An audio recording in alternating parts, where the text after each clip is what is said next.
choose any one, and you can bleed off it. You know, there's just check out philosophy. You know, you could spend your lifetime learning about.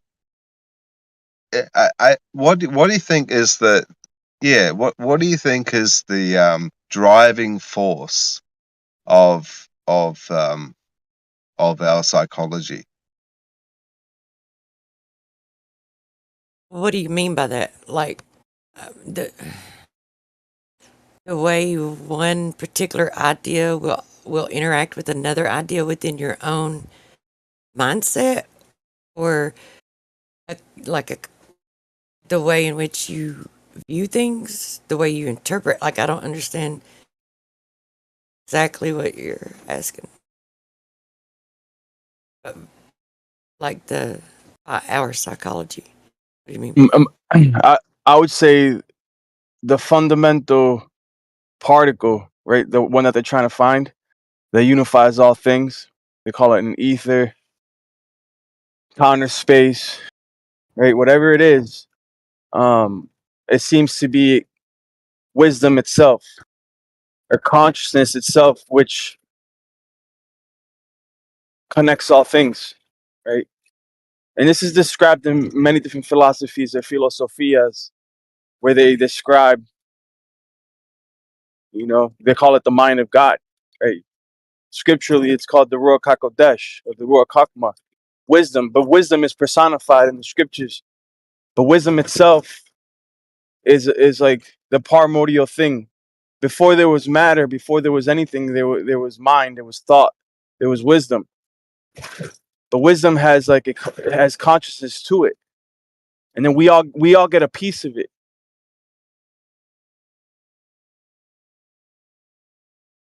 Because we all know that all men are liars, and that's why the monks and the spiritual people, they go to stay in a cave for a month, and that's where they find the most wisdom, is looking within, and without any distraction, and that being at one with nature. Being at one with nature doesn't mean trees and flowers. It just means being on the same resonance, on the same vibration as the earth that you're standing on.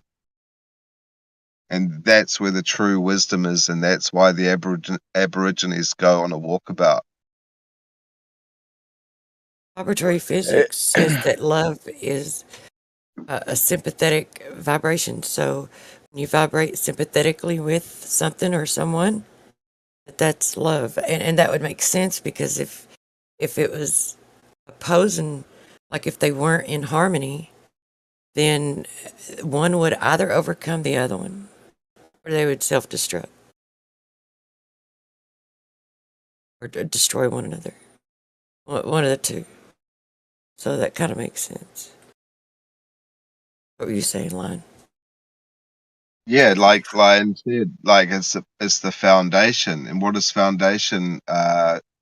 What are other interpretations of the word foundation? Basically, it comes back down to the pure essence, the pure one and only consciousness vibration of everything, where you could tap into the wisdom of uh, for a better word, the records that are held there in knowledge and information, which is available for everybody.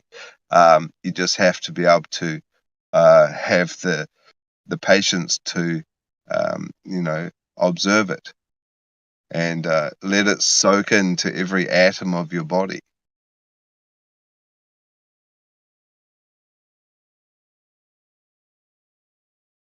But I suppose you'd have to go and take an ayahuasca session to even start to realize, the dimension of this reality, because people are locked into a particular vibration. They're just locked into it, and they don't know that the environment that they're in, that's not all there is. There's more to it. There's many dimensions. once someone does something that changes their vibration and they're aware, and they're doing it for the purpose of changing their vibration, and they're aware of it. Once they notice that, then that's when because that's what happened with me. Then you realize it, and you realize how important it is, and how it rules everything. Until that happens the first time to someone, they don't. Yeah, I agree. They don't know. It's far removed.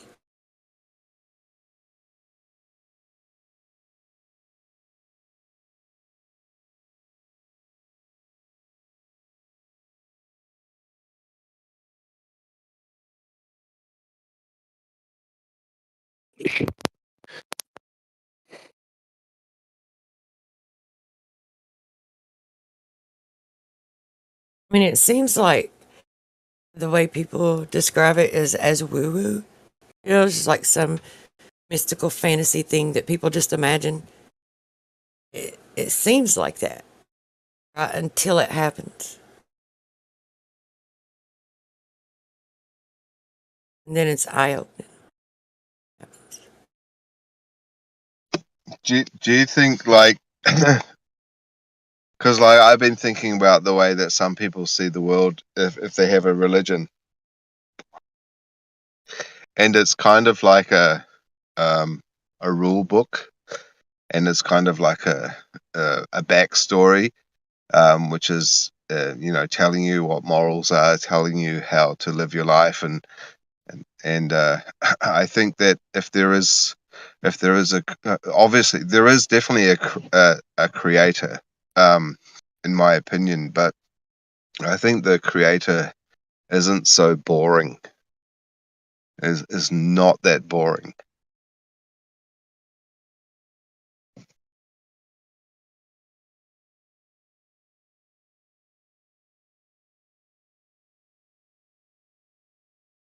There's a verse in John that says, "If a man say, I love God, and hateth his brother, he is a liar.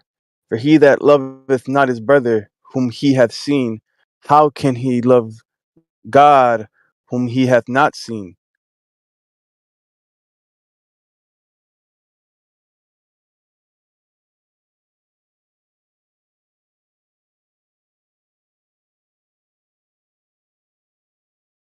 And then how do you love somebody? Right. So you have to have first-hand experience to understand it. What's the most basic, like, rules when you begin a relationship with somebody? What's the golden rules? You know what I'm saying? Don't eat with your Polite. mouth open. Yeah. Let's just be polite, man. Treat somebody how you want to be treated, right? And typically you don't want people to lie, you don't want people to be disrespectful. All these things that you want people to be to you, you know what I mean? You got to be like that to your brothers, even people that you don't believe, like even Globers, bro. Like we're not supposed to be like lashing out on Globers and throwing ad hominems at them and stuff. You know what I mean? Accusations and this and that. Do you believe in turn the other cheek? I mean, yeah, man, I do. But the thing is, contextually, like it's a higher avenue, right? It's a higher potential that you can take. It's a potential probability, right? So you have a fork in the road, right? Now, one of those options is a sin. One of those options is the transgressions against the law of God. The other two are righteous avenues that you can take that are not transgressions, right? Self defense, not a transgression against God, not a sin, right? Turning the other cheek, not a sin. Now you have two options that are considered both are considered righteous, right? But one morally has a higher um it's just it's one is morally considered higher. It's a weightier matter, right? And the weightier matter is turning the other cheek. If you take that avenue, you've now sacrificed yourself right? To basically make a statement. Like if you do get slapped in the face, yeah, it hurts. Or if you do get punched and you get a black and blue eye, yeah, it hurts, and you want to hit back. But you maintaining your composure, maintaining your dignity. You're not gonna lash out in anger. You're gonna suck it up, and you're gonna walk away the bigger man. That's what Mashiach taught, to walk away the bigger man. Is he now teaching to be masochistic? I think is the word. What's this in the context of? Because like most times when someone is going to slap you in the face, they're not just going to slap you in the face. Right? Most times if you're turning the other cheek, it's usually not because someone's going to slap you in your face, because if that happens, it may not just be that you're turning the other cheek because you think the person is just going to try to slap you in the face. You have to defend yourself because it could be trying to take your life. It could have intentions that you're not aware of. Like, so are you saying it's best not try to preserve your own self?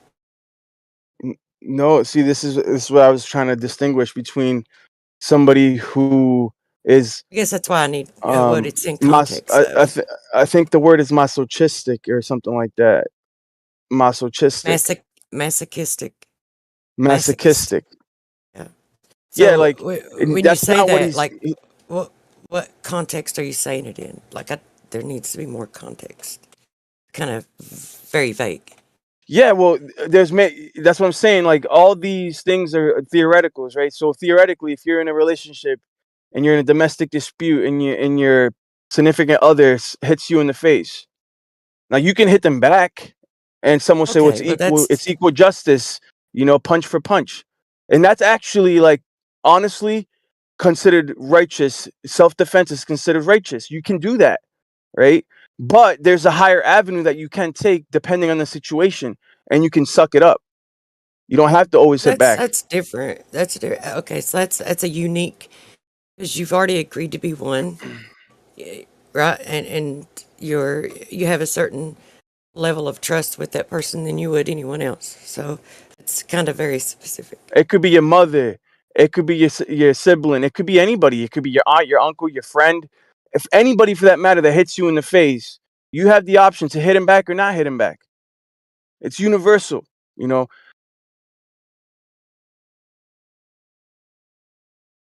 There's a higher avenue, and it's not to be a pacifist either all the time and let yourself be abused and raped. I'm not saying that.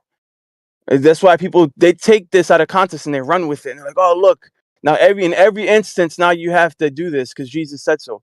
No, Yeshua was a logical man, and he had a lot of wisdom to give out to the world. But people that don't have eyes to see and ears to hear, they misconstrued his Yeah. sayings. I totally think that turning the other cheek is the best way, because you're setting an example, and what you're doing is you're showing the other side that your belief and your idealism is protected at any cost and is worth more than the physical meat that you're living in.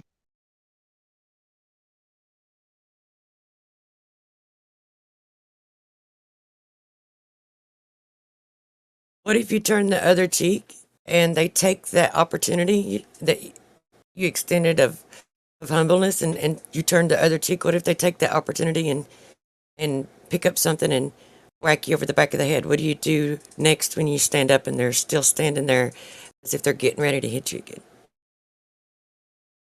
This Well, this turning the other cheek story is not a modern day story. It's not about guns and it's not about weapons. It's about words. Turning the other cheek is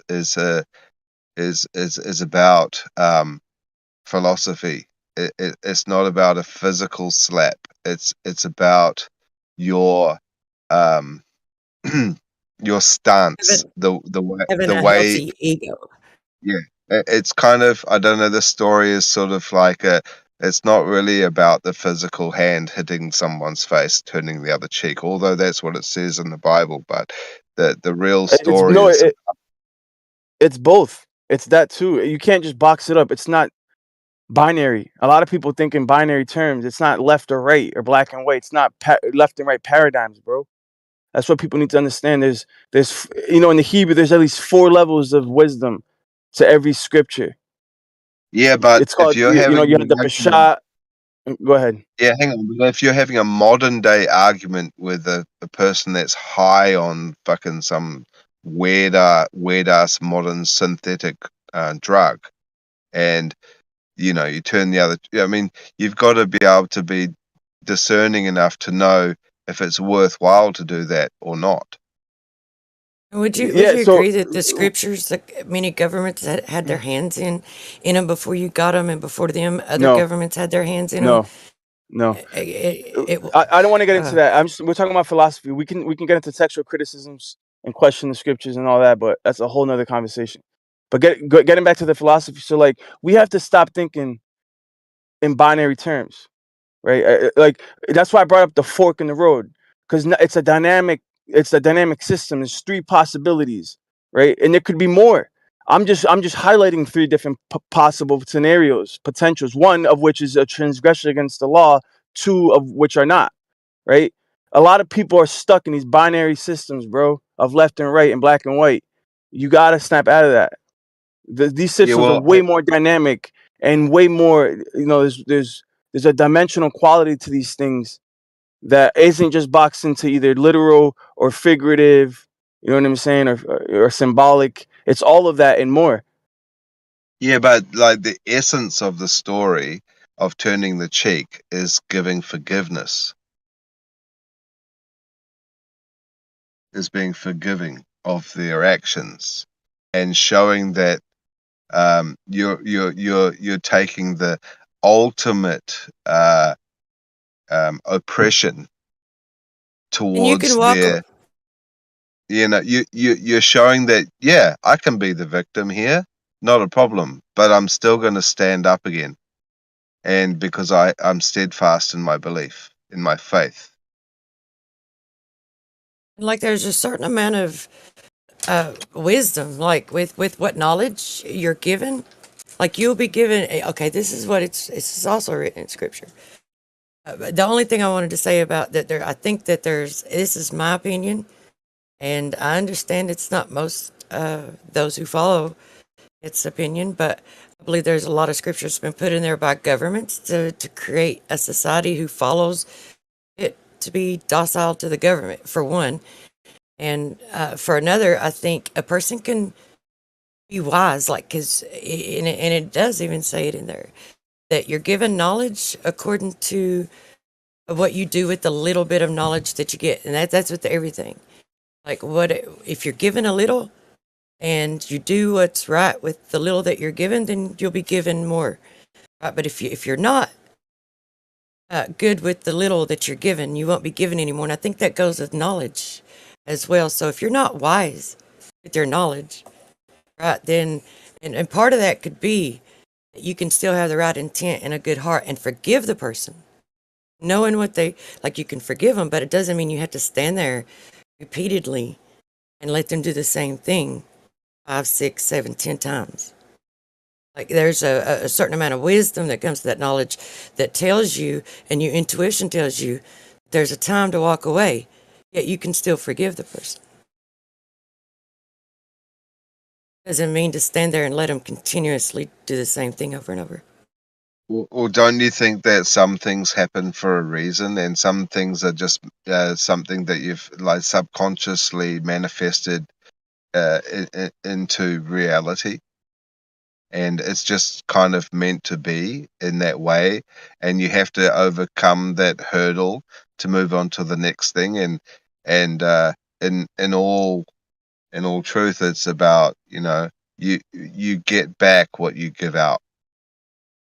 Well, there's many different aspects to it. Like there's that, like what you just mentioned, and then there's also, where uh, I guess the good people, the ones who who are supposed to stay, and this could be like with the government, this could be with anything. Because the government, like I said, this is a good thing to always fall back to. That way, it's just a good example, I guess. But it's supposed to be for the people, of the people, and by the people. And the way that it's been taken over has been because people have not done their due diligence and spoke up about things and stand up for things that they didn't, that they were supposed to, for what's right, for what's true. And it allowed the dominance of the darkness, right? It allowed the darkness to dominate. And it will continue to grow and dominate until, if you want to call it dark and light, until the light does what it's supposed to do. Well, It can't, some people deserve what they receive, you know. And if you're on the mode of giving, I think sometimes people aren't given the respect until it's too late. But like, you know, there are carers, and I've seen many examples of people that care their whole life for other people and they get nothing back, but they feel good for giving. And at some point in time, people will recognize the good that you do and will appreciate it. There just needs to be some kind of um, a consensus that sort of comes together um, at a certain point of time and reward you for the efforts that you know you give to either your community or the people around you. You know, it's when you walk the walk, that's the the it's kind of like there's a reward system for your efforts while you're here, and you're only here for, what's the average lifespan of a human, like 70, 80 years maybe. Like probably soon to it's be 40, truth be known. right, it's a limited time, and it's kind of like a test. It's kind of almost like a test to see how good you are, really, you know. And you're either going to get rewarded or punished.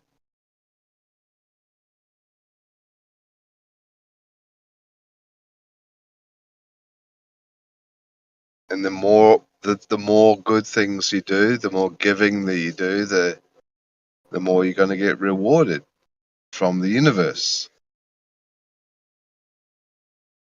You know, I've seen, um, heard stories shared and testimonies shared by philanthropists, and it makes it a very attractive thing to get into.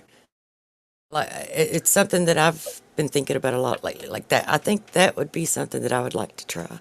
If I were ever to be successful at anything, I would want it to be a philanthropist, because I think, or at least the few. I've only listened to a few of them, so I don't really have a wide range of knowledge in that area to reflect on.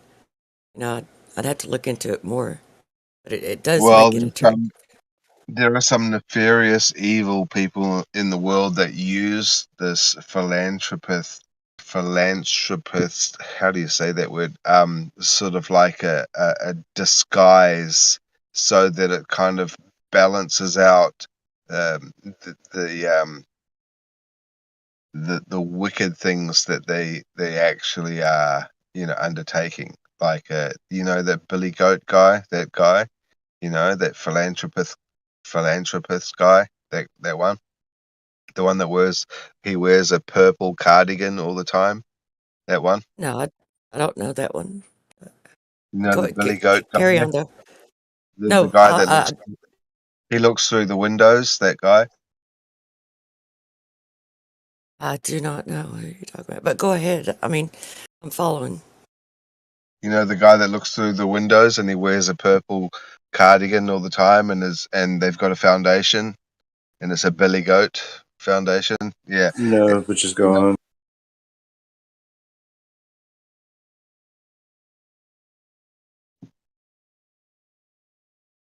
What'd you say, Not heard. Snacks? I've not heard of him, but what about him? Fucking hell. What do you I'm know about him? speaking in code, like speaking in total code. The dude that wants to cut down all the trees and bury them in the ground because of like the carbon in the air, and the guy Oh, that's okay. like, yeah, that Sorry, dude. I totally missed that. Okay. It's like he has this disguise, you know. No, never heard of Make this thing. what the fuck? Snacks, I'm gonna start calling you Jeremy.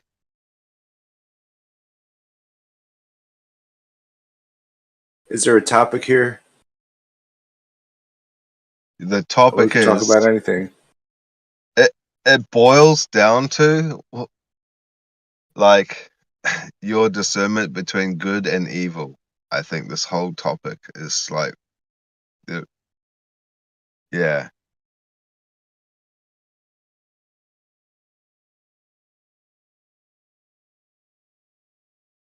and some people would say that the people in control of this place, this realm that we are, they're not very good people.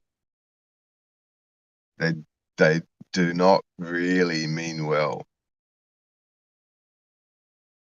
and it's kind of sad that it's like that. I mean, I wish it wasn't, but They all have disguises. Their disguises or their personas. yeah. But it doesn't mean that you can't still like have a good time. But if you if you dig deep and you look into it, you find out that um, we've been lied to on a fucking major scale. And it's like people like Jazza just think like on a surface level. He just analyzes the story that he's told instead of analyzing why they're even telling this story in the first place. It's like, My question is now that we see all this and we understand all this, and I don't know how old you are, but I guess maybe I could say that I'm at the top of the hill, getting ready to go down or whatever. I don't know. I'm in my late 40s. My children are grown.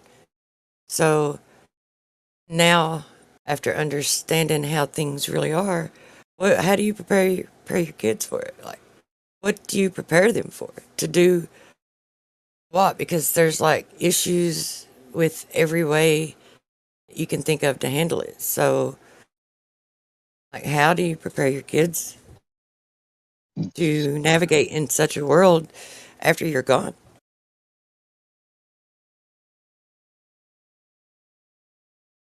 yeah, well, without them thinking that you're crazy, because they're living in a world of like just like everyone else is, and you know,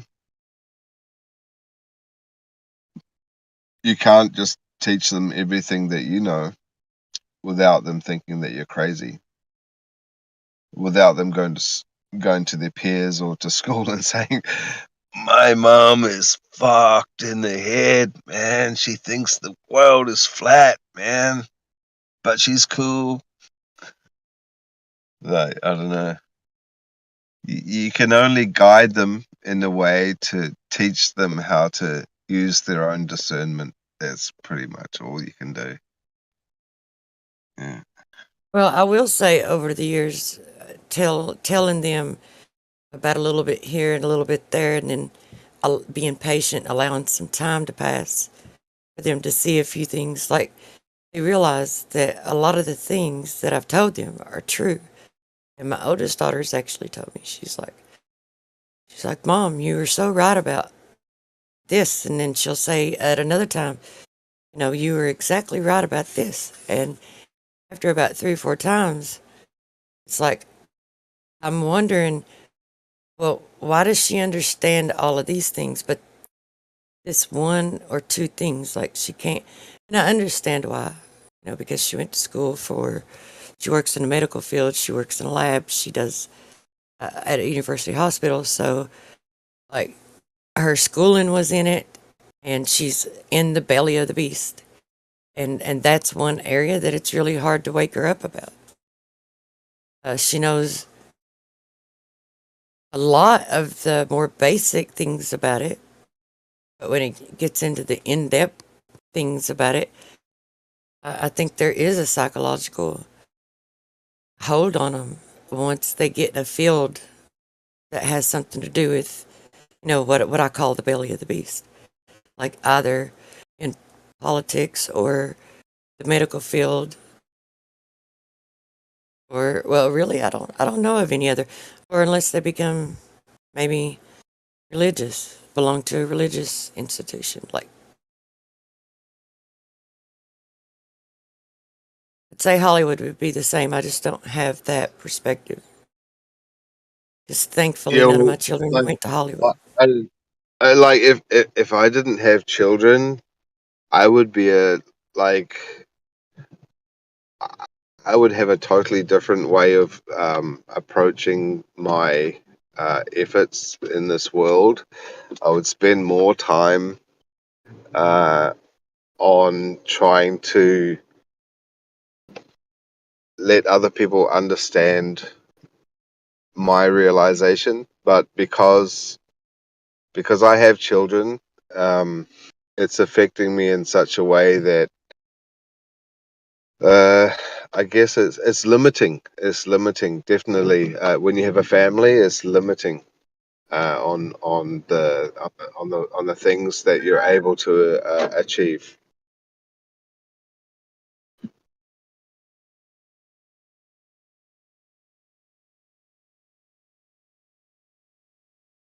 It's also limiting to actions you can take and what you can stand for, or how publicly or how hard you can stand for it. Because when it comes to retaliation, there's a certain amount that, like, when it's just going to affect you, it's not that big of a deal. You can sacrifice yourself for things, but when it comes to your children, you're not willing. No one that I know of is willing to sacrifice their children for it. So when retaliation can fall on the heads of your children, that limits you as to what you can stand for and speak up about, or how intense you can do it. How much of a stand you're willing to take.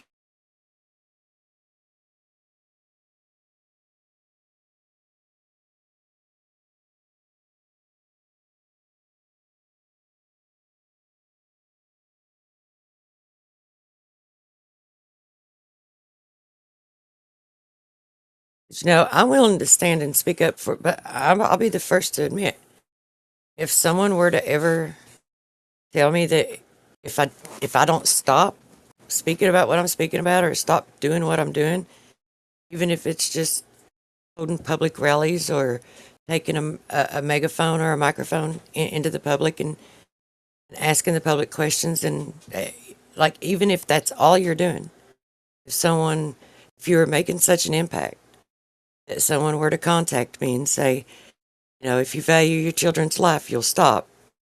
Well, I'd have to stop.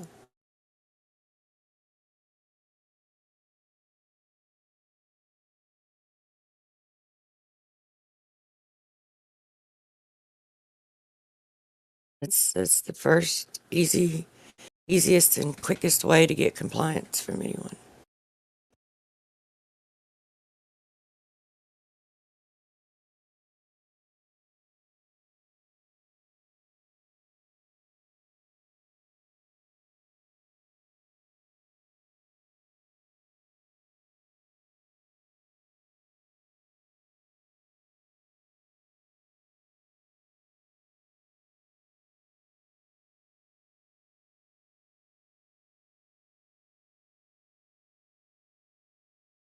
I don't know anyone that would continue.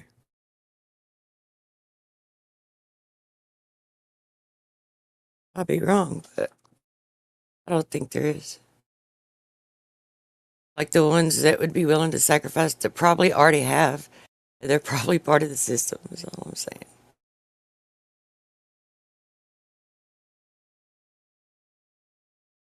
Sell their children's soul to Hollywood or some shit.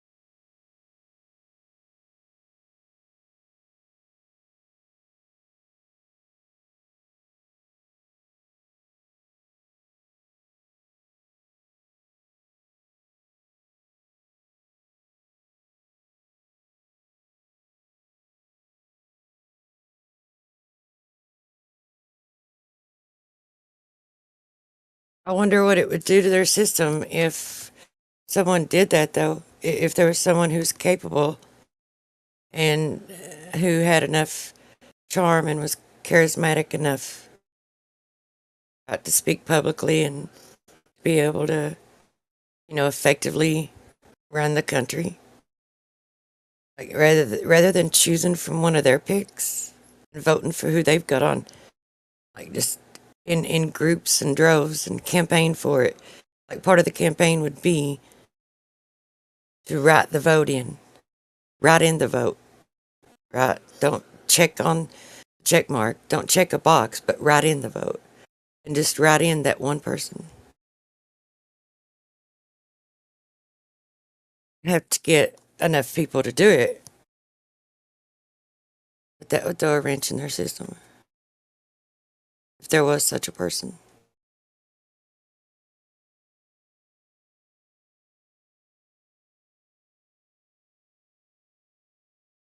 But now the vote and everything's going digital, so that's kind of become futile. It's not even an option anymore. Or at least I think they're all digital. I don't even think you have actual ballots anymore.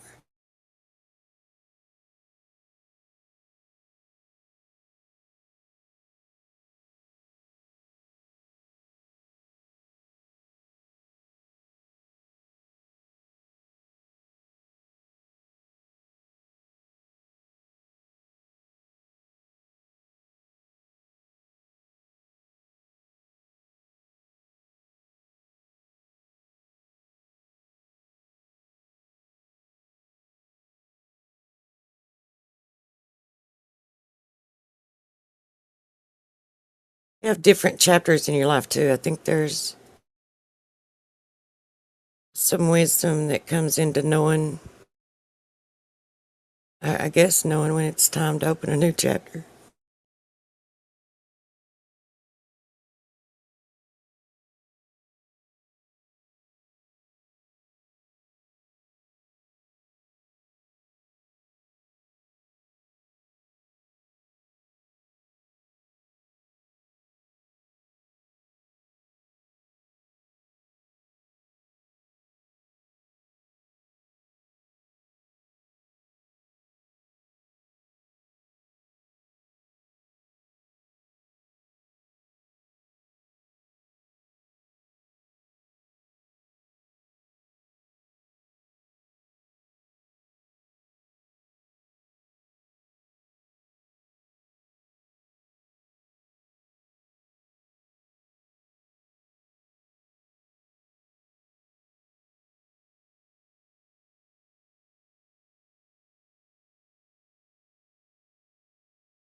How grown are your kids, Carlos? Are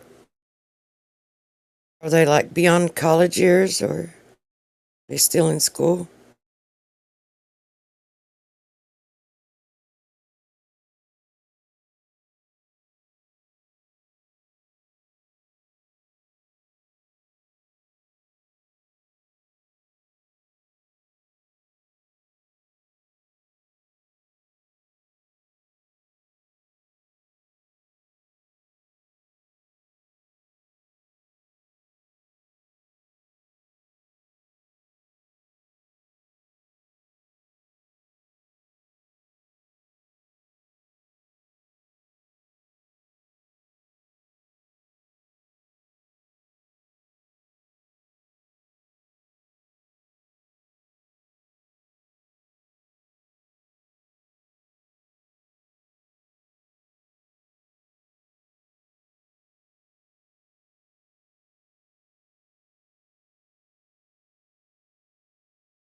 Do tomatoes cause inflammation?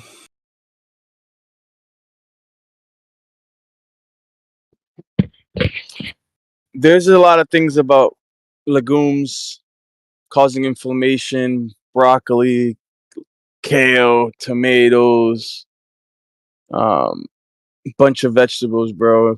And there's a whole movement now of people trying to get other people to stop eating tomatoes and like legumes.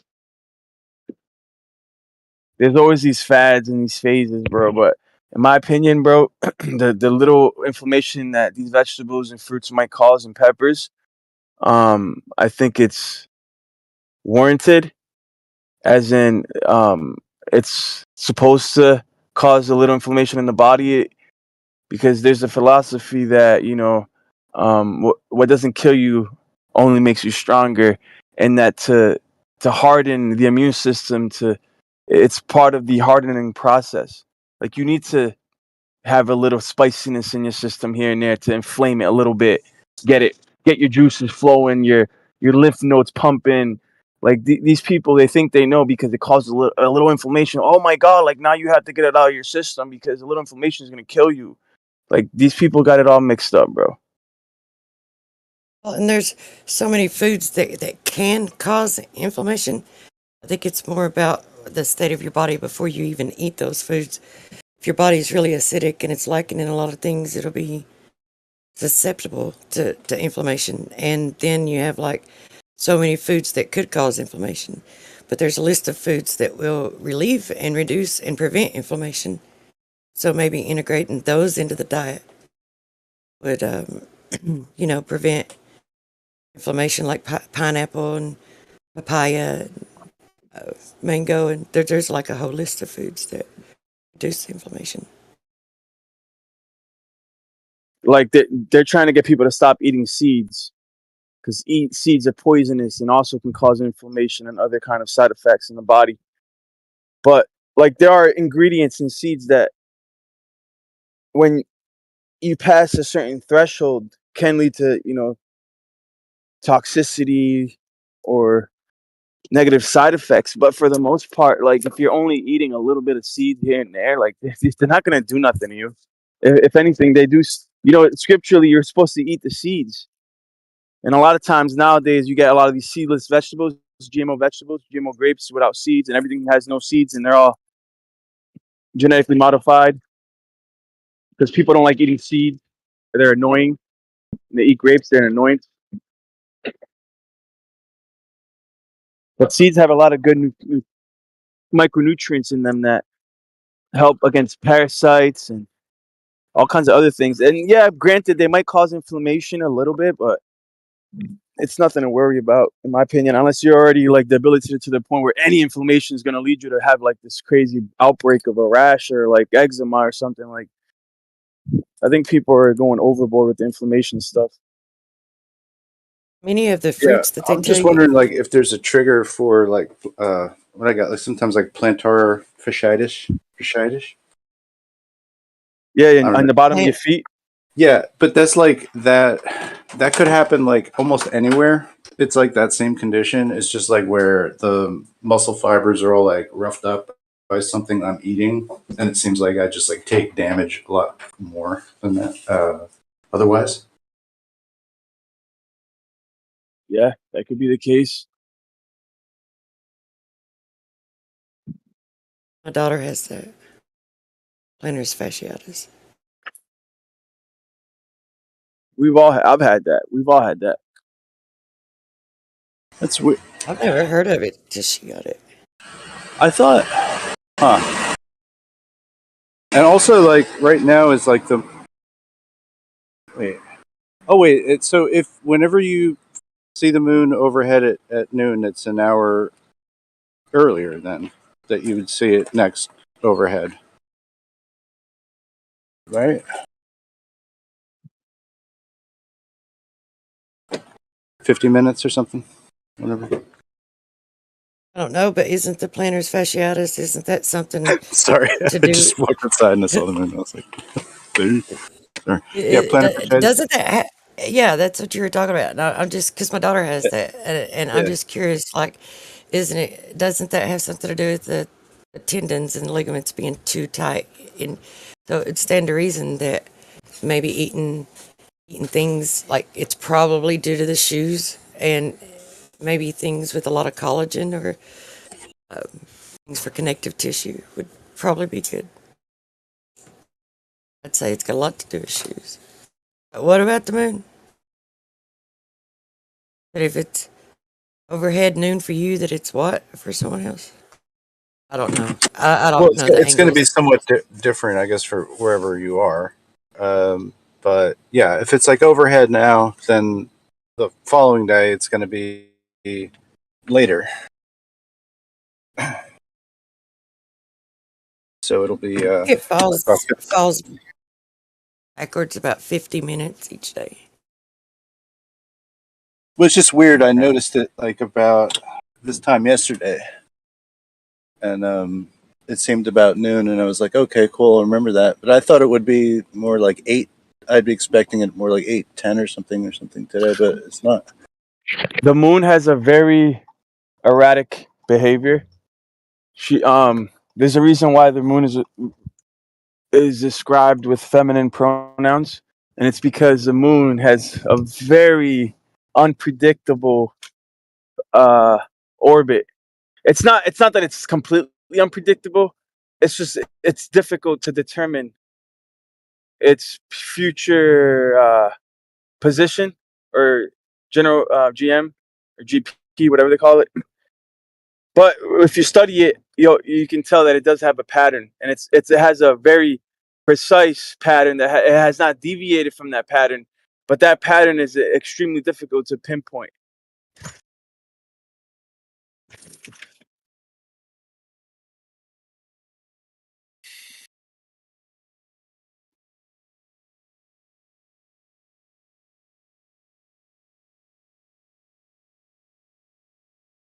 What do you mean? What do you mean by pattern? Like they can predict eclipses, right? So they kind of know where the moon's going to be. So what's this pattern you're talking about?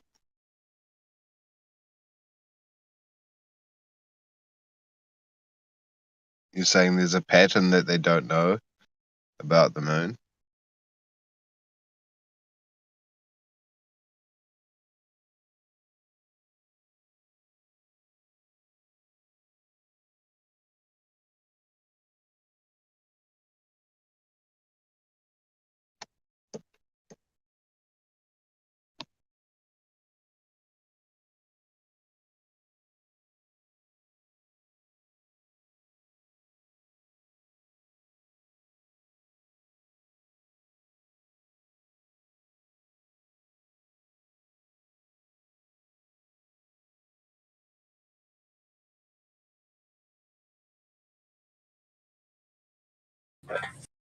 No, it's just weird. It like, or maybe it's just difficult to tell exactly when it is like the lunar afternoon for you, or when the moon is directly overhead. I guess I probably just need some kind of measuring tools or something for that. I don't know.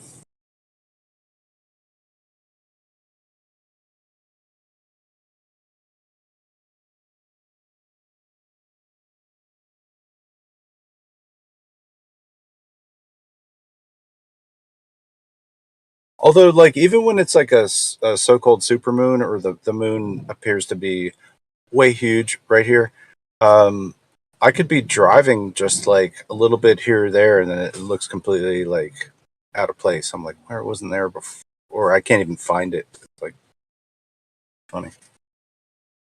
But I guess that's sea level with lots of trees. Yeah, that's what that life's about. Yeah, I've experienced that many times, like seeing the moon from a good vantage point, and it looks huge. But then when you drive up the hill and you get to the apex of the hill and you look at the moon again, and it just shrinks. It just like totally becomes this totally different size. And I've seen it like just I've been driving basically down a street that was like lined up with where the moonrise was, and it was like a super moon, and I was like, oh my goodness, it's huge. And by the time I got to the end of the street, which was maybe like half a mile, it was like not extraordinary. You know, it's just like a very temporary kind of perspective effect, that we're getting.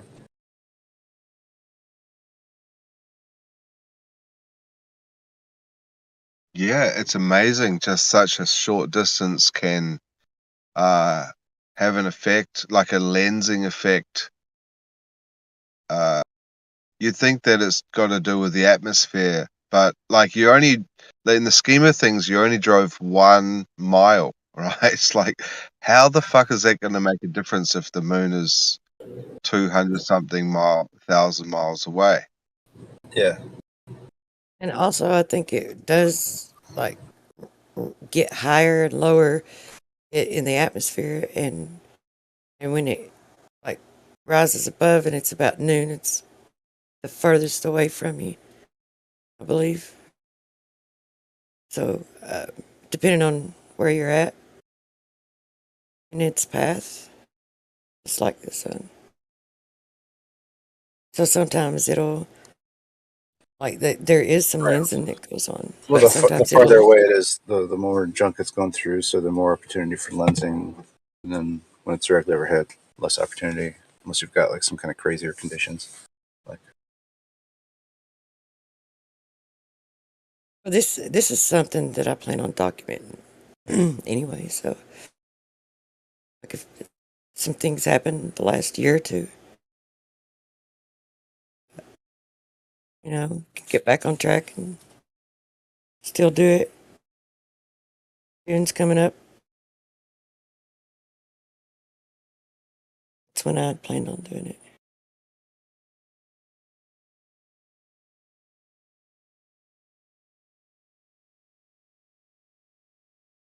Well, I would say you should invest in some really good grippy rubber sole shoes, because if you're going to climb on your roof and howl at the moon, you don't want to fall off the roof. You know what I did? That reminds me. Like I would be one to do it. When I was a little girl, I climbed on top of my great grandma's house and took an umbrella with me and jumped off of it with it, thinking that I would just go down slowly and float. And that as I did, I could tilt the umbrella and go different directions, and it didn't work, of course. And I And think I did like, all you need now is Jazza to jump in and say, "You dumb fuckery," and science and rockets and gravity. yeah. Uh, Don't call him in here.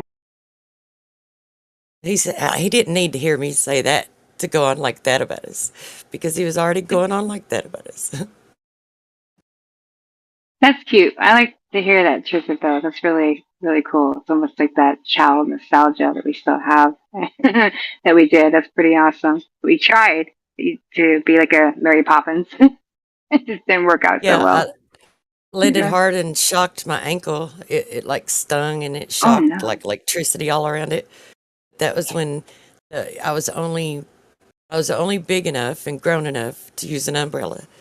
Now it's more dangerous because I'm an adult and I can just put on a wingsuit, and that's where I'm headed next. That's what I want to do.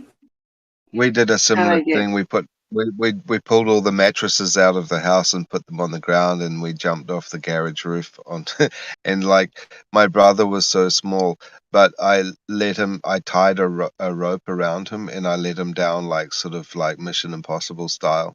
Yeah, just to be kind. Otherwise, I could have just pushed him off. Yeah, pushed him. Yeah, crazy. And my mother came back and it's like all the mattresses off the beds, like on the outside. Fucking hell.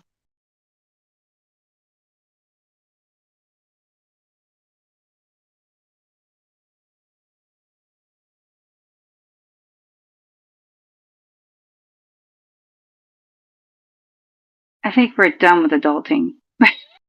Want to be kids again.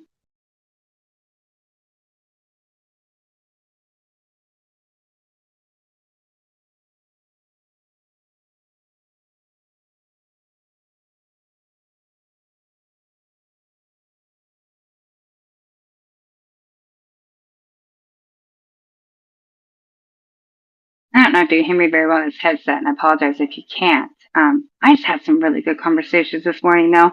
There's a guy who's just been discharged from the military not too long. He's going into law enforcement and whatnot. He's going through some shit out here. with his wife and everything. And being able to talk to people, he's like, man, you got me crying. You know what I mean? To being emotional, talking on a deeper level, because they have a harder time out here than they do in the military. They want to go back to that. They actually think that's nothing. And to actually go within and fight the battle that's going on out here, it's way harder. Yeah, it was quite, I don't know, I got something out of it. You know what I mean? Hearing what they're struggling and going through right now in society. We need to talk to them more. And then during our conversation, another person walked up who's got addictions and just lost his mother to it, taking methadone, going there every day. He's waiting for his ride. Having that conversation was quite beautiful too. We need to start opening up to these people. They don't even realize that we got issues out here. The world is suffering. I mean, I just lost two It's friends pretty to addiction bad. as well.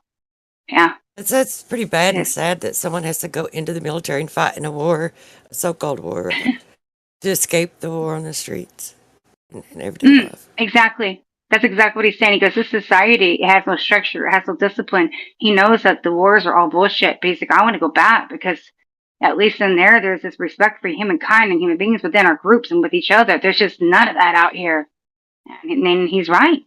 The streets out here in the cities and stuff like he's dealing with are nothing that he's used to.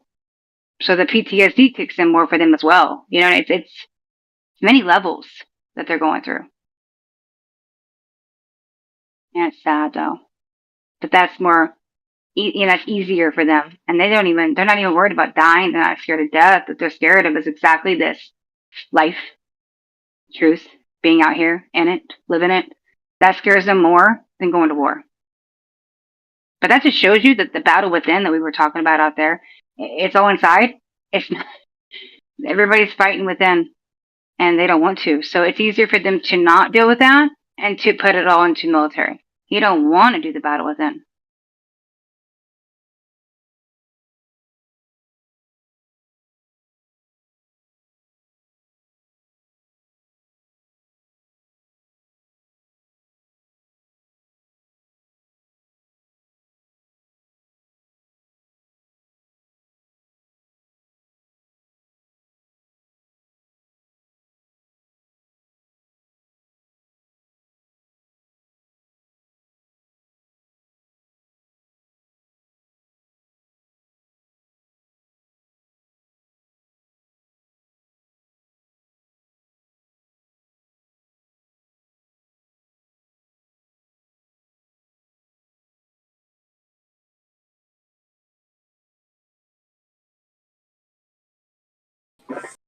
Right.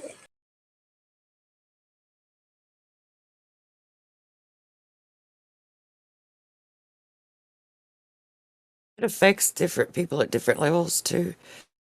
The things that can give you some buffer against all that and some security, and until they it takes something, it takes a lot more. It takes a lot more, something more intense, something more dramatic, before it feels like it's a war or a battle or a struggle.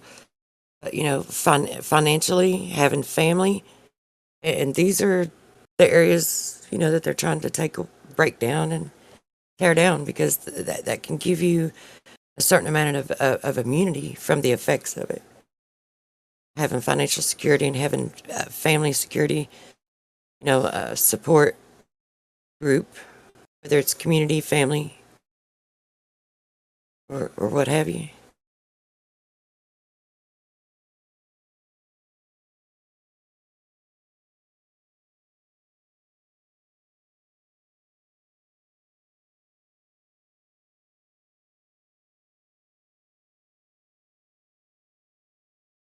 Yeah. But it's Well, the difference is when you're in the military, you have a structured lifestyle and everything's supplied for you, and you're guaranteed. You know, you're going to be looked after, and you're not going to have, you know, um, to have to think for yourself. You just get told what to do. You're on a schedule. You don't have too much sleep deprivation because, you know, they give you time to rest, and uh, everything's structured. But when you're in the real world, you kind of have to make up your own itinerary. and your if you have to make up your own itinerary, you kind of come across a lot of hurdles that aren't there when you're in the military, because you're protected. You're protected when Mm-hmm. when you've got that Mm-hmm. that comfort, that you've got that camaraderie. The structure is there, and you're safe. Yes. And that's some people feel like that if they're in jail, I imagine. Listen, that's exactly what I said to the guy, and he was like, "Wow, yeah," because it reminded me of Shawshank Redemption. So it's that when you're in prison or jail for 50 years or 20 years or whatever it is, it becomes your normal. Then you step out of that into the real world, and you're like, "What the heck is going on in here?" And can I go back to that? Because you get used to the structure of that. You know what I mean? I'm not saying jail's a good place, but that's the point. Is people get stuck in that. They get used to that. They created a normal within these military people, and some of the stuff that they want that's normalized, they want in the real world, and they're right. There's nothing wrong with necessary military if it was done for the right reasons and purposes and all this shit. If war was actually needed, right? Because we all know it's a chess game of bullshit, and even he does. But he's like, there's still structure in it. There's still, hope and design. He loved it. He wants to go back to it. He knows it's bullcrap. It He's even also killed people in Afghanistan. He's fighting the struggle within because he doesn't want to be in society. Yeah. it desensitizes them too from the loss of life, and it also programs to comply and take orders, and that if you look for security and you want security, that's what you're programmed to do. Take orders and comply to get that security. But what I don't I so badly was understand, wanting to bring him to like people like you guys. I would love for him to come in here and talk to others like you. You know what I mean? Treat the bills of self compassion, care, and these conversations to exist.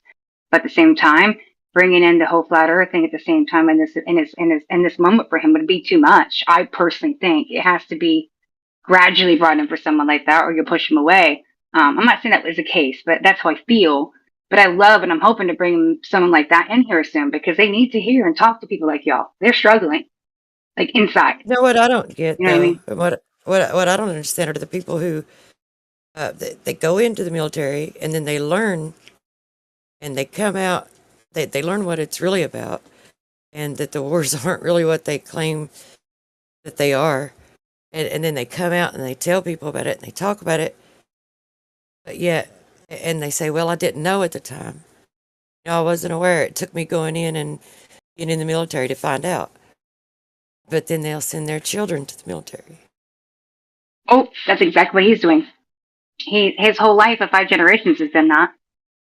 He felt something like his father, even though his father wasn't really proud of him, he felt there would be his father would be proud of him if he continued that down. It was like when he got his certain, guns and everything, he was like, wow, look what I did. So there's something in that, and he's passing that down to his daughter right now, showing her how to shoot and everything, which is fine. But he wants her exactly in the military too, and these certain things. So even though he knows it's bullshit, we had that conversation. He knows it's a chess game.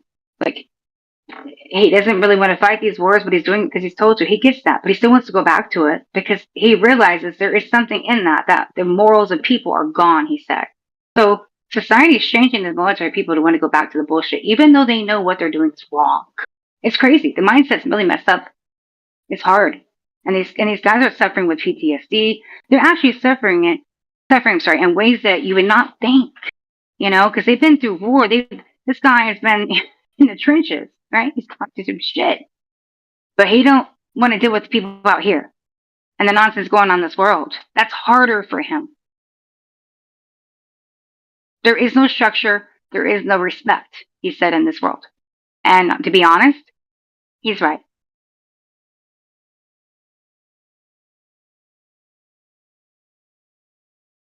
Well, it takes people, talking about it and bringing it back, like by practicing what they preach to. So it takes people creating or bringing back the value of it, like letting others know that that's what they value. Because for the most part, most people just go along with the crowd, whatever's popular. But if everybody else is thinking this way, then why am I not thinking? Am I weird? Am I odd? I better think like they are. It's kind of like that herd mentality.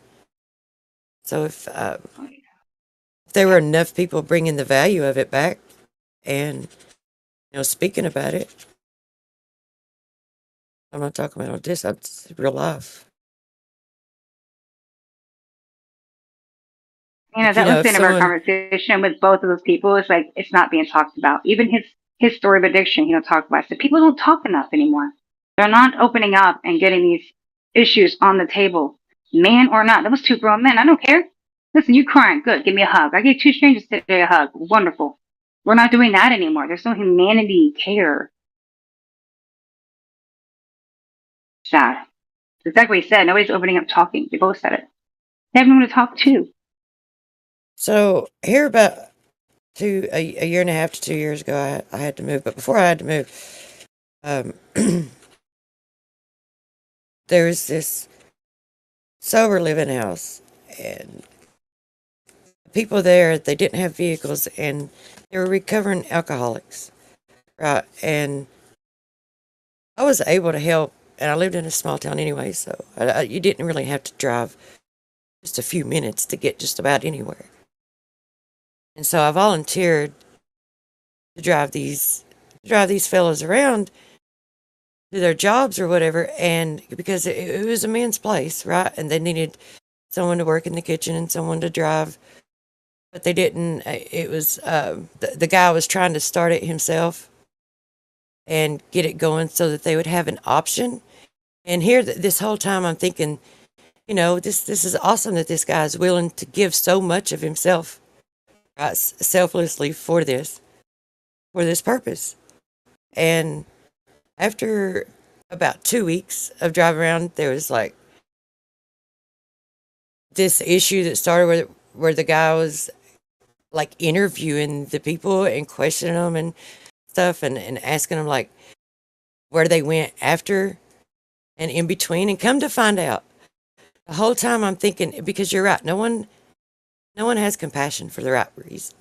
It's so like things seem to be, if you look into every aspect, it seems that there's always something shady and nefarious going on. Because this guy, like, I really admired him and thought to myself, well, this is awesome. It's like awesome that he's given so much of himself. But what was going on was this guy was, I don't know if he was bisexual or if he was just gay, but he was hitting on every one of those guys. And if he thought that there was anything else going on with someone else, it's like if he could control or manipulate the situation, he would. 3 of them told me that that they would rather pay for a cab than to put up with him, like, because that guy was flirting with them and trying to get them to like spend time with him. And then they found out that he was gay and he was hitting on him. He was using that as a ruse to try to, I don't know, find someone or just have good times or whatever. There was like 4 of them. This is like even long after I quit driving for him, because I wasn't even going to stick around and get involved in anything like that. So, but the guy was gay, and the whole time I'm thinking that he's given, and he's trying to hit on these men, and I don't know what he expected to come of it, because he was hitting on like 3 or 4 of them, right? But it's like this was what he was doing. I don't know if he was using that for that, but he wasn't doing it for a genuine, honest, legit purpose, and most of the times when you get into when they pretend to care for the children, they don't really care for the children. They're like with social services and Department of Permanency. When you first hear about it and you're young, you think, oh, well, that's good, because I bet there's some children out there who really get abused by their parents. It's good that someone cares. Then you find out that they have this money racketeering thing going on, that that they have these foster parents where they get abused even worse, and they get so much money and doctors and insurance and the same doctor. It's just, who does anyone do anything for the right reason anymore? That's my question.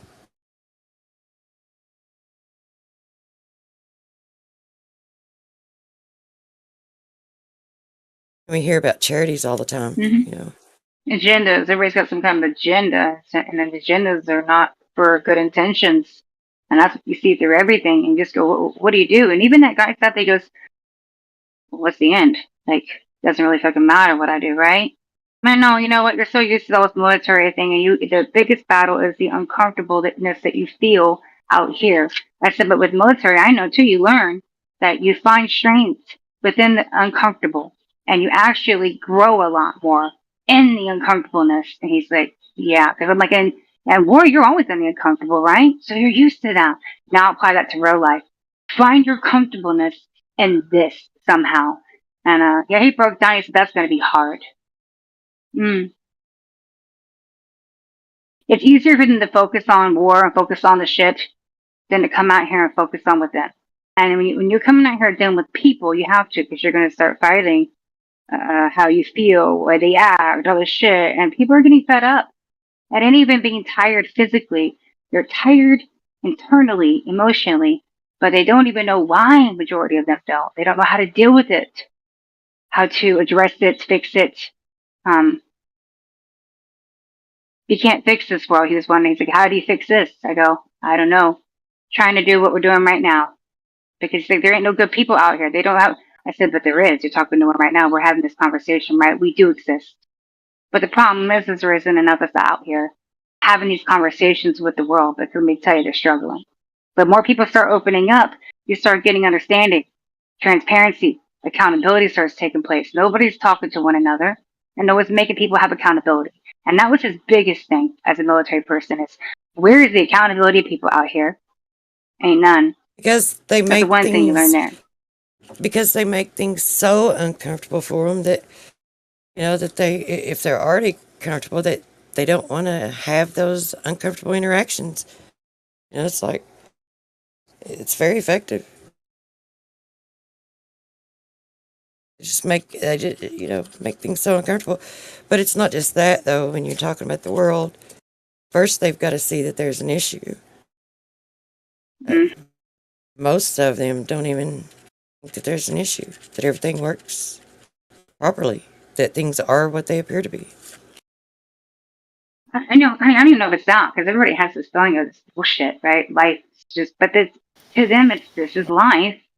Get over the beat. They've been told this shit for so damn long that yeah, this is normal to them. Just like the military becomes normal. They've done this by design. So now we're gonna shake this up because this ain't normal. That new norm they created, that shit was already happening, but now what they've created is something that we've got to stop. Nobody feels it is out here. Nobody does, really. You got your few that in here that are trying to change our new ways into something that is ridiculous and bullshit. But the majority of society knows something's wrong because they are struggling with them. The conversations are not happening. I promise you, if you do have these with people and they open up, if you can get them to, you'd be surprised. We're damaged, y'all. And that's the facts of it. Because we've all been lied to, and we're all being controlled, and we're like little lab rats. So whether they see it or not, they know it, they feel it. But they don't know how to fix it, just like a lot of us don't. But I think that starts with communication, opening up. Because instead of escapism, which everybody's turning to, and that we're, losing some good ones along the way, like I just did, who don't want to die, but just want to escape. That's the issue. Since when did it become an American way or an American thing to be a common thing for someone to speak up against the government or protest against the government or disagree with the government to be considered a terrorist? Yeah.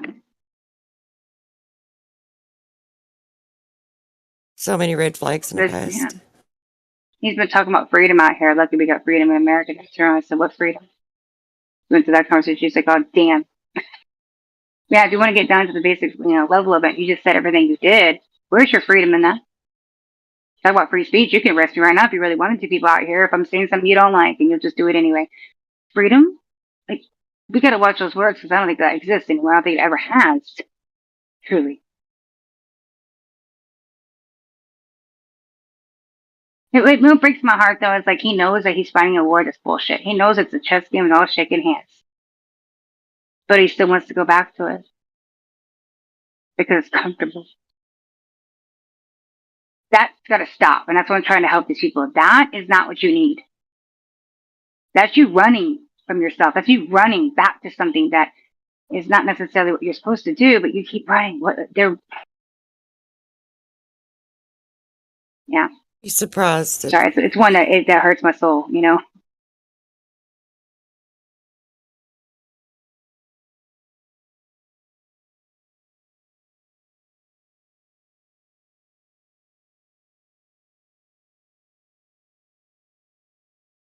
you'd be surprised who chooses not to do or speak up, you know, just because it's uncomfortable. Like there's a lot of people that we expect it from. If you really knew, like when people, if they're put to the task, like how many wouldn't, probably blow your mind. Probably blow my mind too. You know, but I have a lesser expectation of others these days. So 10 years ago, it really would have blown my mind. Exactly. Like it'll bow for you, but you go, but I should have expected that. Duh. Like, we've reached that point, hon. Mm-hmm.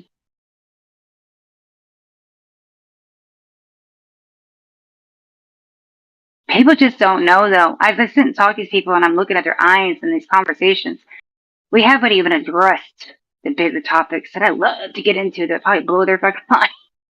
At the same time, I'm seeing them from where they're at in the moment. They're not there yet. They got their own issues and struggles they're dealing with. They do not give two shits about if I mention flat earth right now because the battle within and out here is too much of their focus right now. They're losing that. So we got to get them focused on that path and being okay in society right now. That's how that desire, being okay in society and not putting on that fake smile every day for y'all. Because when they go home, it's crazy out here, y'all. Oh my God, just travel, guys. Go to small cities, big cities, doesn't matter. Start being in those environments a lot. Take some time. Talk to people. Blow your mind. Yeah, the military gives People don't structure and want to. Oh, sorry, discipline, honey, but go ahead. not the structure and discipline you want. It teaches you to comply, and you can get structure and discipline from a family unit. But you know, needless to say, they've destroyed the family unit, so that's not there anymore. I think Oh, it's yeah. coming back though. That we got to. That's where people are saying, well, how's it going to change? I don't know. Fix our homes first because our homes are messed up. That starts with us fixing everything within and around you. And then out there too. Talking to each other, helping each other. Quit being me, you know? Shit, it's hard out here. When I have a lot of $10, I'm like, man, I see somebody struggling. Here you go. Listen, God will provide. I'm okay. I've already learned that lesson. Some of these people haven't. So, that knowledge though needs to continue. The information, this is why I feel like we have not just a purpose, but a responsibility. When the creator, whoever, whatever you believe in, wakes you up and makes you understand what you are standing on, what you are breathing, what you're living, then you have a responsibility. Because these people around you are suffering and they don't understand. That communication doesn't exist and we're stopping and everybody's just talking about stupid ass shit in life. But in reality, they're struggling. They ain't talking about the deep shit because if they did, that conversation would go on for hours and crying and understanding and transparency that would really be needed right now in this world. But that's a scary place for people to go. That's the number one thing that we should all be doing as people is like back in the day of tribes and everything. Communication, caring for your neighbor. That's gone. It exists in very small pieces around the world. And when you see a video of somebody doing something loving and caring, you're like, oh, wow, and it makes you cry. But that should be everybody. How messed up we are, and people need to understand that it's not just going out here. I'm not trying to tell you guys to understand, but everybody needs to understand in this world that you can't just go out here and just say, hey, you need to focus on flat earth, or hey, you need to see this. No, somebody needs a hug right now. Somebody needs to cry out their bullshit right now. And then they see it. That's where I'm at, man. Because I can't get to my flat earth right now. Nope. They have way more shit that they need help with right this second. Then we'll get there. One day, hopefully. But does that matter to them right now? If it's flat or not? No. They're struggling so deep that it does not matter what they're standing on. But it does. So just Because you like we talk about, it brings out a creator, it brings out a bigger purpose for people usually, hopefully. But I think flat Earth is good. Like if they can see it mhm. and if they'll look into it, it's good to bring awareness and teach people like the extents that they'll go to lie, to get the general public to believe, something that isn't true. The extents of the lie and the extents that they'll go through to propagate it. If they can see, like look into it and see it, it is eye opening in that way. Um, Yeah. but other than that, like there's actually other things that people, Mm. that people need to be woke up about, and like they can't even question or even look at any of it. Why? Because they don't Right. have time. And they're sick of it. Other people are not doing sell drugs and do other shit or do illegal stuff anymore because, I really need to focus on helping my family to take care of the brothers and sisters and shit out here. They're trying to do the right way of life, but they're like, I'm struggling. I can't work 2 or 3 jobs. I don't have time for all this. So yeah, it's people are worried about that. Which that all leads into every single thing that we discussed here, though. Everything. So eventually you can talk to these people if you want to go out here every day and say hello, good morning, and you start having your almost like you're working at a gas station or something like I've done before. You have your regulars. That becomes my life and surroundings, and I'm hoping that everywhere I travel, I'm like, oh, there's another one. Oh, there's another one, and it's beautiful because you get to see their progress, or even my own. You know what I mean? After the last 2 years, where we're at.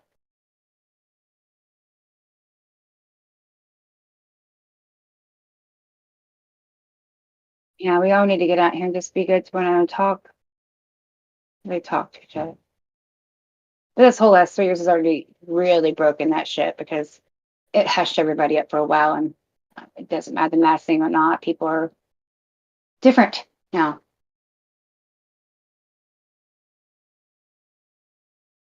They've got their tactics when someone's able to reach a lot of people and they're speaking up, just get discredited.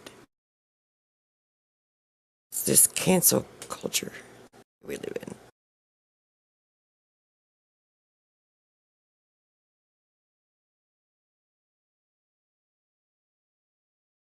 Propaganda runs the world. Every aspect of it.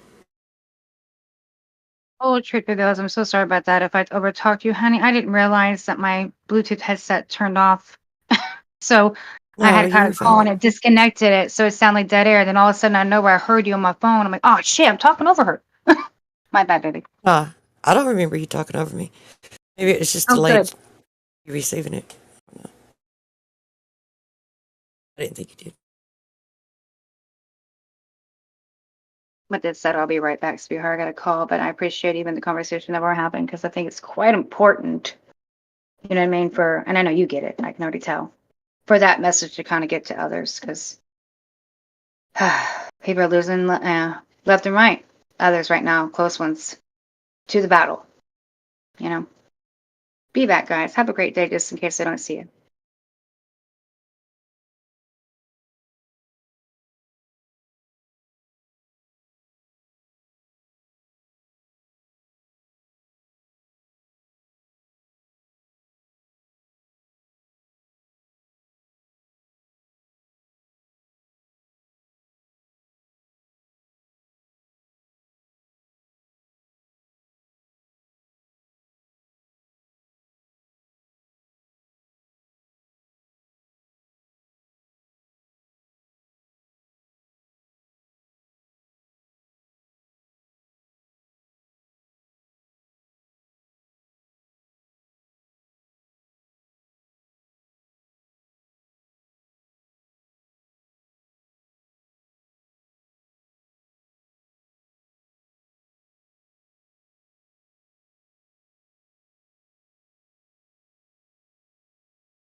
Do you guys think these ocean turbines are a good idea?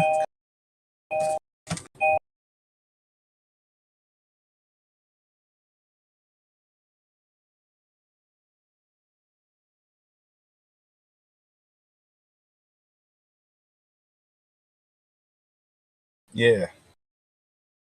Mm-hmm. I haven't really looked into the ocean turbine thing. So, but I saw a video the other day about something to do with energy and the capabilities of, what was it? It was a rotary subwoofer, and how, like, how much powered, and it did make me think of the turbines. Like, I wonder if any of these wind turbines would play like a dual purpose. Like, it here, I'll try to find the video and I'll post it, because once you watch this, it's pretty eye opening. Like, where the turbines are and how many there are of them. Like, if there could be um like an alternative function.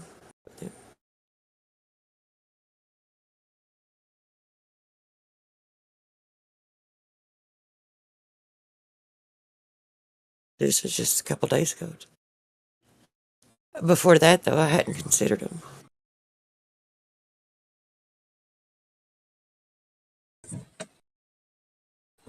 Why do you think? What are your thoughts? I don't know. It's like, wouldn't it be? I think it'd be noisy for fish. I don't want fish to be pissed off because things are noisy, or be like, "Oh yeah, we can hear it for 500 miles. This stuff sucks," and then all kinds of noise pollution underwater is going on. Is that really happening? I don't know, but not in my backyard, back beach.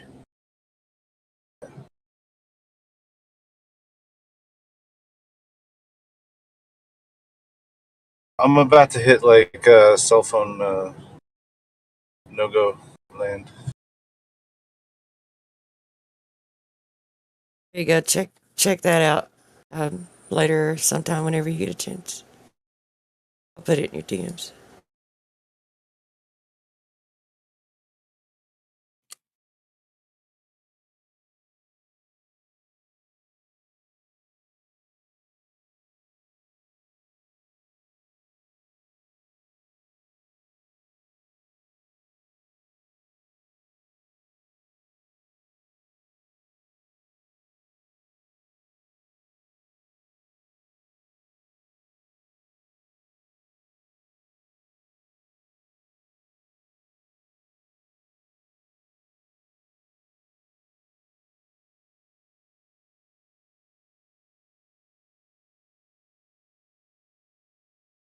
Be surprised what you can do with this with sound, though. Like, with sound, you can, and and then after watching that thing about the rotary subwoofer, it really makes me question these wind turbines, whether or not they have an alternative purpose. You can use sound to do all sorts of stuff. You can destroy things with it. It's like these little envelopes that have vibrations that happen within them, and then you have the oscillation, and they'll either be like harmonious or disharmonious, and when the envelope when there's such a vibration inside of it, that where the ratios are such that it causes it to stretch the envelope breaks. That's when you get disassociation of anything. So sound is do just about anything with sound.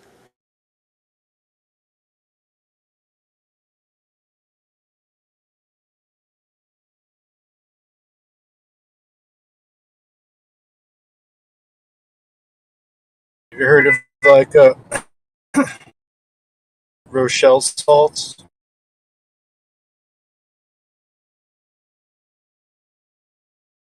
Rochelle salts? No. What's that?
Yeah.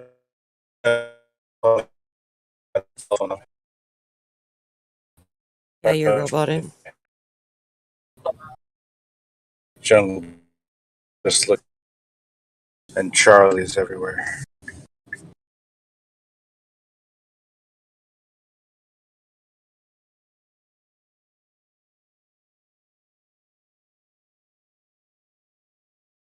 Yeah, a little bit. I was just reading the chat.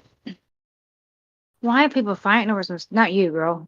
Fighting over some stupid ass shit. Like, are we actually, girl? We can't even align on what structure is and what the importance of it is. Like, damn. When you wrote that comment, are we really fighting over family Yeah, structure? I don't know. Arguing I it, was laughing with you. but yeah, but I mean, I get what he's saying now. Like, I didn't understand what he was talking about agriculture, but like when it comes to family versus military, it's like, yeah, I'm not And I completely buying the understood everything military's you bullshit. said. Yeah. Yeah, Even the part you said the military isn't the correct structure. I totally agree with you. There's also things about it that does great structure, but then the end result, like we just talked about earlier, and people go back to it knowing that it's all bullshit anyway. That's not a good structure then. So somehow there's greatness and there's also bullshit within that military structure because they yeah, destroy all the good as soon as they make them comply to and do all the bad. So there is no actual something that good that comes out of it in the long run because then people have been taught the wrong type of structure. They fall back on that. That's their foundation. So she's right, absolutely. As much as I say military structure can be good, it sure in the hell is definitely bad. Absolutely. that tribal thing that AK was talking about, like, I totally agree with that, and we like, even though I've given that some thought before, I don't give that enough thought often enough, really, because I think that should be considered more often. How much people actually moved around. They pitched tents. They didn't build houses. Well, I mean, there's the governments, right? The big, um, the governments that wanted to rule the people. They built structures, and then they would build structures for the people. But there wasn't houses everywhere, from what I understand. Everybody pitched tents. They lived in tents, and they moved as a tribe in communities, like what we call communities now. They moved as tribes, and it seems to me it seems more natural. Like, that's the way, intuitively, it just seems like that's the way it should be.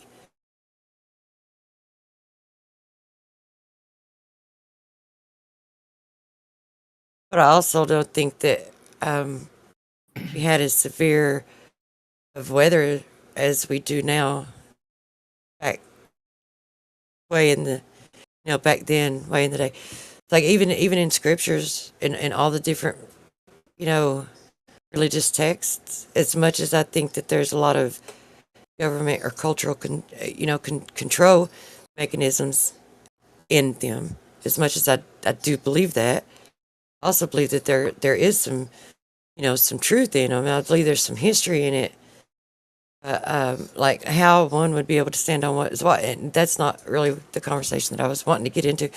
I'm just reflecting on it, right? That even in all those stories, like, you hear of one getting taken up into a whirlwind, and then the great deluge. Other than that, it's just following seasons. Like, you don't want to be moving your herds and your flocks around, during the rainy season, and things like that. But we don't hear of anything severe like what we've got, since they have the weather manipulation.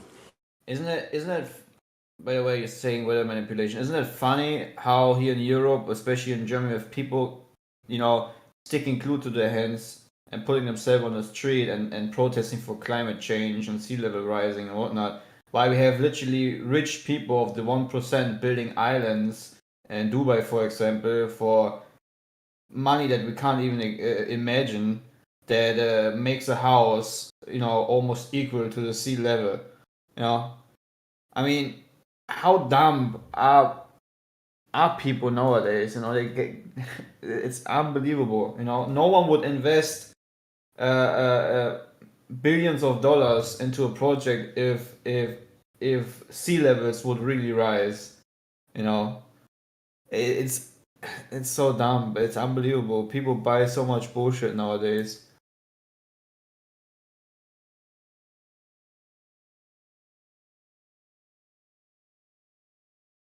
Or is it just me?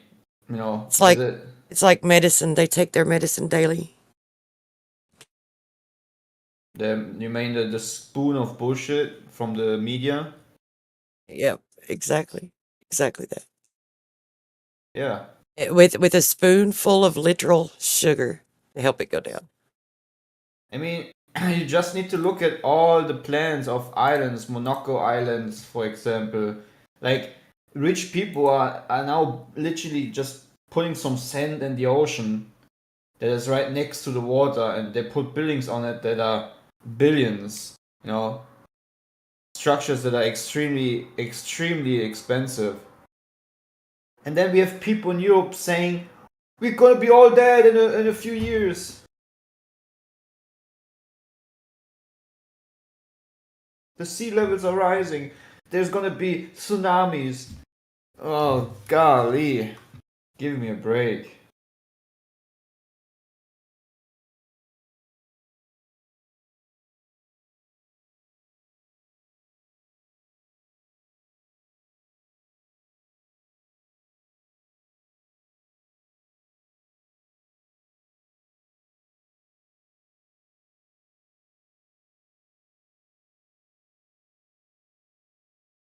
Here's the thing. If they're able, and we know that they are, and they don't deny doing it either. So if they're manipulating the weather so much and admitting it, then when they cry climate change, like, wouldn't it seem logical that the people would, step up and step forward and say, well, aren't you using ionospheric heaters to heat the ionosphere? Why are you saying that what I'm doing is heating up the planet? It's like, and you're saying that we have all this drastic weather where we have droughts and floods, but aren't you able to see the clouds and either make it rain or make it not rain over an area for as long as you decide? Yeah, I mean, I also don't understand how people don't get the basic idea of uh, you just need a structure that is capable of just vaporizing a lot of water next to a lake, for example, and you just need to make clouds, and then you can have it rain for hours or for days or weeks if you want to, So you can either masquerade it as an electrical plant or whatnot, but what is sure and what I can almost see every time I look at the weather radar and watch the satellite imagery, which is not a satellite imagery, but made possible by high altitude balloons. I can or 3D render by weather radar technique. Either way, really doesn't matter. It comes down to comics either way. So when I look at these clouds, I see how they pop out of the ground at some areas, especially in France, and also in Spain, where they say the groundwater is drying up, and I think that's how they move the climate. Mainly artificially by just pumping out water from the ground, because we live in a water world, right? And you just need some facilities to just vaporize that water, and that's not a very big deal, right? So anyways, you can literally make deserts now, with the technology we have, and people still think that's like far off. I mean, there's so many patents that are openly there to look into. It's hilarious.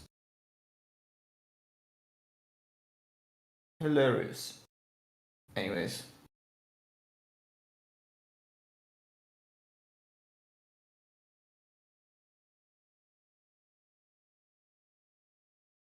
Have you seen the water railgun where the guy just used his electromagnetism to move the water? There's that. You can move water with sound. You can heat it up with sound. Sure, yeah. They probably use sound for that to vaporize it.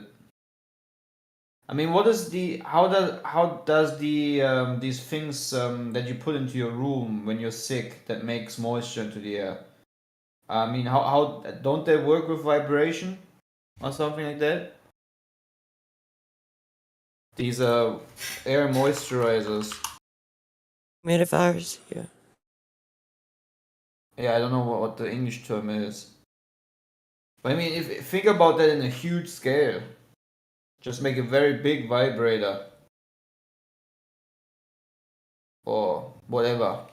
I mean, there's so many ways to vaporize water, make clouds, and then you combine it with putting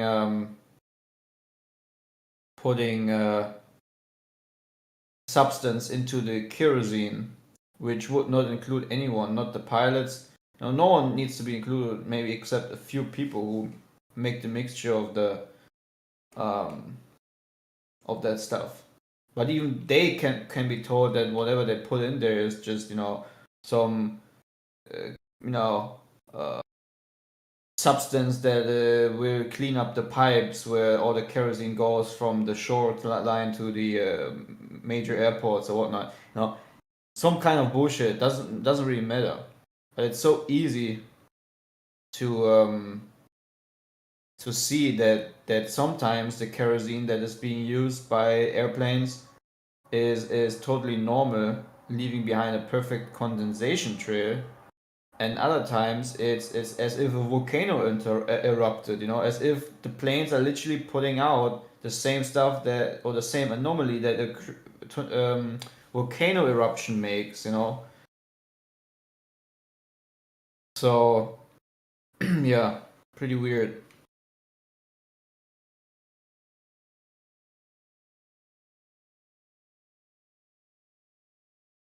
Especially weirder when you see, long when you go on the flight radar and then you look at, for example, long distance flights where the airplane is a very big airplane, let's say a 777, and it makes a perfectly normal contrail, while almost at the same altitude, not far off to it, there's let's say a regional jet, going from Italy to Heathrow, Britain, and he makes an extreme long condensation trail that stays in the air and then turns into a huge.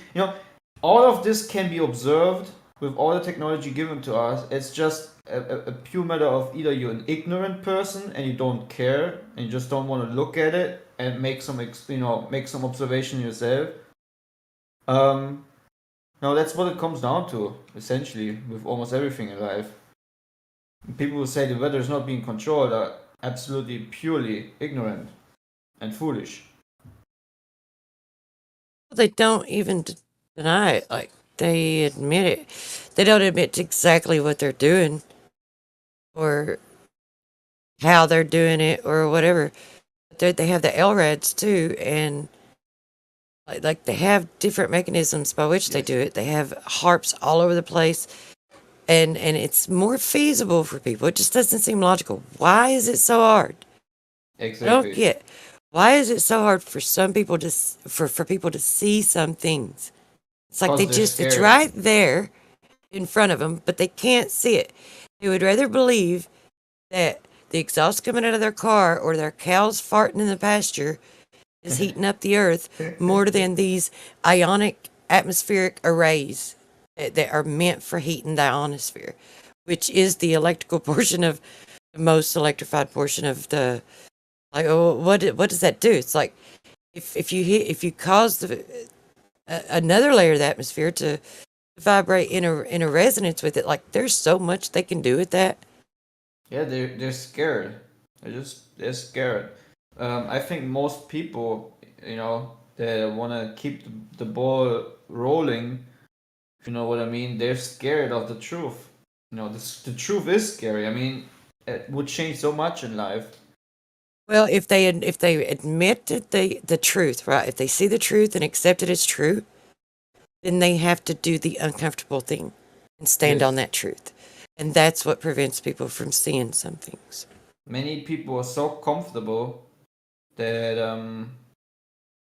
that a rude awakening is not something they want, you know. That'll also hinder them from having other truths, right? Yes, Because exactly. if you're not faithful to the knowledge that you have, you know, it'll hinder you from moving forward. Yes, Like for instance, people who realize that they're manipulating the weather, but they refuse to talk about it. They don't want to look into it further because then they have to do the uncomfortable thing and stand on the truth that they have discovered. Because somewhere deep down, they know that if they look into it more, right, that they're going to have to do the uncomfortable thing and stand on that truth. It's the same thing with Big Pharma. It's the same thing with Flat Earth. It's the same thing in all aspects. yes. And that will prevent them from finding more truth. Exactly. People preventing themselves from Chris? knowledge, and that's why it says, you know, my people will die for lack of knowledge. Many will perish because of a lack of knowledge. Because people rather wanted to believe a lie that makes them feel comfortable than the truth that makes you feel very uncomfortable.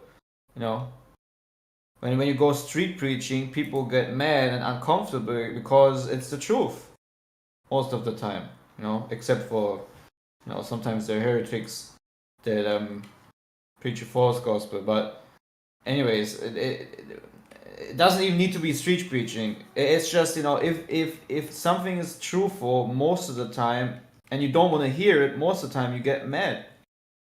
You know, it's just because you people get used to comfort, and that comfort is something they don't want to give up.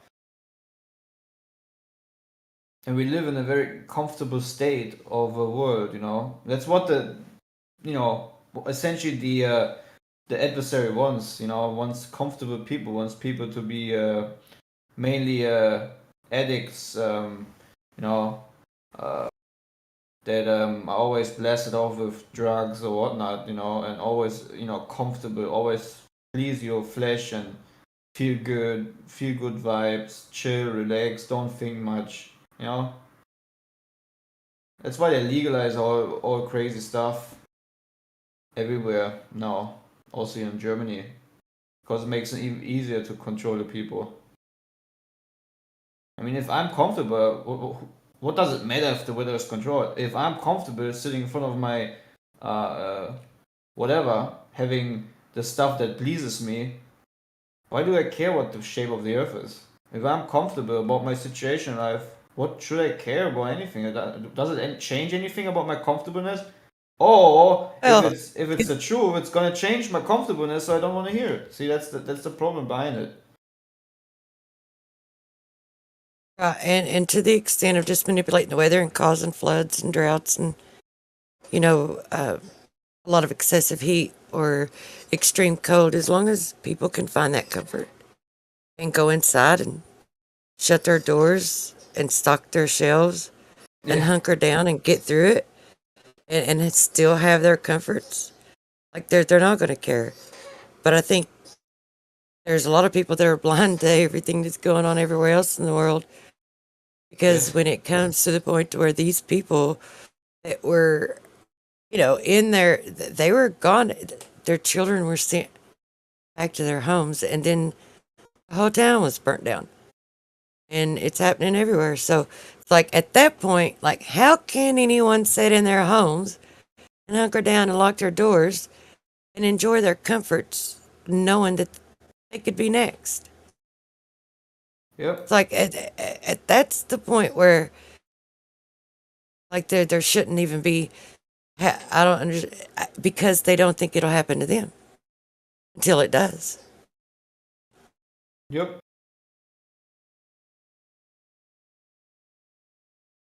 You know, comfortable is nice, but comfortable can put us in a very too much comfortableness can put us in a very dangerous situation or position as human The beings. most vulnerable will be hit first. The ones who have the most capability of doing something stopping it, preventing it, or making change, or defending the rest of the world will be the last ones hit. Because once they hit everyone else, when they hit the ones who's most capable of changing things or protecting anyone else or stopping it from happening, once they hit them, everyone else has already been hit because they were the most comfortable and pacified. And like, there's so many that I don't even think even knows it's happening.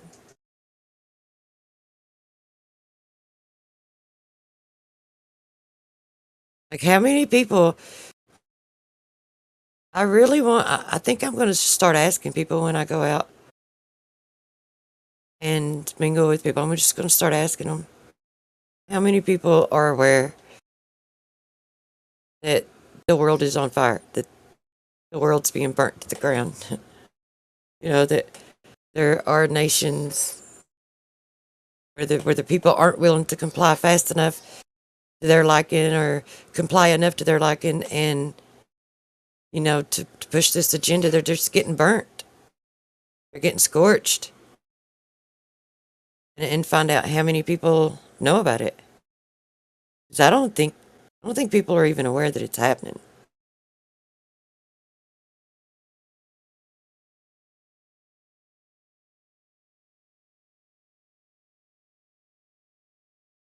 Awareness is such a key thing. The more comfortable someone is, the less aware he is going to be, right? You're the most aware when you're in a situation of uncomfortableness, right?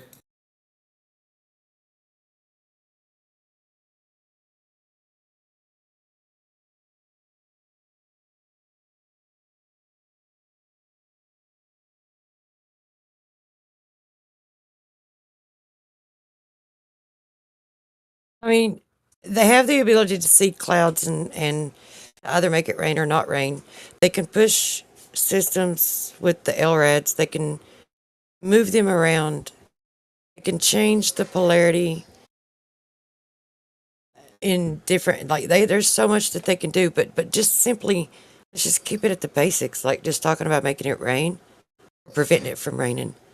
Just knowing that there should be, and for as long as they've been able to do it, and the technology they have now, there should be no droughts anywhere. There should be no floods anywhere. Like, for real.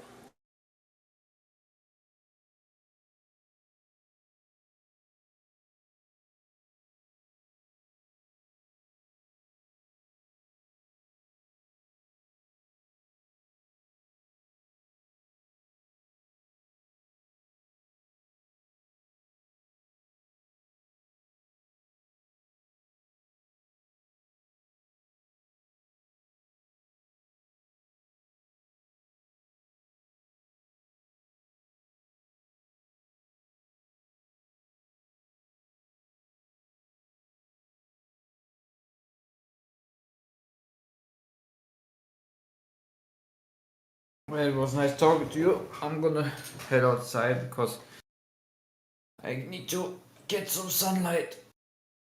Hi, Elmo. Hi, man. See you later, guys. Did you call him Elmo? Is that your nickname, Clay? Oh yeah, I once called myself Elmo in here. And I went back to Clay again. Must have missed that one. Because Elmo knows that it's all science fiction. Or fiction. I love that one scene so much. Where he shows that it's that they put the globe in the fiction section. This is the fiction section, Elmo. Anyways, see you later.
I don't know what's going on with these ballers, but it seems they're all like yellow bellies now.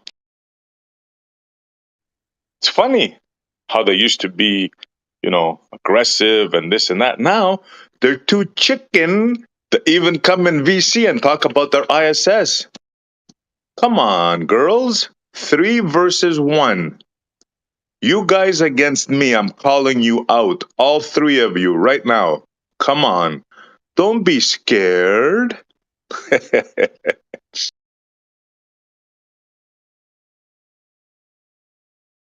Come on, Mole Man. Come on, Seafoam. How about you, Quiet Riot? You got anything in ya? You bunch of yellow bellies. Now that's an outright insult right there. I wouldn't take that. No self-respecting man would. That's right.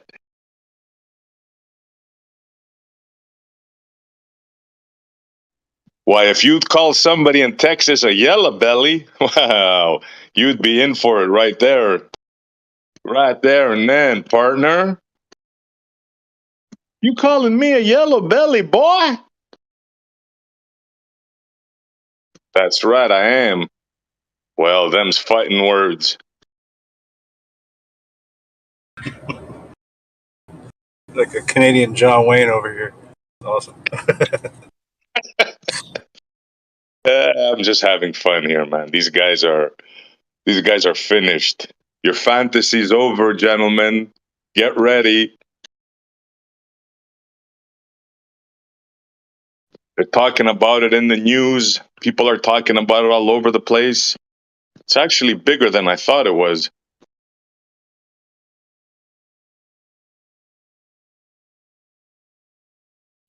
People are questioning where they're living all over the place.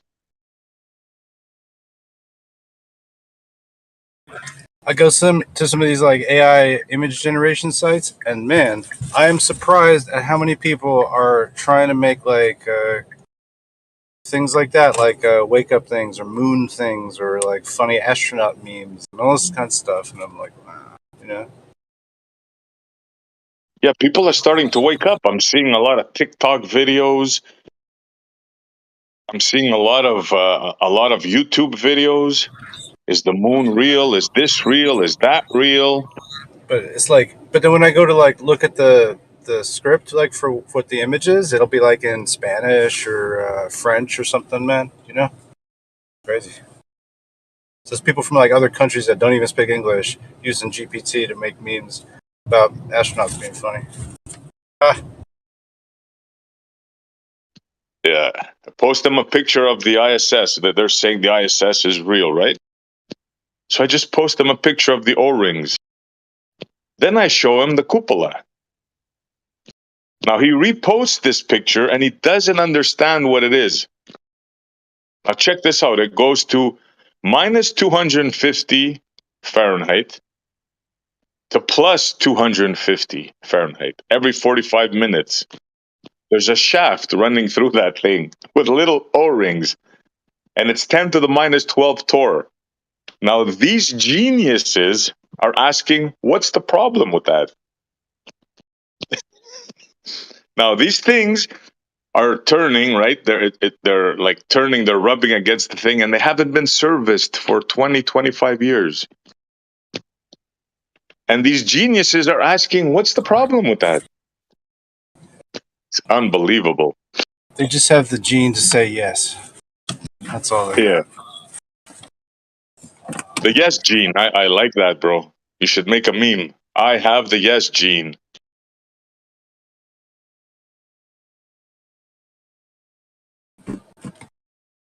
So they talk the big talk in the text, right? But they won't dare come in here and defend their ISS because they know. They know they're going to be heard all over the world. It's going to be recorded for eternity.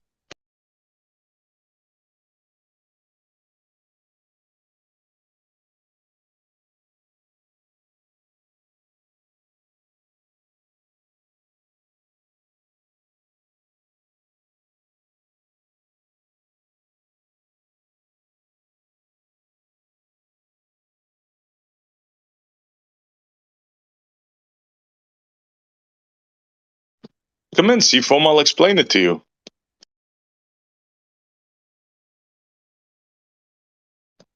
Come in, I'll explain to you why those O-rings. This shit like never works though. Like all this stuff it works to a point, but then you're like, oh wait, what if I put it there? It wouldn't work. And all this stuff they say, because there's always like this like science Fonzie. You know what I mean? Ready to like fucking hit the jukebox and make it work. Like there's no way that like like work like in concert with each other, and there are no problems, man. Yeah, it's incredible. They're saying that, oh, you're just saying stuff. Nah. No, I'm not saying stuff. Nah. I'm giving you concrete, call it evidence, call it proof, why this thing cannot work where they say it is. And the reason is many things. It's pressure, it's radiation, it's heat, it's cold, it's the rubber, it's the stupidest design known to mankind. Outgassing, I can give you like a dozen reasons why that thing will fail, but you just don't want to hear it. You just goes in one ear, out the other.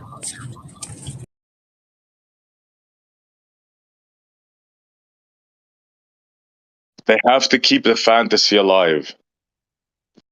It's remarkable how the brain works. Like if if you're not paid for this and you actually believe this, right? It's like you're believing a physical impossibility. You know, like you're believing something like you can breathe underwater, right? Without any equipment, of course. You're believing a physical impossibility. They're selling you the impossible. You're believing it, and not only are you believing it, you're fighting for it. You're fighting for the impossible. It's astonishing how a human being can do this. Like if you don't know, I get it, but after being shown certain physical things that can happen and you continue believing, well, wow, that's a big problem.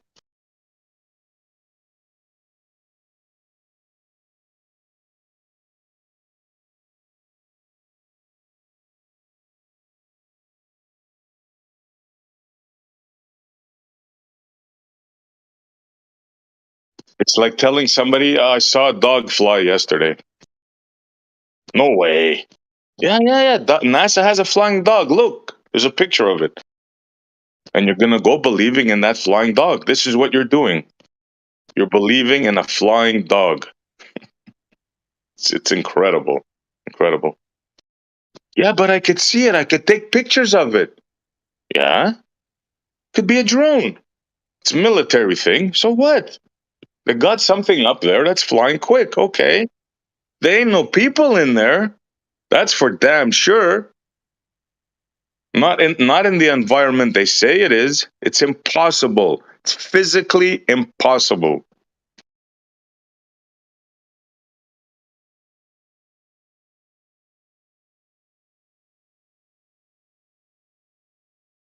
And I'm not talking about the things popping in and out or where there's cords or where they glitch. Who cares? That could be explained away, right?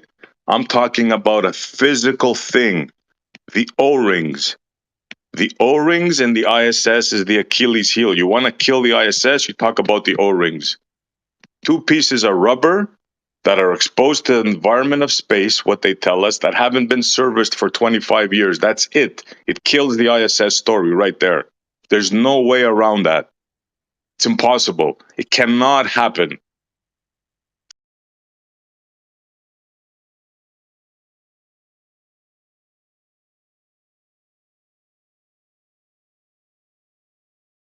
That's why nobody is coming in here to challenge.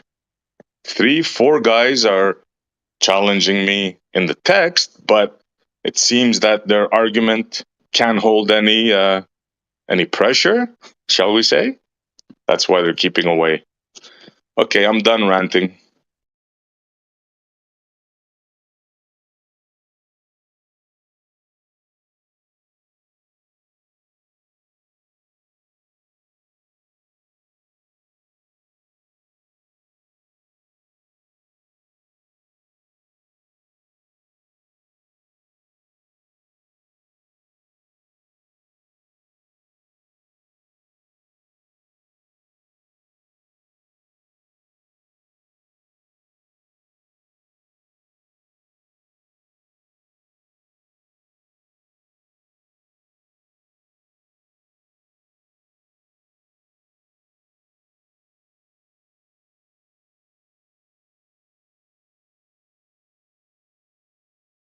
This is what I have. Just look at that picture. Look at that guy. And just say this to yourself. This man of very low IQ, obviously, and this tin can have fooled you. Think about that. Just think about that. This guy here that probably can't tie his shoelaces and this tin can have fooled you greatly.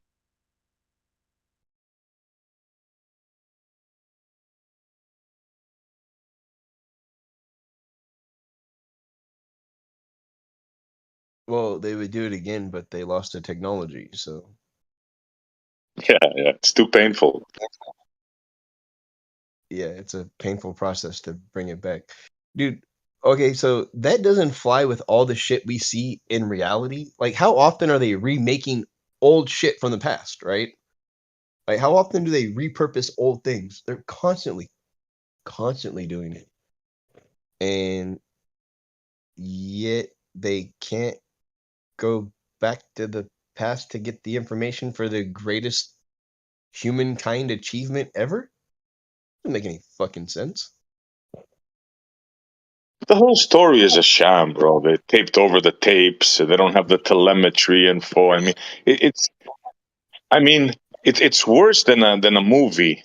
It's one of these B movies, and it's a hit. It made millions of dollars in the baller world. It's like it, Do you know what it's it like reminds me of? scary how easily people could be fooled.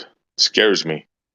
Do you know what it reminds me of? It reminds me of I think it was the second Men in Black or whatever, where they go to the dude's house and they're up in his like attic or whatever, and he's showing them an old fucking movie that's got like some clue in it, and you can like see the strings of the spaceship fucking in the recording and everything, and like it just reminds me of NASA, dude, like from the 50s and 60s, bro.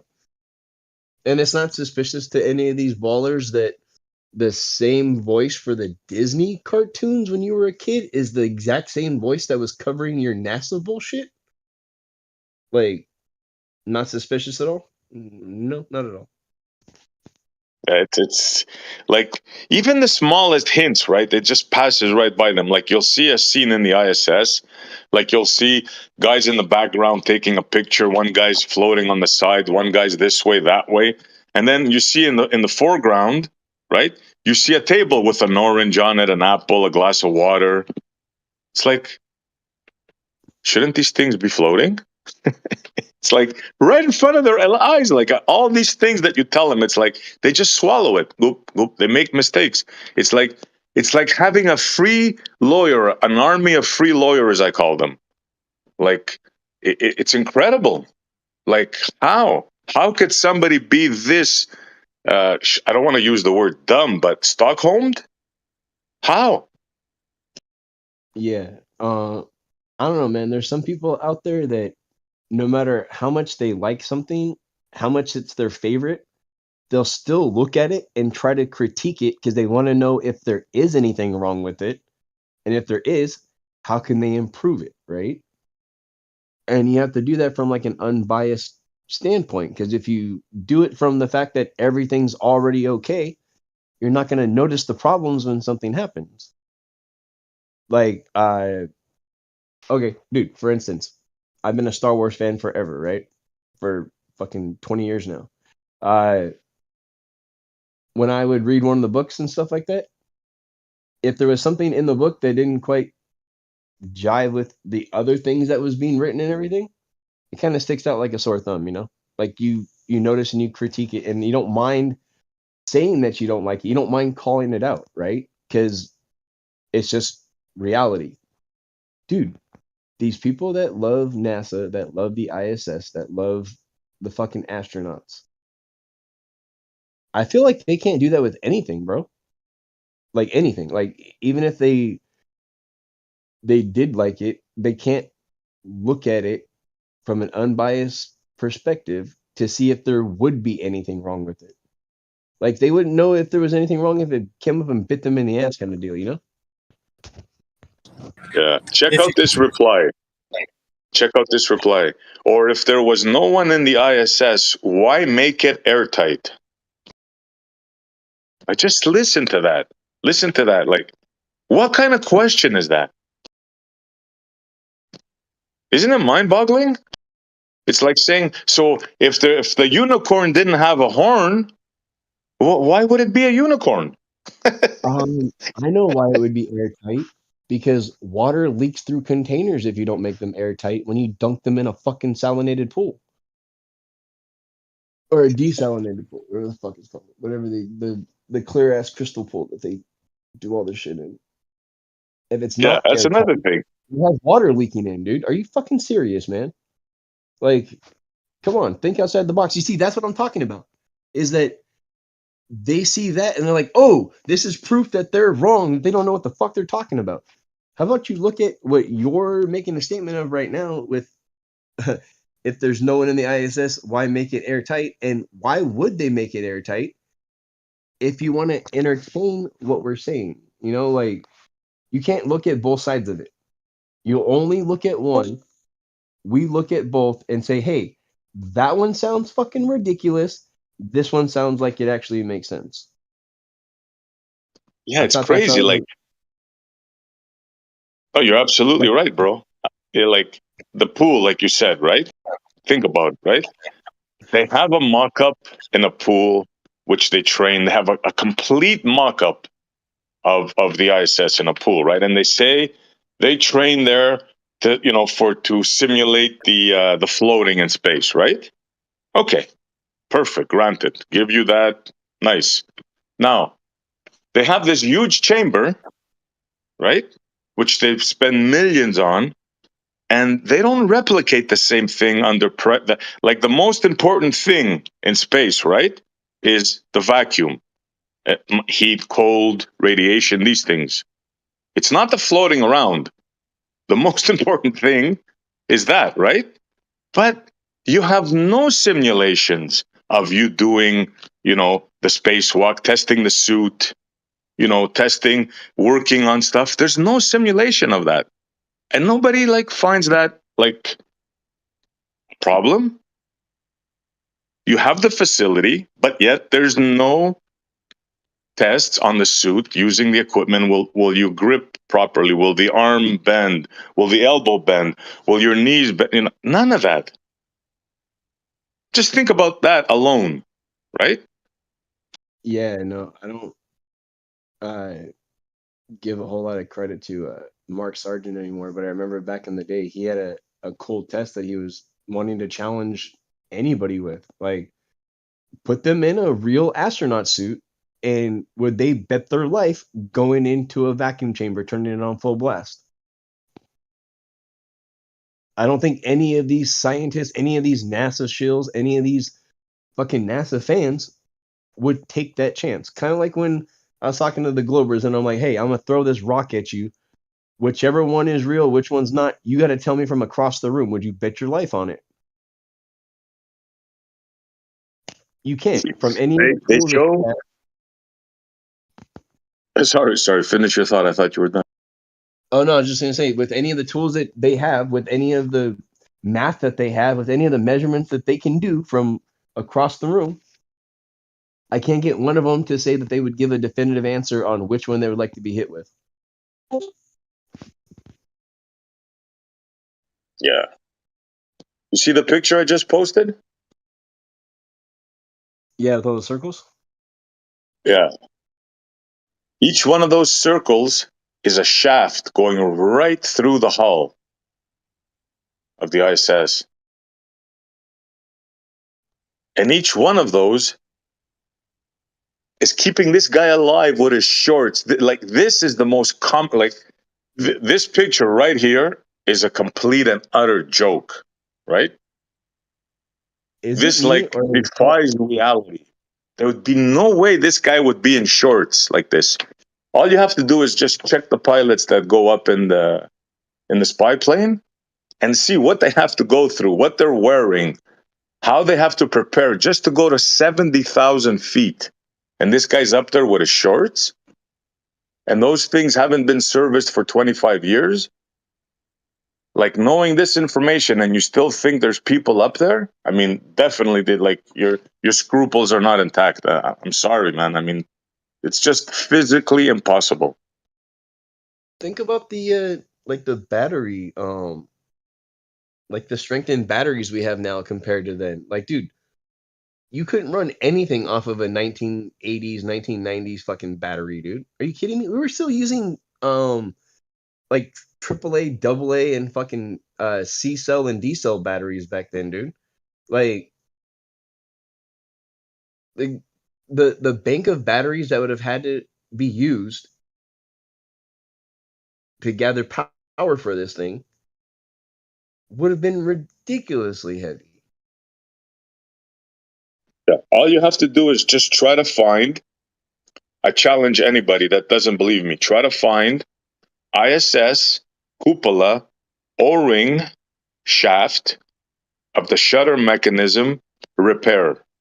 You'll find window repair. You'll find all kinds of things. You will not find, or I cannot find, and I've been asking for years, a service record of the ISS cupola O-rings. You cannot find that. It doesn't exist.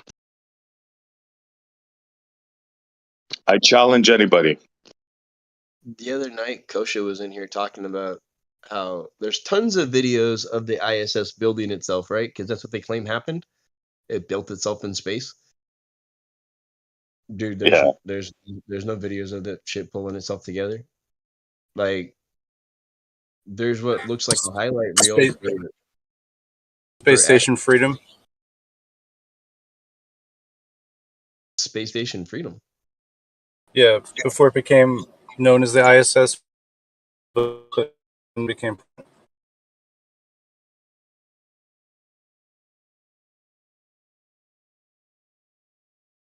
Yo, I just sent you a picture though of an article. Basically, like some company like got the technology that they were alleged to have been using on the ISS this entire time for their battery banks, which are based on some kind of helium batteries, helium electrolyte batteries or something.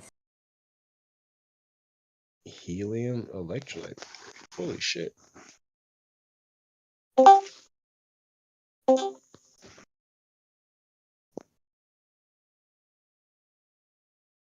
I think it's pretty funny.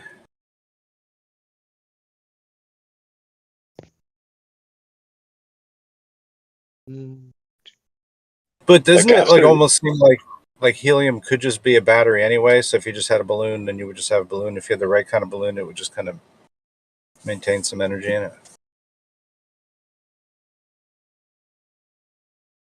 At least for 8 years, if it's a Mylar balloon. Well, it's 4 and 4, right? Because it's two different balloons, or 5 and 4 or something, or 5 and 3. I don't know. No. Yeah. Okay, so the first one was almost 8 years. It was over 7.5 years. And the second one was only 5 years. Oh, I thought they were like 4 and 5. Oh, okay. so check this out. They think that in the late 50s, early 60s, NASA launched a balloon in space that lasted 8 years. But now the ISS cannot be on balloons doing the same thing, whatever that thing is, right? Cannot be anything except what they say. It can't be a thing on balloons. It can't be a drone. But in the 60s, they did that. Echo 1. See that? See that double thinking, that dialetheism? Yep. Oh, okay. Right. I hear what you're saying. Like when we say today, like, oh yeah, the ISS could just be held up by balloons. People are like, no way, it couldn't go that fast, but it did go that fast if it was just a balloon and no ISS before the ISS was even a twinkle in its father's eye. Okay. Exactly, brother. Exactly. Like they think this stuff is going to slide by us, you know what I mean? But hey, no, it's not. If you did it then you can do it now. So there's your ISS fantasy dissolved before your eyes.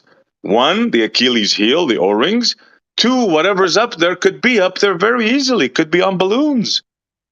You're crazy, I say? Well, hey, they did that in the 60s with Echo 1. So am I crazy? Or am I giving you your fantasy like back served, cold? What's going on here?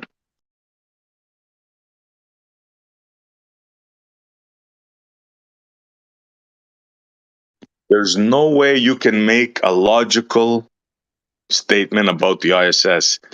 The ISS cannot be where they say it is with the equipment they say it has. I can prove it. All I have to say is O-rings and outgassing, and it's over for you. I don't have to talk about rotations or anything. Just that thing, O-rings and outgassing, and you're done.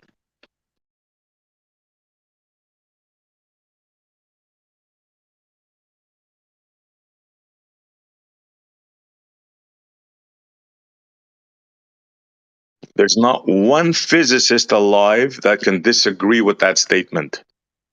Those O-rings, if they're there for 25 years, they have to be serviced. Period. There's no way you can have a dynamic O-ring system for 25 years, have 7 holes, have 14 of those O-rings, and never once service them. It's impossible, because when you open those shutters, those O-rings are rubbing against, they're dynamic, they're rubbing against steel. So there's no physicist alive or engineer that can disagree with that statement.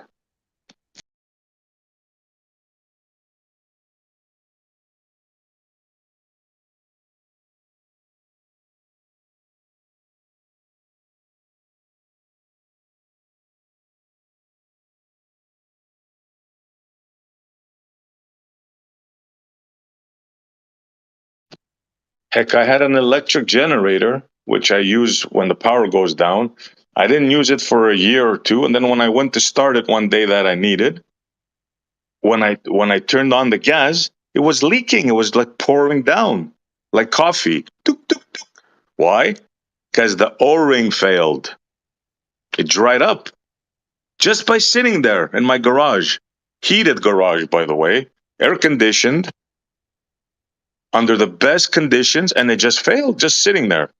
So you're going to tell me O-rings, 25 years, dynamic O-rings, and the environment of space, and they're still functioning properly right now? No chance in hell. And I'm not just saying nah, it's a physical impossibility. The reason? Outgassing.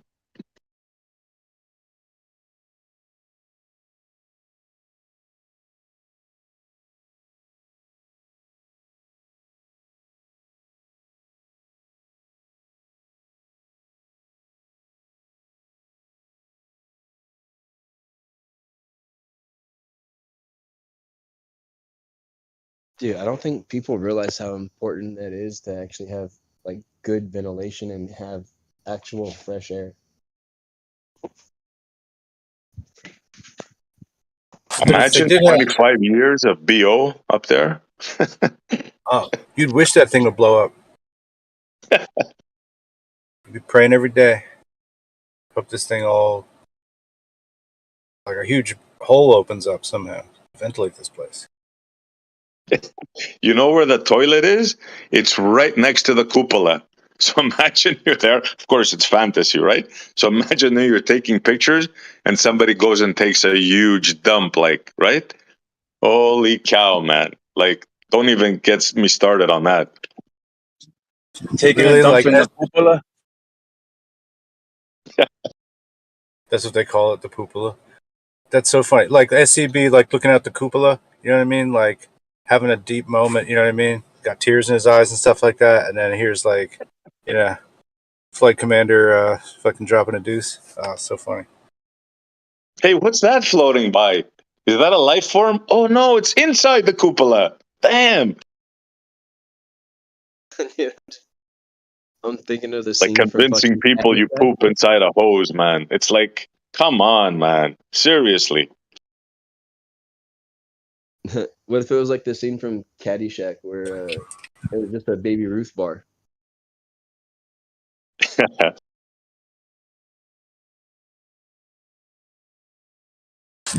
But if you had that NASA shill guy, they'd be like, "It's easy to poop into a hose. I do it all the time. Everybody can do it. Go try it." But yeah, dude, that off gassing is no joke though. So did a job. Like, I've been doing this job for this it's a 24 hour daycare. That's fucking wild and insane. But like you go in there, dude, and the first day I was in there, noticed that none of the fucking windows open, man. Like there's no ventilation in that. You have to open the doors to get any ventilation, and they don't open the doors because they can't open the front door because it's got a doorbell on it. Because you actually have to be buzzed in to get in there because they're afraid that like you're gonna take somebody's kid that's not yours if you show up, you know. So like they keep all the doors closed, and like they literally are just sitting there in their own like breath, fucking for 24 hours a day, dude. Like their whole shift, the whole 8 hours or whatever that they're in there. Fucking wild, dude. I can't be in there very long, dude. I'm in there for like an hour or two, and I'm like, yo, I need to go outside for like 45 minutes and get some air. I don't know what the fuck you guys are breathing, but Yeah, bro. The majority of the buildings here, though, they started this in the 80s. They're all sealed now. You can't open a window in a building anymore. It's all yeah, central air where I I'm don't at. think that's good, dude. I don't think that's good at all, man. Like The that worst thing. Yeah. artificial like air being hitting you all day with it's got chemicals in it because it's fucking if it's got refrigeration and stuff like that too, or what you call it, like an AC. Like not Yeah. that the Not only freon that, leaks it out or anything, circulates. but Sorry, go on. no, I was just saying not that like the freon leaks out or anything, but dude, you can't deny that the air coming through an AC feels and smells, and you experience something different than just having a fan on, right? Like it even smells different when it comes out into the room. Like you can, unless I'm just fucking weird, which I already know that, but still. Well, I don't know about the smell, but I know that it spreads the germs around for sure, right? Like it's central air. You're mixing everything up. Like it's, I don't know. They used to call them sick buildings when they started closing up the windows. They started calling them sick buildings. If you come to Montreal, you look at all the buildings. Not like all the new ones. Not one of them you could open the building. There's no way to open the window. There's just no way to do it. That's insane. Like, Yeah. wouldn't it And have you'll to be some kind of psychological test that they'd have to run on the astronauts? They'd be like, yo, can you stay in a room for 9 months? Like, can you psychologically handle staying in a room for 9 months, right? And not leaving? with other people. Yeah. Yeah. It's bad enough on your own. Nobody could do it. It's like a form of torture, right? Being alone. And how Why could you didn't shit in a bag? I mean, Yeah. why didn't any flat earthers come out with like a real like you guys remember MTV Real World on MTV? Why hasn't there been like an ISS version of fucking Real World, dude? I would watch that even though I don't believe in ISS. That'd be funny as hell. Did you see that thing they did in England where they had a bunch of contestants Oh, and they they were faked testing them to see the space thing, who's going to be part of the thing that's going to go to space? Did you guys see Yeah, that? it was like a real life like Capricorn 1 kind of issue, right? Kind of deal. Yeah, man, they fooled a whole bunch of people that they actually went to space. Now you're gonna say, how the heck did they convince him? Because in space you float, right? Well, they told them, and they believed it, that they had an like a gravity machine, not like yeah, yeah. It's all filmed. It's a BBC thing. And at the end, they opened like they were in the studio, and because they thought they were in space in a ship, but they were in an actual studio, and they opened the front thing of it, and it's like those huge cargo planes where the door opens and exposes the whole thing. It was one of those jobs, and you should have seen their faces, bro. They actually fooled people that they went to space, and they made them compete for it. It'd have been awesome if they would have had it released as if it was an actual like space program. like everything was legit, and then right at the end be like, "Ha, we punked you." Yep. And they even had that because some of them were like, they were getting suspicious. And they had within the group, I think there were 7 or 8. I think one of them or 2 of them were plants. They actually knew, and they were there to reinforce the lie. And it worked out like a champ.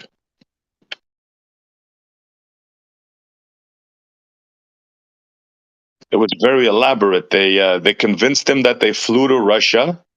So they put him on a plane in England. They flew him around in circles, and they landed. They landed back at the same base. But what they did was they recreated a Russian base. They went to Russia. They bought Russian chocolates, Russian everything, right? And they stocked the store, and that's how they fooled him. And they made him think that they lifted off from Russia, because obviously there's no facilities in England, right? So they did all that, man. They fooled him. They actually brought a Russian town in England. Yeah. But I mean, like, they couldn't possibly lie about this. How many people would have to be in on it, right? Yeah. Okay.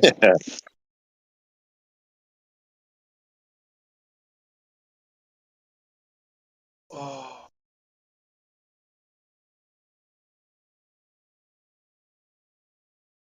So let's see. Europe and Canada, so you don't have to worry about this stupid ass like I thought it was supposed to be worldwide fucking FEMA, or no, is it just countrywide FEMA fucking warning or blast or whatever the hell they're sending out. Have you heard anything about that? That's supposed to happen today?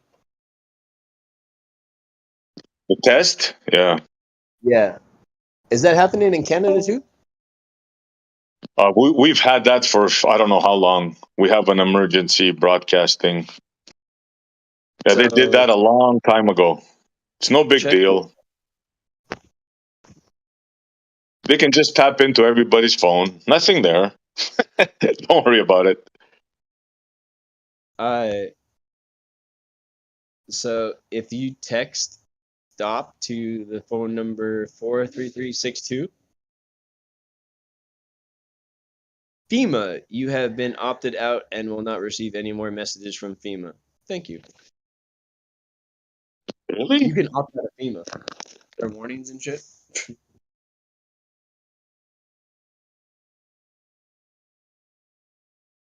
Well, here you can't opt out of this. This is like, like an Amber Alert.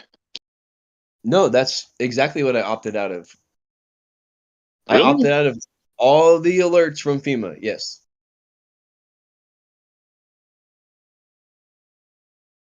Okay, I don't know if we can do that here, but okay, I didn't know that. Either did I until this morning, and then I found out.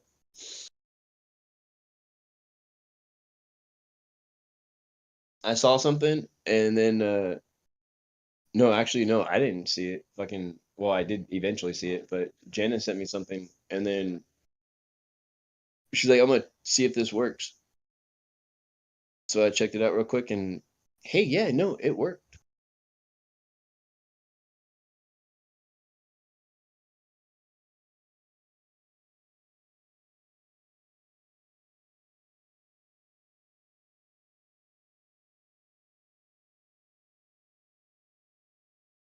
Dude, speaking of the Funny. ISS, those shields that they have, right? Aren't they constantly trying to like having to go out and fix those things, right? Replace them because they're getting shot by micrometeors all the time. Yeah, funny how they always miss. How they always miss the window. There's only 7 of them. And I don't know, like the ISS needs to have all that shielding, but a Mylar balloon that went 3 times further doesn't need any kind of shielding. Everything they say is ridiculous. Remember the hole they had? Oh, where the And they- guy saved it with his fucking thumb? I remember that. Yeah. Yeah, they say that hole was like leaking for like a few hours before they found it. Something like a ridiculous thing like that.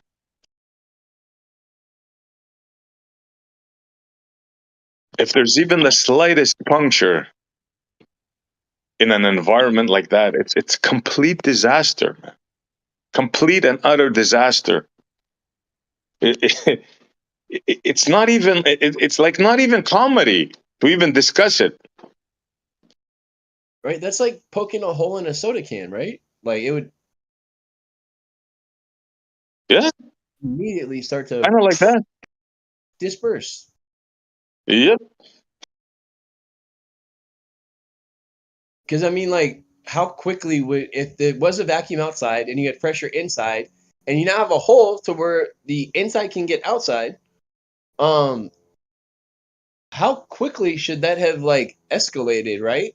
Like you wouldn't have time to stop it. Actually, and There's as no soon as way.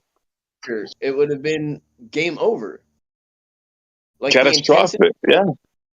of it trying to create equilibrium, right, would have been real. Actually, it would have been something to see if it was real, you know, because that would have been fucking insane to watch happen. Like watch it just like tear itself apart because of a hole in it. Yeah, it would have to equalize. The pressure would have to equalize. There's no way about it. There's nothing that they can say against this. It's just physically impossible. There's no way out of this. You have to invent new physics to get away from this. This is why this is a rock solid argument. There's no way out of it. There's just no way. You will have to reinvent how pressure and vacuums work. Good luck.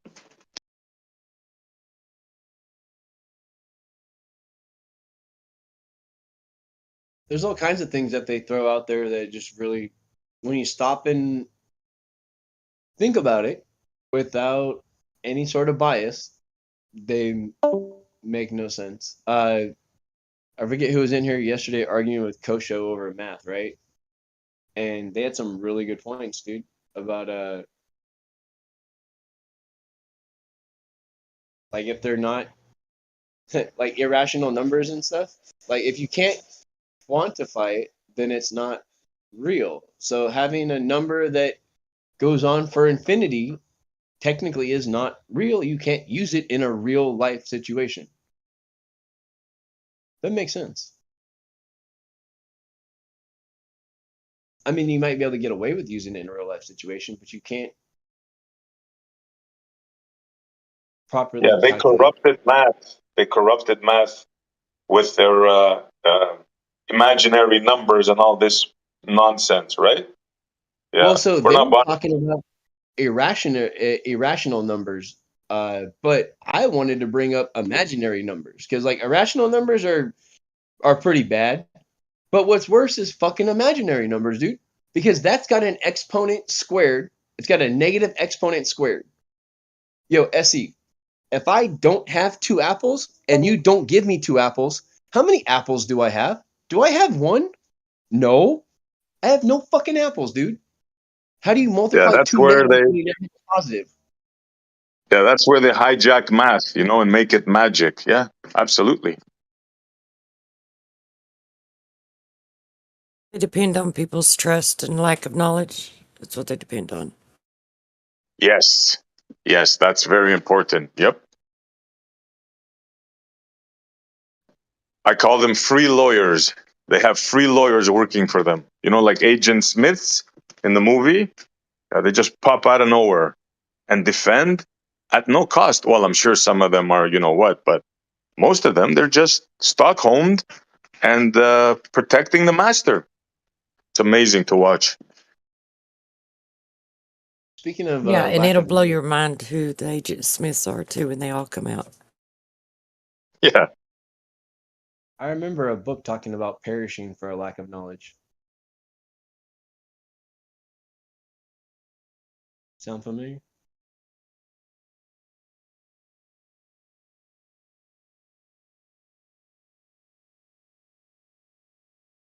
Yeah, and it's the ones that, you know, I don't know. I think they know.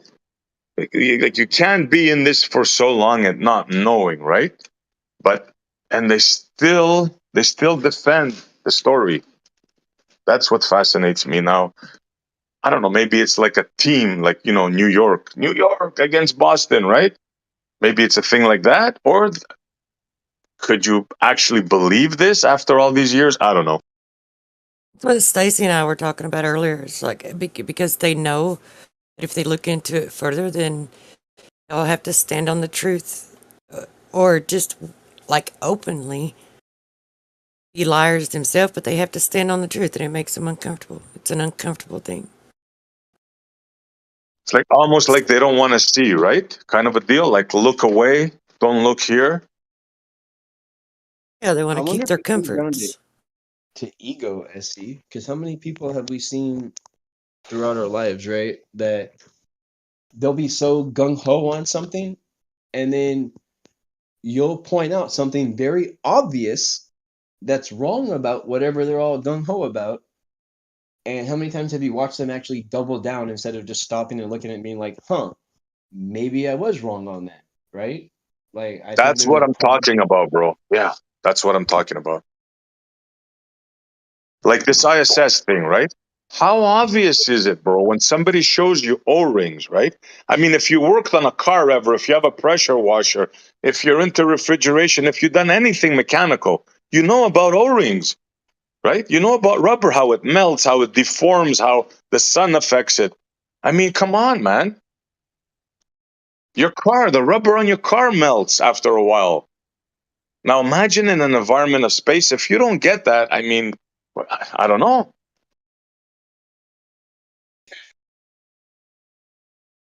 Yeah, no, you're right. Like all of those seals in your car, the only reason why they even operate as long as they do is because they're in constant use and they're being lubricated all the time. Um, and they're not in an extreme environment, dude. Like, how long would a car last sitting out just on the coast by the beach by itself, nobody washing it, nobody doing anything? How long is it gonna last before it starts rusting like straight through, right? Like, and I get that there's no salt in space or anything like that in their version of space, but at the same time, there's still things that they talk about that are dangerous up there. Like, okay, we are cold down here because they say that we have an atmosphere. That's why the sun doesn't fry us, right? But that's not the case for the ISS. Isn't that being hit with like what's the temperature on the outside of the ISS? Isn't it like Minus 1,000? 250. So wait. Well, no, when the sun hits it though. Like Well, in the yeah, I get what you're saying, but they're saying the heat accumulation, blah, blah, blah. Yeah. But even what they're saying, right? We'll even go. I know what you're going to say. It's an environment of 3,000 and this and that, right? Mhm. Mm-hmm. Yep. But they deny that. They say so much radiation accumulates, blah, blah, blah. Fine. Even let's not even argue that. Even if we give them what they admit, this is what they admit: 250 Fahrenheit in the sun and minus 250 in the cold. That's what they say the ISS temperatures are. And that, get this now, that happens every 45 minutes for 25 years. Let me repeat that. Minus 250 plus 250, that repeats every 45 minutes for 25 years. And they say those O-rings survive those conditions without servicing. I call that a, an impossibility, a physical impossibility due to just one thing: outgassing. That sounds so beyond reality though, dude. Like 250 degrees to negative 250 degrees, that fluctuation constantly every 45 minutes. Yes, Dude, sir. that means like all the fluids in the vehicle, all of the O-rings that you're talking about, all of the seals, right, would constantly being uh contracted and then expanded, contracted and expanded at Yep. different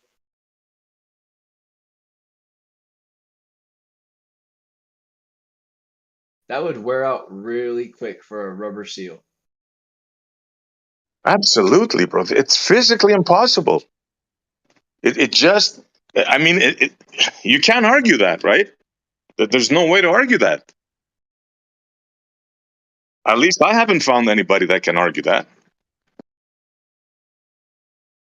Well, they throw arguments at it, but just because I like to try to tell people that, yo, just because you have an answer doesn't mean that I buy it. Like, just because there is an answer doesn't mean that it's right. Are you fucking But there serious? isn't an answer. There is not an answer to this. You can't say there's special rubber or there's special this, or it's physically impossible. The rubber doesn't exist for this. There is no material known to mankind that can withstand this kind of torture for this many years. It's a shaft. It's a dynamic system.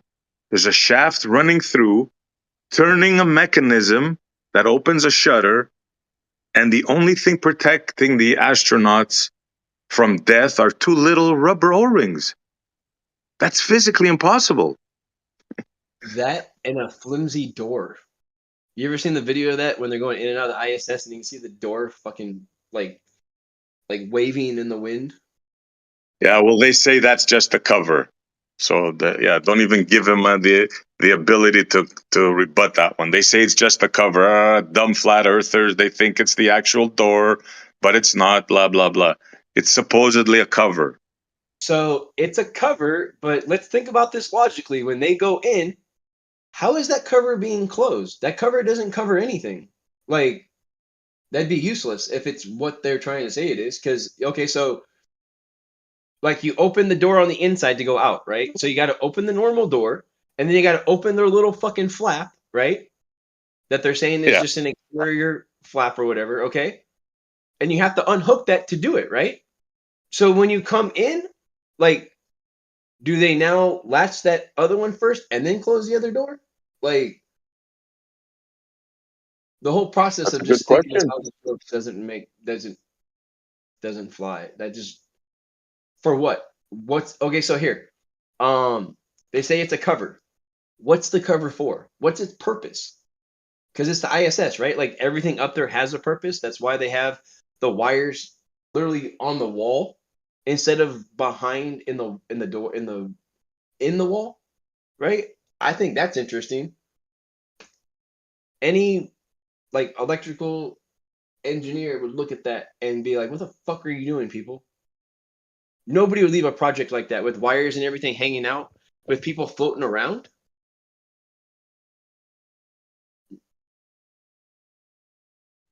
Not only that, let's put vital equipment on the outside of this contraption. So we have to make death-defying walks. Like the submarine designers, right? They put all the vital equipment on the outside of the submarine, right? Same kind of design, right?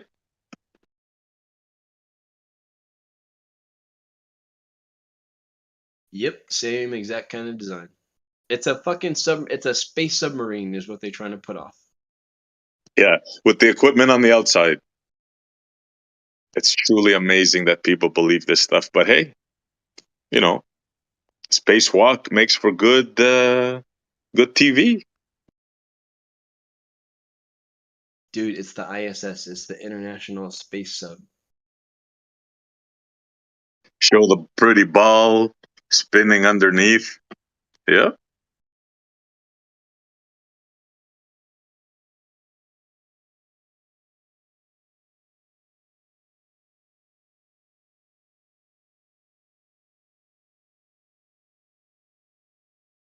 Clip with David Weiss where he's talking to somebody on some like show or whatever, right? And he's saying that he's like they're agreeing that that looks like the ISS, right? And the people he's talking to are straight up arguing with him, like, why can't that be real? That looks totally real, right? And then David Weiss shows him that it was a fucking solar panel in his front yard with the camera upside down, and how easy it was to fool them.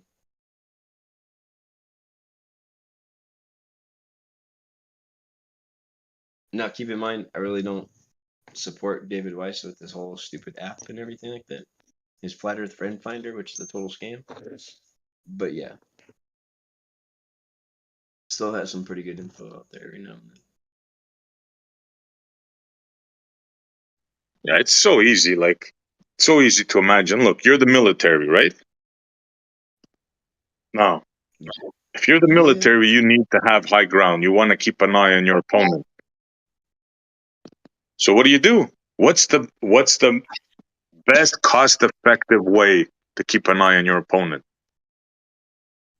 Well, if you know that you can float a balloon up there for 8 years, it seems logical to me that you'd freaking put a camera on that balloon and send it up, send a few of them up. Now that's just me. I would think the most cost-effective way is to make people think that you have that ability, even though you don't have that ability, so you don't have to spend a dime on anything. And now you get them to psychologically pretty much police themselves and each other. Kind of like Yep. COVID, where it wasn't authorities that were telling you to. The cops weren't coming up to you telling you you had to put a fucking mask on, dude. It was your neighbor. It was the person standing next to you at the grocery store that was asking you, "Where's your mask?" Right? Like, are you fucking get out of here?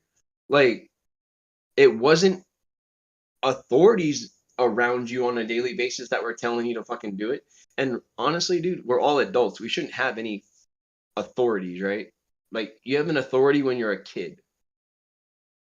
Yeah, that's It what I was was saying it, before. It's the Agent Smiths. Sorry, go on. oh, that's cool. It was the authorities that were governing the businesses, so they were doing it by proxy. That's why the businesses they were feeling pressure. But once people started standing up and suing them, that's when it stopped. So they win as long as good people do nothing. Exactly. Yep. And they know the space people, right? They know that all they got to do is just convince the Agent Smiths with very minimal pictures and fantasy, and that's it. They buy it. The majority, that's all it takes. So that's all we're going to get. If you can fool the majority with a minimum, why are you going to put maximum effort into it? No need. Exactly.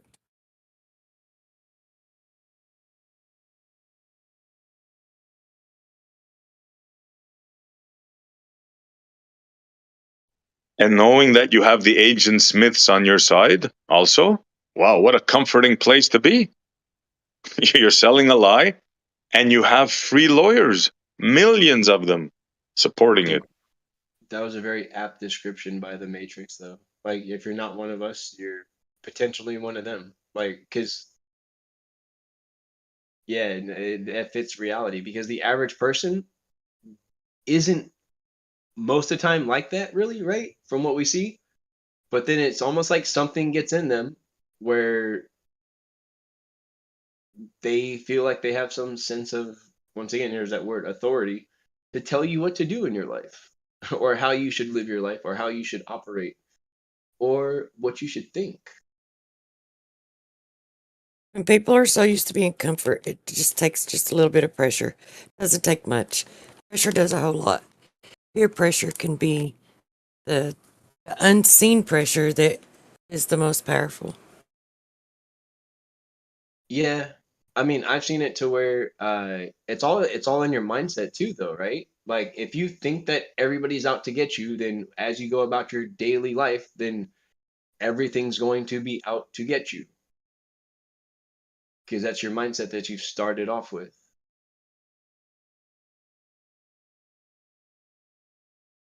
But now it sounds like you're arguing from the other side.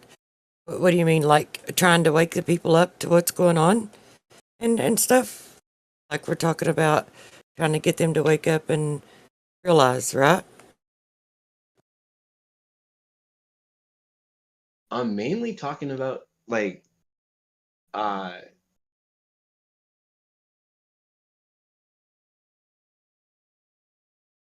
like the people that I see on a daily basis that are out there.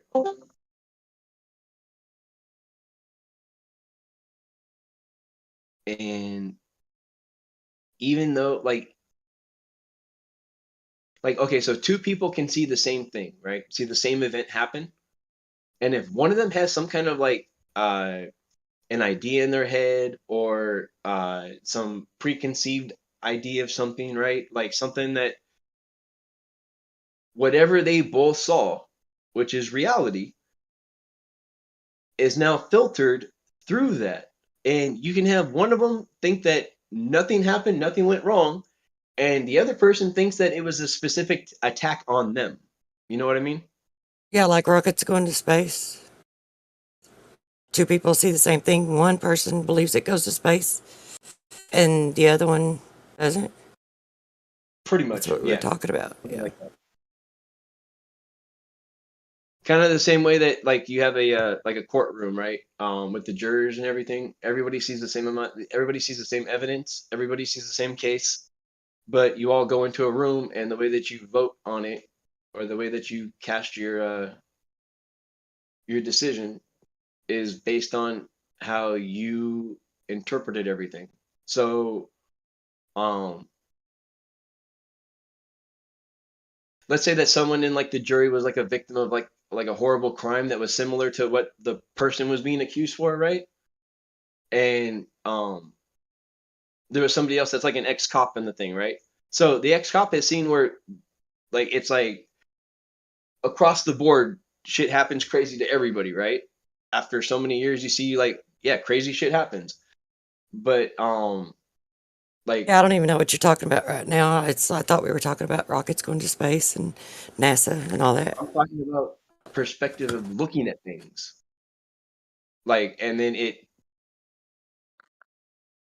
like the person seeing it, interpreting it, um yeah, like viewing it through a filter is what I'm talking about. And like the NASA people, this fucking rocket boys, all those guys, they have their filter. That's a preconceived idea because of what I guess kind of what they've been through when they were like what they were taught when they were younger, how they adjusted to things when things like didn't go their way when they were kids. I am learning now that that's like a big part of who you end up as an adult. Your first 8 years, like what was going on around you during that time, is huge on who you end up growing up to be and how you pretty much view the world and how you I break think things down. everybody got comfortable.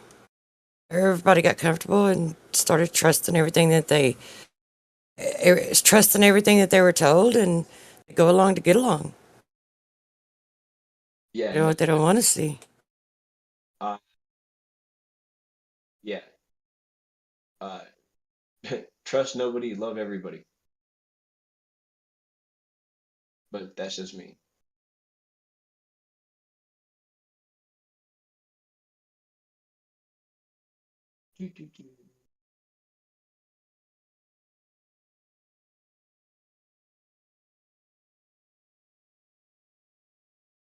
So, is anybody planning on catching the eclipse on the 14th?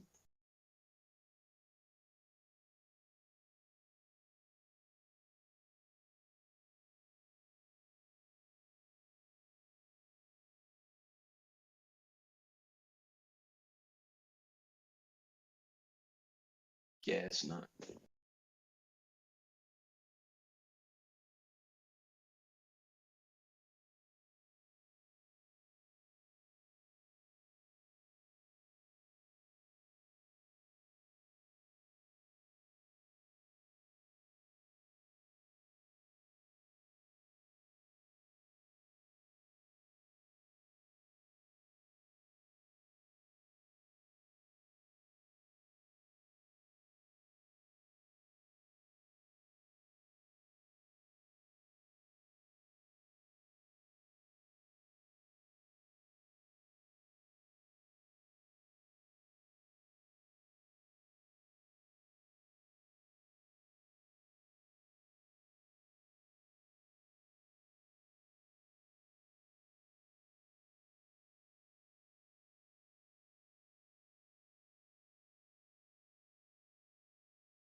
far as space travel goes, anyone who watches that video and hears that conversation in the cockpit where they're darkening it and putting the cut out cardboard over the window, anyone who still believes it after that, or believes that they're not lying to them, it's beyond me. They just don't want to see.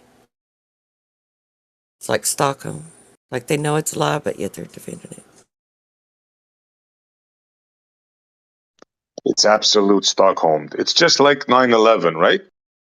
When you see 3 buildings falling almost free fall speed, especially the building 7, right? If you see that and you still believe an official story, I'm afraid there's no hope for you. I mean, I'm sorry to say it like that, but you're just gone. There's like absolutely nothing anybody can do for you. Totally.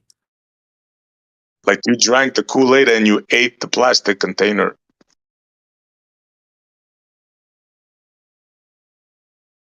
To think an aluminum plane or jet fuel is gonna like warp and melt steel. It's not just that. Like it was vaporized. That there wasn't anything left. That's far different than warping it. Like warping it's just a little bit of bending, and you're not gonna do that with an aluminum plane. It's not gonna rupture a hole in it. Like there's so much with that. There's that, the moon landing. There's many things. There's just too many things for a person that's awoke to see. If you can't see them, I mean, it's, it is what it is. I mean, shepherds need sheep, right? In order for there to be shepherds, there have to be sheep. So that's just the way our society is organized. Most of the people, unfortunately, are sheep, are followers. They just go about their business, believing in authority. They've been taught in school to salute the flag, Prussian education system. Some people are just susceptible to indoctrination, to hypnotism, and others aren't. It's just the way it is. And some can't even recognize the truth when they hear it. Yes, sir.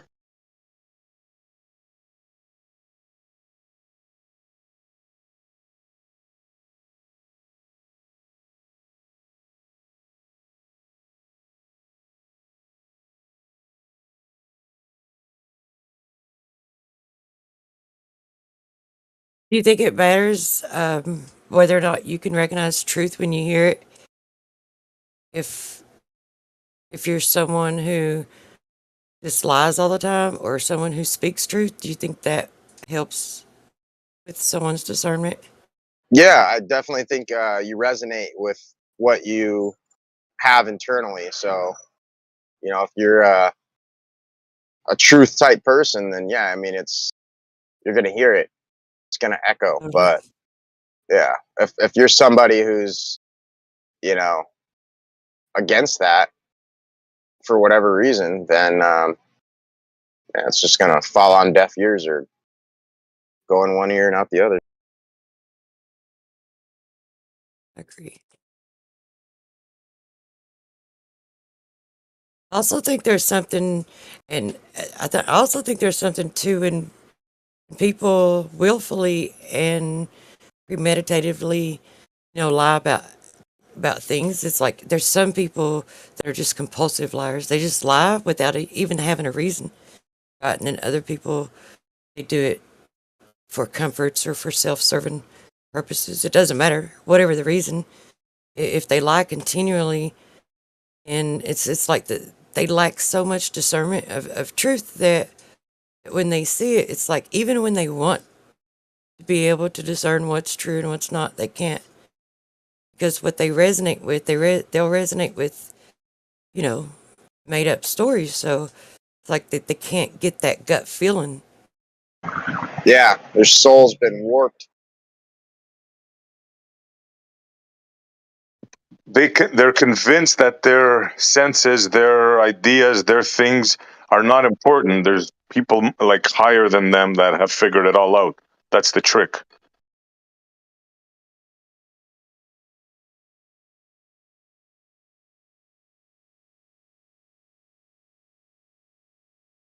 You're conditioned as a child through the education system, the Prussian education system, that there's one authority that lays out the truth, and you get tested if you know the truth. And then you do your test and you have A, B, C, or D, right? There's no E there. There's no other option. It's what they tell you. One of the options they tell you is right.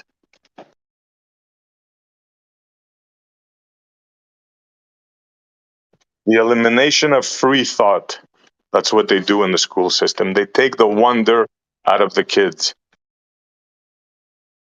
Oh yeah, they're they're busy programming you on what to think, not how to think, how to discern the world around you properly, and you know, use retroductive logic to synthesize or discern an accurate answer. It's all about memory and how much information can you retain and regurgitate. That's that's Exactly. you know, Exactly, bro. You hit the nail on the head. Yep.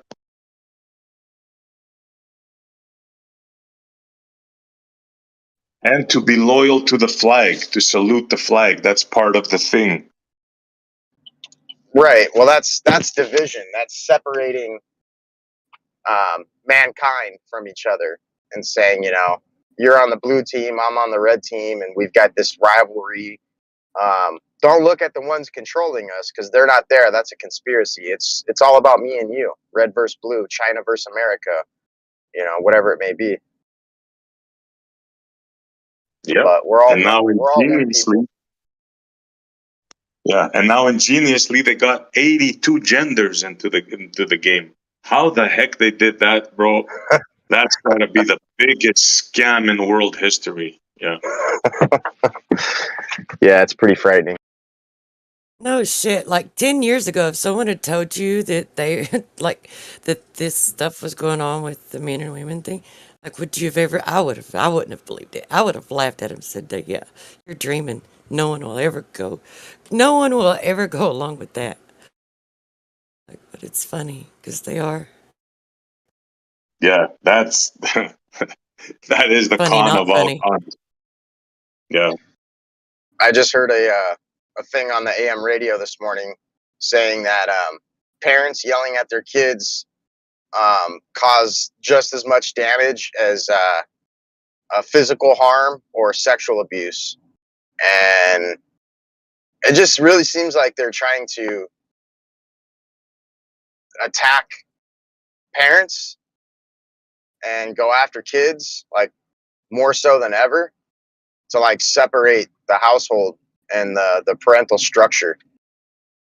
Like it seems like the school system wants to be above the parent. Absolutely. Yeah, yeah. That started with destroying the nuclear family. Absolutely. They're going after the kids. That is job one right now. And I'm not saying I agree with yelling at your kid, right? I mean, but what parent hasn't yelled at their kid? So when they can manipulate the masses to think that yelling at your kid is equivalent to sexual abuse, and they start passing laws and bills on this stuff, I mean, what's next? You can't discipline your children because you can't raise your voice at them, or you can't discipline them at home because it's abuse, but yet, and they want to akin it to sexual abuse, but then you can send your children to school and some guy can dress as a woman and read them a story about how they can, wear a thong. I just like wrote out a big old long poem type thing. Scroll up in the chat earlier and put that was part of it. It's like, but they can do that, and if you disagree with that, then you're also abusing your children. So it's like there's no win situation. Yeah, that's part of the game plan. Absolutely. They think that the school has the right over the parents to teach them about sexuality at age 5 and 6. And I'm not just talking about transgender, any sexuality. I put it like this. Would you bring a stripper, like a regular stripper for males, and do a lap dance or a pole dance in front of children? Would anybody accept that? No, right? So why would you accept a transgender doing that? Like, have we lost our scruples? I talked to a member on Tolerance. here. I'm not going to mention his name, but he's high ranking with the whole school system and the curriculum at which they choose to use. And he thinks that it's okay for the school to teach young children about sexual topics and anatomy, even before the parent has the option to do that. Like, you know, like a dad talking to his son about the birds and the bees when the age comes right. Like, he thinks that the school system should have the authority to have that conversation before the parent does. And I just thought that was egregious, man. That's just crazy talk. Was it Matthew Learns? No, it wasn't Matthew. I'm not going to say who it was, but at the same time, like, the fact that this person is in the position of power they're in and has these sorts of beliefs, it's appalling and really eye-opening as to what we're up against. Like, these people really think that talking to your 5-year-old son about an erection prior to the parent ever having the conversation is acceptable. And to me, that's just, it's mind-boggling that anyone would ever think that's okay and acceptable. Most parents probably don't even know that they're having these discussions or even considering these things if it's not already going on in the school that their children go to. That's all the more reason to get, homeschool your kids. It's all the more reason for everybody to homeschool their kids. And Blaze, good morning, by the way. Yeah, what you said, Blaze, that they want you to get a license eventually, have a child. Like, that's going to be a thing soon, I believe, because most people are not going to be able to get pregnant. The only way you're going to be able to get pregnant is artificially somehow. Right? So you're going to have to go get a license and be approved and check your social credit score and all of this, and then the doctor will have to help you. Or they'll Eventually. do it. Good morning. Has anybody ever seen Demolition Man? Yep. Nope. That's exactly where we're going right now. Like, I mean, I need to start pulling clips out of that movie, dude, because it's like it's happening more and more. Like how they're Been a banning while. things. So in that movie, spicy food was banned. It was illegal because it was technically they deemed it bad for you, so they made it illegal. Like how they're doing now with things. They say it's bad for you and then they make it illegal. Like, I mean, they can give a warning, but it's up to you what you want to do with yourself. Like, right? Isn't it? I'm not for like suicide or anything, right? But whose right is it to tell you that if you really want to, you can't do that? I don't know if you guys remember, but it's like illegal to commit suicide. What sense does that make?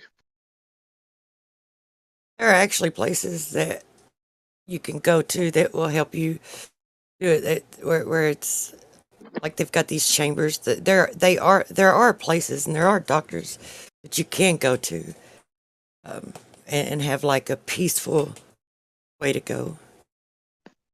Yeah, but I mean, like, if I wanted to, if I didn't want to pay for that and I wanted to go a cheaper route because I couldn't afford it or something like that, right? Like, who are they to tell me what's legal and what's not for me to take myself out? So if that is an option, why is it illegal for me to do it? Why do I have to have somebody in a coat do it for me? And tell me that it's okay. Because you're a collateralized debt slave and they don't want you wasting human resource. Exactly. That's a pretty good answer. That's an extremely good answer. Yeah,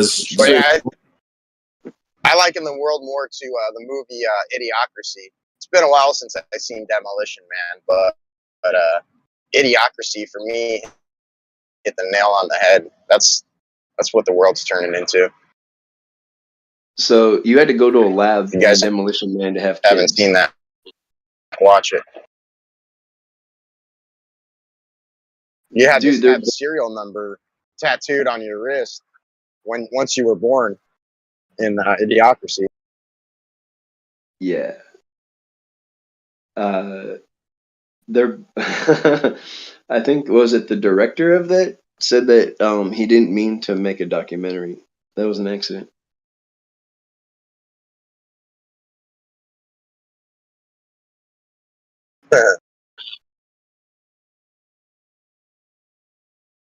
But they're both really good examples of what we've turned, like what this has turned into, you know? Well, that's probably scheduled for about, I don't know, say sometime next year. We probably got it scheduled to happen. Like, I have to get, but it'll be invisible probably. Like, I wonder if Trip or Taco something. Bell is going to take over the franchise war. Like, yeah, no. They created, what was it, San Angeles, where they combined Los Angeles, San Bernardino, and like Santa Barbara or something like that. In the Basically movie? making it like a, yeah, in Demolition Man. Like the town that, like the Oh, city that they were in was San Angeles. It wasn't Los Angeles.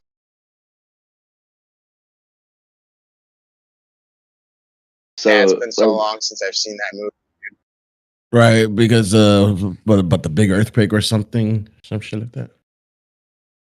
yeah, that was in the museum. Yeah, no, that's like that movie is, yeah, between that and Idiocracy, dude. If there was a way to blend those together with the information that's in there, that'd be like the perfect documentary from the 90s and early 2000s. Idiocracy was, Uh-oh, maybe we need to do that. when did Idiocracy come out? Like, what, 2005? 2000? Yeah, something like that. It came out a little longer ago than I thought, actually. But that was only because it's like way before its time.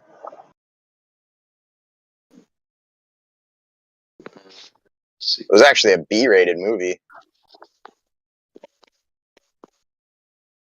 I think that's why most people never heard of it or seen it. I totally regret having my children. 2006. I love my children, but That sounded look at what horrible. I know it did. It did sound horrible after I said it, but that I don't mean it that way. I mean I regret having my children in this world because look what they're gonna deal with, man. It's like they're just out of college and they're just starting their lives, and look what kind of lives they're gonna have to start a life in. Dude, that ain't Ridiculous. nothing, dude. Your kids live a fucking wonderful life. There's much worse lives that people have lived just one generation ago. Most people don't realize there's like a whole colony of Chinese people living in Mexico. And the reason they don't know that they're even there is because they've been literally living underground for like, I don't know, close to 100 years. A lot of these people, like literally born in these freaking caves and like just stay down underground. It's good YouTube, but it's crazy. Do you But have yeah, a link? Do you have a I link for wonder if that? that's the let me case see. for Let me Canada dig it up. too. I envy those people. They honestly. Like I don't know, maybe my kids will be just fine because they're pretty much in the system and they'll go along with it probably, so I don't know. My girls probably already can't have children. They just don't know it yet. To be told.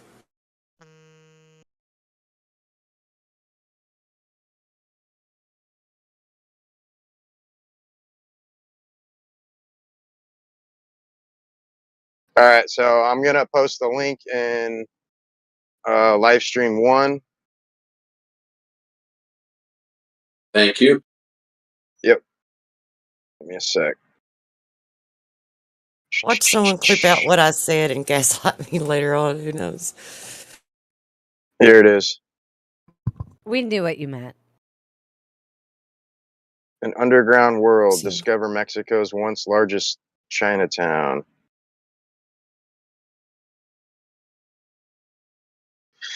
Yeah, I guess after the railroads were built here in America, a lot of them decided to go down south or something. I think that's what happened.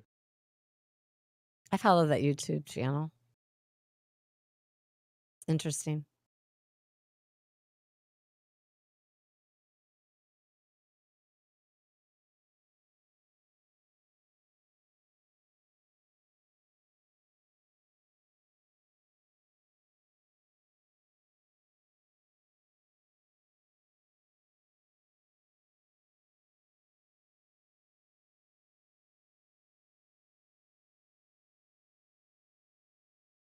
And the first thing I see in the Chinese basement is a roulette table.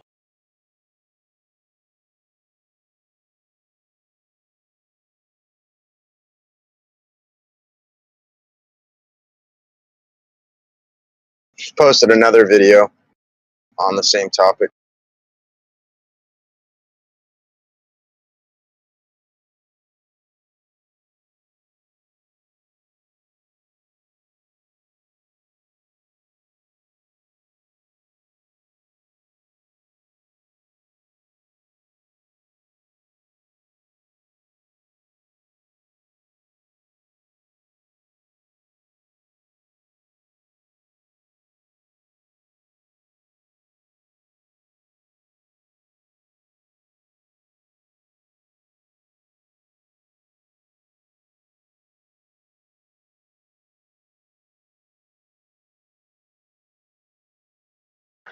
I didn't mean to kill the chat though. You didn't. People are just looking at your stuff.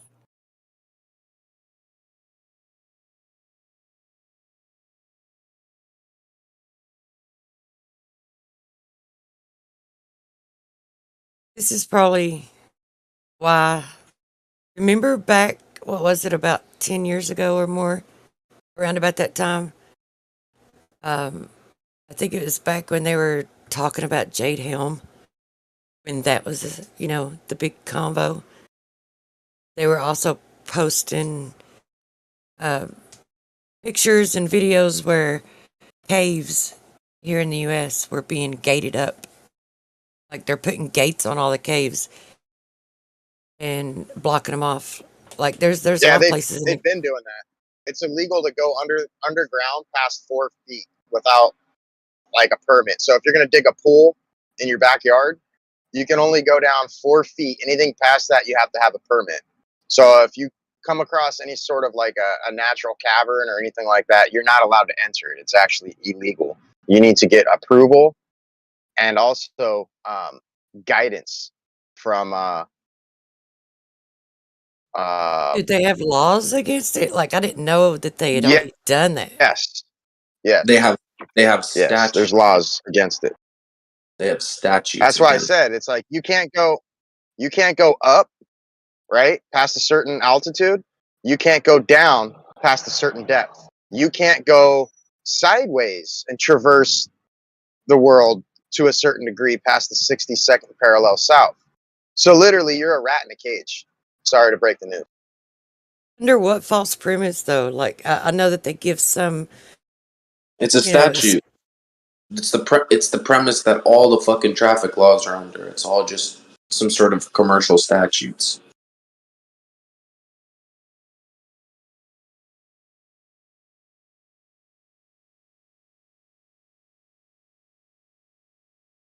That's crazy. Insane in the membrane. Yep.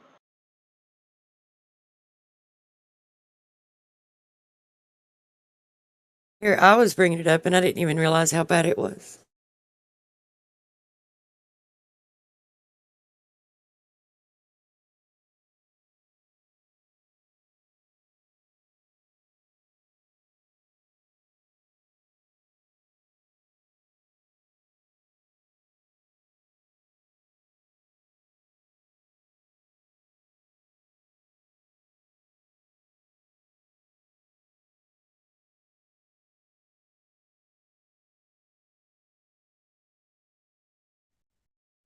So where to from here? They got us boxed up in a little corner here. Where to from here? Well, there's no box except in your mind, so you can just exit the box whenever you decide to not participate in their garbage.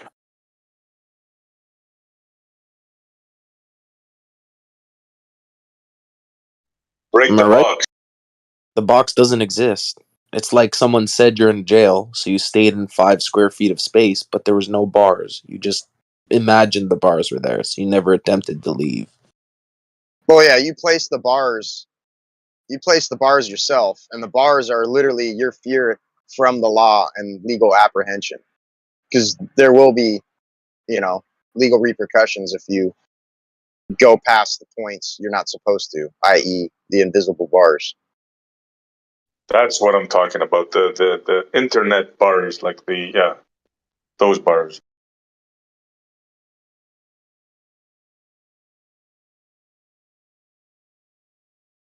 You can't deny they exist.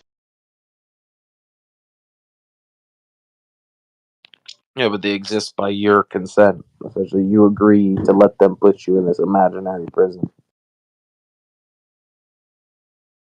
Of course, they made you agree when you were like you were like a little baby, unconscious baby, and your mom gave you up to them, but they still made you agree, even as a baby. What's does anybody know what the whole geofencing thing is?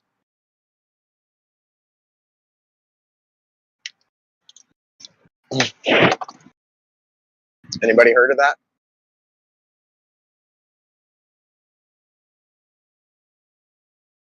No. What is it? I mean, I have my interpretation of what it is, but I just don't want to like get it wrong. But I interpretate it as being the bars at the cage. Like they've literally got technology stations, whether it be attached to a buoy in the water or ground sensors or whatnot, that send off signals once it's triggered, and that's when the the authorities come and apprehend you. So they've literally like put a shit ton of money into creating this infrastructure to support the bars that we're speaking about. All while we have people starving in the streets, they're spending money to keep us in place. I don't know. It's crazy. Well, yeah. I mean, we shouldn't be so surprised because isn't there an agenda to take away our God-given rights? I mean, it's about control and domination. You know, we don't know what's best for ourselves. They do. It's funny. I was gonna say almost the same thing, but from a different angle. It seems that these bars have been helped by the creator because we can't go down in the water, right? Because of pressure. We can't go up. Same thing. We can't go the side down, and because of the cold and that. So it seems that even the creator made it so. Oh, that's interesting. Maybe for our protection. Go ahead, Truth. And good to hear you, by the way, Truth. Yeah. Glad you're Oh, speaking you up. too. I hadn't heard you for a few days. Actually, I hadn't heard you for a while, longer than a few days. I've Glad been to hear you so too. sick. I want to tell you guys later about it. Oh my gosh, I want to tell everybody about it later at some point. And Oh, everybody's jeez. deficient in it, and they're making so much money. Anyways, go ahead. This is a good conversation that we're having. Oh, I was just thinking, like, has the creator really, like, yeah, we can't go up or we can't go down, but if we go out or inward, like towards the center or outward, like, is it that it might get cold, but like maybe we could, go beyond that because, I mean, according to Richard Byrd, like the one who gave the interview, which that all of that is questionable. But according to him, once you went beyond a certain point, it got warm again, and there was more land, and it was green and lush, larger than the United States. So, I mean, I don't know. Like, we believe that, but is that the case? I don't know. Yeah. And I was going to say after SE, that maybe he did that for our protection because he didn't design us to be able to, go all the way up high because of pressure, that our bodies can't take that much pressure. Yeah, clearly we were designed not to be in those areas. We were designed with clear limitations, fair or not. You right on. Yes, What if we were yes. kidnapped? What if we were kidnapped and placed here aside from God? Like, not to discredit God in any way, but like, what if there was, let's just say, because obviously God's all powerful and, you know, would never let anything like that happen unless there was a deal made, right? Like, what if there was some sort of a deal made, and we're not necessarily under God's wing, so to speak. We're in the deluge, or the what do they call it, from the Gnostic perception? It's the demiurge, right? Like, the God of this world is not the God you guys think. Like, we're living in a fallen world, and we're literally kidnapped from where we originally should have been, Well, and placed here. well, you're absolutely right, but or maybe it's been hijacked. How about that? Because the God of this world is not the creator of, our maker, so to speak. Right. Right? So it's been humanity has been hijacked, and it's been supposed to, it's obviously, in my opinion, it's supposed to be like this for a little while, and then we're going to have that righteous government at some point, but we have to go through some more pains. A lot more pain, I should say. In my opinion. According Yeah, to because I like. according to whom's plan should we expect to suffer more? I know I hate to say that word suffer, but you don't have to suffer. Yeah, you do. That's okay though. Life is both suffering and joy. Yeah. But I guess it's the way that you look at it. You can never escape the trauma from the world, no matter like how much you want to blind yourself with happiness. Like, this world is full of trauma. Not to discredit it in any way, because it's definitely a beautiful thing in a lot of other ways, but you can never escape the trauma. Listen, I get what you're saying, but for me, in my new faith, thanking God for where I am, my health, for all that kind of stuff, right? So it's kind of changing the perspective. Yeah, I was just freaking suffering just recently, but for the first time in my life, I was really like just thanking him for this. And so I see what you guys are saying. I've been there. I know exactly. And I can't really disagree with what you're saying. I can't. But I've been learning to alter my my interpretation and my experience of it, and it's really helped me. Because yeah, we could just fall into my best friend's. He has bouts of depression, and he's going through it right now. And just when things don't go his way, all of a sudden he starts focusing on all the things that are bad. And he's not a believer. He says he is, but he's not. But I mean, I don't know, believe in what? But yeah, people suffer. I mean, I don't know. Have you guys ever heard that suffering as an option? It depends. It depends. If you get your arm cut off, that's going to hurt no matter what you do. But if somebody calls you a jerk, it's your choice to be offended by that or not. Yes.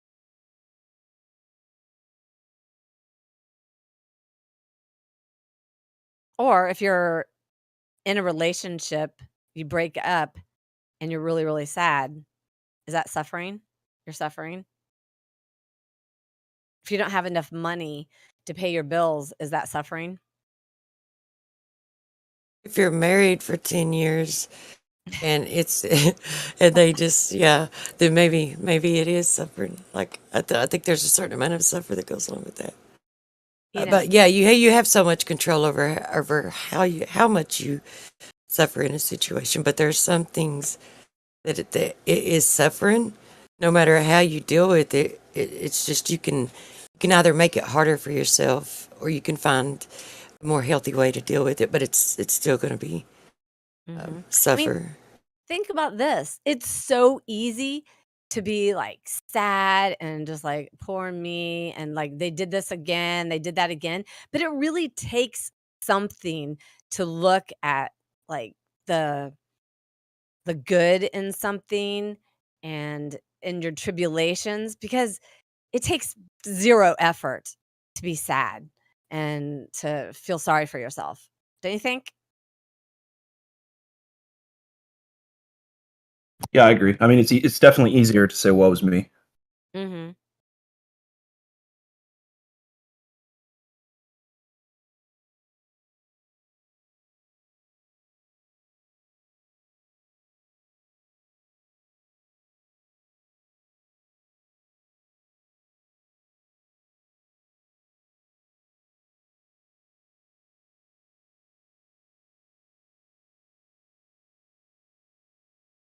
I think those are things that's learned that you learn with age, though, and through experience. You just learn to look for solutions. Hopefully. You realize that the only way to fix a problem and to end it is to find a solution.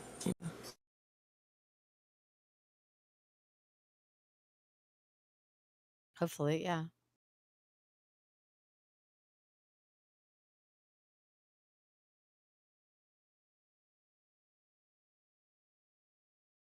Hey, can I share about something that I just learned about nutritionally? That'd be okay. Is it about magnesium? Nope, but that was Potassium. definitely oh, that was one of them. But I don't have the best diet. Anyways, so it's really about nitric oxide. Have you guys heard of that? Oh my gosh. Yeah, Everybody I'm gonna yeah, we post it. sell a ton of it here. Excuse me. Nitric oxide is really good for pretty much the whole body. What it does is it increases blood oxygen delivery to everything, increases blood flow, oxygen to the blood, etc. Yeah, nitric oxide and arginine is one of the supplements you can take. L-arginine and stuff like Yeah. this. But this guy that I learned all this stuff from, he invented this product, and Cool. he said that L-arginine is when people give them that supplement, it doesn't work because they're not getting enough nitric oxide. So essentially, um, the I've been living on baby aspirin for like the last, 6 months, taking it sporadically over the years and stuff. And I watched this video on nitric oxide a week ago Sunday, bought it because I was like, I'm gonna hopefully maybe I can get off some baby aspirin. And because I just think I have thicker blood, right? Well, now I know that we all are getting thicker blood by like the statistics I just posted. So I bought that. Anyways, long story short, I've like had major issues over like I really literally thought I was gonna die over the last since a week ago Thursday. And I got the product in the mail yesterday, and that stuff helped me immediately. But here's the thing.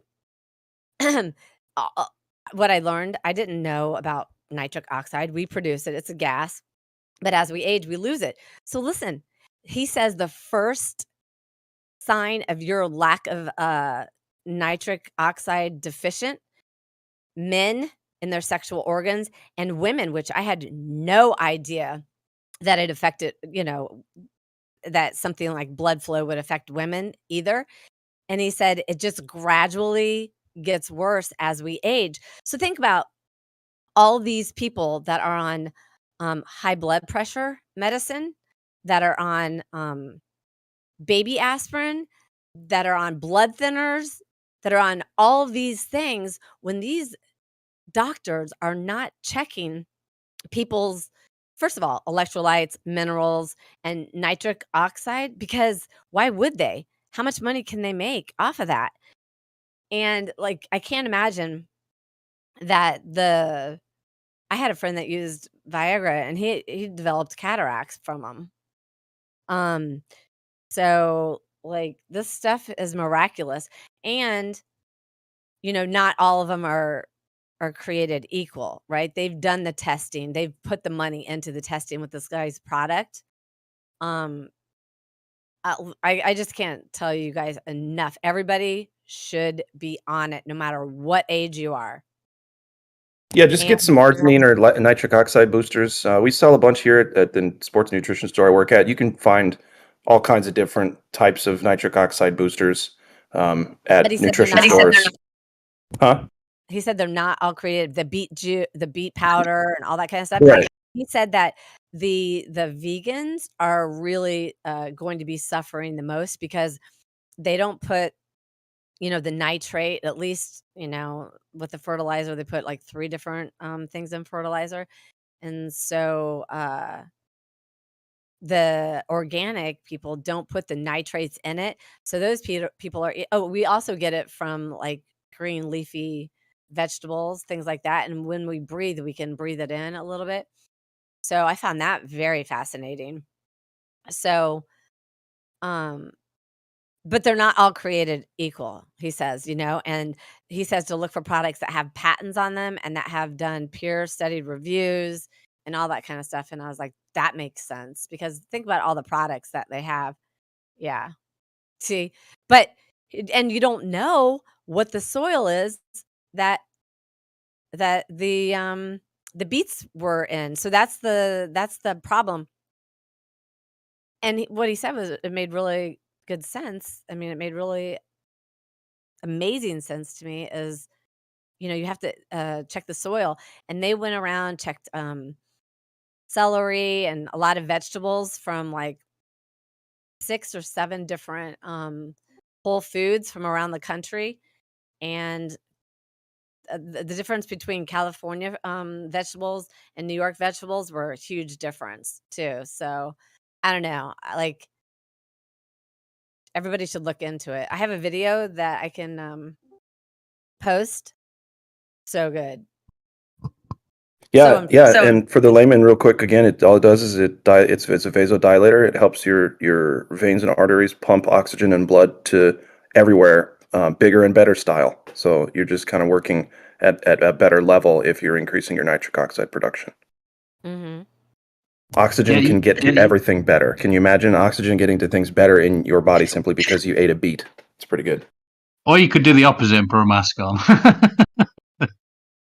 No, I was going to say, you could just say to people, drink beetroot juice, but not beetroot on its own. That'll be a bit harsh, but yeah, you need to put something with it.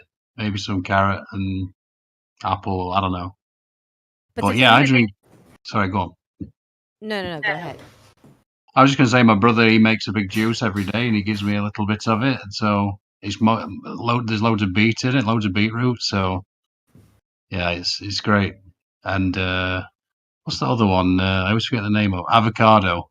That's got a bit of everything in it. But like, we don't know the soil. So if you're getting it from somebody, I mean, hopefully it's not organic. I don't know. Everybody's got to do it and check it out Well, themselves. But go ahead. yeah, I'm a big fan of beets. I Mhm. can vouch for beets. I would get organically grown beets from the grocery store, and I do make shakes with them. I mean, I haven't done it in a while, but I will vouch for the nitrous oxide increasing when you do drink beets. Yeah, it I mean, puts the lead in your pencil. niacin too. There's some. It's a vitamin complex. Part of the B vitamins. I think it's vitamin B3. Niacin has been shown. There's a connection with niacin and NOS. Yeah, but it wasn't working for me. Niacin, and I like the one Yeah. that makes you get red.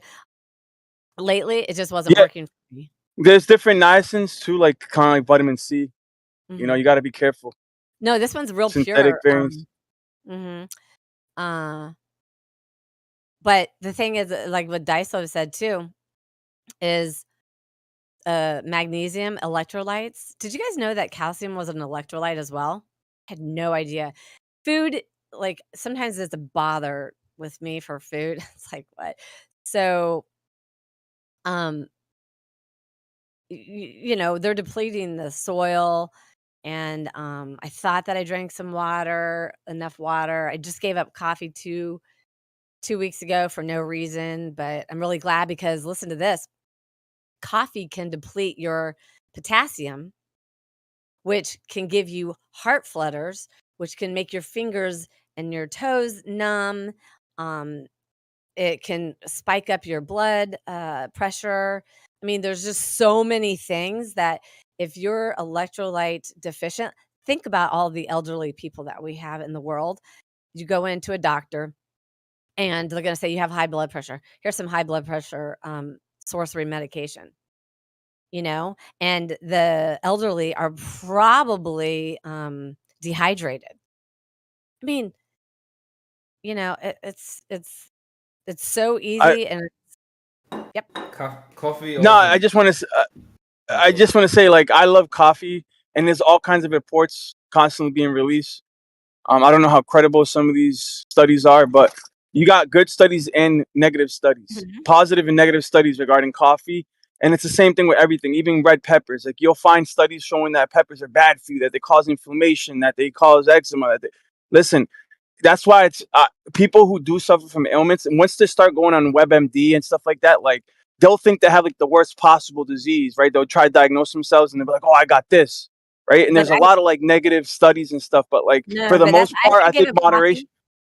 No, I feel you. I just want to say, I think for the most part, moderation is key, even with coffee or tobacco or anything like that. Uh-huh. Yeah. Yeah, No, go ahead. listen, I gave up coffee way before 2 weeks before I had these issues. I just didn't like the way that it was making me my heart flutter, and I just pee so much. And then of course, you're right about the studies.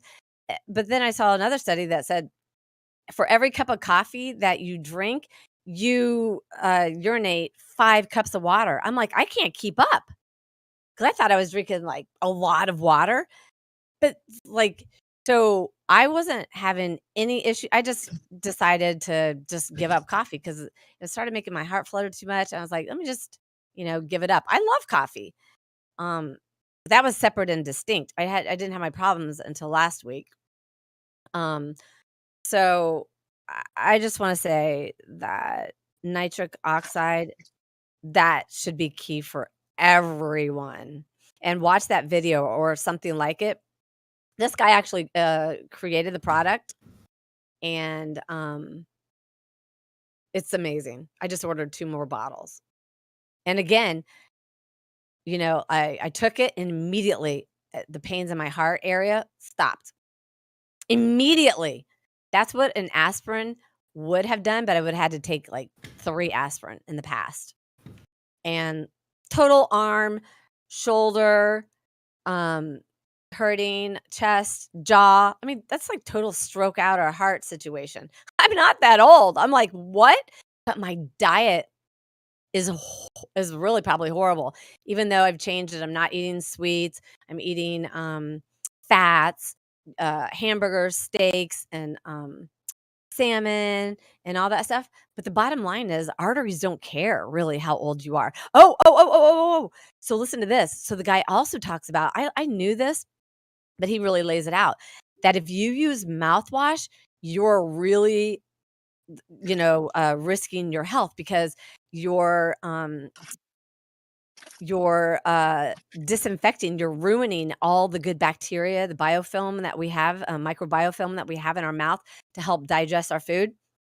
And he said, what was the other one? What was the other one? See, I'm just not getting my thoughts back because I've been groggy. What was it? Mouthwash I didn't and even know that you were having issues with it. I'm sorry to hear that you're going through that. And the nitric oxide, that's the first time I've heard it, so I really appreciate you sharing that. He probably mentioned something about raw garlic because raw garlic has allicin in it, which is killed easily with heat, and you have to have it raw. And allicin out of raw garlic will dissolve the plaque in your arteries. Mm. Yeah, and acids. And listen, whether because this could help relationships. Could you imagine? You first lose your circulation down in your sexual area, right? But I didn't know this for women as well. But antacids, think about this. We need the acids in our stomach to break down the food. So what do the people do? Oh, here, take this. It's an antacid. That's causing the opposite of what you need. That's why people that have heartburn should really drink a little bit of apple cider vinegar. I am just a nitric. It's not nitrous that the dentist gives you. That's different. This is nitric. Oh, Platypus, hi. I sent you this information. And if you take a lot of antibiotics, that can really affect your nitric oxide and your whole well-being. And that's why I sent it to you, Platypus, for the ivermectin, because I think that's kind of an antibiotic. And if you take ivermectin, you should probably be taking a probiotic as well, right? Oh, he left. Okay, he left. Nice. I'm Hey, just Blaze, what was that checking my DMs. pain thing you said that's better than aspirin? I missed that part. What was it? Nitric oxide. I'm going to take a picture of this. Look, it's a 60. Yeah, please. Oh, I'm telling you, I feel like I didn't really want to say anything, obviously, about my health beforehand or whatever, but now and how it all worked. I'm sorry, Essie, but how it all worked is a total freaking miracle. I found this on YouTube, and I think that I just needed to listen to it. So I bought it a week before on Sunday. I was fine. I was healthy, and I was thinking, oh man, this will be great. I could maybe get off baby aspirin. And I really didn't realize that baby aspirin was an NSAID, because I thought, ibuprofen was, because a doctor told me to take baby aspirin a couple years ago. So I was like, oh, that's not it. So I was like, I think I just have thick blood because my dad died of a heart attack, blah, blah, blah. So this stuff, I got it yesterday, and I've been suffering high blood pressure. Typically, it's low. I had 180 over like 110, jaw, arm, like everything. I'm like, oh my gosh, I'm too young for this. And so here, I'm going to post this right now, and I'll post the website in a second here too. So I got this yesterday. It was on back order, but it really didn't take that long. And I had some heart, like tightness around my heart, kind of like some little pains a little bit. And then I put this in my mouth as a lozenge, and it says to bite it and then just let it sit in your mouth. Immediately, it took my pain in my chest area, tightness and the pain. And then my arm was kind of hurting on my shoulder, my left shoulder, immediately. And then it says to take 2 hours later. So I was like 3. And then at 5, I took another one, and I was up at 12, and I started getting that little bit of tight area a little bit again at 12. And I was like, I don't know if I should take another one. And I just took another one, and it helped. But when I say this, I have low blood pressure for the most part. If you have low blood pressure, I would start out maybe taking only 1 or a half and then go from there, because it's going to release a lot of stuff. But I wish I could tell everybody in the world about this stuff, because so many people are suffering and on pharmaceuticals that don't need to be. Sorry, that was Yeah, and this is just a disclaimer. This is just your personal thing. No one's giving out medical advice. Thank you.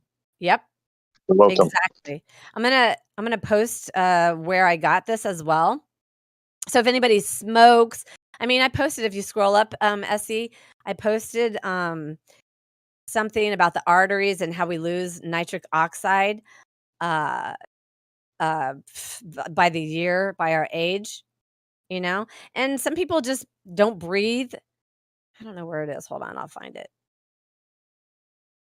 I sent it to my buddy. Here we go.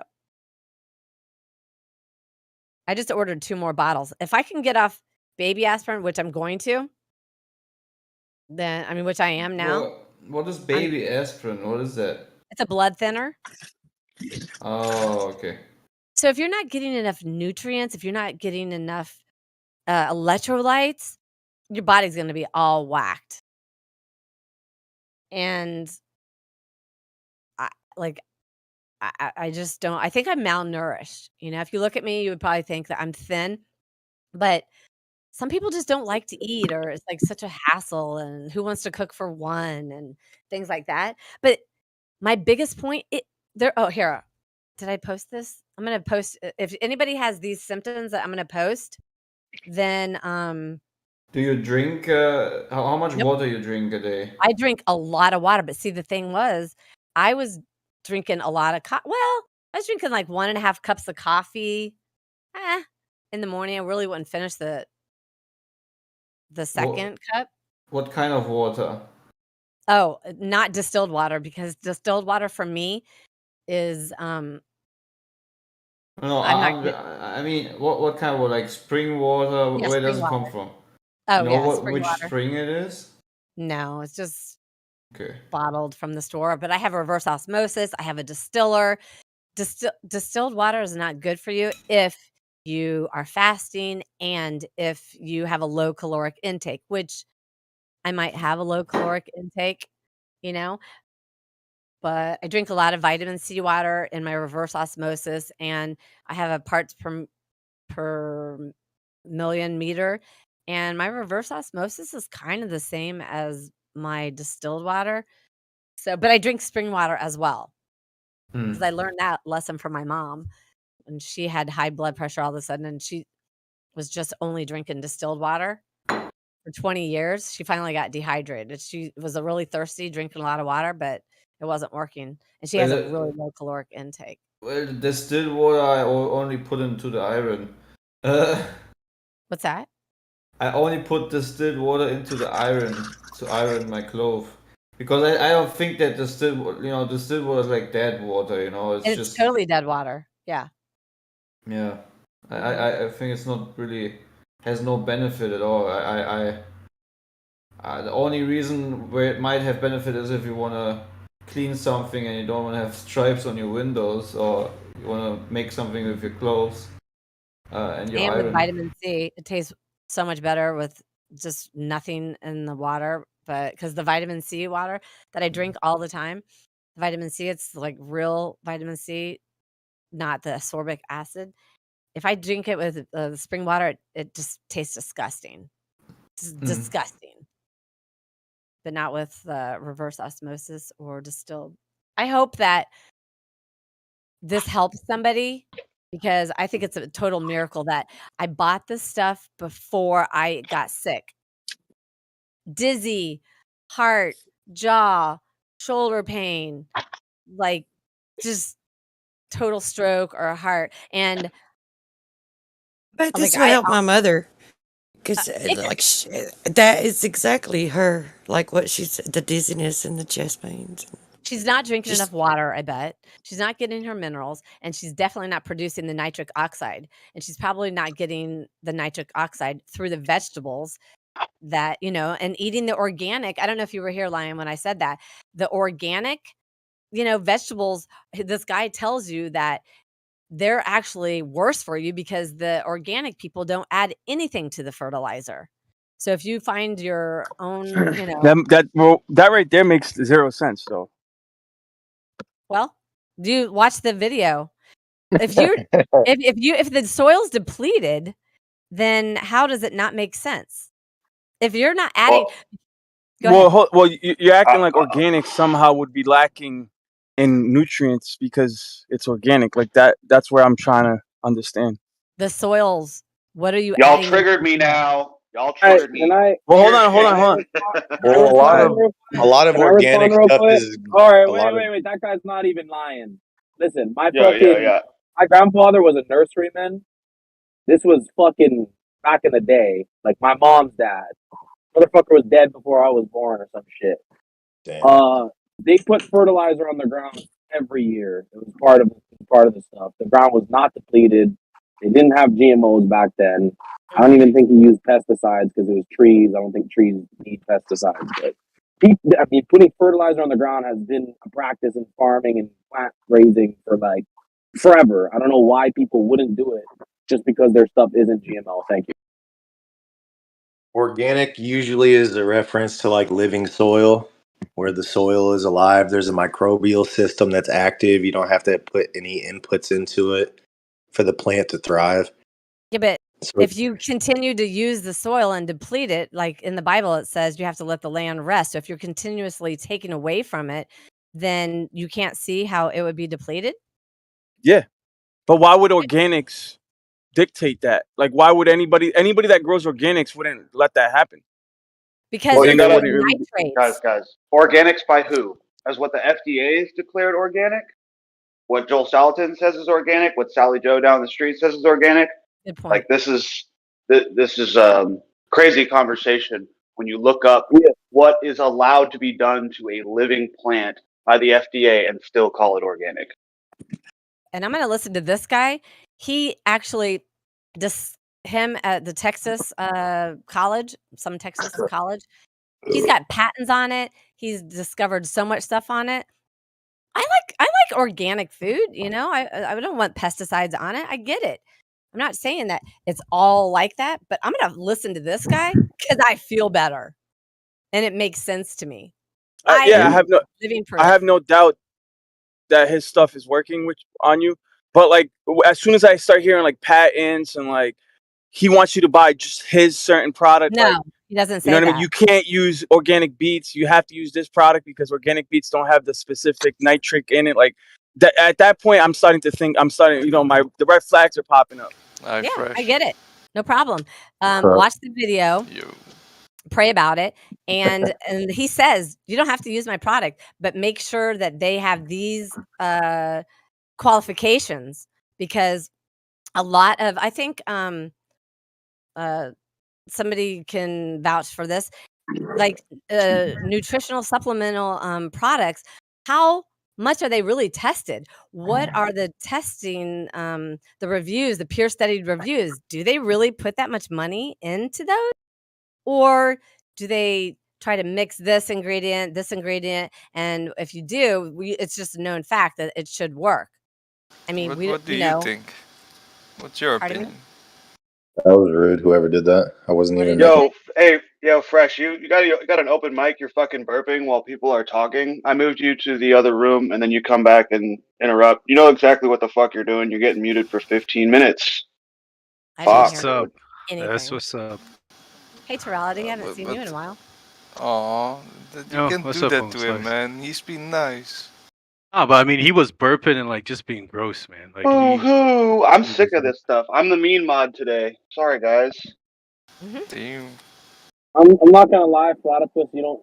I mean, like you could be the mean mod, but I could never think of you that way. You sound horrible, Noah. You sound Aw, muffled. shucks, guys.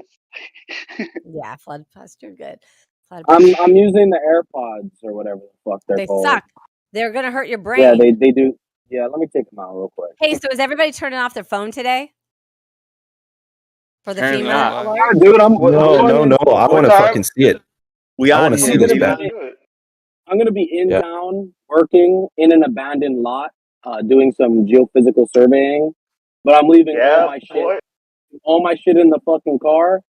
And if people start freaking out, I'm ready with the katana in my car. Like I'm gonna start chopping motherfuckers in half. I'm not even lying. Wait, what's happening today? Well, What's fuckers happening? try to attack me like some sort of zombie shit or try to loot me, they're gonna get the katana. They better have a gun because I have a fucking katana. Oh, is a zombie You have outbreak happening katanas today? in Africa? What is Yeah, the zombies are going to outbreak at in the afternoon today. Yep, all over the world. Zombie Oh, outbreak is slightly It's a possible with a chance of pandemic. it's a FEMA alert today at like 2:20 or something like that. 2:20. Yeah, but, We had but that they 2 said weeks that ago in they said that Germany. they'll be broadcasting a unique signal or whatever. That's what they claimed it was on the document. It was something like we'll be broadcasting a unique signal across all whatever, and it's like what do you mean a unique signal? What the fuck does that even mean? I know, right? So Dude, it sounds like a Unless- psyop to see It's how just many a people are gonna test, turn their though? phones off. Isn't it just a test they're doing? Well, you guys think it's something bigger than that? Hey, it's what we think about. We don't when the government says they're going to do something, and FEMA wants to be like Homeland Security now. You know, so whenever the government says they're going to do something, we immediately question it, whether it's going to be right or whatever. We don't just believe what they say. I mean, come on. Yeah, whenever Off anyway. I turn it off whenever I whenever I need to use it, and then turn it back off anyway. So whenever you say government, I just think what Satan's in charge of. Yeah. Like legally in the documentation written by God, it says that he legally has a right to all world government. So every government, he has a right to just take over whenever he wants, and that's And God. why ever the fuck you let someone do that in the first place, God? Well, I guess that's up to you, partner. Oh, that was Adam. Adam actually is the one who let Satan take over. Nope, Satan was created by God. Right, but Adam's the one who let him take over. You don't create Satan. Satan doesn't exist. was There's no temptation. How did Adam let him take over? Like, Oh, here we go. just told him eat By this eating plant. the apple in the garden that he was told not to. Crazy left-hand turn here, guys. But We went why from would God zombies to let God that so happen? fast. Just for the record, Noah's the one who started it this time, right? Yeah, it was Noah. I was doing it. I was kind of doing it in jest, even though it is fully true that Satan runs all the governments in the world. I was just making a comment that when you say government, you're actually just talking about Satan's fucking tool. Amen, brother. Amen.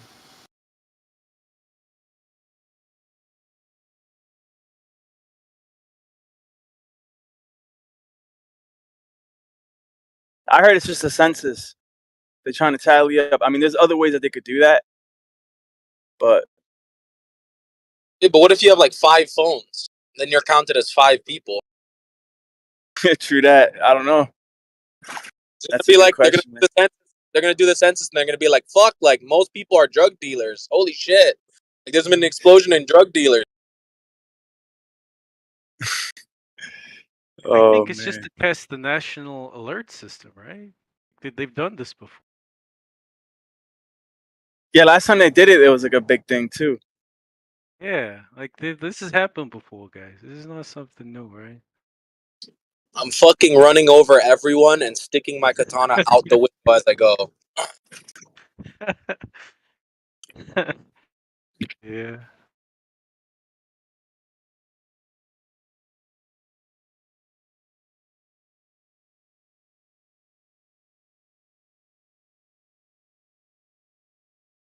I do find it interesting that it's supposed to sound at 220, but I'm hearing from the grapevine that it's actually going to be 223 because of the skull and bones. You listen to Donut? The 322. Yeah, I listen to 322 Donut. backwards. I love him. 223 or 322, but there's a couple people saying stuff like that. They kind of all regurgitate the same information, the truther channels. You know, he Can said I get- Shabbat Shalom the other day. Can I get a link for Did you that hear donut that, guy you Lion? mentioned? Sorry. Either person can give a donut link. I'll take. Oh yeah, he's awesome. Did you hear him, Lion, say the other night, Shabbat Shalom? Yeah, I was hyped when he said that. I'm like, oh, because he's catching on now. He's catching on. But yeah, go ahead. Nope, good.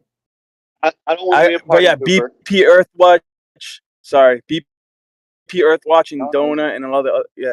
Go ahead. Well, I just want to say I have a lot of love for the conspiracy community, the truther community, the flat earth community, but one thing that we all collectively 100% suck at is predicting like an apocalyptic event. We've never done it, and I don't think it's going to be any different this time. And I'm sorry, but I had to say it. Yeah, and they also have a backup date of October 11th. Who knows? But the bottom line is they're going to use it for something nefarious eventually, right? They're always doing something nefarious. My message is mainly for anybody that's like about to go make like a large purchase or like miss out on spending time with their loved ones because they're gonna go like sit in a bunker somewhere. I guess just because I've done that. I've made large purchases and like gone and like fucked off into the woods for days at a time because I thought a date was gonna do something and I just I don't want anyone to waste any time. Time is Mhm. precious. We're not supposed to set dates anyways. Amen. Right on.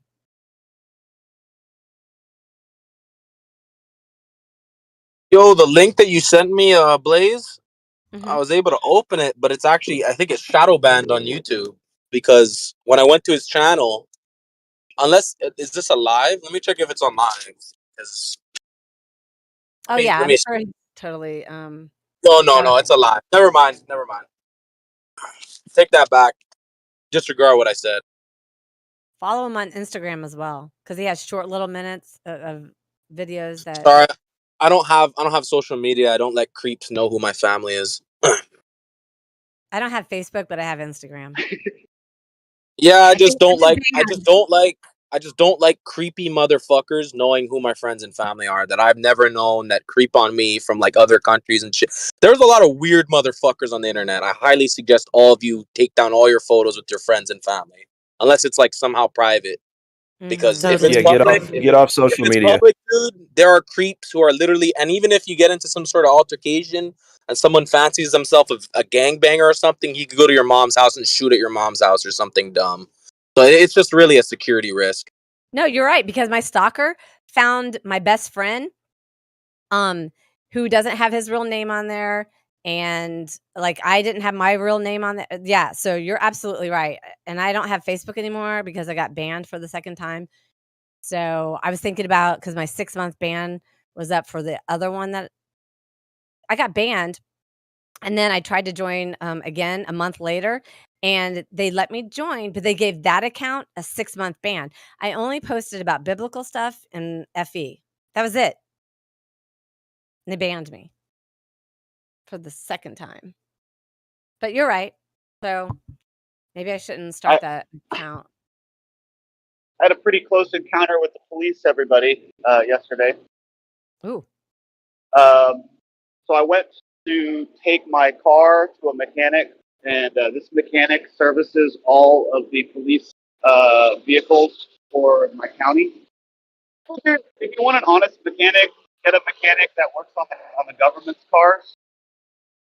They're going to have a bunch of subsidies for working in government vehicles, which will allow them to like give the everyday man a better deal. And I know that a lot of the government used vehicles, the parts are available, the maintenance is simple and straightforward. Anyways, that's a little bit of backstory. So I go there, I drop my car off, but my buddy is so enamored by these police interceptors that he buys a police interceptor yesterday.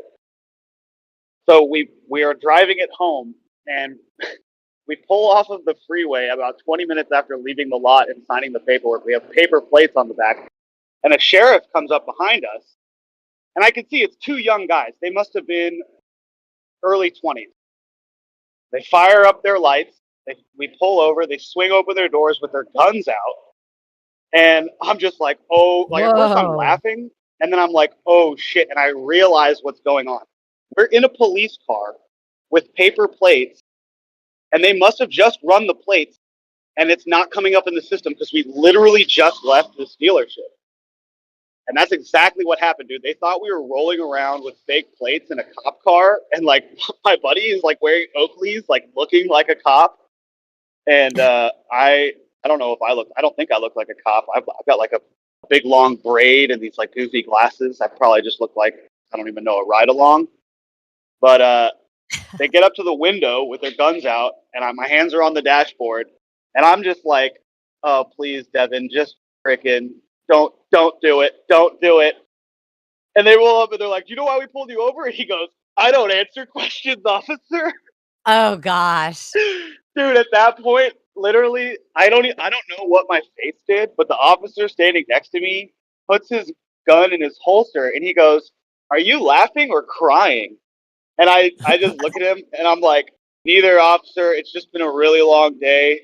And you're about to find out that this is all a big misunderstanding. So I'm just going to leave my hands here if that's cool and let you guys do your job. And yeah, they eventually they got the VIN number out of the door and then ran that. And they were like, oh, okay, yeah, well, you guys got to be more careful. Like, we thought you guys were pretending to be cops. It was a whole thing. Could you be more careful? You just wrote it off the lot. When there's men with guns telling you to be careful, you just say, "Yeah, all right, I'll be super careful." I don't talk back. I know, like when somebody has a gun, there's no. I can't believe my friend said he started doing the whole "I don't answer questions." I'm not. I'm not driving the car. I'm a natural citizen. Transport. I'm just like, I started blacking out. It was so intense. But that story Yeah, was worth listen, it. it's going to ruin their for the- days if a cop is telling you what to do, and just because he has a gun, you do it. I wouldn't do it like that. It's going to be a world of hurt if the cop uses that gun on anybody. A world of hurt for that cop. You know what I'm saying? He's not going to shoot you, man. You can mouth off all you need. That whole story was worth it just because of the bit about the cop asking you if you were laughing or crying. Now, if a gang member Yeah. tells me to be careful and he's got a gun and he's pointing it at me, that's a different story. Still, So wait, what was the cop's excuse for coming, essentially threatening your life in a way? Because if you point a gun at someone, dude, that's a threat. That is actually a threat towards your life. Like, there should be some sort of remedy.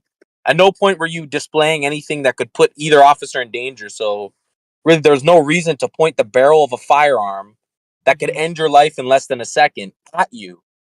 You should be able to come up with some sort of, like, you should get some sort of money or sue them, bro. They shouldn't be pointing guns in your face. Like, if you're acting like a spaz and trying to fight the cops, I understand that. But if you were just sitting in your car and they just drew their guns, that's, I don't know, dude. There needs to be some sort of way for us to fucking fight back against these cops, dude, because that's fucking ridiculous. If I went in public and I just drew my gun in people's faces and then said, "Oh no, I thought you were a threat," but they didn't do it, like they were just sitting at the mall and I just put a gun in their face, I will go to jail. So why isn't it the same for cops? Then tell them that they need to be careful for making you think that they were a threat. Dude, if I put a gun in anyone's face, that is a threat towards their life. And it is the same if a cop does it. Sorry. Yeah, I mean, I asked them why they ran the plates, like when everything was sort of de-escalating, like in the last probably minute of the encounter, and they just said, "You guys are in an unmarked cop vehicle with paper plates that just looks suspicious, so we ran your plates." And I'm not complaining. I'm just saying this is what happened.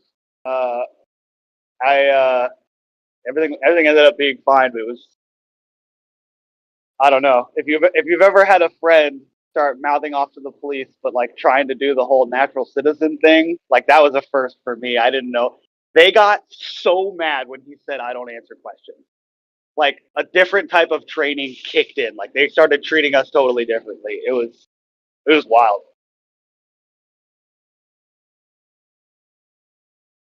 He's like, "Who's the supervisor?" I'm like, "Dude, what does it matter, dude? Like they're just these are." I honestly, I think one of the kids said he was 23 years old. When my buddy asked, I'm almost 100% gun to my head, no pun intended. He was 23, and the other guy couldn't have been much older than him. It was just like, yeah, this is the world now. Two people who weren't even alive when 9/11 happened can just pull you over and point guns at you, and you just gotta. I mean, I see your point. Yeah, like I said, I'm pretty sure there's some sort of recourse you could have against them. Like, I'm pretty sure what they did is not even part of their own code. No, because if they have, Even think, like, you can actually fucking. They had reasonable doubt because they thought it was them impersonating. They're always going to get around that. I can see both sides. Cops are trigger happy lately, and I can see your friends' boldness. You know, what's that? Lately, they've always been. Before they're even called cops, they've been trigger happy. That's always been the case. You understand that what the cops were before America existed were the guys in the tower with the crossbow when you enter the fucking castle. That's what they're called. The fucking the municipality, fucking the policy enforcers for a municipality. Municipality is a castle. These motherfuckers were castle guards before gunpowder was existed. So they've always been trigger happy. That's what the job is. They're not lawmen. They're security. They're armed security guards for the municipality.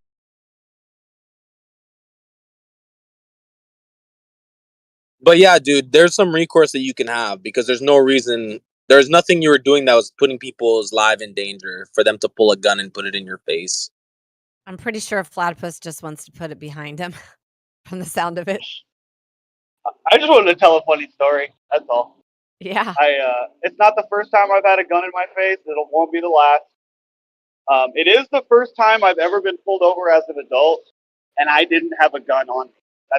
That's kind of a fun. I used to carry a gun around with me everywhere I went illegally, and I don't do that anymore.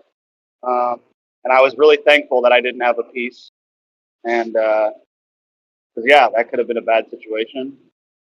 I don't want to shoot anybody. I know that's not a popular thing, but I think well, I worship Jesus, and he already won for us. So I just don't think I need to kill anybody.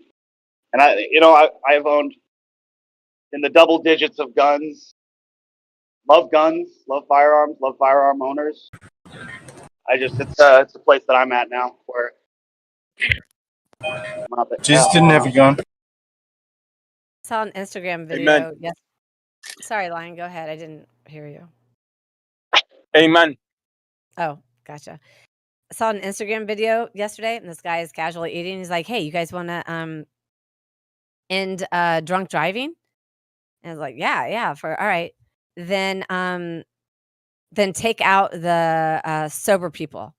He goes, "That's what makes perfect sense for the gun confiscation." I was like, "That's funny."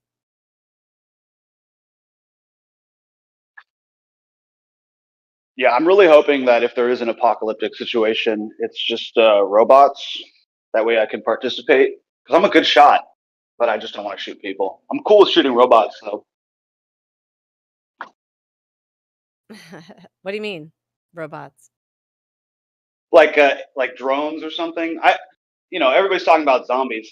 That's still not that scary. Robots, robot dogs, robot birds. 5G towers. Freaking tiny little robots that are the size of mosquitoes. Who knows? Who knows what they got? That's way more terrifying to me than a zombie.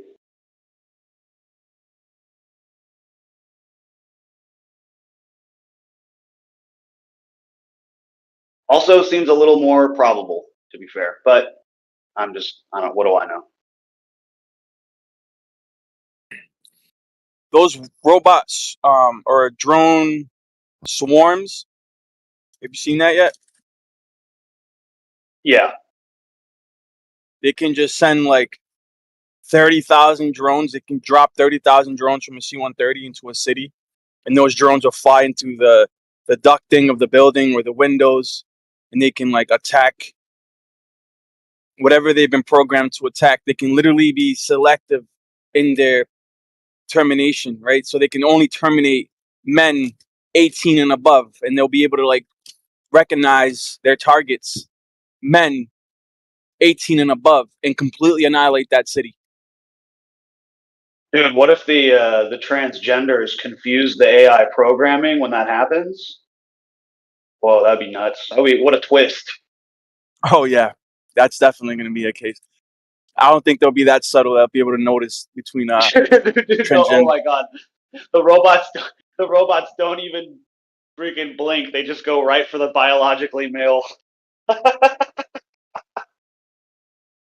Well, we know they want to bring the new system in. Is there a way to help one of those guide drones and steer the system into like a good thing, like into a good way?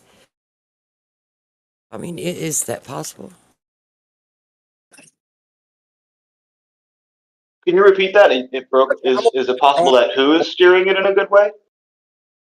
How much ammo can a drone actually hold, though? I feel like this is kind of like overhyped. And how long can a robot go without getting a charge in its battery? Like, I feel like this robot shit is like. At first, I was kind of with it, but at the same time, now I'm thinking like we would have to be in a 15-minute city for robots to fucking dominate us. If we were in the wilderness, bro, the robot would just run out of battery. Or if we were in a farm, like robots would fucking lose, dude. Like they can't even make themselves. Like we have to make, you know what I mean? Like, and if there was a bunch of drones, bro, like each drone could hold what maximum a 9mm millimeter on its side. It can't hold a fucking minigun. It would need bigger. You'd need a bigger drone, you know. So like, I feel like it's kind of like. Well, I'm thinking more about drones. Drones can deploy chemical weapons, whereas like a human soldier has to wear a gas mask and like is running around during the chaos. You just have like a little air bottle or whatever on a drone.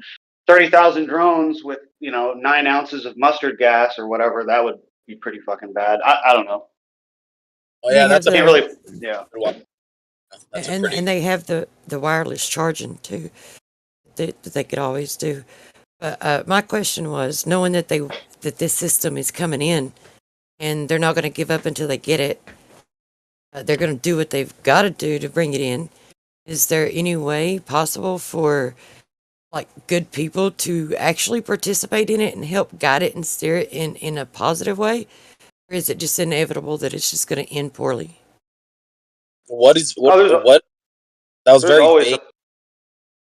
I think she's just saying, is there a silver lining? Is the gist? Is that what you're asking? But to what? The robots? Or what? She said something's coming in, but what are you talking about? The robots? Not robots. I think the system. Yeah, just the eventual transformation of the system as we know it, being integrated with AI and drone technology, and if it's going in this scary dystopian direction, is there a silver lining? That's kind of how I understood it. She's talking about 15-minute cities and the fourth industrial revolution. Then, yeah, I'd say there's always a silver lining. The establishment of the Fourth Reich. I mean, there was a lot of positive things that happened during the pandemic, and you could look at that whole thing as like, oh yeah, they integrated our phones with the health, like everybody's got these like health monitor apps. They made it so that everybody's just like listening to the news. It's so terrible. But then you could have another person that's like, look how many people didn't take it. Look how many people didn't participate. And then look what they did with their time as a result of not being able to participate with all the other people who went along with it.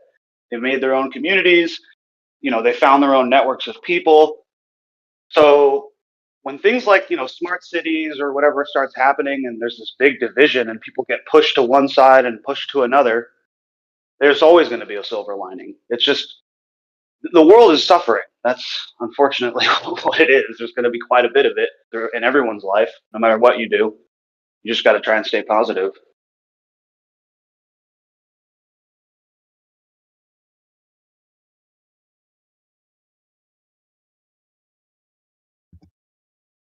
Notice that Fresh Gone Flowers, whatever his name is, he got muted, and then he went, and then his mate went turtle as well. You notice that? Yeah, I had a very negative interaction with him a few days ago where he was calling people the F word in the live stream. We can't be doing that on YouTube. I mean, that's not cool. He was still allowed to come back. I think Blaze was in the middle of speaking, and he just comes in with an open mic burping. And so I sent him to the hot mic room. That's very normal. He comes back in unmutes his mic, and he's like, that was fucking rude. And I'm just not trying to have that. We can be better. We can be better than all these other servers and all these other places on the internet. We can just be normal people. Like, oh yeah. Like when a child is throwing food at the table. Okay, go sit in the corner. The adults are going to go finish their meal. Done. The reason I make the comment is because I've thought for a while that these people come in couples like that. Because I've listened to a few of these where I've come into and I've thought, I'm listening to LARPer versus LARPer, right? Because whenever they're just fucking like whatever, yapping with each other about nothing, there's no truth being spoken, if you see my point. And they just, I don't know, they just add to chaos. That's what they. It's called high functional autism. People are bored, and we're going might be through more a meaning innocent. crisis. Might be a more innocent thing about it. I'm not saying there isn't, but I just observed it for a long time. I've thought, they're in here and they're just talking with each other, and it's so obvious to me that neither one of them are being honest. I don't know why, but I can hear that in anyone. I think everyone has that, but I have it times 10. And as soon as one sentence comes out of the mouth, or even one word, I can just tell they're not being honest. And so when you listen to two of them and they're both just talking to each other, I just think the first thing that comes to my head is it's LARPer versus LARPer, you know? So, I don't know. No, I hear you.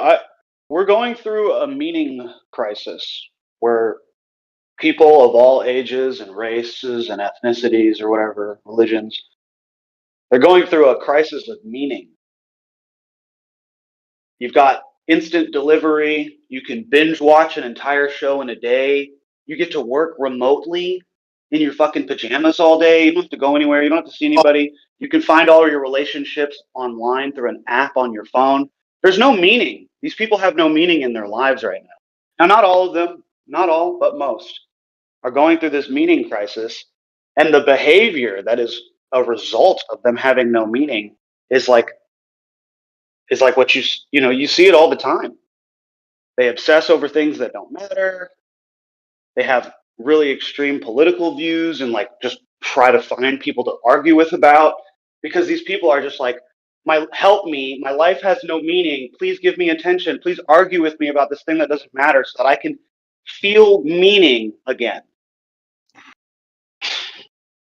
Yeah, there's no doubt there's some of that going on. I was really talking more about like an agent provocateur type of situation, like like from fellowships or whatever, more sinister. You see, a little bit more sinister than what you're talking about. I'm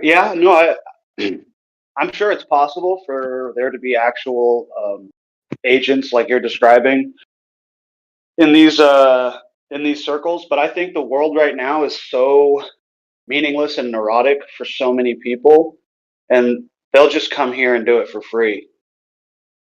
Yeah, I mean, I could be wrong, but that's kind of what it seems like to me.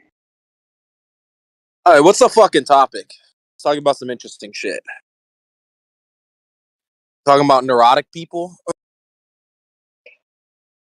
I was just talking about like a lot of people don't have meaning in their lives right now. You know, with like OnlyFans and like drug use and all this stuff. No, it's fun for me. I like seeing through people's games. It's fun. So, and if I need to mod them, I'll just do it with my voice.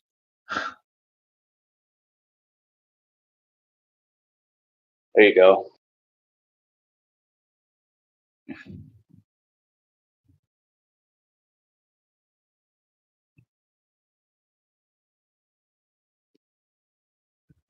But yeah, you just when they start and you can hear they talking about nonsense, and you're like, okay.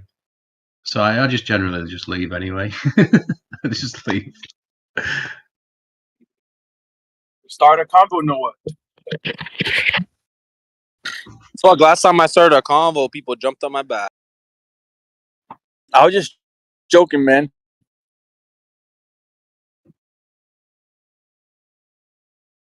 They're gonna see an alert on their phone today, and they might freak the fuck out.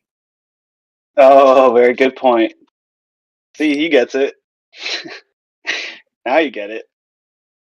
That's exactly what I'm talking about, dude. That's how people are getting swept up by these dates. The only date that matters is today. You're right, because FEMA's gonna fuck us over. Yeah, dude. No, I mean, dude, they were doing like a training exercise on 9/11. There was like a training exercise, a FEMA exercise for Handy Sook. You know what I'm saying? Like, I know what they're doing. I know they do some weird stuff, but it's like, shit, again.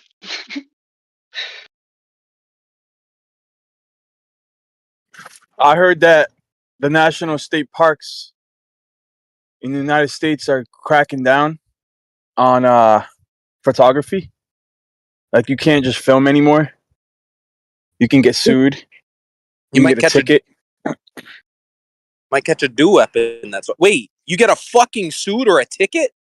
Dog, I'm Yeah. about to throw my own revolution right now. This is fucking like I'm about to start like not trading in US dollars anymore and just fucking become a ghost. Like, cause this is fucking ridiculous, dude. How much fucking garbage they fucking control with this? Like, it's all attached to this money and your fucking license and shit. So like, I essentially think we all need to fucking throw this shit away at some point. Obviously, I'm still guilty, but like, we need to get past this shit because this shit is like will fucking end us. It will. If we let this government go out of control, it will end us. Like fucking people in Russia when the communists was fucking coming up. There was people who ran away and went to Germany and went fucking elsewhere because like if you fucking stay here and you don't do anything about it, these fuckers are gonna end us. I'm serious. What if So what like, if China you know, came? Oh, go ahead. Go ahead. Not bad. nah, you know how Witsit was he was public speaking at the what public park was it? I forgot. I remember that video. Mount He was Rushmore, at I think it the was. Rushmore. Yeah. So not only can you not like do what Witsit was doing, public speaking, because it's a federal land, you're not allowed to do that on federal land, even though under the Constitution we have protective, speech rights and journalism rights and freedom of press rights and all this. You can't take video or photos anymore, especially if it's gonna get monetized on YouTube, because you will get sued. And they have like private investigators that will search out videos that have been uploaded on YouTube, and you'll get a letter delivered to your house, and there's a bunch of people coming out saying how they've been charged for filming and monetizing their videos on YouTube at a national park. It's getting crazy, and like our rights are being deteriorated away by the federal government. We need to find a fucking system, or if there's a system that exists already, we need to find it and start using it and just exit this one, bro. Because it's just a really obvious trend that's happened in many other countries before, and it just ends in wholesale slaughter. Like, you know how like cows go into a room and they get wholesale slaughtered?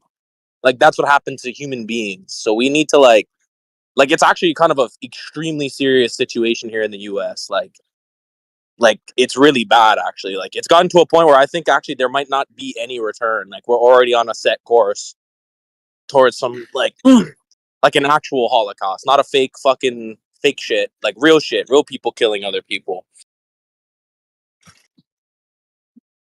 What if Well, they're saying that the American dollar is in imminent collapse mode. They're saying the stock market was going to collapse within a year, and you hear all kinds of crazy stuff like that. I don't know how sure that is, but I hear it from a lot of prominent people. From what I heard, one of the signs that you have to look out for is Russia. Like it's so bad that Russia is going to start opening their borders and allowing their own people to flee because of the poverty, because of the famine. And this is a prophetic outline. I'm not saying it's going to happen, but from the best intelligence, they're saying that Russia can only put up with so much right now. Right now, Russia has prepared for this moment. They've been preparing for 20 years, stalking on air, making themselves independent from the wide web. And Russia and China both have their own web apart from the World Wide Web. So if they don't have to depend on the Wide Web, they already have their own channels, their own underwater cables. They're getting ready for this, right? They've been preparing for this. China too. And yeah, people say, well, they need us and we need them, right? Because we have a symbiotic relationship. And there's truth to that. But they've been preparing for 30 years to basically detach themselves from the symbiotic relationship that they have with America, right? And they're almost there. I don't think they need us. Like, Line go up, ahead. y'all. I literally had the same exact thoughts about this, and I was about to fucking address you on this, and you literally just started talking about it like right before like that's fucking trippy. But bro, I've been fucking like watched some videos and shit, and I think, in conclusion, bro, when you read Revelations and shit, America isn't mentioned, but Magog, which is Russia, is mentioned. So it just goes to stand that I think Russia is going to somehow come out ahead and actually like a world superpower after this period of time. And I don't know if the US is gonna end or it's just gonna become, maybe it's gonna, like, there's gonna be a civil war and it's gonna fracture in two or whatever, but it's not gonna be like essentially the world superpower that it is today. And Russia is gonna be like, I mean, bro, I was thinking about it in Revelation, bro. It talks about them being like an actual, like the world fucking superpower, and they have armies and shit. Like, not one army, but armies. Like, fucking all kinds of people fighting for them and shit. So, like, I don't know. I just think people are sleeping on Russia, and that, yeah, Russia's gonna win whatever World War III is, even if it's not like an armed conflict. From what I Like, understand, oh, we seem to be rotted from the inside, dude. Just when you're talking about pictures and shit. Do you think a motherfucker in Russia cares about taking pictures in a forest? Motherfucker, these guys are shooting AK-47s and like living in the forest and hunting shit. We're fucking taking pictures in a forest and paying fees for it. Like, we're fucked, dude. Like, there's like, we have tough guys. Don't get me wrong, but like the ratio of tough people to people who will just be a drag during wartime, compared to Russia, dude, like there's no, we don't really have a chance. Like, we've never actually fought a war other than 1812 and the Revolution and the Civil War. So if the Civil War was the actual most recent war that was fought here, we're fucked, dude. We've had over 100 years of not fighting wars over here. No one's experienced warfare. None of our citizenry experienced warfare. It's a different type of war when your citizens are getting bombed and melted away and fucking dying in the streets. It's a different type of war. All the wars that we fight are essentially just like bullying, just beating up someone who has no recourse. so from what I understand, if we keep pushing Putin into a corner like a rabid animal or an animal, he's gonna lash out. And right now we have him pinned in a corner, and he's using up his resources, trying to fight Ukraine and the UN and NATO.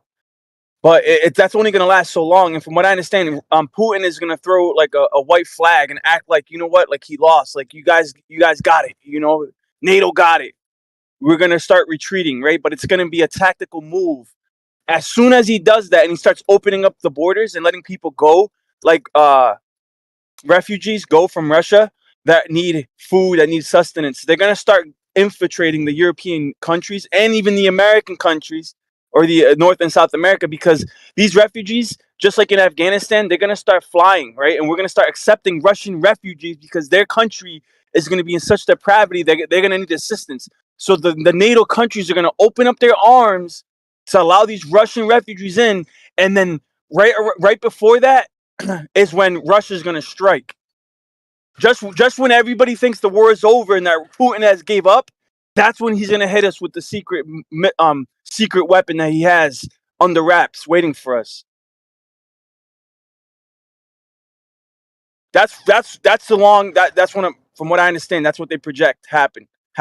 That's one of the scenarios.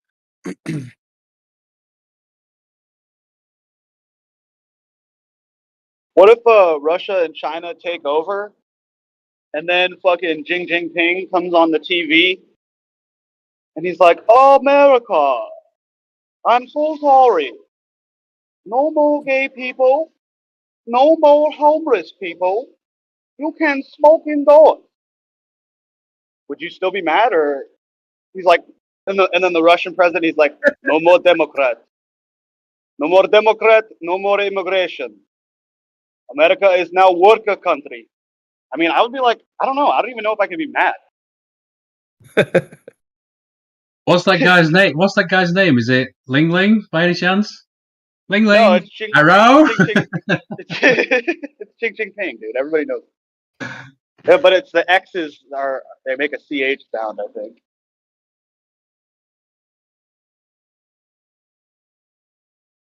You're all worried about your kid. He's like, he doesn't know how to read. He's like coming home telling you that he's a furry. And then like day one after the invasion, he's like coming home. He's like, oh sure, father. He like bows to you and like goes and does his homework. I mean, fuck, dude. Yeah, I mean, Putin seems cool to me. I don't know. You listen to his speeches and he sounds. People say based. I hate that word, but whatever, based. But the reality is they're all in cahoots together, and that's pretty obvious. Because there was 100%. there was a V program in Russia, as I'm sure they must have been in China as well. So, because you've seen them all walking around in the mask. They've been doing the mask for fucking ages, way before that. So, as far as I'm concerned, they're all in cahoots together.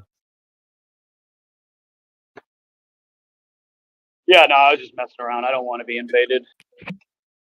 To an extent, they're all together, but there's no honor amongst thieves. There's no honor in the kingdom of evil. They're gonna one up each other. They're all fighting for the higher position, bro.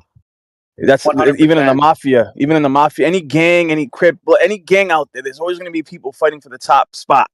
They all want to be alphas, and they're gonna betray each other. They're gonna steal from you know what I mean? There's no honor amongst thieves, bro. So even if Putin and Bush and Obama are all buddies, bro, like even if Hillary Clinton and Trump are buddies, they both want that top spot, and they both can't have it. So, well, I mean, they only got in the club because they were in a mafioso of sorts, right? They only got there because they did the whatever they needed to do, masturbating in a coffin on video. Whatever the fuck they did to get to where they are, they already joined the club, and so there's a hierarchy there, and I'm sure that will be explained to them. So, yeah, I see what you're saying, but I disagree. Yeah, I was gonna kind of. I don't want to take it too far off topic, but do these video like blackmail videos, can they even really work these days? Can't you just say that's CGI? Like even if it's real, you're like, nah, that's CGI. I mean, I don't know. Well, it's a bribery culture, isn't it? It's basically we've got this thing on you, and you're going to do what we say, and everybody's got something on everybody, and so they've got you in the pocket, basically in the bag. But ultimately, if you don't toe the line, then you just disappeared, I guess.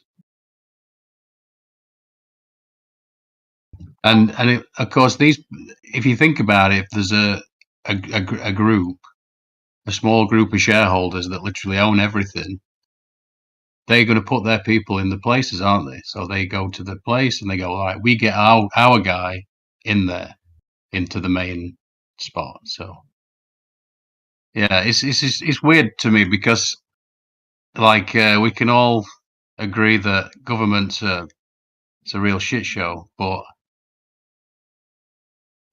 when you think about it, because there's this great big movement to sort of remove government,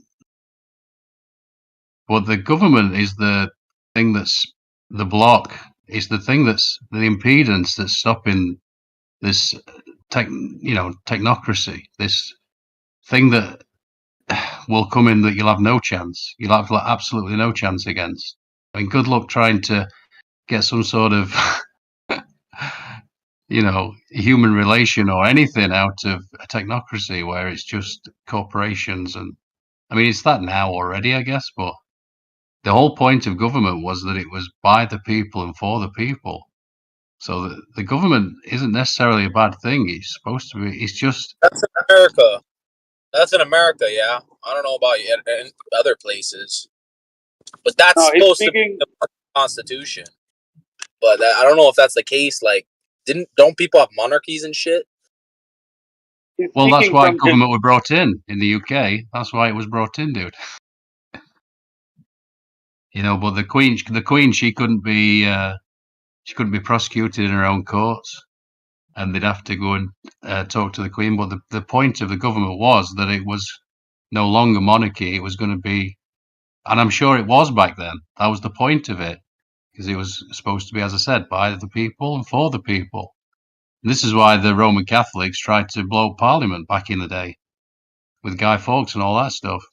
They wanted to get rid of it because they wanted, control. Yep. They wanted.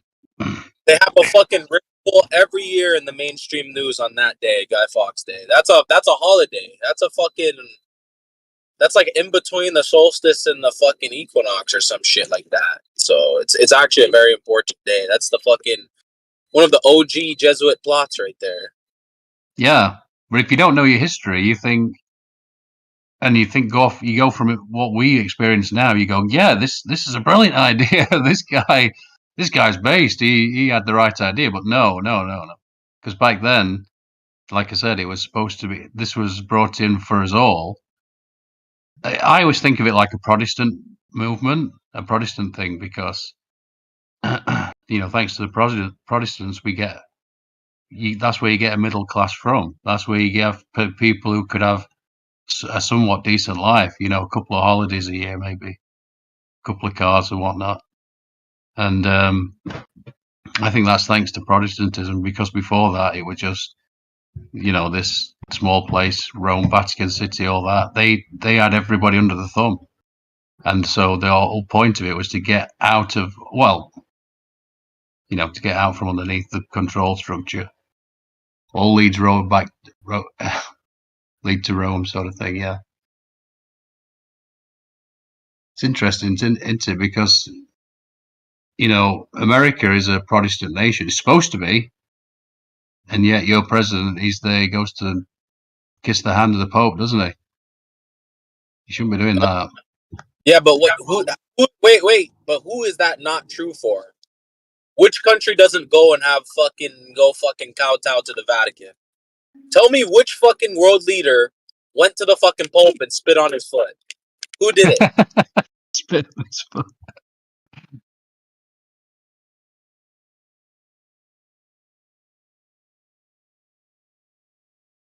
Oh yeah, the fucking Vatican fucking the fucking harlot.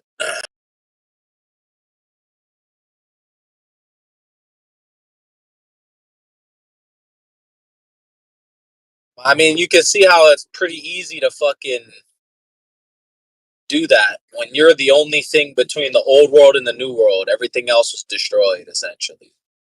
So all the fucking knowledge has to come from there. No one else has it. They made sure. They went everywhere on Earth and destroyed everything else. So, I mean, it would make sense.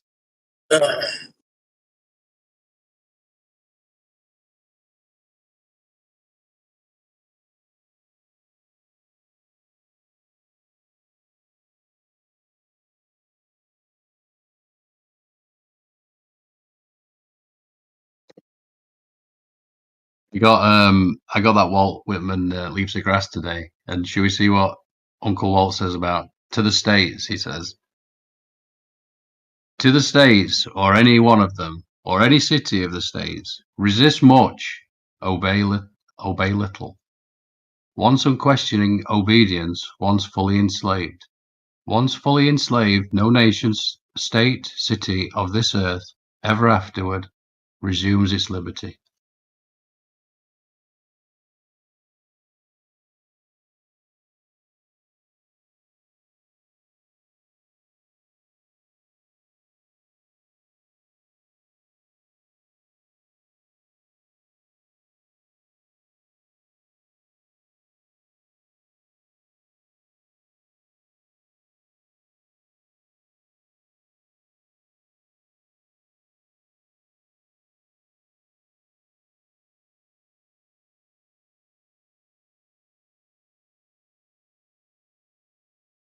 Yeah, I'm not sure how that SE is supposed to look like anything but darkness.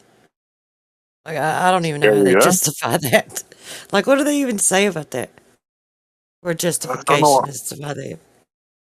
I heard an explanation, but I forgot what. There is an explanation for it, but I forget now. To be honest with you, to me it looks diabolical. Like The Thing. You ever see the movie The Thing? Yeah. Yeah.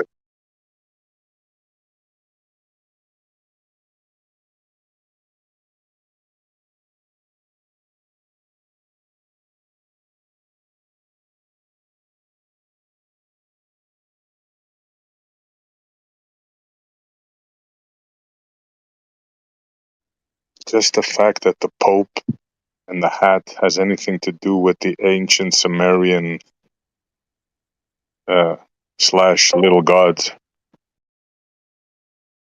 is quite striking. The hat, the fish god. Yeah, exactly. You got it.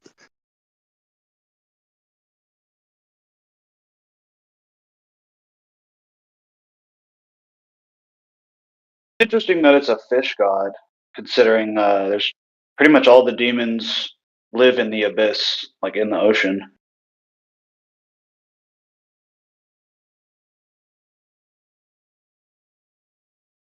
Yep. A lot of scary demon-looking creatures down there, to be sure. Yeah, and they're always saying they know more about the moon than they do the oceans. It's like, yeah, that might be the one true thing that they say. You know, it's like, yeah, they don't know shit about the moon, and they know even less about what's in the oceans.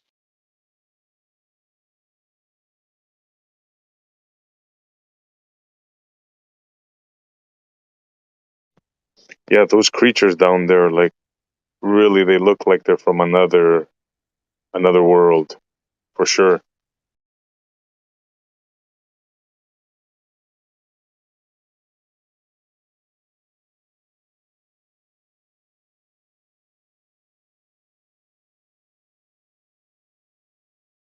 I was thinking a bit Check this about. one out. Yeah, they have some weird shit, don't they? Just check that symbol out on the Pope. And look at it on the drawing there. Like, what the heck, man? Yeah, that's so freaking weird. Why the heck would they do that? You It's like got a a cross robot. on top? Yeah. I don't even consider Catholicism like a religion. It's very it's like a government. It's like a form of like shadow government that's been operating for a long ass time. Yeah, like, what the heck is that? Why is it on the Pope's thing? You know, they have a standing army. The Jesuits order is actually considered a military arm of the church, like the Well, they have the Templars were. Swiss. Yeah, no, Yeah, they but have the Swiss Guard. the Jesuit order itself, not the Swiss Guard. The Jesuit order itself is considered a military order, like the Templars are, and they're considered a standing Right, army. right. They're not a standing army with swords and shields. They're a standing army of assassins that use daggers and poisons. And that is like what they wrote and admitted what it was from the beginning. But their foundation was literally the Counter Reformation, a standing army against Protestantism to essentially infiltrate all Protestant churches and either corrupt or fucking murder anyone that gets in their way, even fucking babies. And they like like they even write about it like how they would smash babies against the walls and shit and make people watch. And it's like, listen, these fucking guys are sick. Like this is literally like described like in their writing about their and this is their oath. They have to say it. They have to fucking say it. They don't not only have to read it, they have to do like an oath and say that they'll do that. Like imagine taking an oath where oh yeah, and if he's Protestant, smash his baby against the wall. And you have to take an oath to that. How fucking sick do you have to be? You're considered an army of spies. Yeah, that's quite sick, man.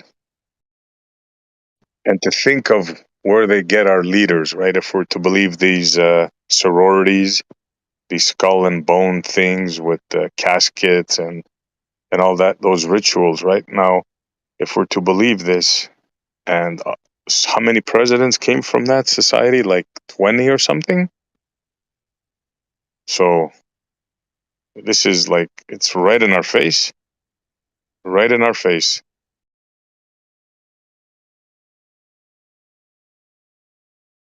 Oh, I just found an article about today's little emergency test. I didn't know it was going to be different. On Wednesday, every cell phone in the United States will emit a distinct grating sound.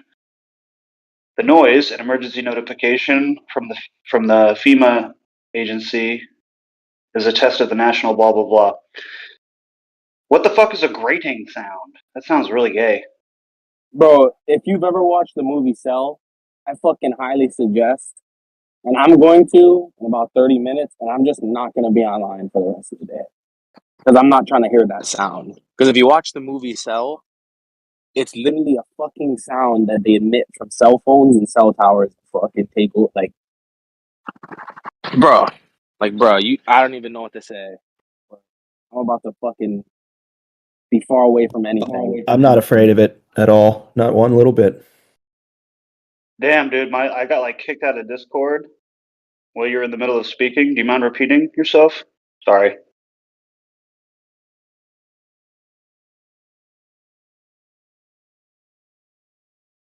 He's afraid of the noise that the phone's going to make. I'm not. What?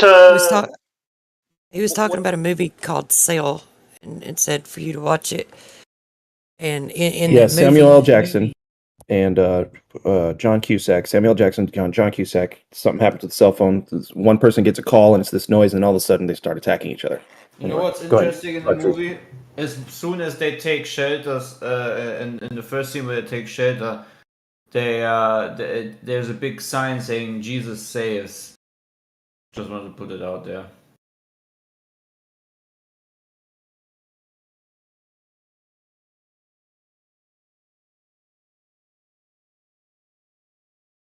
I mean, y'all can live in fear all you want, but I got a baby that might be coming here any minute. I'm not turning any of my devices off. Sorry. I got shit to do. I'm at work. I got a day that I'm getting through. should do any minute. Well, I can guarantee that it's just a warning thingy that we had also in Germany. It's really no signal going to turn you into a zombie. Right. Because listen, if they can do it with one little cell phone sound, they can do it anytime they want with any other, myriad of kinds of things. So it doesn't have to be some cell phone noise.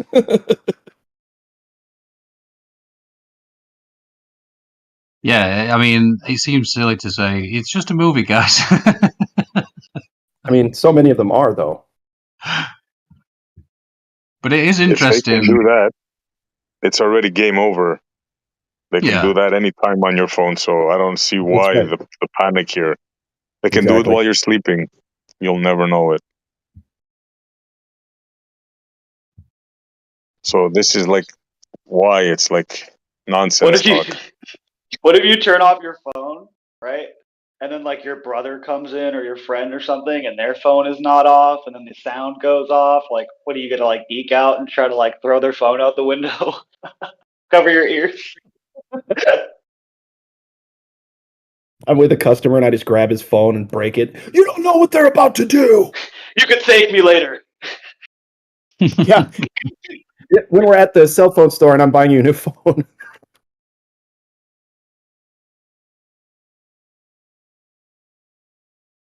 Yeah, I mean, my phone usually goes on airplane mode when I'm at work anyways. So, yeah, I don't know. I'm on my way.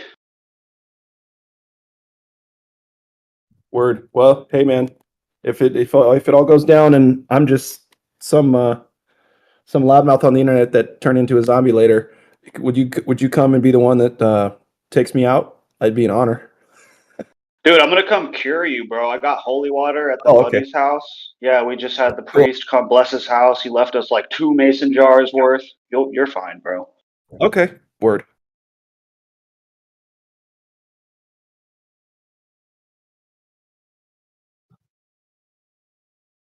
It's kind of an interesting idea to think that these different, we're just coming out of this age of Pisces and into this age of Aquarius, more of a sort of a dream, and then into a sort of an awakened state. I think that's kind of interesting. I think there was definitely some kind of shift in 2012.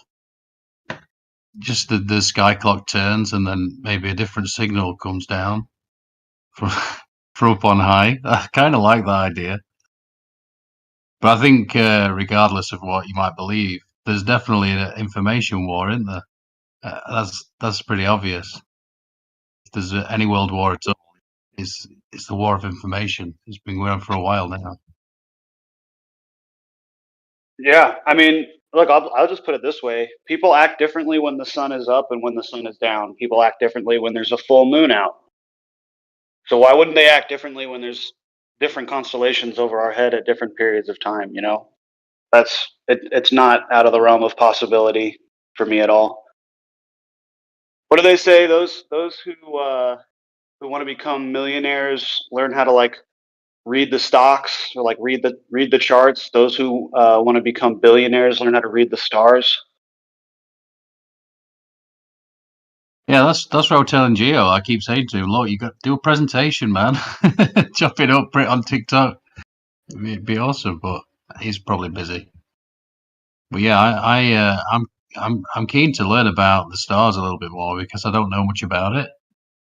And so I always thought it was a bit silly, you know, because you'd have this guy on TV on the morning show, and he'd do the sort of papers version of astrology, you know. You should be a bit more open to relationships this week, and you know, that kind of thing, you know. All very vague, and I don't know. I just thought it just sounded all like superstitious silliness, and it's only in the quite recently, last couple of years, I guess, I've thought there's more to this than I imagined. So there's definitely more to it. Yeah. I mean, Bill Donahue always says the Bible's written in the stars, and I never quite knew what he meant by that. But there's clearly a zodiacal, you know, connection between that book and the sky. So, well, yeah, no, I mean, it says in Genesis that the stars and like the sun, the moon, the stars, constellations, they're there for signs and wonders, and as a calendar or a clock. The three wise men were guided by a star to the birth of Jesus Christ. You know, it says in Revelation that there's going to be signs in the sky, signs in the stars. So when I hear Christians attacking astrology, I get it, but I also think that they might be overlooking some things. Like, to look at the sky and say you're going to prophesize and predict the future, that is not Christian. But to look at the sky and acknowledge that those were placed there by God to give signs and wonders, not necessarily predicting the future, but to describe the archetypal climate by which human beings are going to be subjected to due to the various constellations overhead, that to me just tracks perfectly. I know it was a little long-winded, but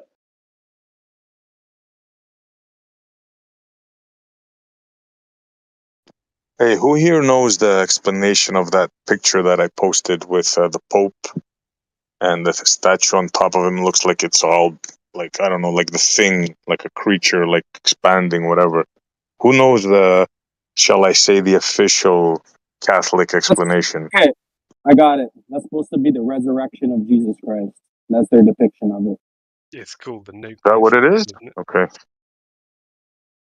Yeah, that's supposed to be Jesus coming back to life. I guess all those skulls that are behind him coming out with him are supposed to be like people being resurrected. That's their interpretation. That's some freaking vivid imagination there. Oh, it's supposed to represent the nuclear war, Jesus rising from a nuclear cradle. So they're just openly symbolizing their plan for nuclear war. I've never seen this before, but literally, first glance, that looks like the Antichrist. Like, Yeah. Jesus conquered death.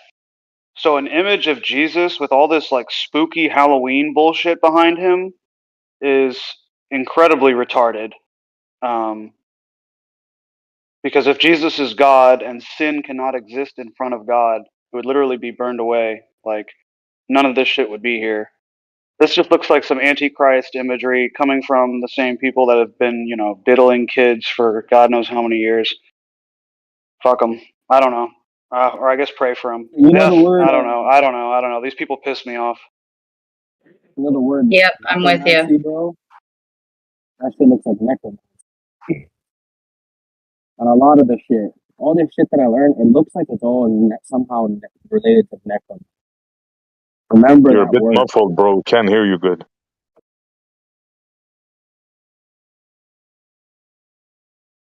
Hello? Whoa, much better. Yeah, so just remember the word necromancy. That's what all this shit seems to be related to. Whenever you see the Saturn cult, black is their color, the law, corporations, corpses, all of it has to do with necromancy. And I'm pretty sure, like, so much of it has to do with necromancy. Like, I've just been finding, like, clues and shit. Like, this right here is a clue. It's another reference to their necromancy. It's like skulls raising from the dead and shit. They're obsessed with it. You gotta look into it.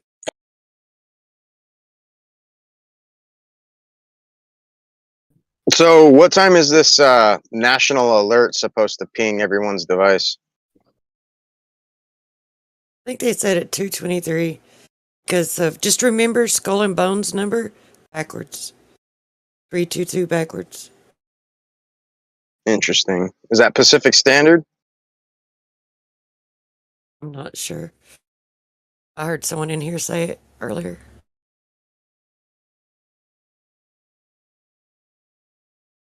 Is that you, I wonder Noah? if there's any symbolism in the alignment because they use astrology. Gonna have to ask Geo later.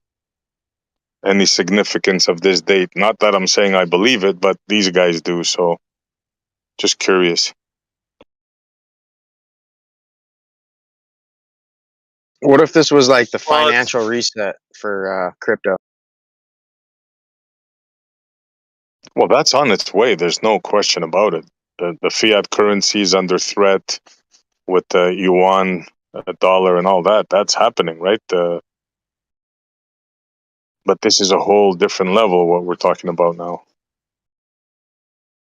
We just had a full moon, and they What do you always think say it's going to be? Sorry. they always say it's 3 days before and 3 days after that weird shit happens.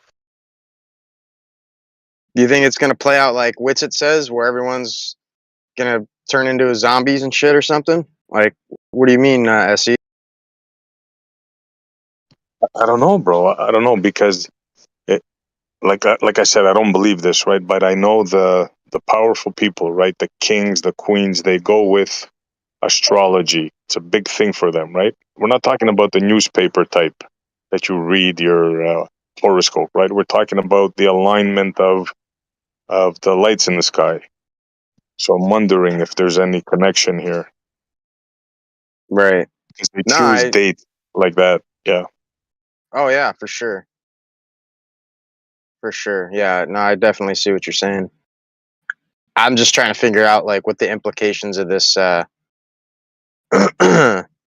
what are they calling it again? A emergency alert? Like what's the whole point of this? Like, I mean, the people in Maui didn't get emergency alerts. There's been a lot of people that had, emergencies that weren't alerted. Like, I don't like, are they like revitalizing the system here to fix that, or is like what's their narrative as to what they're doing? I think it's a nothing burger. It's just like they did here. They're gonna do a test. Your phone's gonna ring, and that's it. They're gonna condition you when you hear that sound. That's the voice you have to listen to. It's a nationwide conditioning. Like school with the bell. Think of it like that. This is what they're doing right now. That's a good No, one. for real, bro. Yeah. You got to think how these people think, right? And it's I'm not hard. They hoping tell you. I'm hoping it's as simple as that, right? And there's nothing like super nefarious behind it. Look, if it's a signal to activate something, right? They can do that anytime. So, I mean, that's pretty obvious, right? This is just a conditioning, a nationwide conditioning. Yeah, but to let you know. if you look at how these people operate, right? They always like reveal a little bit of truth prior to the chaos that they've created. So I'm just wondering if it's like one of those type things, you know what I'm saying? Like here's a time and a date. We'll give you a tidbit of the story, and the rest we'll just have to wait for it to unfold. That is a good point, though. They could do it at any time. And I know, like, I assume that everyone in here has seen or has been exposed to the same stuff I have because I've been in here for so many years. But that's not always the case. Like, I think everybody has seen this, where they did the experiment and the test with the people that were unaware, except for the one that starts it. And when they, like, set off the bell or the noise and everybody just looks at one another, and that one person stands up, and then the next time the bell goes off, like, a couple more will stand up with him. And after so many times, within just a few minutes, like, all of them are doing it, and no one knows why they're doing it. So it probably is something like that. You don't think that's Because speed? if they are trying to send some signal, they could at any time. Unless they just want everybody looking at their phone when it happens, for whatever reason. But the spell doesn't really work that way. Like, when these people do their little spell binding and whatnots, like they have to reveal something prior to them doing it, or else it's just like rendered useless or something. I mean, that's just, at least from what I've perceived in the past. Like, they talked about a lot of these major events that have happened have already been talked about prior to the event taking place, right? Right. They always have drills. Go on. I just said, yeah, and they always have drills. That's all I was going to say. Yeah, definitely. And like he said, right? Like Dicelo said, in order for the spell to work, they have to reveal part of it. That's part of the black magic. Now, that's what they say, right? I'm not saying I believe it, but that's what these people believe. Right. Right. Yeah, I'm with you. I don't necessarily buy into any of it, but it just seems like that's kind of been the story for a while, with these people exposing a little bit of the agenda prior to the agenda taking place. Check out what Lion posted. Oh, wow, man. That's a good one, bro.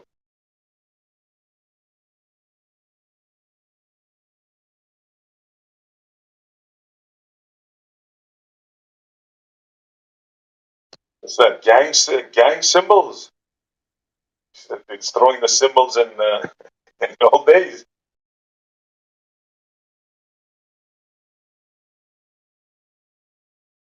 I'm looking at what he posted. Those are orthodox things. What's the hand symbol all about?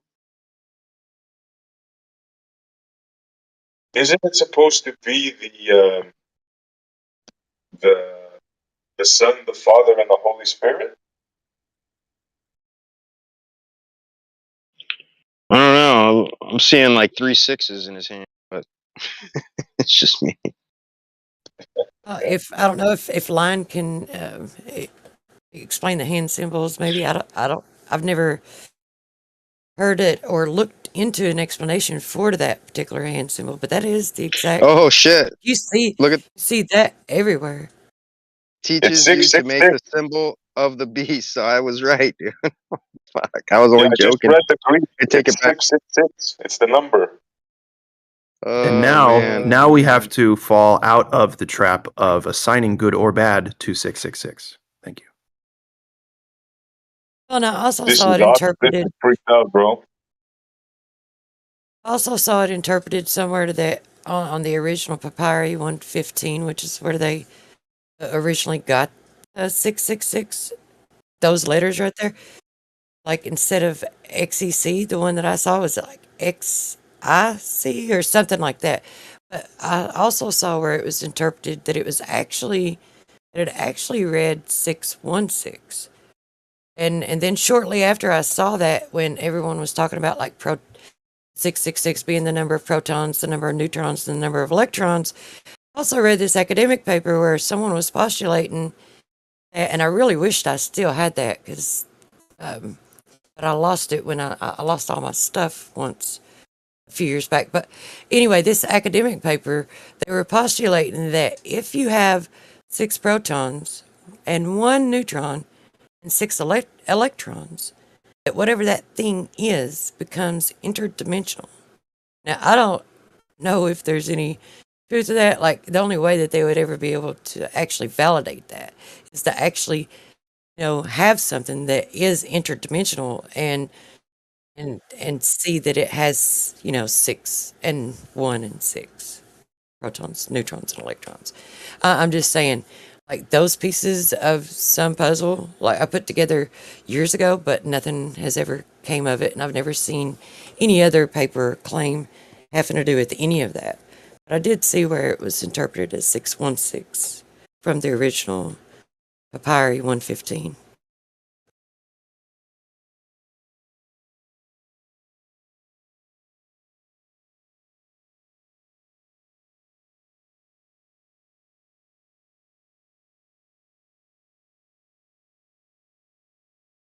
Yeah, this is freaked out, the Jesus hand thing.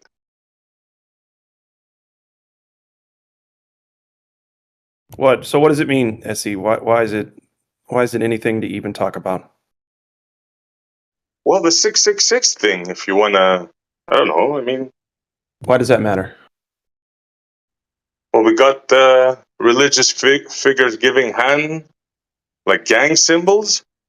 Uh-huh. You don't see any significance in that? I think that they think it's significant. So what? Fuck them. They're little boys with toys and little boys club. They do their little hand gestures. They're cute. It's cute. So what? Okay, man. Hey, to each his own. Oh man, they think they have power. And what you do is you talk about their hands. Oh no, now they're going to use this. Oh, that's how they gain power. Bullshit. They're worthless. They're worse than powerless. And when we talk about them using hands and symbols around the world, oh, then they do this with the 666. Oh, and look, and Jesus painting it. And look, oh my God, Jesus, the sun god. Like, what are we going to accomplish?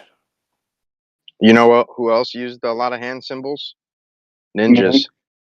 I do it when I'm talking. So what? Yeah, I mean, Just I saying. do it. I do the sign of the crucifix when I pray. I kiss the priest's hand when I go to church. I do all kinds of symbols. Did I do an idolatry? Like, did I do a Satan, or am I just like going to church? I mean, I can elaborate a little bit real quick. So I posted some original manuscripts, like the oldest manuscripts of the Keon Greek of Revelations that we could find.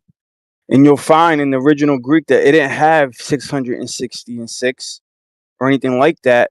Instead, it had 3 letters: the chi, psi, and stigma as the symbol or mark of the beast, right? And that over time, that verse, to translate it into English, they had to adapt it with gematria. In this instance, they use Greek gematria because they didn't have a way to translate these letters into English. So the best way the scribes were able to do this is to use the Greek gematria of the equivalent, which is 666. But unless you do your due diligence, you're not going to know that. And most people don't go that far into the scriptures to know that this was changed into the English. But what's interesting is that John of Patmos prophesied the name of the beast and the symbol of the beast, and it is consistent with what we see throughout church history, right? Starting from the Nicene Creed and onwards, what you'll see is that you'll find ancient paintings depicting the same exact symbol that John of Patmos prophesied would be the mark of the beast, which is the chi stigma. In all the pictures of Jesus Christ of antiquity, you'll see this image, this symbol, this logo on the painting itself. And it's very odd because the middle letter is a serpent. And then another thing is if you try to pronounce that symbol, it sounds like the modern vernacular phonetic pronunciation of the Messiah's name, which is Jesus in the English. Jesus. And John of Patmos is basically trying to warn future generations of the counterfeit beast system, the counterfeit Messiah, which he's the lawless one, the one who's done away with the law, which is basically the majority of Christendom today. They're under a spell, and they believe that the law has been done away with, and that they use this image of the Messiah. In their mind, this is the image that comes up, the image of the beast of antiquity, which is the Jesus Christ, the imposter Messiah. But yeah, that's it.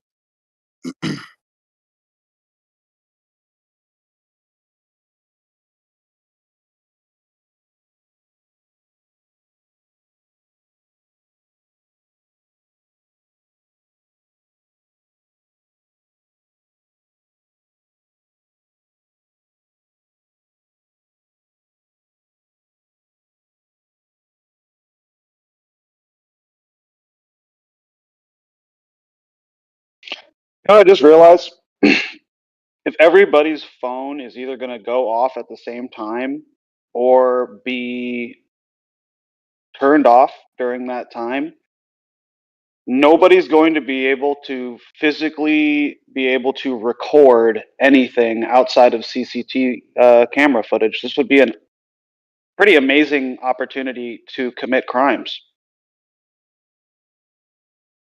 Wait a second. Whose phone's turning off? That's what I'm saying. Well, no. Look, the thing is your phone is gonna buzz for a minute Yeah. straight. So for 1 minute, nobody will be able to record anything.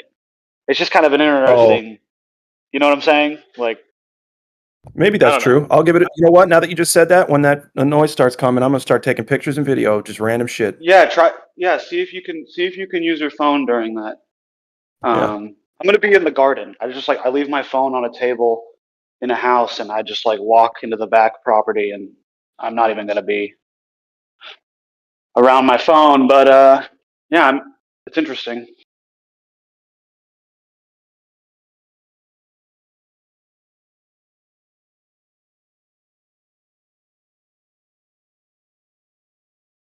It'll be like the '90s for 1 minute.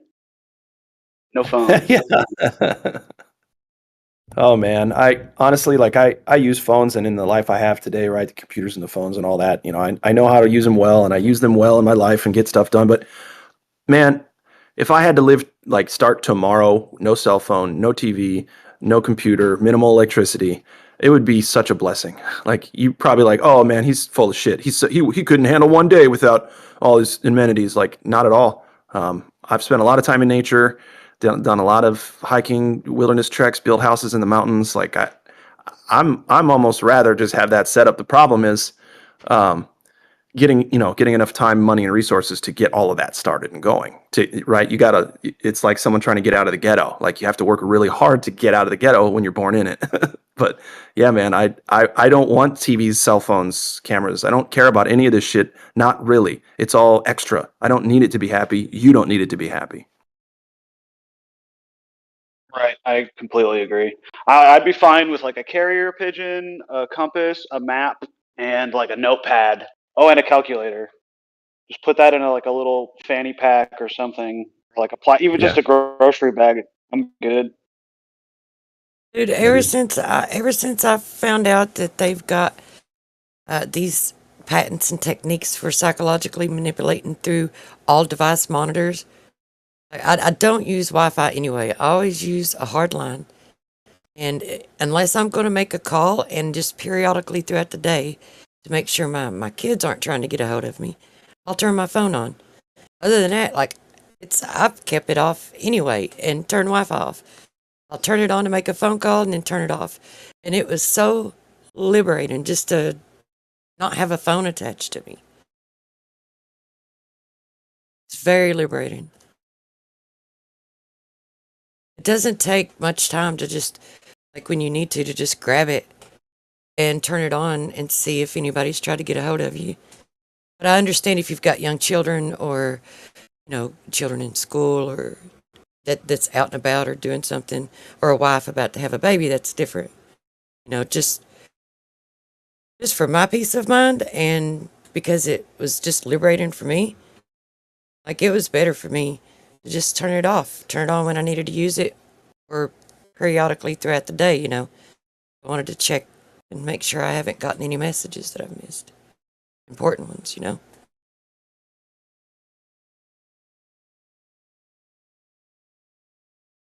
Yeah, I mean, I'm pretty sure like 5 minutes after this thing goes off, we're already gonna forget that it happened. Go back to fucking talking about whatever it was we were talking about.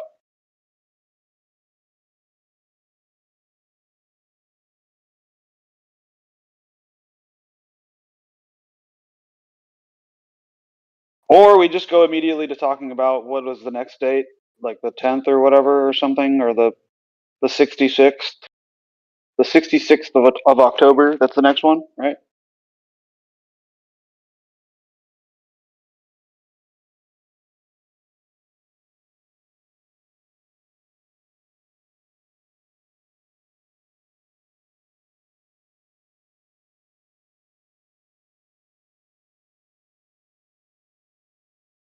Interesting you said the alert's scheduled for 2:23 because we just had one a few months ago in the UK on the 23rd.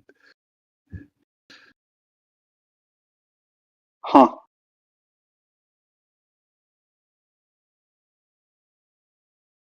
I think a zombie apocalypse in Australia would be pretty funny. And if you're American, you know exactly what I mean. Yeah, the accent. Oh, Steve, Oh bloody my god. zombies, mate. Look out, here comes another one! You Oh, he's get trying to the bite hook me! Oh, look at the jaw size on this one. He's huge. down. I'm gonna have to measure it. Get the ute, Chucky Yui. Let's get out of here. You guys, I told you it was the 5G. Aren't you glad you didn't get the you know what? Fuck, get down. Oh, dude, I could do that all day. We need an Australian soundboard. If Australians were there on for Pearl Harbor, they're crashing into the boats. Jump in the water. All right, I'm gonna stop. Oh, bloody kamikaze. I was like, dude, how does an Australian even say kamikaze? I couldn't figure. I don't think I've ever heard one say it, so I'd have to like. It's a kamikaze. I don't know. But I've they still got a mostly yeah, Australian accent as a kamikaze. kamikaze, mate. Oh, God bless them and their hilarious accents. Oh, there's a bloody submarine over there. Told you it was bloody plane for. Shane Gillis talks about Australians being there on 9/11. Kind of who I'm mimicking right now. But it's just too funny. I actually I ended up rewatching that video of the kangaroo holding the dog hostage. Oh yeah. And then the owner just squares up with a kangaroo. It was pretty cool. That doesn't happen in America. I think the whole world enjoyed that, actually.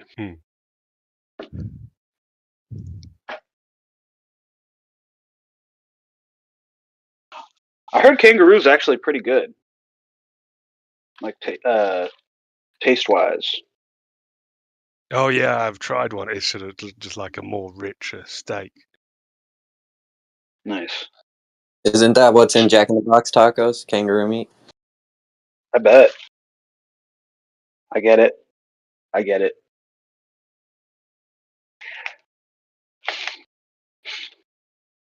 I thought that was White Castle. You said White Castle, right? I thought for a minute there you said taco. Yeah, you just said White Castle. No, I said Jack in the Box. Oh, you said Jack in the Box. Yeah, I thought it was White Castle. Could be that too. Hopefully the zombies aren't near as intense as the emus in Australia. You know what? I just had a crazy idea. What if we somehow got all the flat earthers and all like the truthers and all the farming type peoples to buy up like Jack in the Box stock and Burger King stock and McDonald's stock and artificially, this is of course in Minecraft. I'm not saying we actually do this, but we artificially pump the price way up, creating like a squeeze, and then we just cash out, causing these massive corporations to like crumble and then use all the money to start our own farms and buy a gang of land. I don't know, I'm just spitballing here, guys. The Steve Irwin commercial didn't age too well. Oh no, what happened? You want to skip to the end? He Oh. died from a stingray. You probably know it. Yeah. Yeah, no, I can't. Oh, dude, Gem Panda's in the chat. What's up, Gem? Oh, he's talking to you. He's not talking to me.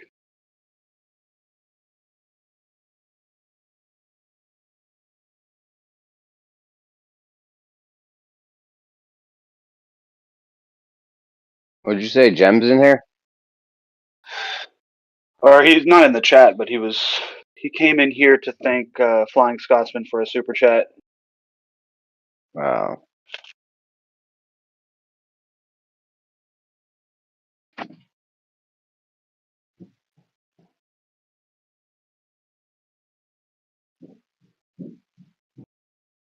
A bloody zombie wearing flip flops.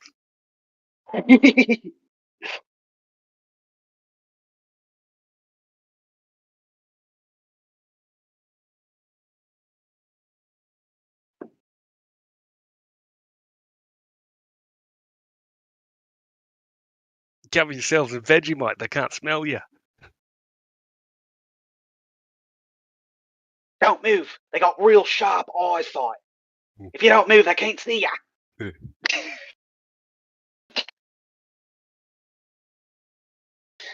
Can zombies swim? I'm just go surfing. I mean, they'd have to die from like the blood loss. The body just couldn't function. Well, if it's just like rotting flesh, wouldn't that attract a bunch of sharks? Isn't that just like walking chum? Yeah, if it's like just. If the sharks become brain. zombies. Fuck. I mean, we don't just pile on top of each other until they, just form a landmass. Yeah. Create a new continent. Yeah, I reckon my money's on fleeing to Madagascar. Seems quite isolated. Wait, what's the population, or is it massive? There's something going on in Madagascar. I don't know what. It's kind of like a similar. I get the similar vibes with Madagascar that I do with Finland. Like whatever Finland is, I just call bullshit on that. What do you mean? Like, you think it's not a real place, or? I've seen the memes like Finland's not a real place. Haha. Okay, very funny. But really though, what the fuck is Finland? And what the fuck is Svalbard? Yeah, I don't know about that. I think there's a bunch of people who call themselves Finnish. They live in a place where there's like a bunch of like street signs that say like "Welcome to Finland." Bro, I've population been to Finland. 5. I'm sure you think you have, but you didn't like. Okay. You just don't know what Finland actually looks like on like in reality, and I don't think like the big picture. It's kind of hard to explain. Do you think it's like too much of a utopia? I think they only have to go. Dude, I'm not calling a homogenous, like predominantly white country a utopia in 2023. Sorry, I'm not falling for that one. Even if I do agree. No, I mean like money-wise. Like, because they've there's just something going on up there. They only have like 2 hours of school a day, and the rest is just play. They don't even have to get like standardized testing or stuff. I'm sure whatever's going on in Finland is keeping. Yeah, exactly, dude. They're being kept very happy so that they don't even question where they are. I think they're just really. In Finland, they only have a 4-day work week, right? Exactly, dude. They're just keeping them as happy as possible. Dude, I bet you they're like a stone's throw away from the center of the flat Earth, and so they just don't want people to like. Yeah, they could like spit on it, Yeah, pretty high up. Yeah, would that not apply to places near Finland as well, like Norway and I don't know.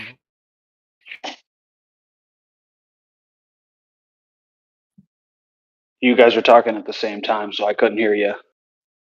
Oh, I didn't know there was someone else talking. Sorry. No, you're definitely cutting. Or no, not no. I'm sorry, Lion. You're definitely cutting in and out. Right. While he's cutting, wouldn't Finland not being real apply to countries near it as well? Oh shit, someone's here. Oh, I'll be right back.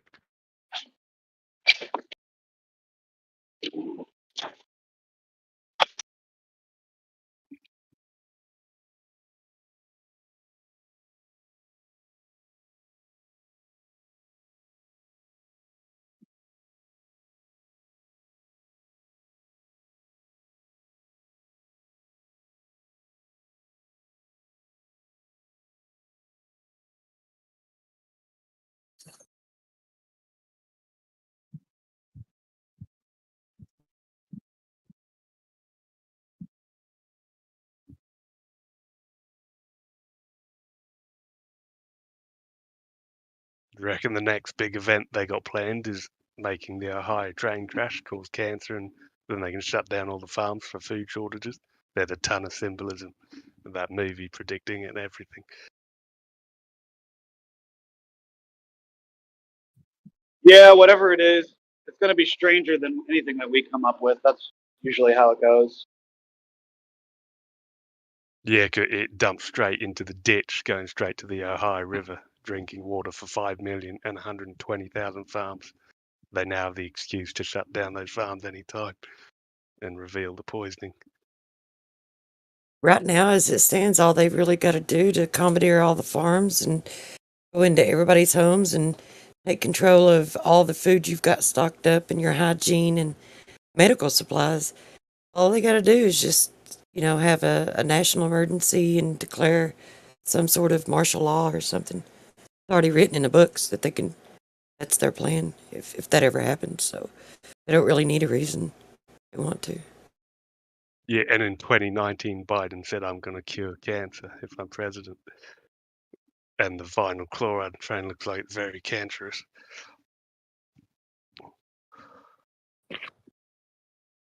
You guys are aware of the ceremony that they did for CERN, where people dressed up as goats and stuff?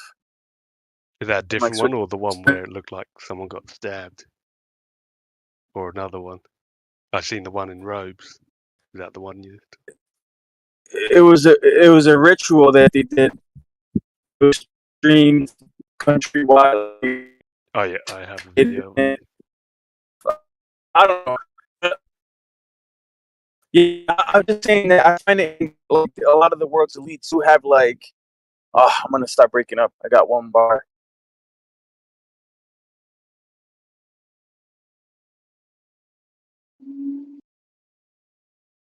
Yeah, that they have like safe houses in Switzerland. Like there's a whole connection with the banks, and the banksters having like their headquarters in Switzerland. And the whole idea with Swedish bank accounts and offshore bank accounts, and then there being like a cabal in Switzerland, bro, that's connected to CERN and the world's like top 1%. So there's definitely some focal point in Switzerland. I don't know what's going on there, but even like doomsday bunkers, bro, like this immigration laws in there. Like you can't just go to Switzerland. You can't just move to Switzerland and make yourself a citizen. Very strict. Yeah, it's weird how Switzerland seems to have almost as good a gun rights as America. I was surprised. And I looked at, I don't think they had any safe and effective mandates, except maybe for tourists visiting. But...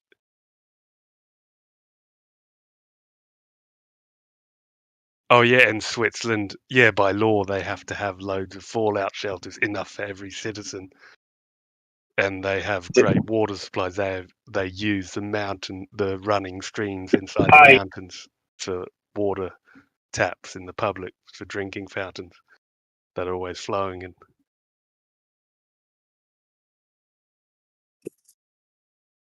yeah, being in the mountains is great defense.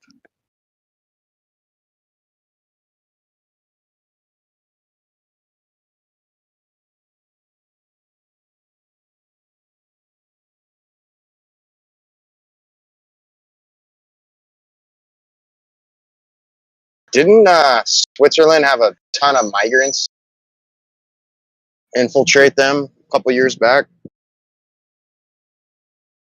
Yeah, I did hear about like Muslims, refugees or something like that. They were being allowed into Switzerland, but I think that was more like a, what do they call it? Virtue signaling, where the country like started allowing immigrants in from Afghanistan.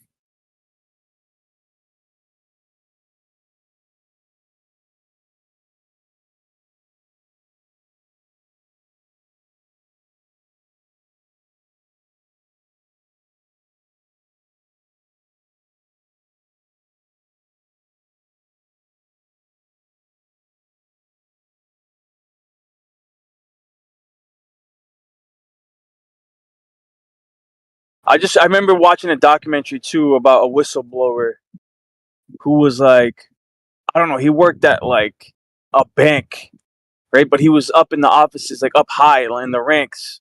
And he came out and talked about like, because he would get invited to like these occult gatherings. And like you hear about the banksters and you hear about these occultists that are part of the banks, but like nobody really takes it serious. You know what I mean? Like no news is actually being covered that's credible on this stuff. And in the little bit that you do have, it's so crazy that you don't even believe it. But there's like a famous banker that came out because his conscience got to him, bro, and he was so convicted that he had to speak out about it. But he remembers going and being invited to a place where all the guys are wearing masks, they're wearing hoods, they're like messing with children. Like he talked about it. I'll see if I can find the link. I know the one It's all in subtitles though. You know what I'm talking about. He video is cried on crazy. camera, Yeah, I've seen bro. that. Yeah, he cried on camera.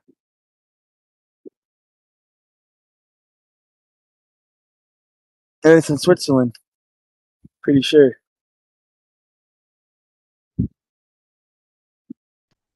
Let me ask you guys something.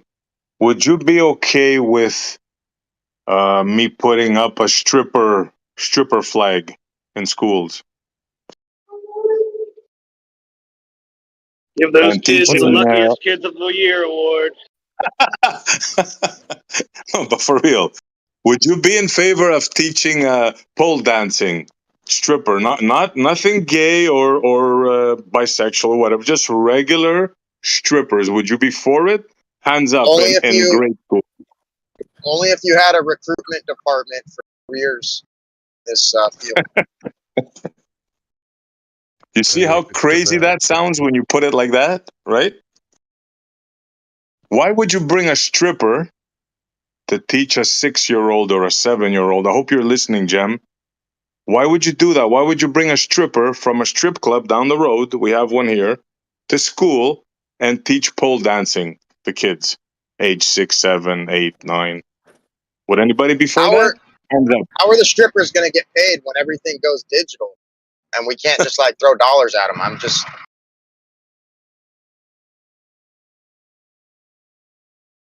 If that sounds crazy, well, they're doing that, but they're using transgenders instead. That's such a good question, Daslo. I wonder if anyone else has thought of that. Well, I think bet we no need to come one's- up with a stripper just for strippers, you know. And, I mean, in Canada, they don't have dollar bills, bro. And oh, you throw tokens at them, like hard. It's very painful to throw a coin at them. You know how you there's take no the dollar bills in card. Canada, so you gotta be resourceful, and I'm sure that they would invent a way to handle it, bro. Like maybe the stripper would have a bracelet that would vibrate every time you donated it to her Cash App, and she would have like a Cash App barcode tattooed to her ass or something. Like they would figure it out, bro. I can't make it rain anymore, is what you're saying. No, but you can tap it. You can tap that. You know, you take the card at the payment thing and you can just tap it. I don't think you're allowed to do that at the club. I'm just. Oh, kidding. you mean tapping? Yeah, I don't know, like man. Okay, I got you. Like Apple Pay. Tap it. I got you. Nah, but yeah, that's just insane, bro. And I don't know. So we'll have to have like a selfie stick with the phone and then just kind of tap it to them. Keeping the 6 feet. Okay, got it. I don't know. I just figured it went along with the convo pretty good, so it was funny. I mean, it'd be cool to make strip clubs obsolete, but I don't think that's gonna happen. Really? Obsolete. Cool. Wow. You never went to a strip club, I take it, huh? Nah, man. Listen, you're talking to a veteran, bro. All right. Well, that's my point. I know you've been to a strip club. Yeah, in the army, bro. That's the first time I went to a strip club. Was when I was in the army, bro. Because I was 8 months out, came back, bro. The first thing I did was go to a strip club. When I was on the break, they let us out, and we went to a strip club. I dropped $800 in one day. My first day, my first day free. And that's not even that much. Like people are like, oh, that's not that. Like there's other soldiers that have spent thousands, bro. And it's honestly really bad because like they give you freedom, bro. And a lot of soldiers go to the strip clubs nearby near the base. And these strip clubs are like honestly, they're multiple floors, bro. I've never seen anything like it. It was 3 floors. There's like 40 strippers all walking around. I've never seen anything like it, bro. They take advantage of the soldiers. Maybe we need to start implementing stripping in the military. You know, as like part of their training or something. Since we're doing it in schools now too. They're opportunists, bro. Because even the drill sergeants, they used to warn us, bro. They used to tell us, don't go to this area. Don't go seek escorts or masseuse because there's a lot of conveniently there's a lot of masseuse parlors near base, right? And they all practice prostitution, bro. And they used to warn us like, don't go over there. You're gonna waste your money. Don't do that. You're gonna catch a disease. And man, they don't listen, bro. Nobody listens. Nothing a pill can't fix.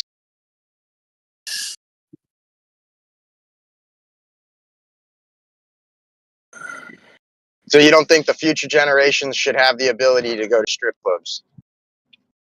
And I don't, bro. But I sound like a hypocrite because I've been to strip clubs, but now that that's my past, bro. Like I can't promote that type of lifestyle, especially, bro. Listen, the mother of my child is a stripper. You know what I'm saying? She's still stripping right now. But when I met her, she wasn't stripping. She became a stripper down the line. You know what I'm saying? And I can't condone something like that, especially when I'm so distraught, right? Right. That she's but if you never you know what I mean? if you never experienced that, then you probably wouldn't have anything to compare it to. Like, so to just completely like wipe it away, I don't know. It just seems like it's opening up a bigger problem potentially. Yeah, I see what you're saying. It's just that I've been in that life, bro. Like I pulled up to the strip club in my Beamer. I would park it on the front, bro, and I would be polishing it. And it wasn't like a crazy Beamer. It was a 325 XI, nothing crazy. It was like a base model, bro. But I would pull up, I would have it all waxed out rims, beautiful whip, bro. And everybody knew me there, bro. And I'd show up with a plant, bro, fully grown marijuana plant with like 13 colas, right? Already, it dried up on the plant itself. I bring the whole plant into the strip club, bro. I walk it in there like a G. You know what I'm saying? So I came from that lifestyle, bro. And all the strippers were like, oh my God, it's so beautiful. Who are you here for? You're here for Crystal? Oh my God, I wish that you were my man. Like, dog, like I had it. Like I know what the devil has to offer, bro. You know what I'm saying? Like all these women flocking because I'm bringing them a plant, right, as a gift to the mother of my child. Mind you, we were on good terms. Like I already made, I already got already accepted the fact that that's her decision in life, and we keep it courteous and cordial over my son. But she knows how much I hate the fact that she does that, bro. And we're so apart. Like she's all like atheist. She doesn't believe in God. She's all about heathenistic lifestyles, bro. And I'm completely opposite of that, especially since I've grown in the faith and I'm trying to instruct my child in righteousness, bro. And she's undoing it. You know what I mean? So I have the opposite gender completely battling me when I'm trying to instill morals in my son. You know what I'm saying? And that's a whole other topic.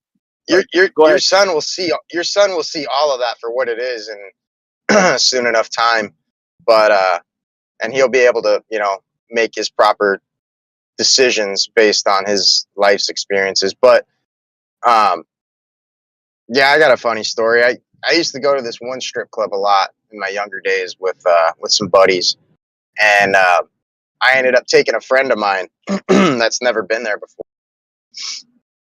And he liked it so much that he brought his girlfriend with him the next time. And the next time after that, she's on stage working there. And he thought he was so cool. And I'm like, dude, like, I didn't mean for any of this to play out like this, bro. Like, I come here, I have fun. It's kind of a hangout spot for me and my buddies. And you took it a step too far. And he was like, he just thought he was the coolest thing since sliced bread. And until he started realizing, what she was doing behind the scenes. But it all led to some bad stuff. They ended up breaking up after so many years and whatnot. But I don't know. I just thought that was mind blowing. Like, I never thought I'd bring my buddy who would bring his girlfriend who would end up working there, and it would be like the demise of their relationship. But yeah, things play out weird ways. And like, she wanted me to still be with her, bro.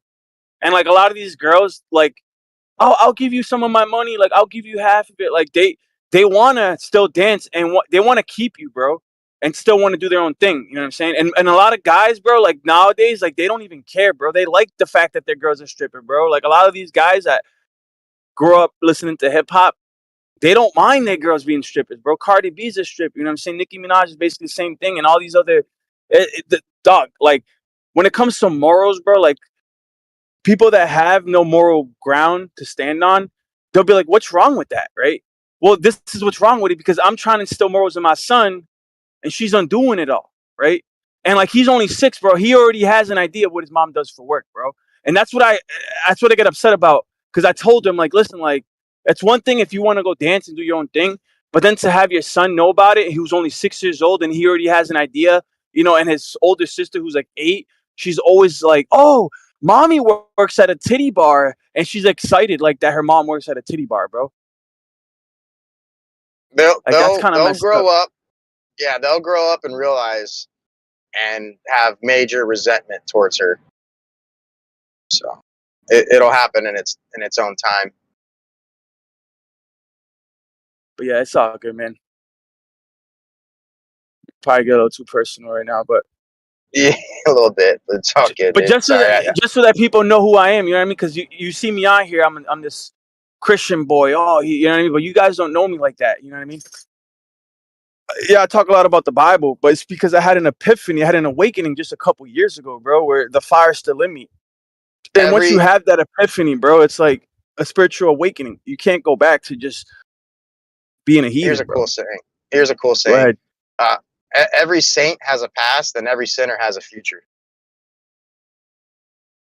Facts. Yeah, I like that. Yeah. And just remember, God hates sin, but he loves the sinner. He loves us all. I mean, who was Jesus kicking it with? Hoes. From different area codes. Oh, Lord, forgive me. But it's true. True. Yeah, who are we to judge, right? Like, I mean, yeah, you know it's wrong.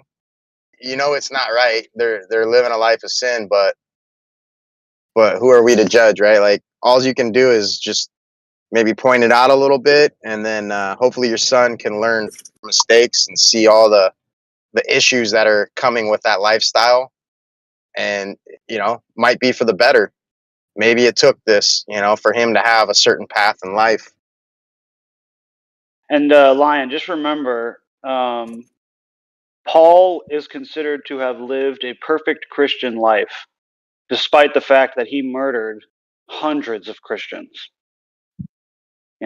So don't ever think that your baby's mama or your kids.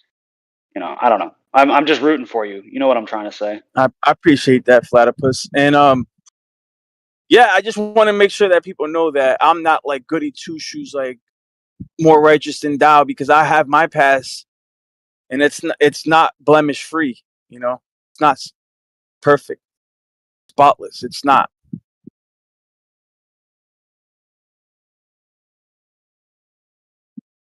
Yeah, I don't think anybody here is. I don't think there's anyone. Yeah, nobody's in the world. is. Yeah, nobody's like that. Everybody's flawed in a lot of ways. And speak for yourself. The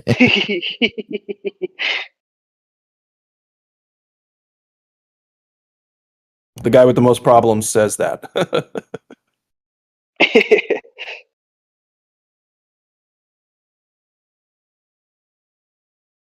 I wish some of the. I guess the people that really thought the zombies that were going to happen, they're probably not online today. They're probably taking a break. Their phone's in a Faraday cage. It's funny, but you're right. I didn't even think about that. I was like, where are all the zombie people? Oh yeah, Witsit has never even made an appearance today, huh? Nah. But I don't. I mean, he has a good reason not to. If he thinks there's going to be zombies, he's probably wearing the tack vest right now. I would be. I I thought would be this was for just sure. like a Halloween special he was putting on. I didn't know he was like. I don't know. I don't know. Was he doing Oh a bit? man, I love Witsit. He's excitable. You know, I gotta give him credit. He does. He's so smart. He puts so much work into stuff. You know, he's so excitable though. These are exciting times. Like I'm not gonna be quick to jump and say that there is gonna be a zombie apocalypse because I got shit to do. Oh, dude, I'm half retarded. I thought it was going to be at like 2 o'clock my time. It's actually happening in like 40 minutes. Oh shit. Yeah. All right, everybody, get your tinfoil hats on. Yeah. I think I'm out of tinfoil, you guys. Maybe I have like a Mylar blanket or something. Well, let me get the Mylar blanket out. Hold on. If I disconnect from Discord, it's because I'm wrapping it over my whole body. They just stick your head up. Ed Freeze's ass. He's a tinfoil robot. Hold on. That was messed up. Sorry, Ed. Oh yeah, we got the Mylar boys. See if this works.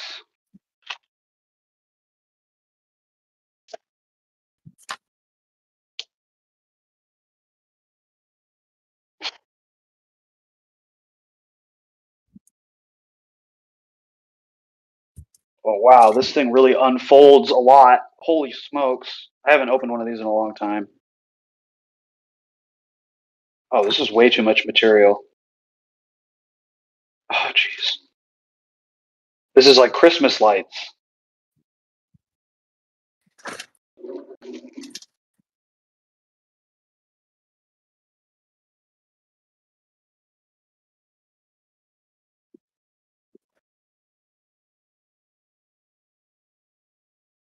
Alright, can you guys still hear me? Yeah. Oh, I'm fucked. This isn't gonna work. Damn it.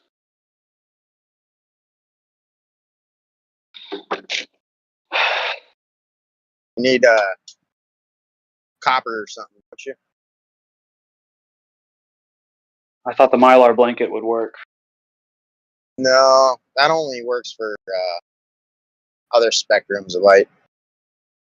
Well, now I've just unfolded this whole thing. This is great. Alright.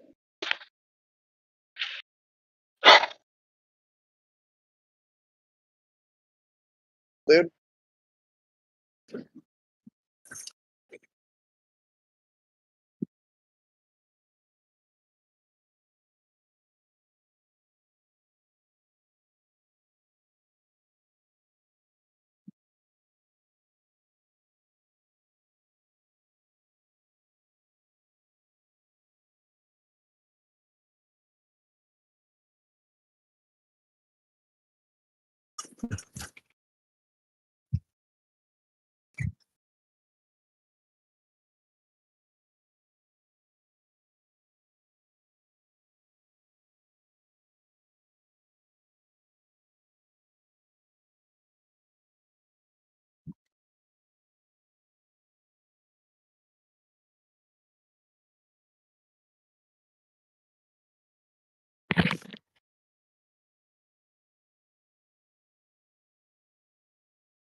I don't know. Most of the time, anything significant that happens in like a world changing way is from the government. You know, coming from the government is typically about money or power, and a lot of people are thinking that this event could be about power, i.e., control.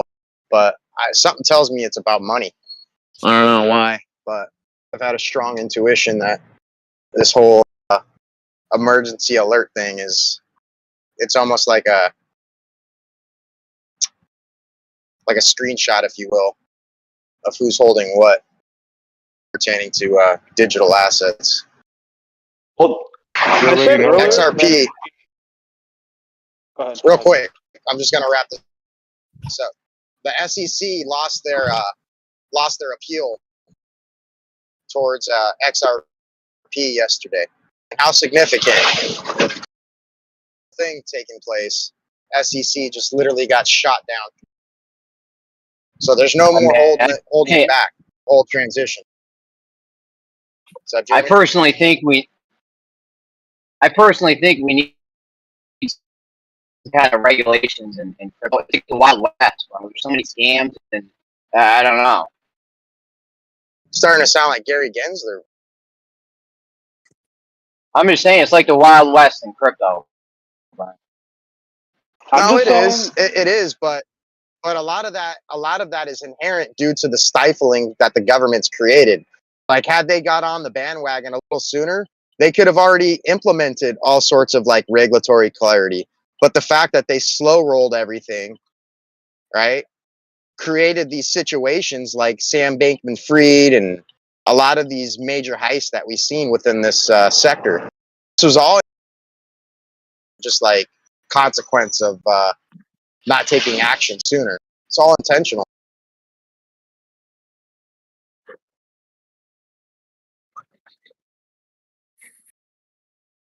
I'll just say that it is something. There's something to be said about the entirety of the United States not being able to use their phones for one whole minute.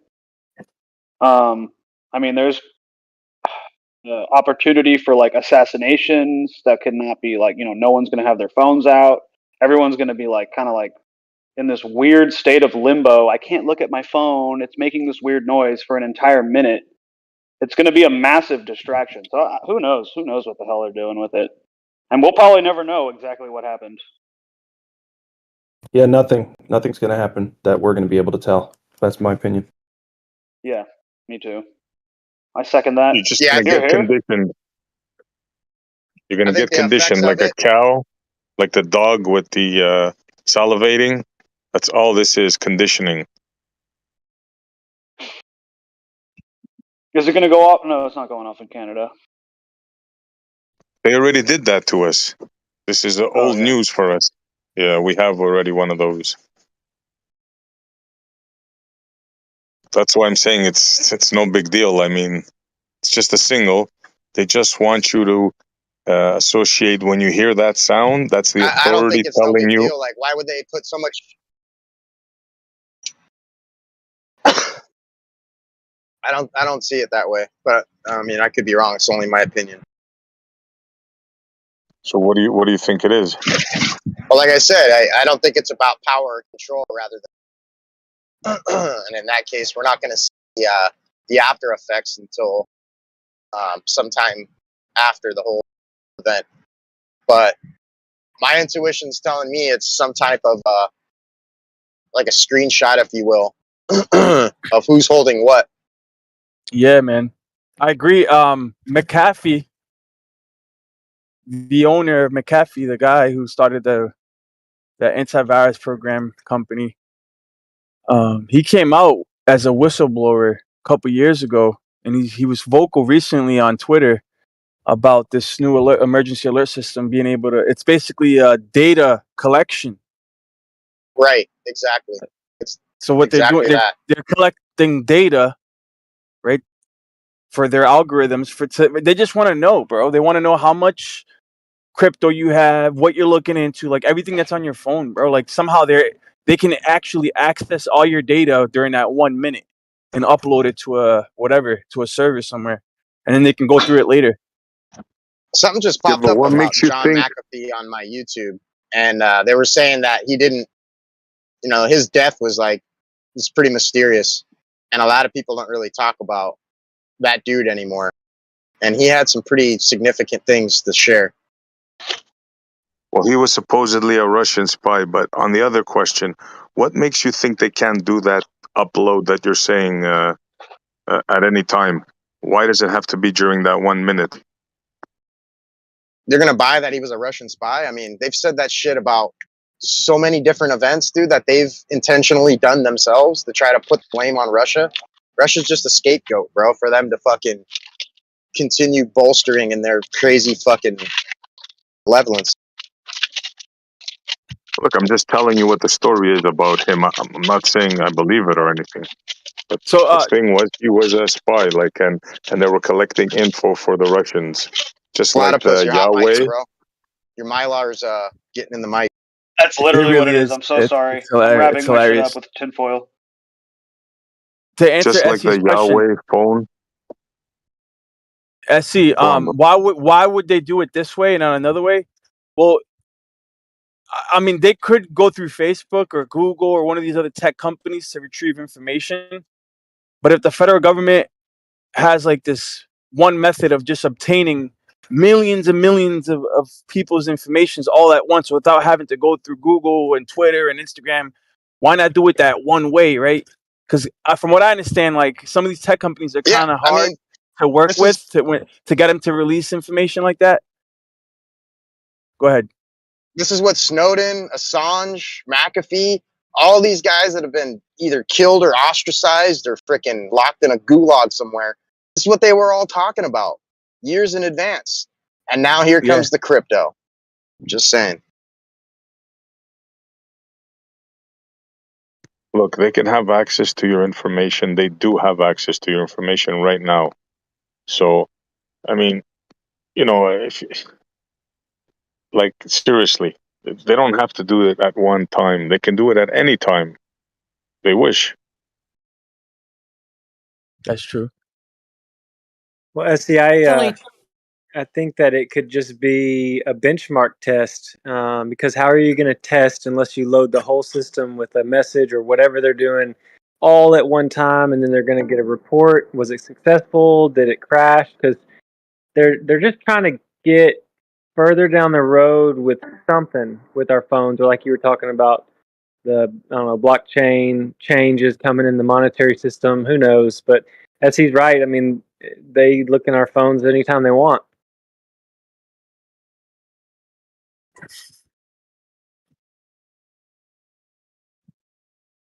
Now, what they could be doing, if you want to think logically, is maybe downloading something. But even that they can do at any time, right? So, I think it's just the conditioning, like the bell, the school bell. When you hear that sound, they want to condition you to the master is going to give you orders, just like the sheep, right? So Only other that's what I thing that I think. can, the only other thing that I can think of besides that, though, that makes any logical sense, other than just working out the bugs, like Ron Boston Bear was saying, is to get everybody to look at their phones at the same time. I don't even know what purpose that would serve, but that's what everybody's going to be doing when it happens. Well, everybody has a camera. If you look at your phone at the same time, then you get an actual picture of everybody at the same time. You got a picture profile of that user. Not only that, they have your eye scan, they have your fingerprint. You have most people have 4 or 5 cameras on their phone, not just one. They have your location, literally every step you made. If you have Google Maps or any other. Dude, they've known Well, everywhere you've been yeah, since phones came out that you could hold in your pocket. That since the brick phone that came in a briefcase, they could track that, man. Y'all, they've been watching us every minute, every day if they want to for at least all of my life, and I'm 40. So there you go. Yes, sir. Well, there's definitely a psychological component because if you think about the Amber Alerts, like how many of us have ever just been enjoying time with our family or doing something, and then it's just like, burn, it gets your attention. You're like, what's happening? What's going on? Oh, a little kid was abducted. Oh no, and you're reading it. I think this is not far from that sort of feeling, that emotional response to like, what's that noise? What's going on? Who's hurt? Oh no, let's watch out for this kid. Now they're getting everybody to talk about this. What's going to happen? Anywhere from the range of activating whatever zombie apocalypse to nothing. And everyone's going to say, see, you conspiracy theory, nothing happened. It's like, but what they are doing is getting the attention of everyone at once, you know, against their will or whatever. I mean, some people are going to have their dang phone in a microwave wrapped up in tinfoil. That's fine. I'm not. I care what they know about me. I'm a good person. I'm not trying to hurt anybody. I do think it's sketchy and it is interesting. But this is just a mind. It's another one of their just mind games, part of the mind screw.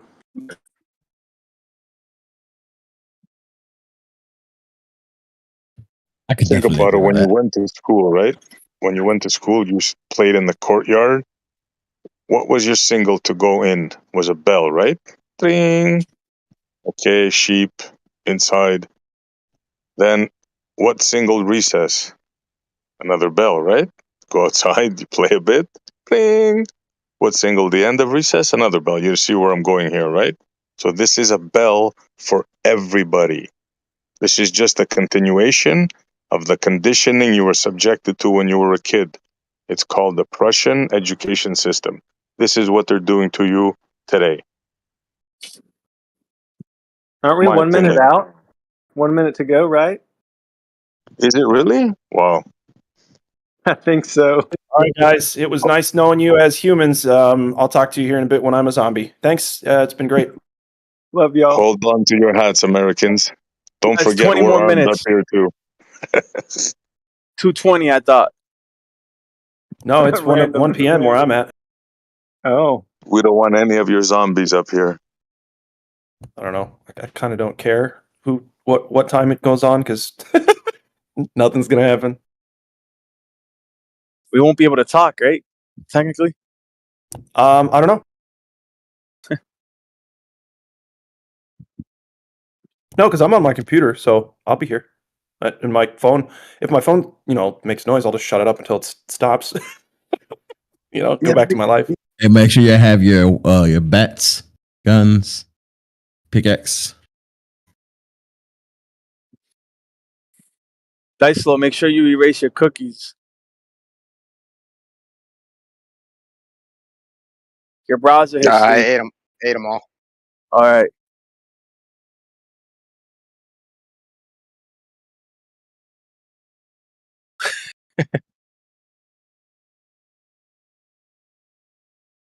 What are you trying to say, man? I just don't want to incriminate yourself with that dirty history of yours. I will say it's more exciting than New Year's, like when the ball drops, because when I found out that New Year's isn't January 1, that they tricked us about when the beginning of the year actually is, this is more exciting than fake New Year's. Dude, it's almost as exciting as Y2K, but not quite. I was so excited to see the world crash and burn in 2000. So excited.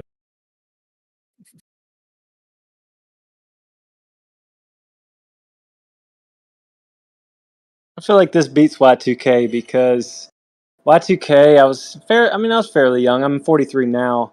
I was like, oh man, the computers can't click over to 00. This is going to be wild, and all the banking systems are going to crash, and the world falling apart. But as a kid, I was like, whatever, and I just wanted to go play.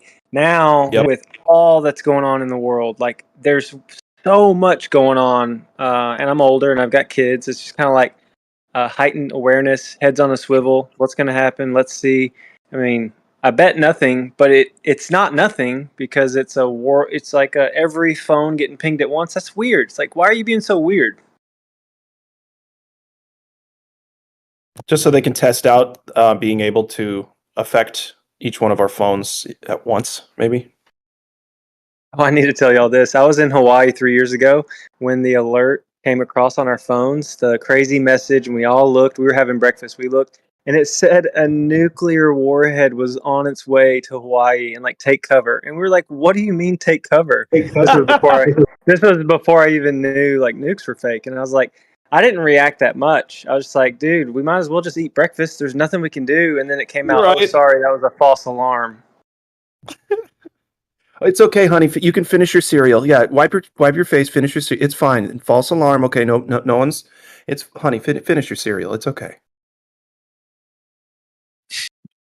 Yeah, when they sent the message though, there was a pretty big gap. I don't know how long it was. At least 30 minutes before the all clear came out. But I'm sure there were people panicking, and I was like, "What are you gonna do if this is true? You can't do anything." Anyway, that was kind of wild. Yeah. What are you gonna do? Especially in Hawaii. What are you gonna do? Like you could swim, go in a boat and get off land as far as you can. It's about all I do. Find a cave something. Yeah.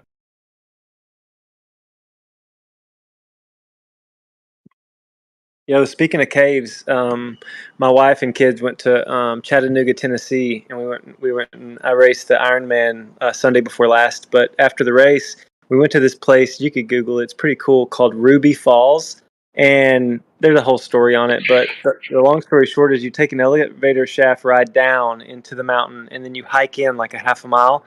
And when you're at the waterfall that's in the mountain, which is wild, you're like 1,100 feet underground, and it did feel really cool. I don't mean just temperature, but it felt really neat to be that disconnected from, the world, electromagnetic, whatever, radio waves. Like, it was just so solace and amazing down there. So I was just telling you my cave story.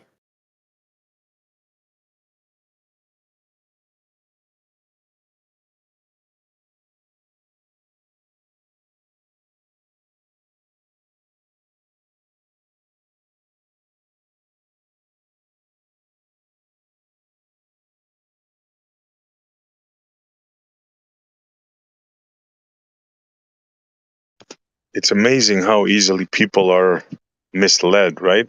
Or led, period. It's funny how they can latch on a certain personality or a certain idea.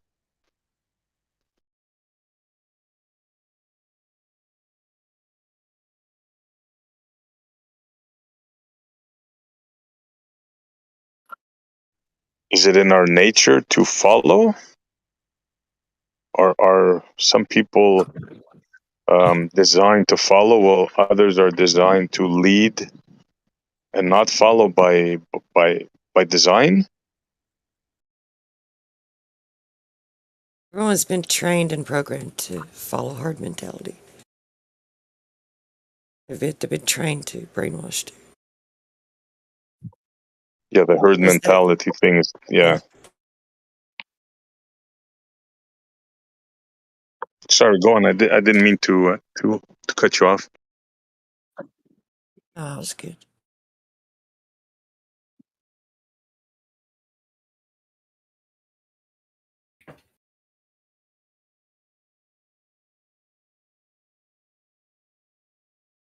So somebody in high with a big hat, big wig, right? Comes up with an idea. Pick one out of the hat. Evolution, right? And how does that one guy, right? How does that one idea with absolutely no proof, how does that become standard? It's stuff like that that amazes me. And even today, with today's knowledge, today's ability to search out these things and see if there's any proof or anything, how does this idea still persist and still be taught in schools? It's amazing to me.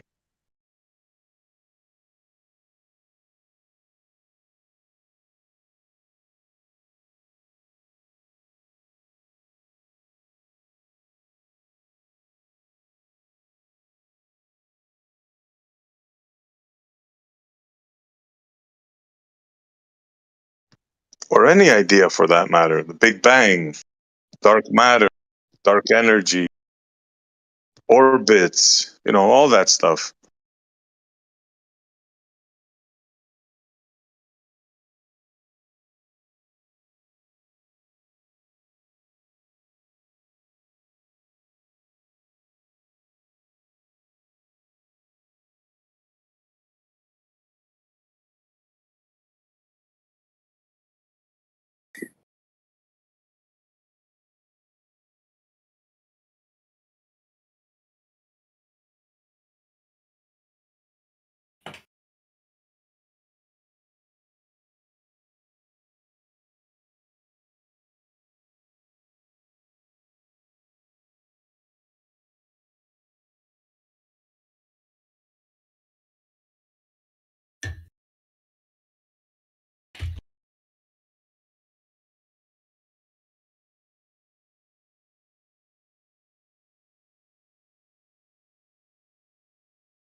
since it's quiet, I guess I'll go ahead and share.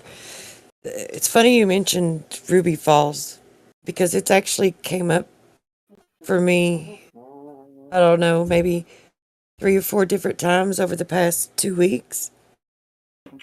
And interesting thing about Ruby Falls, like back when I guess you could just say, simply put, I was making spiritual adjustments in my life. Right? And fasting was part of it. And after the fasting, I had 3 dreams, like within a 2-week period, which is odd for me because, like, it's been a long time since I've had dreams that I remember, and even now I still don't have. It's not common for me to have dreams. I don't know why, I just don't. During this time, I had 3, and I didn't know what to make of the dreams. The first dream was about someone in my life, which ended up coming true about a few weeks after I had the dream. But the other 2 dreams that were accompanying it, see, the reason I say that one first is because I have, like, in hindsight, I have thought, like, was the dream that actually did come true, was that one mixed in with these other 2 because it didn't have anything to do with the other 2. But the other 2 were relative to one another. Right? And I was like thinking, trying to figure out what they meant. And because to me, it was definitely something that I was supposed to pay attention to. And I was just wondering if, like, the first one that was mixed in with the other 2, if maybe the fact that it came true was just like a confirmation to me. Like, to say, hey, pay attention to the dreams. They mean something. Because look here, this came true. Right? But the other 2 dreams, like, I'll briefly, and the number 160 kept coming up in both of them. It kept coming up in both of them, and both of them had to do with a mountain, and both of them had to do with either entities or some sort of entity, and one of them had to do with children being kept in a cave, and the number 160 kept coming up, and 160 feet, I think, is the depth of Ruby Falls. And I think where I lived at the time, there was actually a road that was 160 that led to Ruby Falls. Then I found out, and I was just trying to figure out what it meant. Like, I didn't know what to make of it. So in one dream, I saw these men. They were men. They looked like regular men. And somehow or another, in my dream, I knew, I had a knowing, and I knew that I was on a magnetic mountain. It was just, I don't know if it was what type of rock it was or whatever, but there was water running around the rocks, just running down the mountain. And these men, because I remember the one that I watched, he was bald. He looked just like a regular man. When he got near the water to take a drink, like it was, he couldn't maintain his shape as a man. Shape shifted, and I've seen since then, and I had never seen it before. Like, I had no knowledge of this before. So it's not like something that was just in my memory of something that I'd seen before that I dreamed about, because I didn't know anything about. I think they call them the Blemayes, Blemayes. They have like the square body, and the eyes and the mouth and the nose is like in the stomach. Yeah, but the only thing is it was green. In my dream, it was green. It wasn't the color, like the pictures. But anyway, so this guy, when he would get near the water and he would try to drink, he started to drink from his belly button, which caught my attention. And then when I looked, he couldn't maintain his shape. I don't know if this is supposed to be some kind of knowledge about, like, shape-shifting entities that can't maintain their shape around water, or if they need magnetic water, or if some kind of polarized water is something that will reveal which ones are shapeshifters or what. Like, I don't even know if it means anything like that. But the other dream, there were children in a cave, and, like, everyone was, like, so slow and quiet. No one was really making a ruckus. The kids weren't acting like normal kids. They were just kind of like soldier kids, but they were young kids. And there was just one man there with them. One man there with the kids. And I remember I could fly out of the cave, but I wasn't really in a cave. It was more like like an old mine shaft, because it had these wooden rails for support beams and rails that were coming out of it. But then they were broke off. But if you looked to where they were going to go, they went from one ridge across to the top of another ridge. But as soon as I saw these kids there, and this man started to turn, it's like I knew that those kids needed help, and I didn't know how to help them. I knew I couldn't help them, and I knew I needed to go find help. And so, this is the point in the dream where I just kind of lift out of the cave and fly away. I'm just flying. I'm flying to go get help. But after this dream, it's like those two dreams kind of stuck in my mind. But the number 160 kept coming up over and over in the dream. So I was just trying to figure out what 160 could have meant. And I don't even know if that's what it means or not. Then when I looked on the map and I saw that this road 160, and it went to Ruby Falls, and then Ruby Falls is like 160 feet deep. And then when I just knowing how they operate with psychiatric wards and children's homes and things like that, that across the river from Ruby Falls, and this was years ago too. This has just been in my mind since then. I don't know what to do with it, so I'm just sharing it because these are dreams that I had. And when you mentioned Ruby Falls, it reminded me of it. But when I looked on the map and I looked across the river from Ruby Falls, there's like some just odd things about it, right? Because across of it was a psychiatric ward for children, and then behind it was military training grounds. It was all like on the map. It was blocked off and labeled as military training grounds. And I just thought those were unique and interesting bits of information regarding it. I appreciate you sharing your story. It's funny, my daughter and I were talking on the way to school. She's 7. She was talking to me today about flying dreams, and we had a long, conversation just about how I had more flying dreams when I was younger and how fun they were, stuff like that.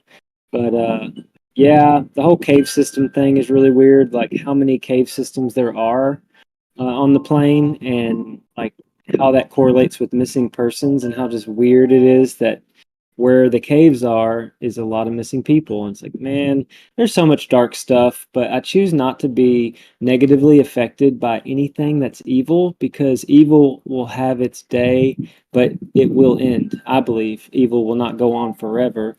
And so I just choose to listen to you guys and be grateful and peaceful and happy and count my blessings. And like, even with this like alert that's about to happen, I'm going to try my best just to like, okay, they did whatever they're doing, and have no emotional or spiritual response at all, other than they'll do what they're going to do, but I'm going to believe what I believe. And so anyway, that's just a little bit of a response. No, I totally agree. It's like we've got to believe that evil's not going to win in the end. Well, think about how powerful is love and how powerful is hate. Of course, hate has a sharp edge to it, but I believe you can change lives and move mountains and do big, massive things with love. And hate is just, oh, there's the alert.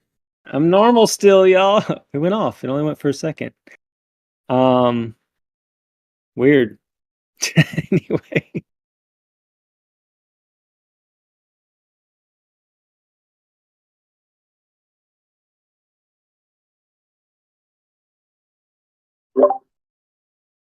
National Alert. This is a test in all caps of the National Wireless Emergency Alert System. Brains. Brains. I have propensity to bite. Right?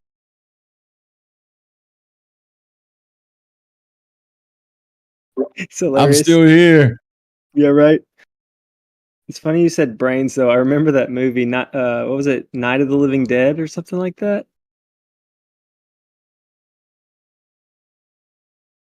Yeah, I mean, or I should say all, but majority of zombie movies, yeah. It was all about brains in the beginning, and then just turned into flesh.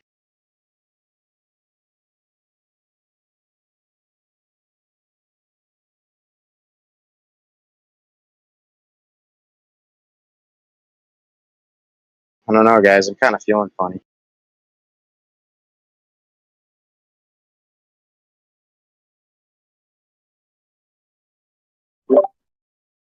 Somebody at my job just turned into a zombie. Oh no, duck. Well, you could probably get off murder if you just whack them, and they're not. Just blame it on Witsit. See what I mean about the desensitization, though? Like, if something were to ever happen, no one would ever listen to anyone now.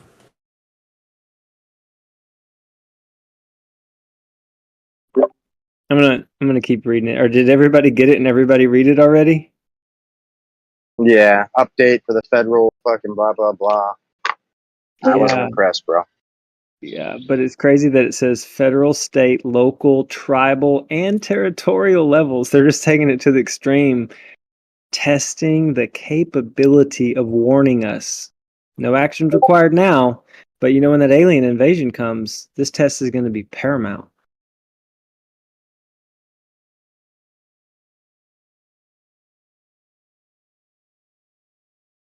Well, you have to be alerted when the first alien's baptized. That'll be important. Yeah, I was reading that. What the Pope was saying about that.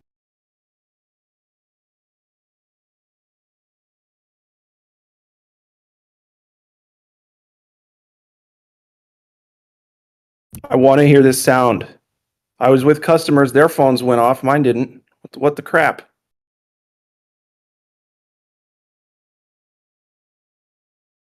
Yeah, mine made just like a half an alert sound, and then it just went off. It just went away. Yeah.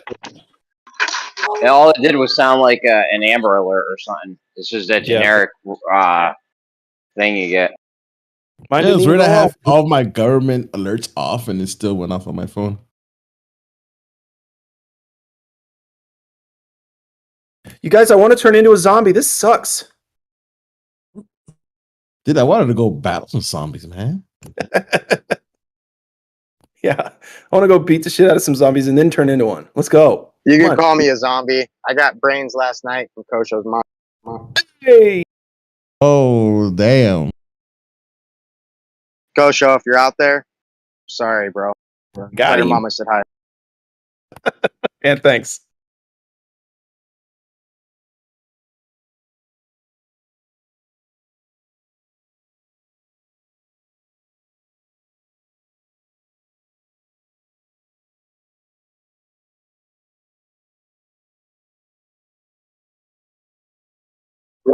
I'm I know following Jeremy's pissed right now. He wanted to say that. It's all good, Jeremy. I did it for you.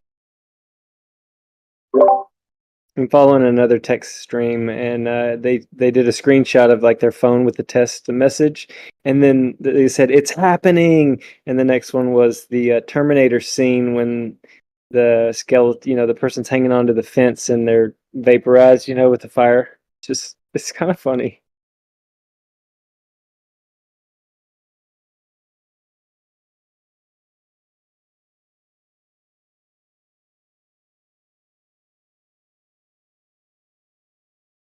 Sloppy top.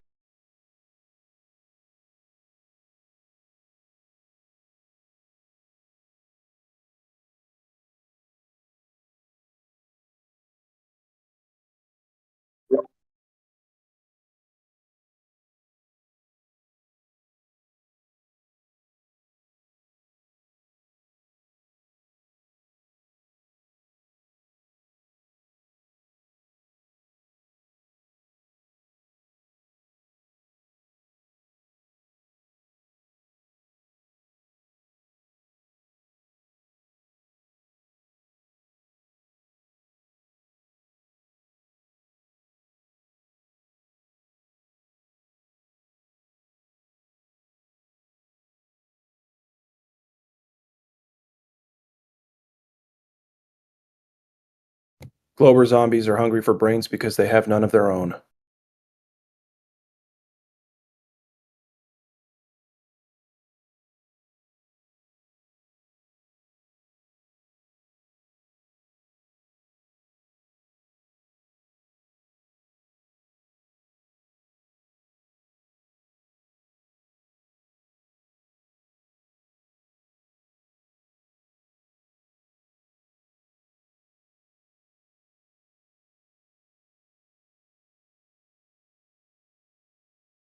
Keep my alarm clock on just in case y'all try to sleep on.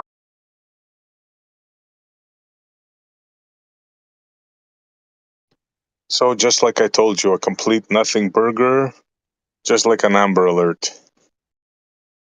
Heck, even less I than don't that, know, because I didn't even see what the people that. So I had two customers, and their phones both went off, and I was like, "Oh, there it is." They're like, "Oh, there it is," and then they put their phones away, and we kept going on what we're talking about. But I wanted to be like, "Hey, what did it say? What'd your phone say?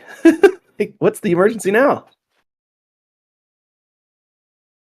Said this is a snapshot of your crypto.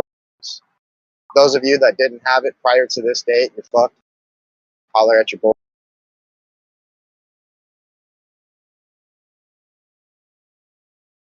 Should say this is how the Prussian kings, 100 years ago or so, conditioned the citizens to fight for them. It's like the movie, man. It doesn't take effect until you fall asleep. Yeah.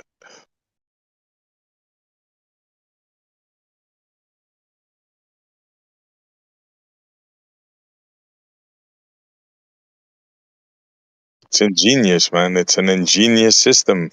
Get them while they're young, take their children, indoctrinate them, teach them to salute the flag, teach them to respond to a bell, and then just continue the process when they get older at work. How many have to punch a clock at work? It's all part of the conditioning.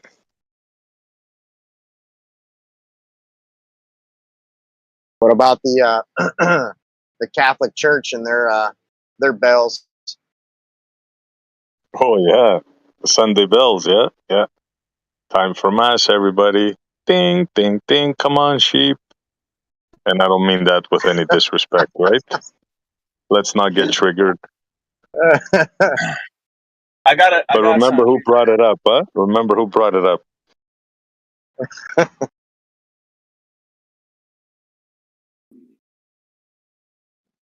If I can find it. Go ahead. Speaking about that.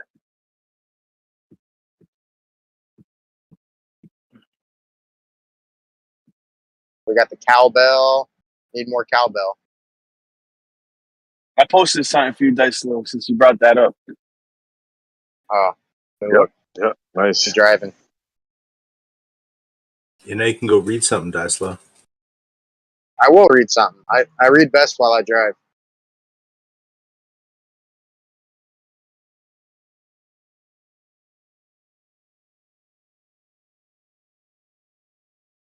Jeremy definitely puts this type of activity.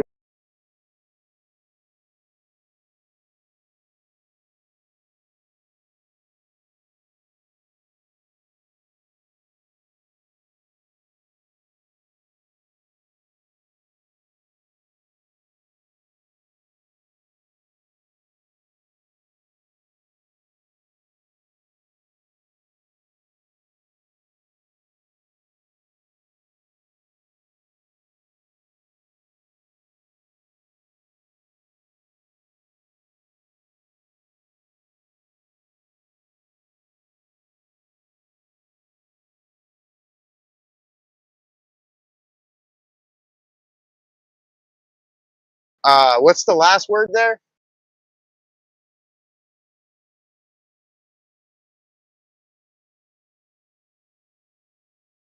Lion? What's that last word? Whoring. It's just spelled a little different, so I'm not sure if that's like the same. Whoring? That's how you spell whoring. Same thing or something different. That's how you spell what? Whoring or whoring? Whoring, yeah, it says whoring. And what's the meaning of that? Whoring? Being a whore? Yeah, but like, well, I get that, but like,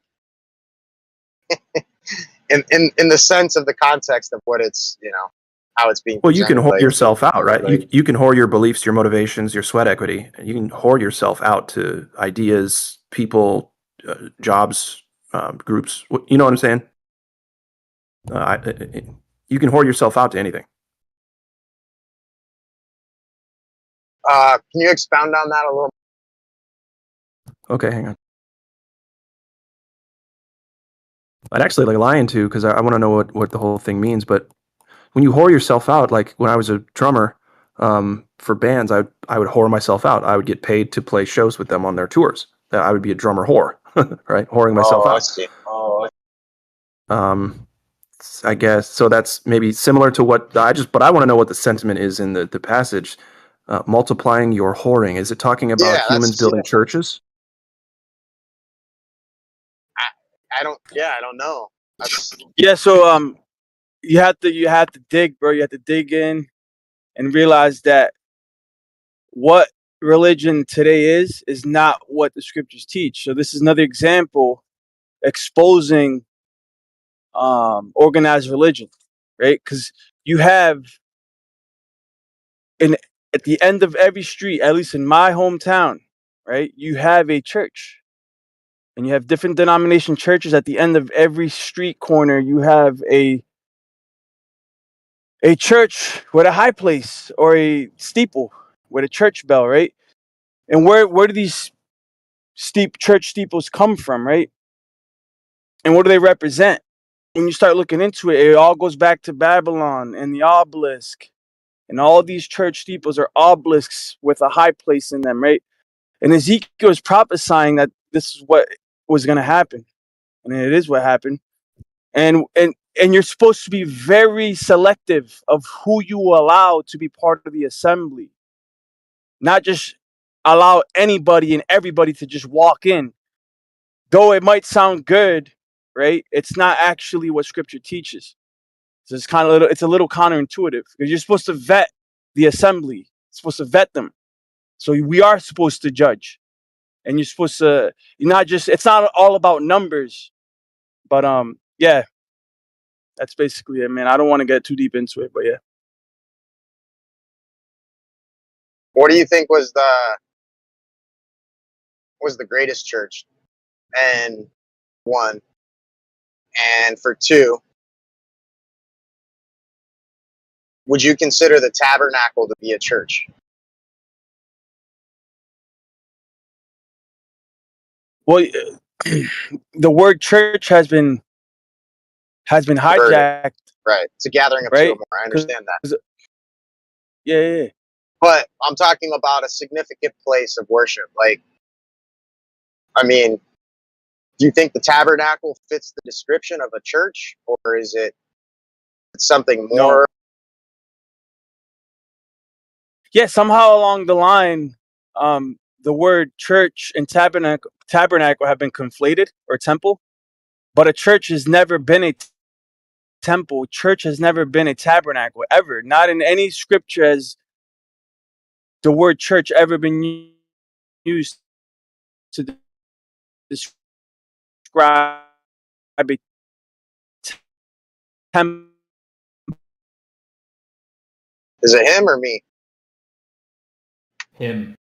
Or tabernacle by any means into whatever stones, but that's not what church is. Church is literally a called out assembly, a congregation. A church congregation is the congregation of people, which could happen at a public park, in a basement, in an alleyway. That's a church. The proper definition of church is just a called out assembly. It doesn't have to have a building. Yah design temples made by hand, right? So you were breaking up a little bit. What were you saying about the tabernacle in comparison to a church? We have to separate the term ecclesia, right, or church with tabernacle or temple, because a church is not a building of brick and stone. It has nothing to do with that.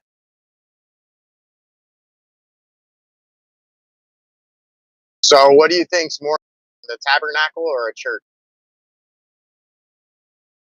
Can you repeat Or is that? that just a what's more significant or of importance, the tabernacle or the church?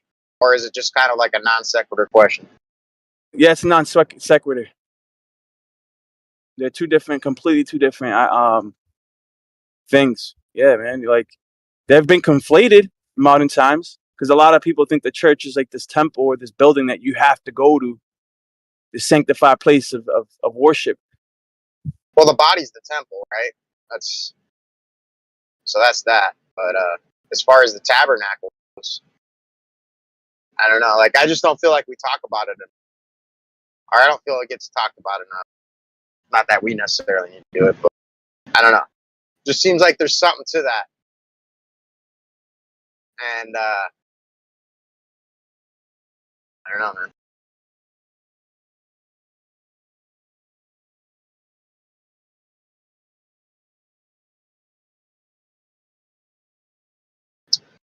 I mean, it kind of like raised flags for me when I heard the fact that this was supposed to allow God to manifest here on earth. Kind of tells me that that aside from the tabernacle, construction of it, that maybe God doesn't exist inside his own creation, but outside of it. I mean, it just kind of logically implied that to me.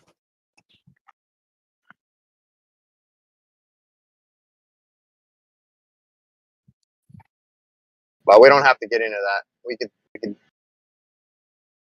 talk about Yeah, we don't have to get into that. But I just wanted to show you that because it's, you know, pictures worth 1,000 words, and that one picture, bro, says a lot.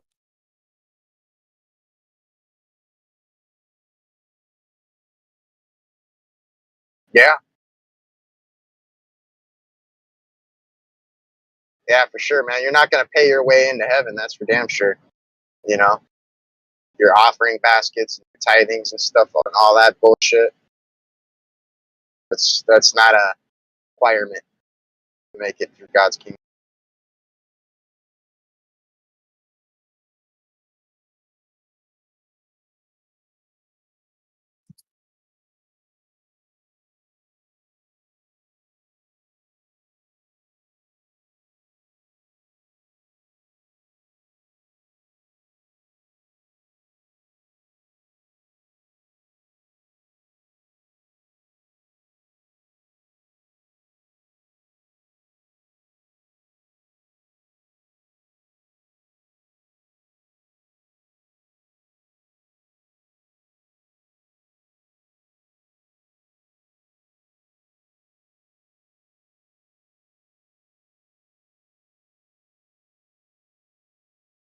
Who's the you in the passage? I just read your question.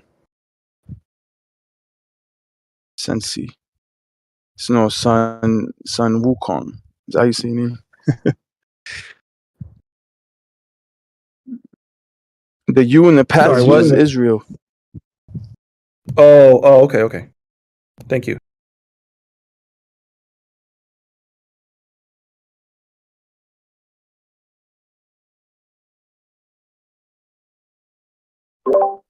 Hey, Lion, what image did you post? I'm not finding it. 2:27 p.m.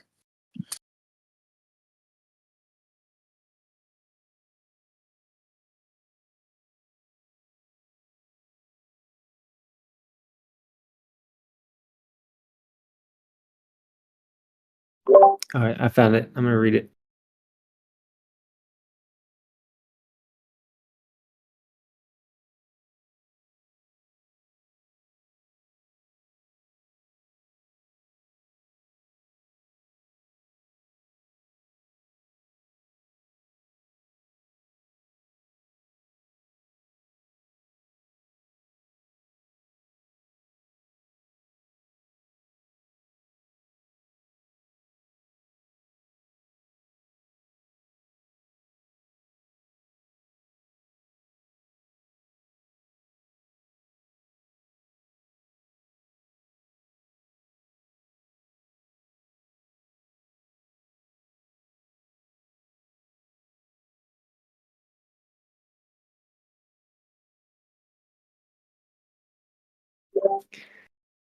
Yo, since it's quiet, I'll share just a small kind of, it's personal, but it's kind of relevant to what you guys are talking about because I'm from East Texas and there's a church building on every corner and there's so many different denominations in my city. And we already know that there's like 40,000 plus denominations of Christianity. But this journey that I've been on, finding like wanting to find the truth in medicine, wanting to find the truth of where we live, like what is this realm, finding flat earth basically, has affected my faith because I always thought it was like once you say the prayer, that's it, you're saved. And you got to be a good little boy and don't do the bad stuff, do the good stuff. But finding this path towards what I say are the eternal instructions, basically the behaviors of Yah. It's enticing and interesting because I haven't heard these things before. Like 8 months ago, I had never heard, I don't even know if I heard the word Torah.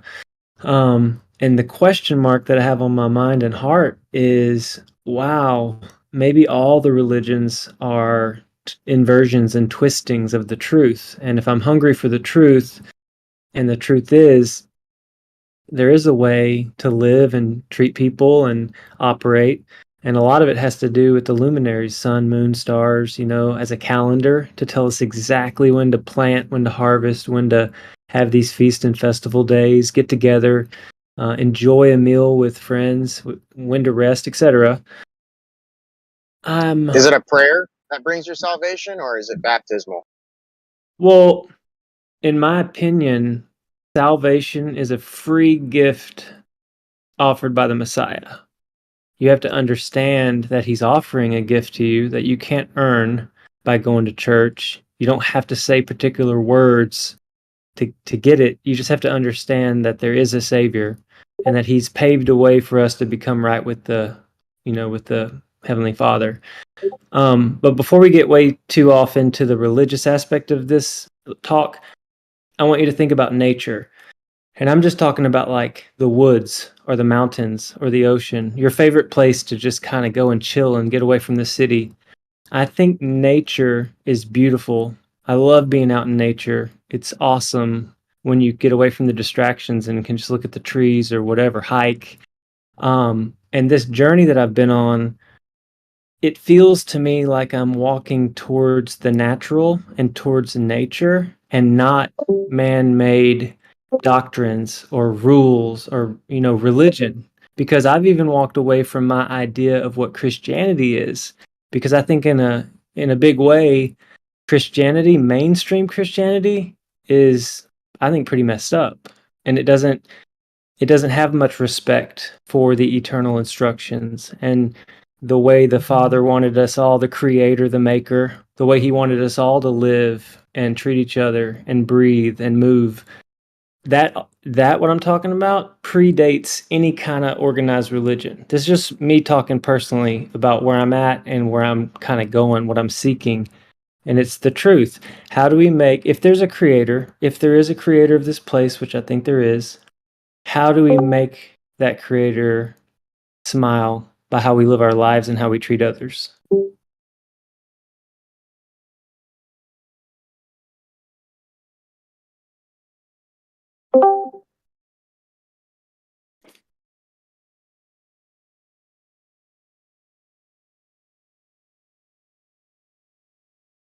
I know this channel doesn't really like to go too deep into the religious talk and stuff, but I think what I'm ultimately doing is just telling you what I hope for. And it's that I find the truth. What are humans supposed to do?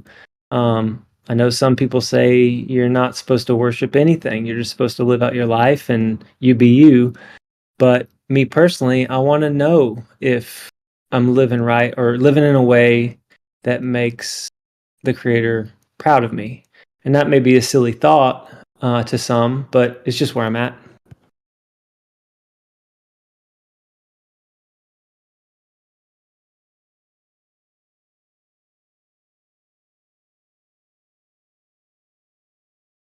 Well, look at nature. What does nature do?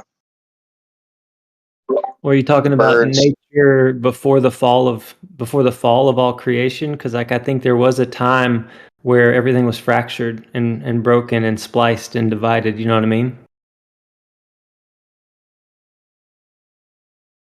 No, you want to touch on that a little bit?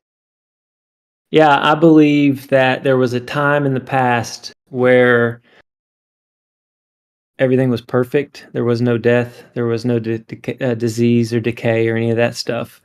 And I think currently the rocks and the trees and nature, you just brought up nature or touched on it. I think that nature remembers what it was like before the fall, and they're groaning for it to go back to perfection. And I think perfection is coming, hopefully sooner than later, because it's pretty jacked. Like the world is just going downhill fast, it seems. But I at least like to believe that there was a time when there wasn't any sin, there wasn't any evil. I don't know. I just think there was a time when it was perfect.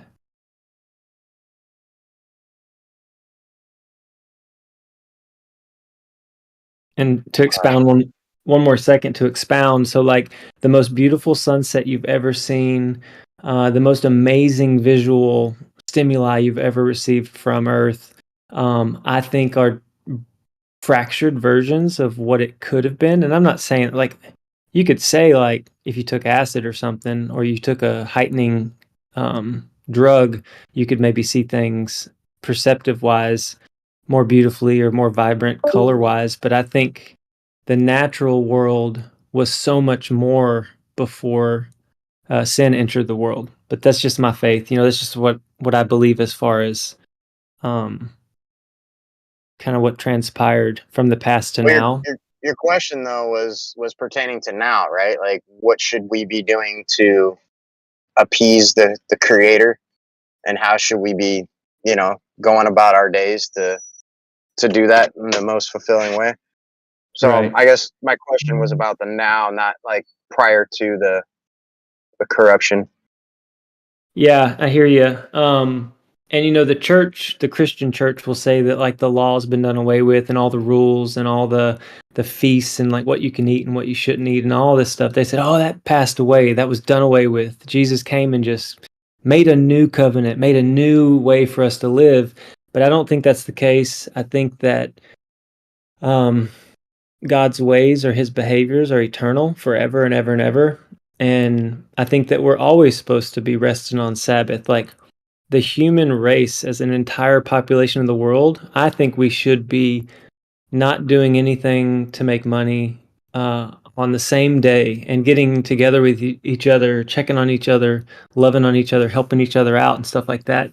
And that's a part of the deception is we got tricked into the Gregorian calendar and like the holidays that most people celebrate, Christmas, Easter, Valentine's Day, Thanksgiving, all that stuff. That's man-made celebrations, but no one cares one bit about the festivals and feasts that once everybody used to do. Whole families for thousands of years, I believe, did them, and not to appease God, but to enjoy him and to meditate on it. I mean, if you look outside and you're amazed at this place, then my heart is I want to glorify the Creator. I want to honor him, not appease him.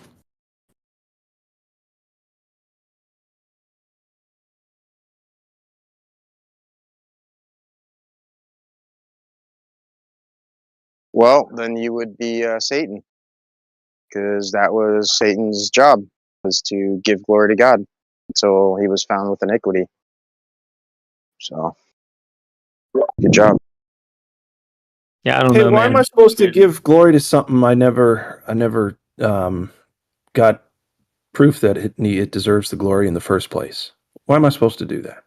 Well, I think that nature shows you that this place was uniquely designed and not the result of a big bang. I believe at least that there's a creator, and I can't speak a tree into existence. I can't say tree and it just be there. So I'm kind of in awe of the creative power and the awesomeness of God if he exists. Now, let me give you a disclaimer. My belief and my faith, I'm not trying to overlay it on you and say you have to believe my way, because I could be wrong. There could be no God, or it could be a different God, or it could be an alien, or it could be nothing. And when we die, that's it, lights out, game over, or reincarnation. I mean, it could be all these things could be. So whatever you believe, I honor and I value what you currently believe. Anybody that hears my voice, be it that you're faithful or not in the God of the Bible or not, that's all right, because we're all seeking truth. We're all hoping to have more wisdom tomorrow than we have today. And I hope I didn't come across, you know, any which way that would make you think that you have to line up with what I'm saying, because I was just sharing my faith and my journey. I hear you, brother. Yeah, that's Listen, all. the reason yeah, I hear you, and I appreciate that. Word for word, I appreciate that. What I'm asking about is, does it seem kind of strange that, you know, like I'm not about to tell my child, my daughter, hey, you need to give me glory all the time. Yeah, even when you have personal victories, I get the glory. Okay, all right, just making sure you know that. Okay, like, doesn't that seem a little unfair? Like, why does something I can't really even interact with, right? Have a little one simple conversation with. Why does it get glory for good things that happen in my life? Glory too. Isn't that an ego trip? Isn't glory kind of an ego trip? Sorry. I don't want to feed the ego with something. That's all, I guess. Yeah, I hear you, but the parent daughter relationship is much different than the creator relationship with its people, in my opinion. And until it comes to free will, and then it's the same. Well, to be honest, I was strung out on drugs and broken and lost and confused and angry and bitter and had a lot of shame and guilt. And I was changed 14 years ago when I had the opportunity to walk a path with Yeshua. And I took that path. And where I'm at today with my family and with my wife of 10 years, my 3 kids, I can't do anything but praise and glorify the Father and His Son for the rest of my life because of the pit I was pulled out of. That's my experience. That's what I'm living. You pulled yourself out of the now. pit, guy. I love you so much. That's why I can't stand to hear you talk like this. You pulled yourself out of the pit. We've argued like this before too, by the way. I don't want to do that today. Well, it's okay, man. It's all right. I'm just unwavering in my affections to the Creator and my gratitude for Him helping me. Okay. Yeah, but you can be grateful. I'll put it to you this way: you don't know what you're grateful towards, though, right? Like, I'm grateful that you experienced that. Given how life works, how physics presents itself, you're the only one that controls what happens in your life. You make the decisions and you decide what you do. So if anybody should get the glory, it's you, not some, hey, you got to worship me because I said so type of person or type of deity, as it were. Right. I hear you. But I think this all has to do with perspective too, because I believe that life, like let's say you live 100 years, right?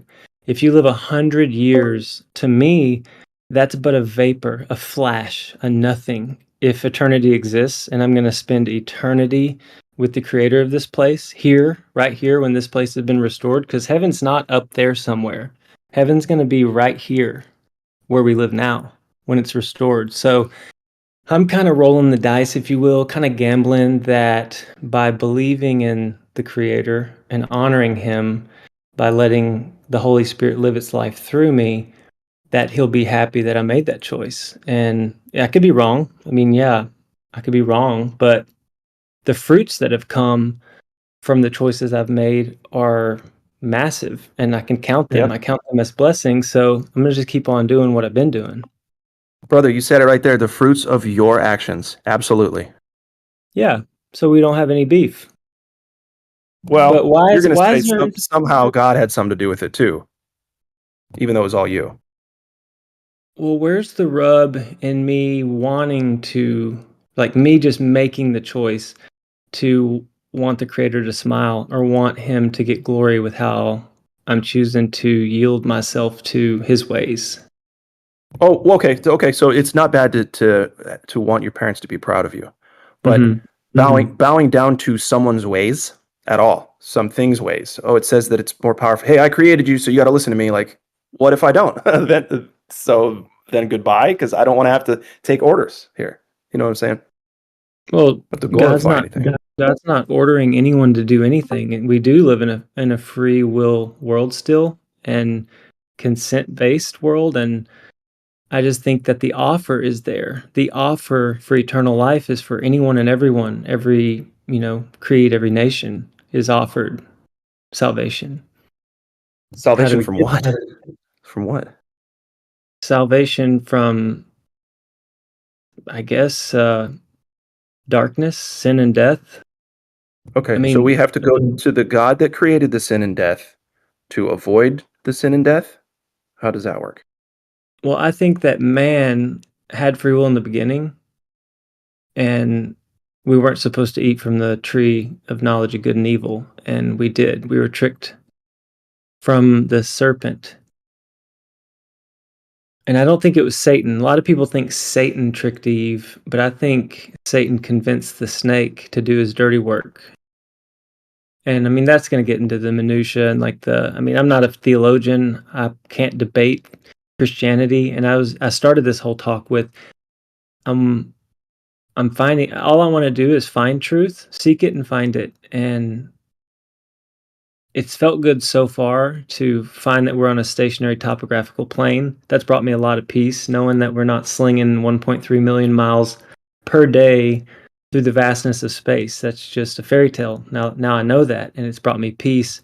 And if there is a way to find out the way we should be living, I want to do that, because if we touch back on when I told you I was lost, man, it was going darker and darker. Like I was merging and migrating towards total depravity and darkness and being alone. And now I'm not those things. And I hear you saying that I did it, and that's okay. I mean, I had quite a bit to do with it, because I had to surrender. I had to ask for help, and I had to maintain the path I was shown, and that's where I think I'm at now. Cool, bud. Well, regardless of your beliefs, I'm proud of your progress. Very happy to hear that you did all that, because I'm going to blame it all 100% on you and your family and your support system. I'm not going to blame it on any other outside influence. But in that said, so I'm very proud of you. Very. Thanks, dude. Appreciate you being here. All aspects of conversations here. This is my favorite channel on Discord, by the way. Just hearing other people's ideas. I like when SE says his opinions. He and I don't agree, or he and I don't look at the world in the same way with certain topics. Like when he talks about space and the fake ball Earth and all that, we're just dead on, eye to eye. When we talk about the creator or whatever, we different opinions, but I don't think he and I have gotten heated, never argued with each other about it. I think people at this point know I'm not judging them, and this is just a really cool place to talk about different ideas and different thoughts. Just joined, but I heard something as soon as I came in earlier. Something about going to the creator who created sin, and I don't know if the other word was evil or wickedness. I would say that when you go through the entire text and you're speaking of sin, and you're speaking of choice and all of these things, and if the creator tests with evil, or if he just creates everything and gives you a choice to choose whether you want to go to him to live righteously and to choose the good, or to choose the evil. So I think it's very fair, and I think it's very just to give people a choice, and then after they've chosen, punishment can come based on what they do, and we see it throughout our daily lives that people make the wrong choices and harm others, or harm their environment, or different things of that nature. So it gets very specific, and maybe it's a little tedious for a lot of people to study it, but I would say it makes a lot of sense to me, and it makes a lot of sense to other people too, who take the entirety of the text into consideration.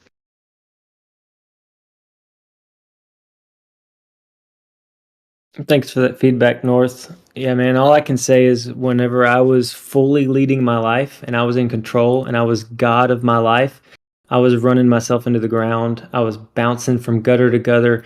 I had no chance of bringing good into the world. Like, I could not create anything worthy of someone saying, that's great, you really did good there. But ever since I surrendered and said, you show me the way, Spirit, Father, show me how to live in a way that makes you smile.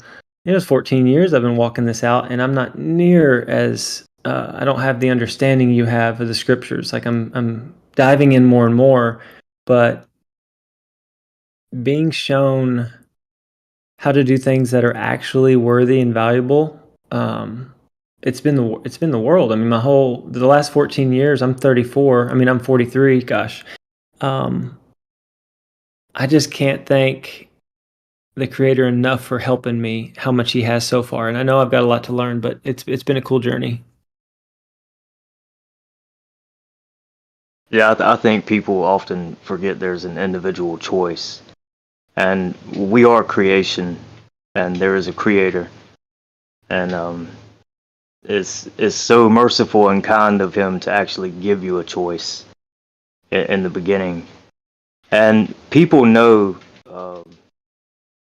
they know the consequences of their actions.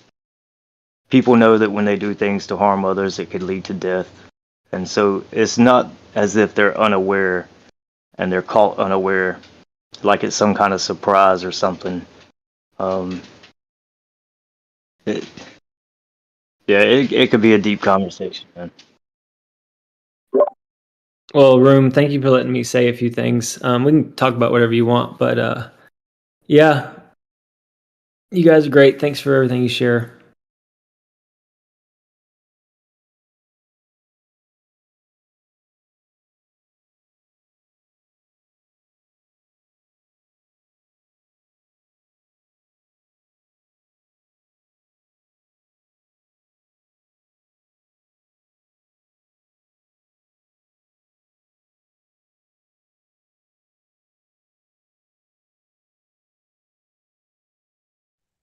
Hey, North.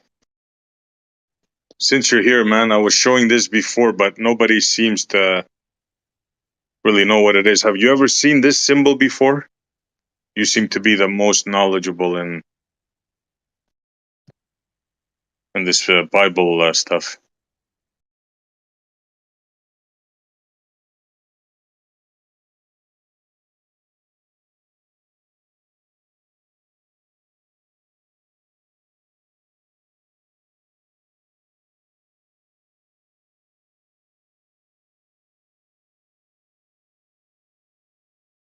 Oh, I think that's an ancient symbol. That looks like an ancient painting that they would do on cave walls.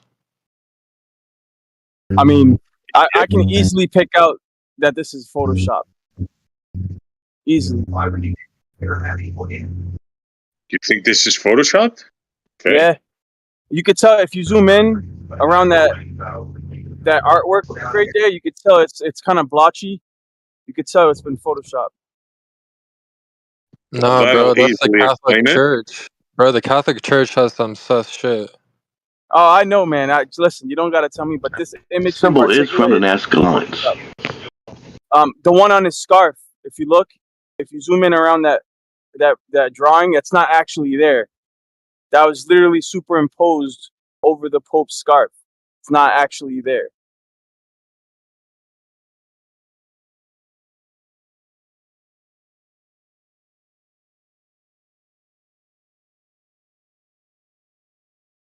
That's a pretty good phony then, huh? If indeed is what it is. I don't have the skill to say either way, so. One way you can verify images, see if they're easily been photoshopped, is if you can download it and pull it up on any like photo editing program, and if you can raise or lower the contrast or the brightness or whatever, and you'll start seeing what normally is not visible. When you start messing with the sliders, you'll start noticing the jagged edges around the superimposed image. Or just check the noise pattern. The noise, yeah, there's a bunch of different ways to do it, but that's one way for a layman to do it. Yeah, but the thing you said is better to do with RAWs, because if you have a JPEG that is compressed, it will do that on the edges of most objects. But yeah, that's one way you could do that. And yeah, it looks photoshopped as shit. It looks photoshopped. Okay, all right. So It's also it's in the wrong orientation. His belly is rotated and the thing is straight towards you.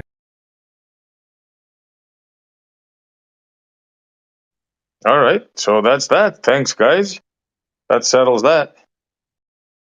Somebody's playing a joke.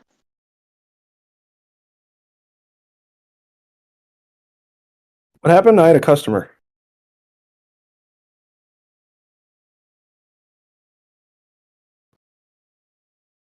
Yeah, so Who's joking? Boston Serious. Bear just did it.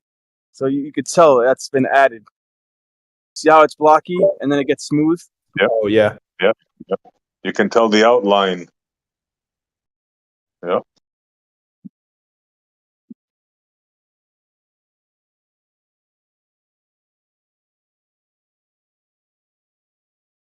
I don't know though. The whole image kind of looks blocky. Because it's very compressed, but the symbol itself is more blockier than the rest of the photo, which means that it was most likely pasted in. Yeah, it does look pasted. Yeah, actually, you can even see the dark outline, so it's definitely pasted. Why would they do that? What does that even accomplish? Faking a pic like that. I don't know, but it's fake. So Yeah. Well, That's perhaps weird. they hate the Catholic Church. Well, at least Maybe, that's the yeah. first. At least that's the first time we encounter fake images trying to prove celestial spheres. An anti-religious agenda, whoever did that, for sure. Planets, sorry, not celestial, dude. what was that with planets? I mean, it's you know, give him a break. I mean, it's the first time there's a fake picture about space, isn't it?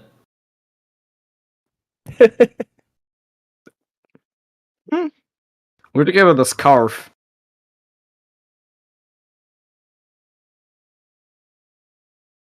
All right, so is the current they lack can't fake. the current lack of zombies is that because it didn't work, or because that the media is lying and that nobody actually got jabbed up? That's because somebody read a zombie story and spread it. People believed it. That's what that was. Damn it. See how easy that is? Just say something, and boom, yep, zombies all of a sudden.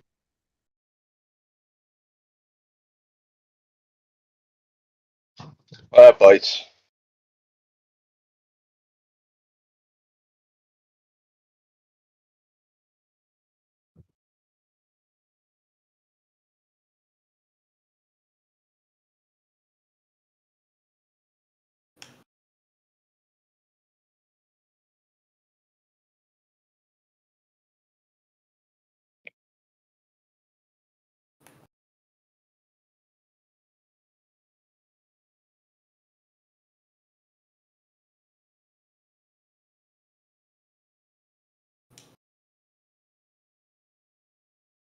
Maybe it's not activated until like the next full moon or something. It's got to be some kind of logical reason.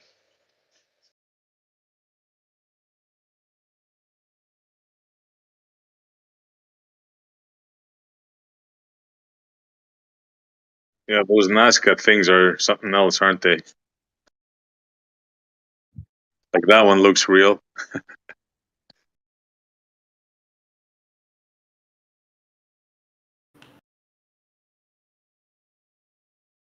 Sometimes I call NASA believers. I call them nassholes.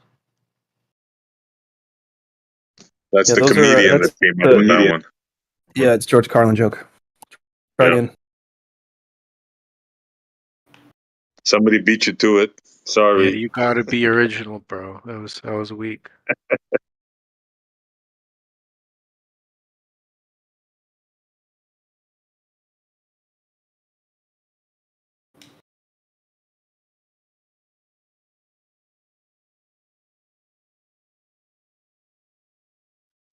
I've been sharing with like some people around, that I know, right?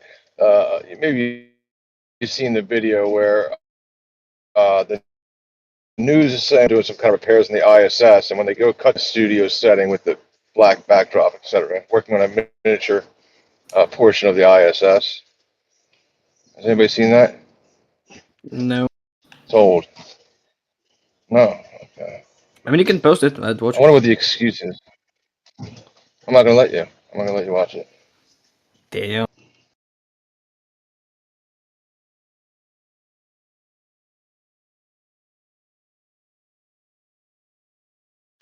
Like, I hear people reason it out and say, oh, you know, they got the neutral buoyancy lab in Houston. You know, it makes sense, et cetera, because they want it to make sense for practicing. But I haven't really heard why they'd be practicing in some Dickies jeans, like in a garage. I haven't really heard that reasoning.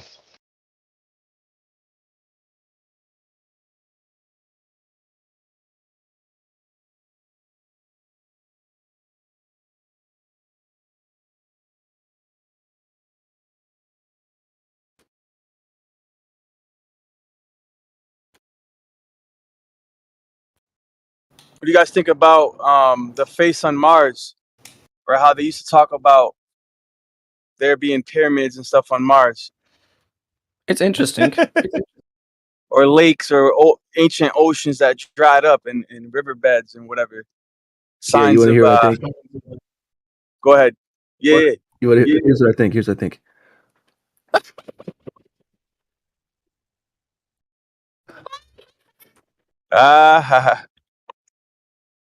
That's what I think.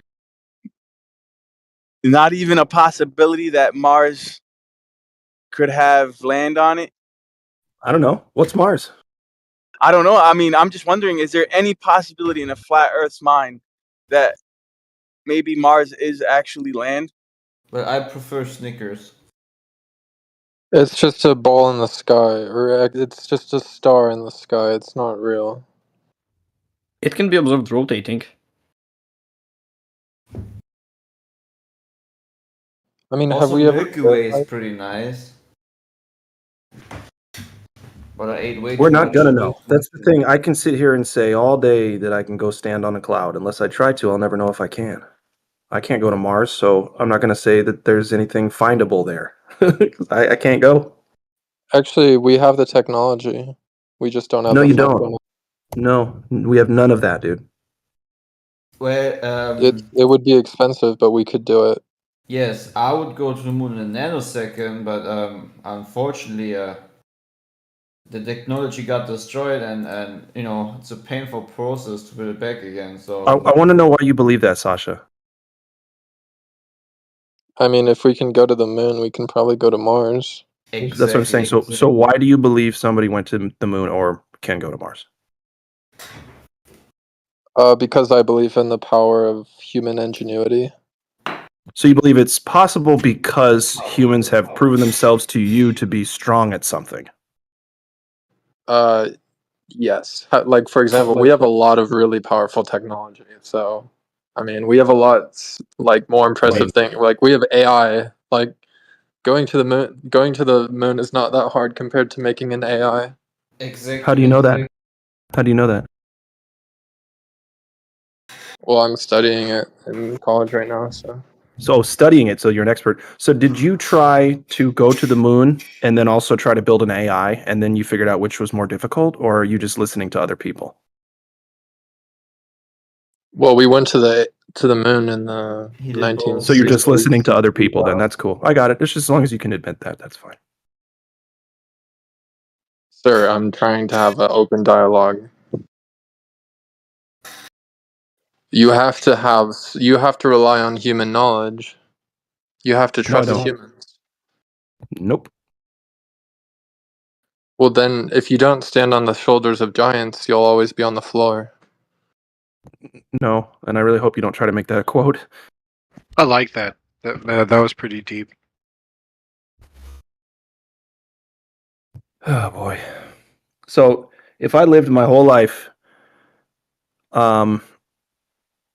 and didn't really have to be in society and I was perfectly happy and doing just fine, would that be a normal life to you, or would normal life be going to school in a society, using electricity, listening to your elders, how dare you question, this kind of stuff? I mean, you can do whatever you want. It's your life. That's true. because everyone can do whatever they want, we know things like the globe lie are still running hot. Yep, absolutely. What?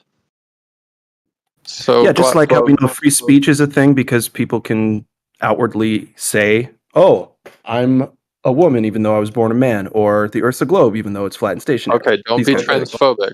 Don't be transphobic, please. There's no transphobia. I have I have trans in my family, dude. So try again.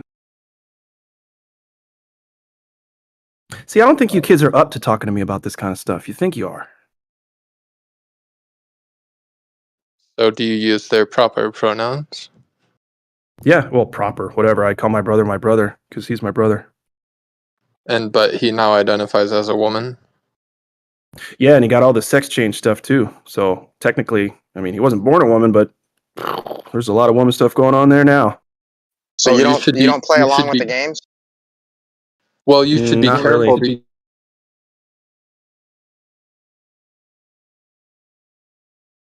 Mental health. Huh? You have to repeat that.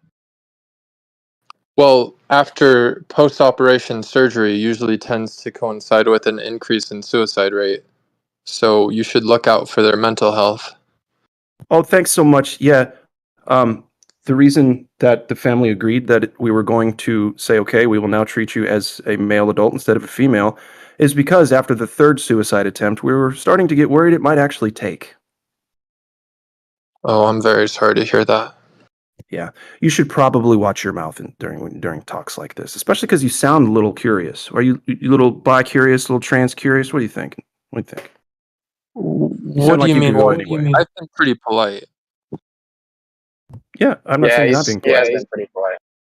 I know. Did I react in a way that says that I think he's not being polite? All right, We guys, should let's all watch your settle down. Yeah.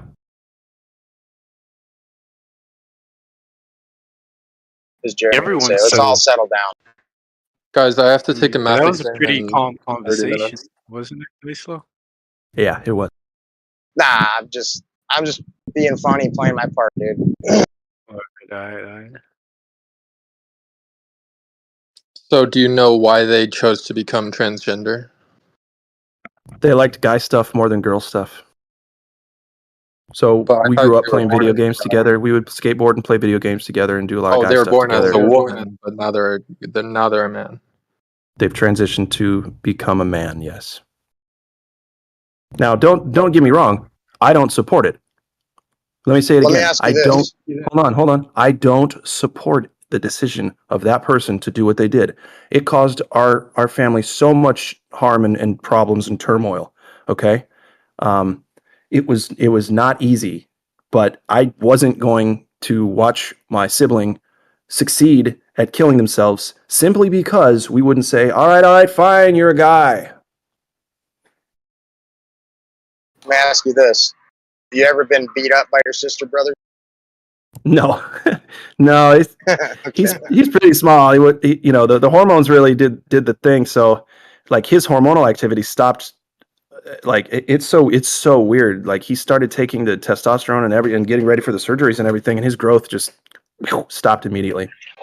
I was just picturing him putting you in an arm lock, saying, "Call me Carl." So is your sibling a flat earther? I doubt it. I don't know. We've never talked about it. Maybe if you red pilled You them don't know on that you're a flat Earth. earther? If you red Yeah, I pilled them think on he does. flat Earth, they would see through the transgender stuff. Hold on.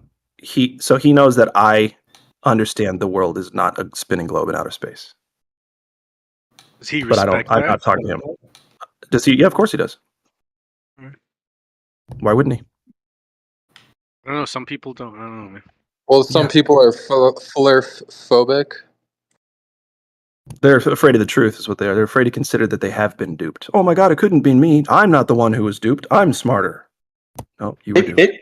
There's a lot of sympathy a lot of time, but their dissonance shows, usually where it's like they cannot believe that rational people even hold it possible. You know what I mean? That it's like they're like, wait, feedback malfunction. You know what I mean? And Are you a rational person, Don? seriously. So let's talk about what's up, True Seeker?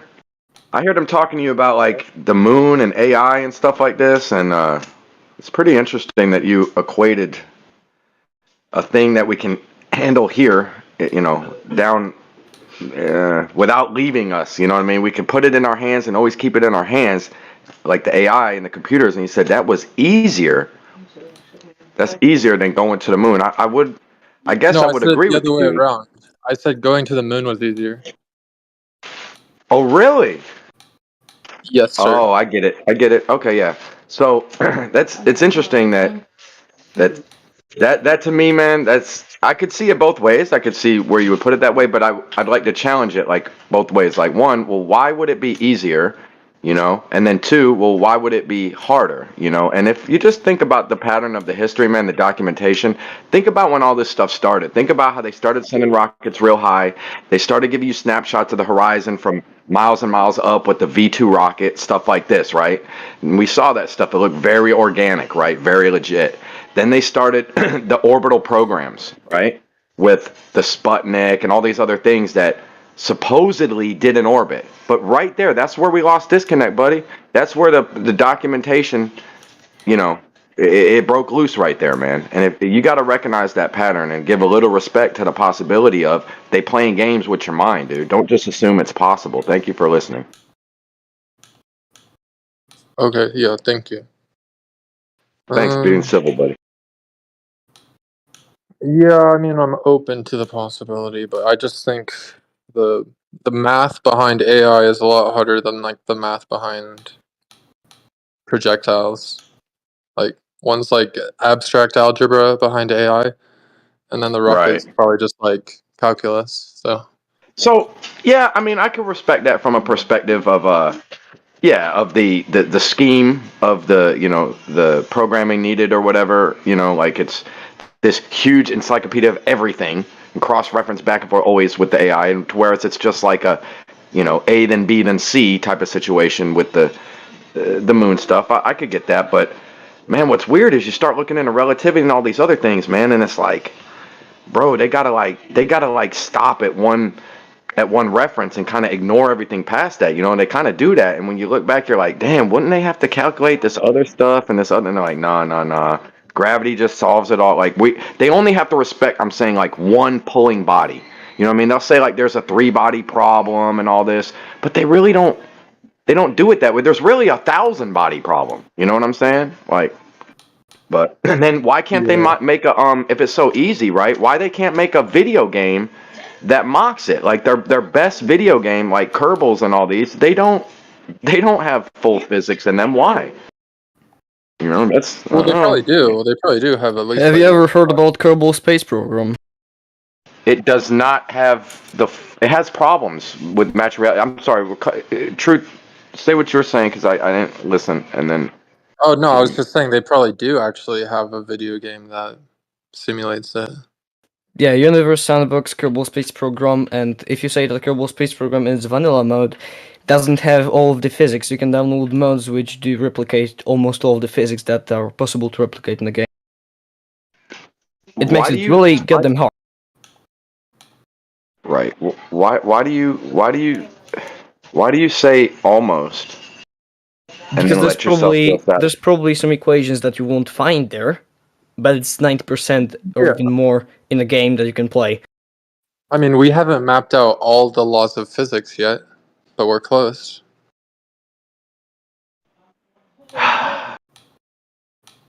Guys, every time we talk about whether physics is complete or not, it's like it's known it's incomplete, but it's good enough, right? You're like, it's good enough. That's fine. Well, if it's good enough, right, then we can say that it's complete enough to match. Like we can take reality and match it into the video game. You know what I'm saying? Yeah, and I mean, I appreciate that's what the Kerbal Space Program with mods is doing. You can replicate all the things that we do in reality, but in a game. You want gravity assist? Yeah, you can do that. You want the orbit? You can do that. It will even match with the delta V of a real rocket.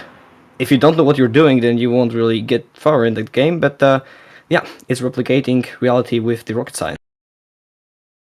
So I could post a list of the stuff. Sorry. I could post a list of the stuff that it's like missing, you know, and I'm not familiar. Like, I guess I should go back and do more research. Be like, with the mods, what is still missing from the Kerbal, and then we could discuss it. So I guess I'll shelve the point until we can get more specific and stuff. But it is that type of stuff is interesting. Like, it should be so cut and dry, simple. You know, it should be just easy peasy, man. Remember, right? They have AI, and going to the moon is easier. So. Also, making a game that complicated would not really pay back. People don't really like to play very scientifically accurate games which are hard, you know. Most people right now just want simple interaction and simple fun, not rocket science in which you need to spend hours planning how your rocket will go. Yeah, I respect your point, man. But the fact of like getting to the threshold where different physics models either work or don't work, or either agree with each other or don't agree with each other, you know, like general relativity or all the relativity stuff and the Newtonian stuff, quantum dynamic stuff. It's like we know that these things don't play nice with each other on every level, right? So we understand there's going to be problems if we're making a simulation. But, and again, I respect your point of people don't want it or whatever, but we can, it still would be there, man, right? Like there's airplane simulators that are just as mundane that people didn't want. They have those, you know, all your points I respect, but they go both ways, right? So airplane simulators are a bit more fun, I should say, because you can interact with them better. You don't have to plan your every step in a plane simulator, and I think that flying planes is just a bit more popular than trying to design a rocket. Because with the mods that you can install, it takes few hours to design and plan a mission so you don't fail. So yeah, majority of the people would be like, yeah, I just want to shoot. I don't really want to spend few hours calculating all the shit. Yeah.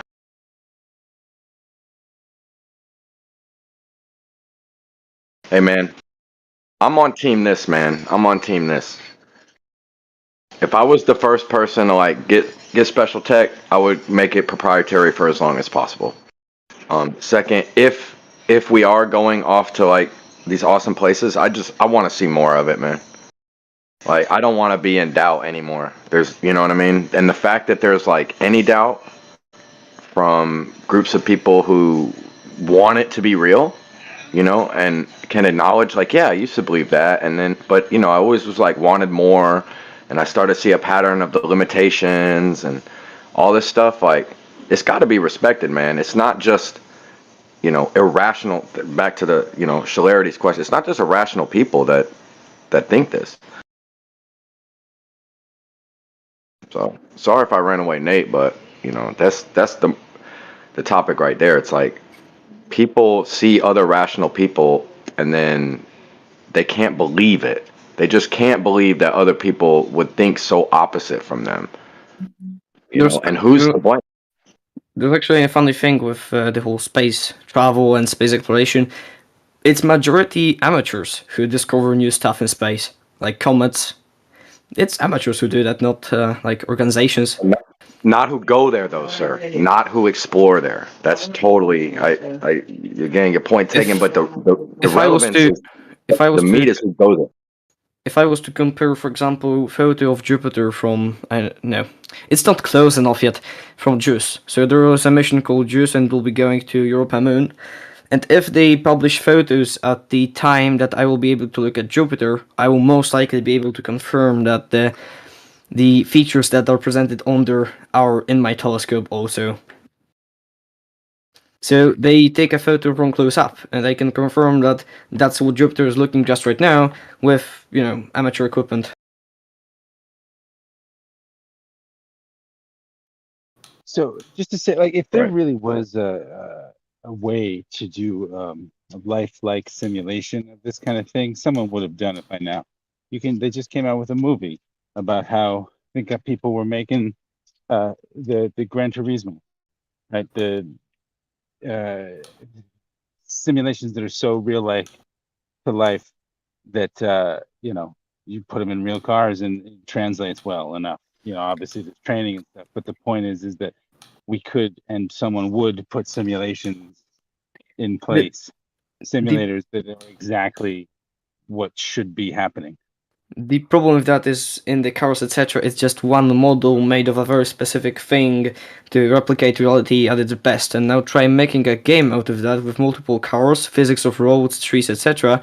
And make it playable so that you don't need NASA supercomputer to play it.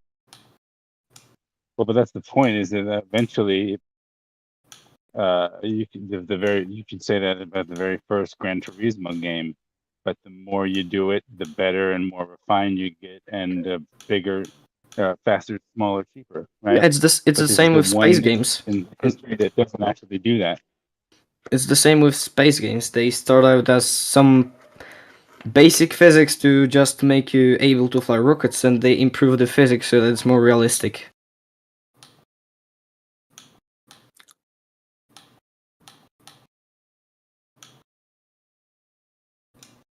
So yeah, someday, if a company wants to do it, there will most likely be a very realistic space game. Or more realistic than Kerbal Space Program on mods, which is hard to do currently. Guess what's coming soon, though, I heard?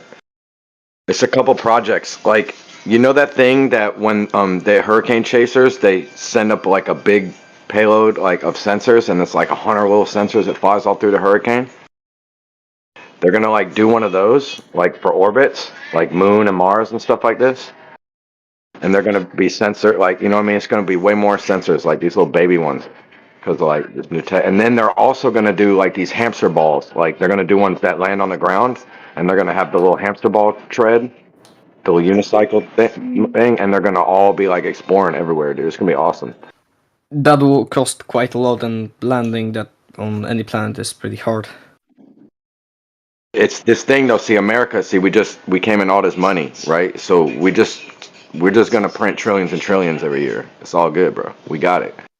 I think you guys would then need to direct military spending to space exploration spending, because, you know, it's kind of a big ratio.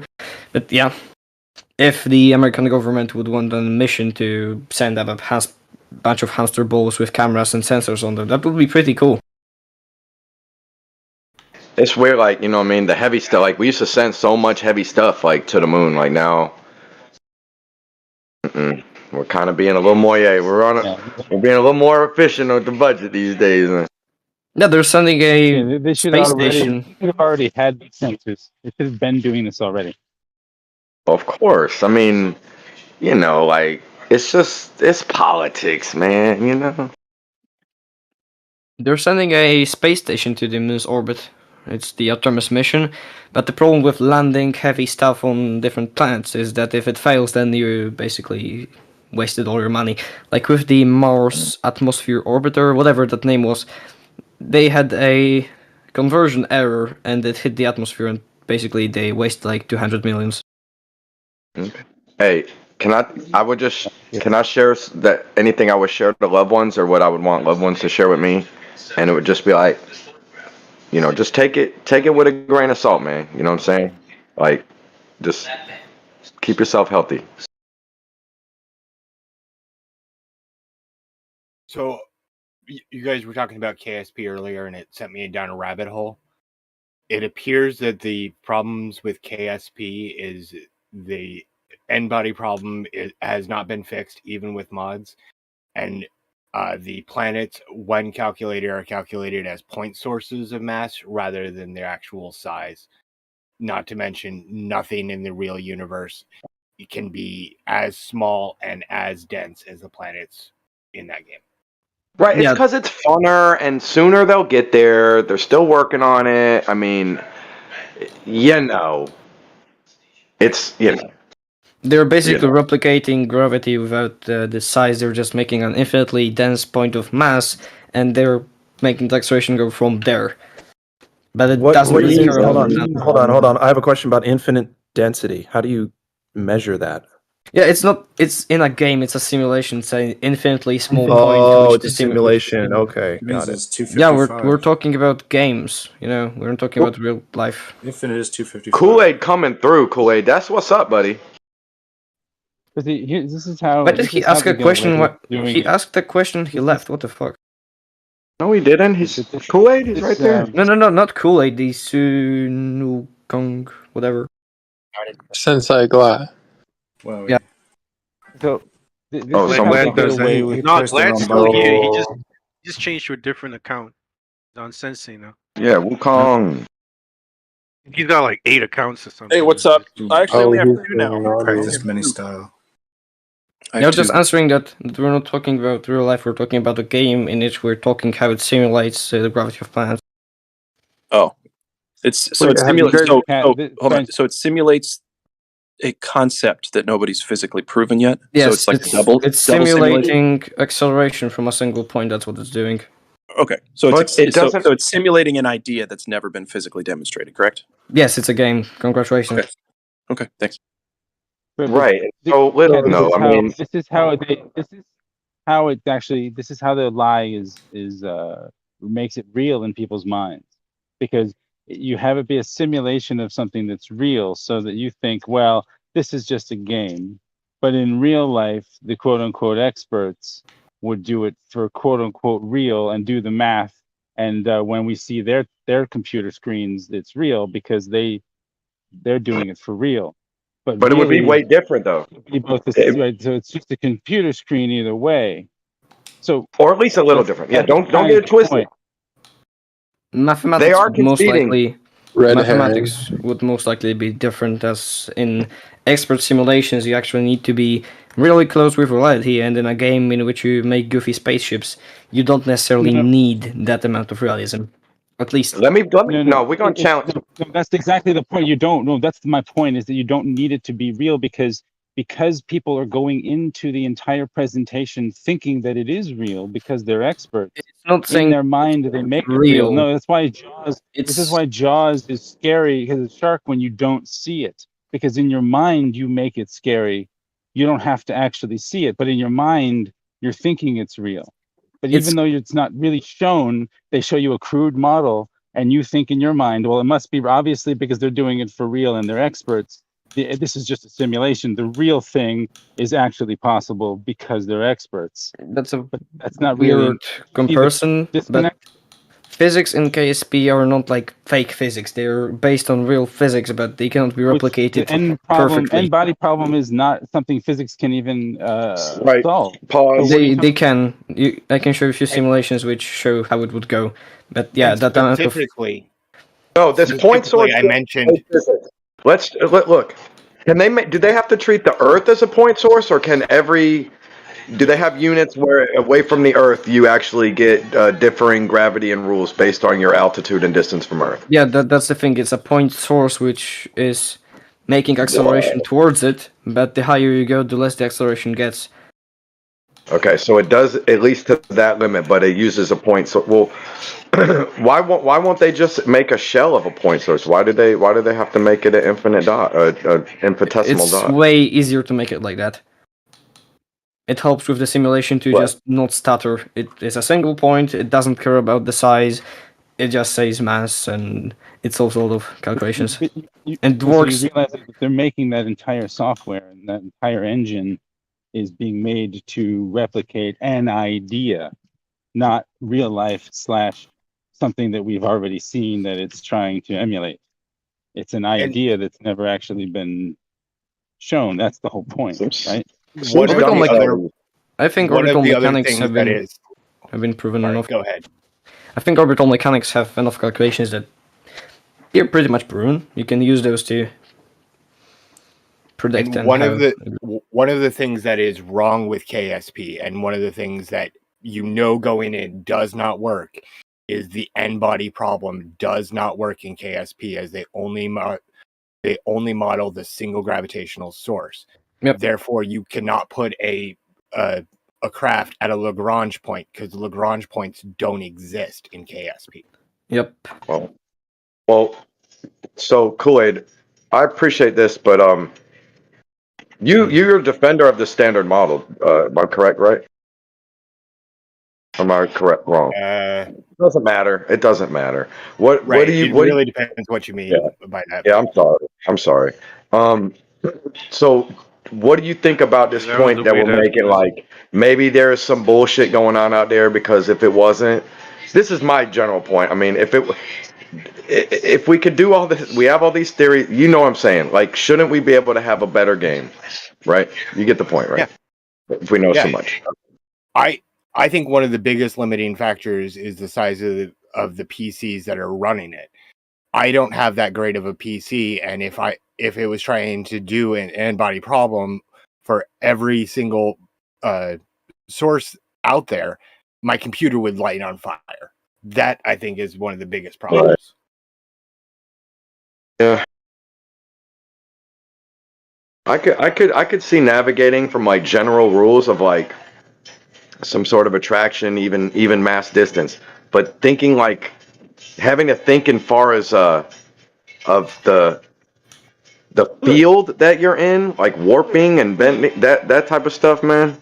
That's just too much for me, dude. Like, not saying I don't get the concepts Einstein was trying to present, but it's like the phenomenon that it's built off of, and then some of the quote paradoxes that aren't paradoxes that are presented it just seems like.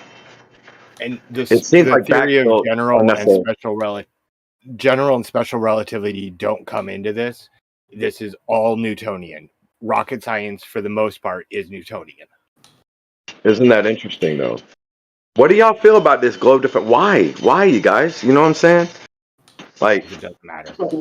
Why they ain't playing with Lagrange points? Like, not fuck the game in reality. You know what I'm saying? Like, they're like, this thing is good. They say that they putting things up there, and then a few, right?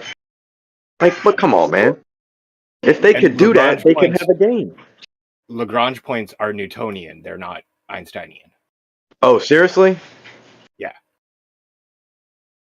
Okay, I'm sorry.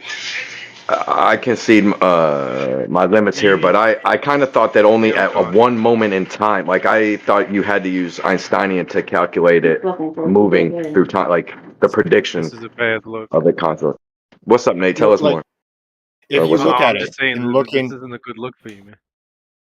But if you look into rocket science, you'll realize that 99% of it is Newtonian. Einsteinian stuff really doesn't come into play unless we're talking about transmission of data. Oh yeah, I was about to say the dilation, but yeah. Man, you be hitting it, man. You be hitting it, dude. Isn't that interesting, guys? That for the physics.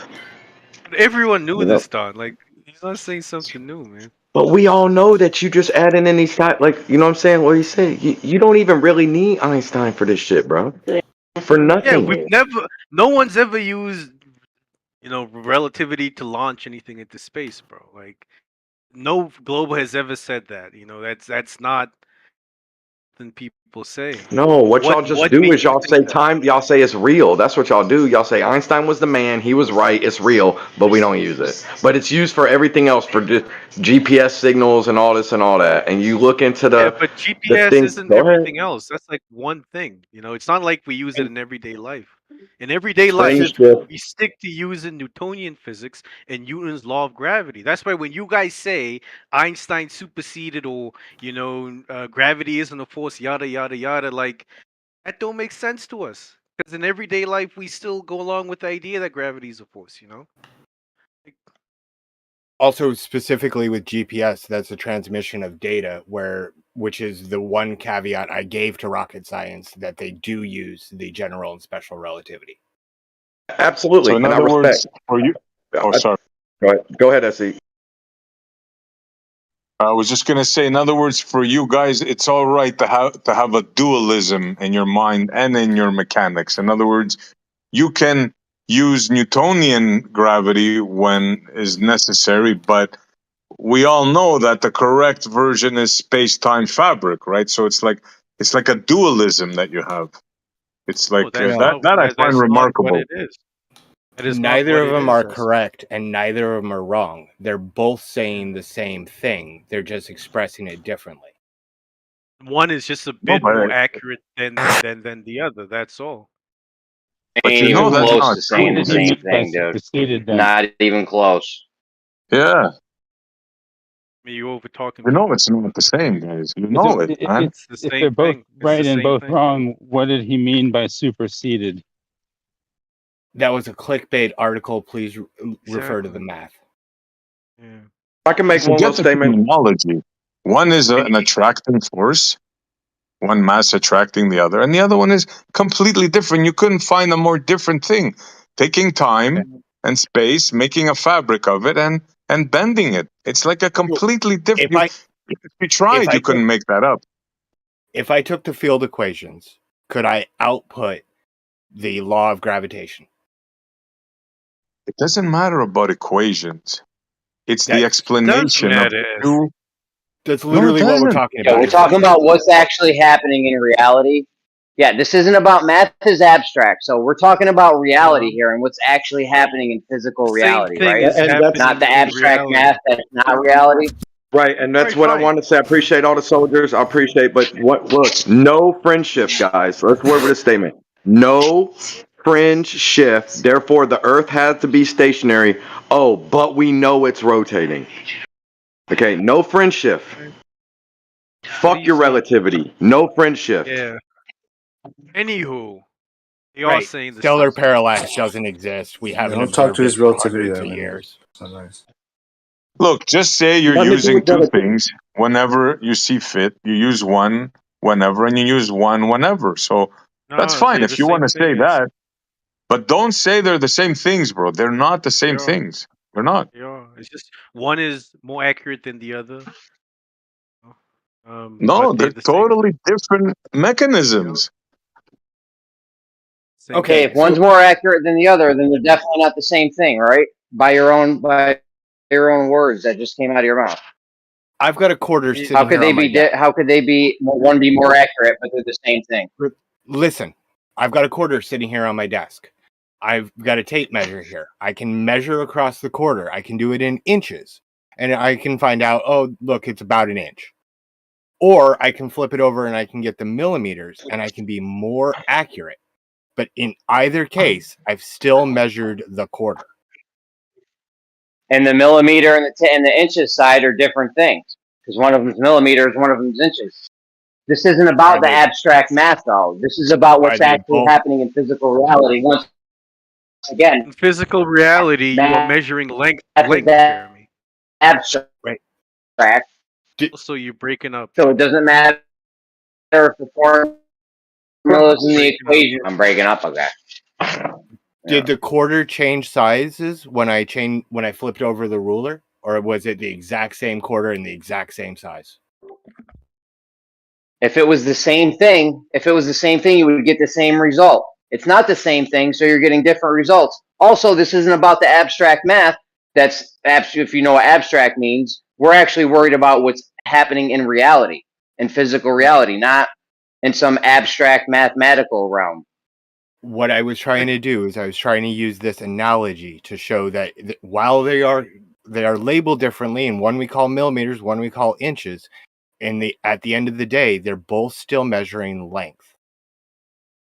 Yep, but your analogy failed you because if they were the same thing, you would get the same result. You don't get the same result, so they can't be the same thing. You do get the same result within the margin of error and the accuracy of the measurement. You don't get the same thing. You absolutely do not. I don't know why you just said that, but you do not get the same thing at all. It may be close, but it's not the same. I can't measure this quarter, and I'm not going to get the same measurement where if I use millimeters, inches, or sheep units. Okay, this isn't about your quarter. Do you know what happens if you try to use Newtonian mechanics for the orbit of Mercury and then Einsteinian mechanics? You get different numbers. It's not the same. It's not like you can just transfer one to the. What's up? You don't. Actually, it works out the same because Newton falls out of Einstein. It objectively does not work out the same. Yeah, dude. Why you? I don't know if you're confused or lying, but something's happening. A real quick question. So you said, like, if you're measuring the quarter, you've got a physical, tangible quarter that you're tangibly measuring or laying a tape to. In the response to gravity or such, what is it that you're, what are you measuring? The force that pulls it down, or sideways, What or force? whichever direction. What the force experienced by the matter. Except in one of them, there isn't even a force there. What you're calling Except in one of them, there isn't even a force there. My bad. There is, because there's still something that calls movement. F equal ma is a law. Yeah, but one of them there's a force there, one of them there's not a force. So actually, the one where there's not a force, F equals ma absolutely falls apart because now we have a mass accelerating with no force, and the one where there's no force. You're right, Jeremy. F equal ma, it doesn't ever work. We should just throw it away. I didn't say that. I didn't say that. I said if you have mass accelerating with no F force. does not equal ma. Got it. No, I didn't. I don't know what you just were weird. That was a weird straw man. But if you have mass accelerating without a force, obviously. Let's not do the interrupting, please. Yeah, Go I on, don't think Jeremy. that's what he said. I don't think he said that F equals ma. I don't think that's not what he's saying. He just literally said in Einsteinian, F does not equal ma. So therefore, F does not equal ma. Jeremy says we don't need it. So let's go ahead and everybody stop using F equals ma. Okay, let him respond now.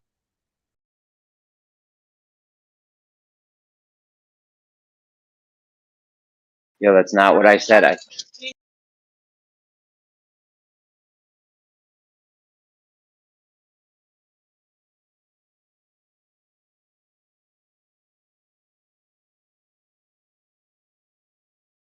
Did he cut out? That's not what I said. I said if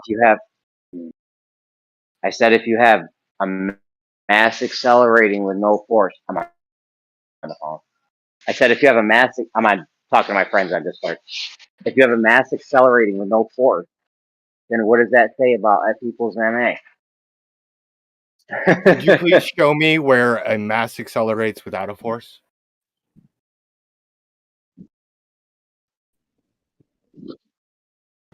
Yeah, in relativity, there's no force. There's an emergent property that acts as a force. But not a force. It acts just like a force. Yeah, you could Is this a change. duck? I mean, by It your walks like a duck. definition It of quacks like a duck. force. It walks like a duck, quacks like a duck. Must be a mallard, but not a I duck. didn't hear. So, if You think you can pass this stuff away? Like, seriously. I mean, come on, guys. Let me Literally, say this is Hold on, I didn't hear what he high said. Can you school. say it again? Wait, so Yes. hold on. So, all right, if you Or fuzzy. Go ahead. okay, so if so are you? When I asked you before what the quarter was that you're measuring, you said the force. Is that or what you're saw? What is it that you're? What are you? What? Where is that? Where do we see that force? Is that the things fall down at 9.8 meters per second squared? Right? Only within He's not this measuring a gravitational force. well. In one of them, there is no force. In the Einstein one, he's I know. not measuring a force. It's not even true if he said that. There's an emergent property that acts like a force. If it walks like a duck and quacks like a duck, Okay, emergent Yeah, property. so- What do you mean by emergent All property? right. one of the emergent properties of mass is mass attracts mass. Okay, so but I would say the So you're saying if emergent anything property looks of the like environment, like the emergent property of the environment that the object is in, could also cause movement or an observable, perceivable force, if you want to call it that, right? Oh yeah, you could apply multiple forces to the same piece of mass, and not a problem.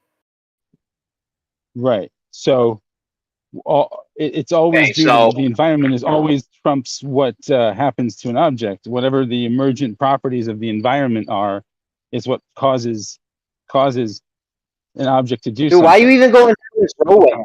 Why do you think guys do this to yourself? Do vectors sum, cancel, or completely replace? Why are you even going down this road with him like this, Fuzzy? Hold on, This is not Jeremy. necessary. Jeremy, let him answer the question. Fuzzy, do vectors sum? Obviously, certain multiple things can have a causation on something. That's why the variables are used to isolate them so that we can narrow it down, right? Do vectors sum? Do you know what that question means? Piss off. You're asking me a question based on my question to you? Yes. I'm asking if you understand that vector sum. Do you know what I mean when I say that? You would can't you like offer me to him, explain it? like diversion avenues, right? Like, Right. I'm This is curious as to like. in response to his what This is where Fuzzy one brought of it. the What's best it? This is one of right the where best I wouldn't even blame. I wouldn't blame Kool-Aid for this. This is where Fuzzy wanted to take it. one of no, the that's what I'm best saying. I'm examples saying for you this can't is offer him. buoyancy. You can't offer Buoyancy him is a form. Go you ahead. can't Winston. offer him a diversion avenue, right? I mean, he said many things that are just patently wrong according to his own paradigm. He said that Mercury's orbit is the same in Einsteinian and Newtonian mechanics, specifically not true. Like Jeremy has him blatantly misspeaking, so you have to hold him to that. If he starts to realize that maybe he's wrong about something, he can just kind of swoop over to something else if you give him the chance. Can I get Newtonian laws out of Einsteinian formulas? Yes. Did you claim that they're the same for Mercury's orbit? Yes. You're wrong. As you can use the field equations to produce the laws, when you apply it, you produce the law. The interpretation might look differently, but they're the same thing. They're not the same. They have a different outcome. So I'll let Jeremy jump back in here, but we should not. What I just said. Good we job. should not let this guy run away from this. Jeremy's trying to explain to him that they're patently I'm not going to different. get talked to like this. Fuck you, Witsit. Okay, see, so as soon as he was about to be held to the fire, that's to the point, he had to leave. You weren't being rude, right? You weren't. That was completely on him for leaving. Yeah, I mean, my bad. I was really trying to give it back to Jeremy, though. Yeah, man, get him back, Jeremy. Damn, man. Y'all need to mend that fence. Kool-Aid Every got. time I try though, someone jumps in and thinks they're a superhero. Well, Jeremy, you would have to do a one-on-one. You'd have to ask for a one-on-one. Then we could mod for that. Then no one else could step in. If you really want to go back and forth with someone, then because otherwise people are going to jump in. Well, even if it's not a one-on-one, if there's a specific subject being discussed, right? Someone shouldn't jump in and bring up a different one, right? Like, Yeah, look, I'm not judging. Let me say something. On this particular one, Gio, like, if it's worth going somewhere, like, I just know I've went between these two for whatever reason. Like, he's got personal issues with you. He's got things that he doesn't like. He'll share them openly. Maybe you guys can solve that. I know you're a gentleman with things, but he, you know what I'm saying? Like, we just seen him give a shot. He went out, blah blah blah, whatever. Love you guys. Now there was white knighting going on. Yeah, for sure. I'm just saying, there's history. It's not nothing. I'm just sharing what I know. I know I've went between. He's whatever. He finds it difficult to communicate with Witsit, whatever. So, fixed it. well, it's clearly that he is misinformed about the two, and the script is that they're the same. So when I tried to bring it back to what Jeremy was saying to him, he didn't want to address it. So it's prior to concession, I'm out. You can conveniently use me or my personality or history with me as some type of excuse for that, but that's not what it was. He didn't. I'm saying, but look, he took the high road and didn't, but I'm just saying, I'm giving the information or whatever, okay? Just for whatever No, it's worth. he blamed Witsit and then left, but Witsit was actually, I don't know, like on his best behavior for some weird reason. Anyway, yeah. Let's take his position for him. He says they're the same. We know their position, right? So he says whatever, they're close enough and blah blah blah, right? Isn't that their position? The one ruler, the other ruler, like, isn't that that's all they do, right? But they're distinctly different. That's what Jeremy was trying to get to, and I know that Jeremy knows this because he's had to walk many ballers through it. So the proof that they're not the same is they have a different prediction for Mercury's orbit. And also proof that they're not the same is just reading it, where one says that acceleration requires a force and that an object in motion will remain in motion until an external force acts upon it. Whereas relativity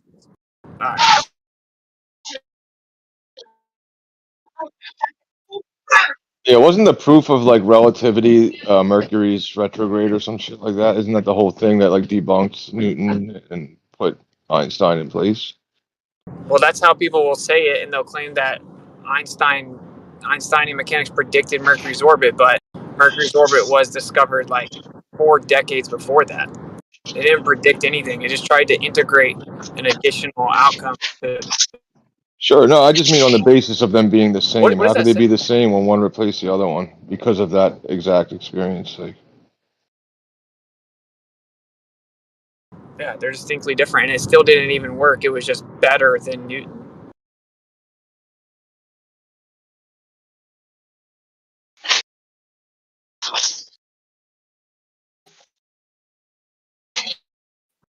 But I'm just saying, I was just trying to facilitate the I could tell why Jeremy was getting frustrated because I've heard him do this, and he's very good at breaking down the contradiction where they can't avoid it. But they're very difficult to get to that concession because their script, like the anti-FE script, is that they're the same. So you have to like really walk them through it, and if they have to answer question sequentially. So if you jump in and then bring up a different point, then they will jump all over that opportunity. But anyway. yeah, often I like to point out to people that that these anti-flat earthers, these are like a special, unique group of people. And what I mean is that most people who learn what the globe dictates, meaning parallel rays and whatever else that comes with it, right? Most people, right? Then they realize that the Earth is not in motion or curving at a specific rate, and they become flat earthers, I guess, right? But there's like a very like small group of individuals, very like special people who once they see that knowledge, they become something else, something called anti-flat earthers, and they make up their own. They make up their own facts, right? So they're not the minority. They're such. I mean, they're not the majority. They're such a minority. These people, and it's just like a special way to talk to them. But they're just out there, man. They're just out there.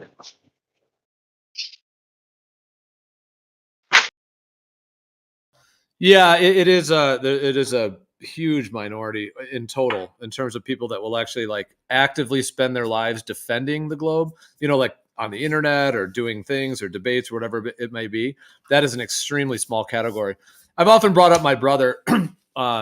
He is very strong on the globe. He's got an engineering degrees. He's very intelligent. He knows a lot of information about all kinds of things when it comes to like engineering and physics and a lot of things. And so when I bring up the globe to him, I mean, we go back and forth on it and we've kind of debated and all this stuff. And he is he's pretty rigid on it. Like he is a globe earther for sure. And he actually knows the arguments fairly well for the fact that he's never been in any of these communities and he's never been online or listened to anything, just his education. He'll go, hand to hand or whatever you call it, like with me back and forth, like refraction, Foucault's pendulum, Cavendish, all these things. And I mean, he doesn't really like know all the stuff that we've talked about, but I mean, he does have a general kind of outline on it. Anyways, I only bring it up to say that like he is very a rigid globe earther for sure. And he does have the education, quote unquote, as it were, to back it up, at least to some extent. And so he's an example of someone that definitely is a globe earther and does at least he defends it when him and I go back and forth a little bit. But he's definitely not in the category where he's going to like go online and be like psychologically fixated on trying to like get people back to thinking it or anything. Like on that level of it, I think he actually has more confidence that, he actually does think it's true and he doesn't see any need to go online and try to, fix people on the internet or something. So the guys that are doing that are even more a minority. In that sense, like a pretty extreme minority, actually, in terms of the overall numbers of globe earthers and people that will even fall into that category of even feeling a need to go into places to try to assert it to people that don't think it's the case. Yeah, it's an absolute I mean, I said it before. It's an absolute projection, and that's not even a negative, really. I've said before, like everything that we all say is a projection, right? Like we want, I might say, I want you to understand this. It means that I want to understand it, right? But yeah, they're definitely, so they'll project and they'll say, you guys don't understand. You're a minority. Nobody's like you. Like you're just not. You don't fit in. You know, what do you think? You're special, and that it's a projection. That's what they think of themselves. You know, that they don't fit in because they can't make sense of this. Yeah. Well, Gio actually made a really good point about this one time. It's probably a group of people that know that it's possibly not a globe, and that's what feeds their like obsession. Absolutely. So in some ways, they're like further along the path in a sense. Like then, like let's say my brother, maybe like they're actually looking into it and they're like conflicted and they're trying to like just debate it and get into it, and they're trying to like dig up all these things on the internet that they can try to bring as proofs and stuff. Like, I mean, they actually are further along the path in my viewpoint because they're actually looking into it. Now they might be trolling or ridiculing. That's all the cog dis. They're dealing with it. They're trying to, do all these different tactics and things. So that's all kind of part of it. But in a way, I would even say like that they're, like in the perspective that the Earth is not a globe and is a stationary planar surface. To that point, I'm saying like they are more along the lines of actually coming to this truth than somebody who's not even willing to look into it at all. I disagree. It's a confirmation bias. We could all do like confirmation bias, and then ask yourself, like when you're reading information, right where you stop, and you're like, man, I'm going to go share this information, right? But you could ask yourself then, why did I stop? I know there's more words to keep reading. I could keep reading, but why did I stop at this point? Right? So it's confirmation bias, and which just tells you that they have an objective that they want to be true. They have a desire for that to be true, and that's all they're. If you can remove that desire, then you can find the truth. But they're not on the way towards truth because they can't remove that desire, and maybe neither can I or whatever. But what happened to the zompocalypse, dude? No zombies with it? No, I specifically said there weren't going to be zombies today. But like I will say, I don't think that it's that they're closer to getting to accepting this truth, but they for sure know that there's legitimacy in many of the true Earth positions or arguments, and that we bring up valid points or point out actual problems and paradoxes and stuff that their model doesn't explain. And that's the only logical reason someone would invest this much effort. And at a minimum, they consider the true Earth arguments a threat. They believe that other people will be convinced of it, or they wouldn't so passionately try to avoid other people entertaining it, right? They wouldn't, like you can sit in a room and we'll talk about true Earth for hours. Glover won't say anything. And if a genuine person comes in and starts talking, asking questions and like getting satisfactory answers about flat Earth, they'll jump in and like gatekeep them or start DMing them. All of a sudden, they are part of it. So at the least, they consider just off the a threat. Fired on. You good? Yep.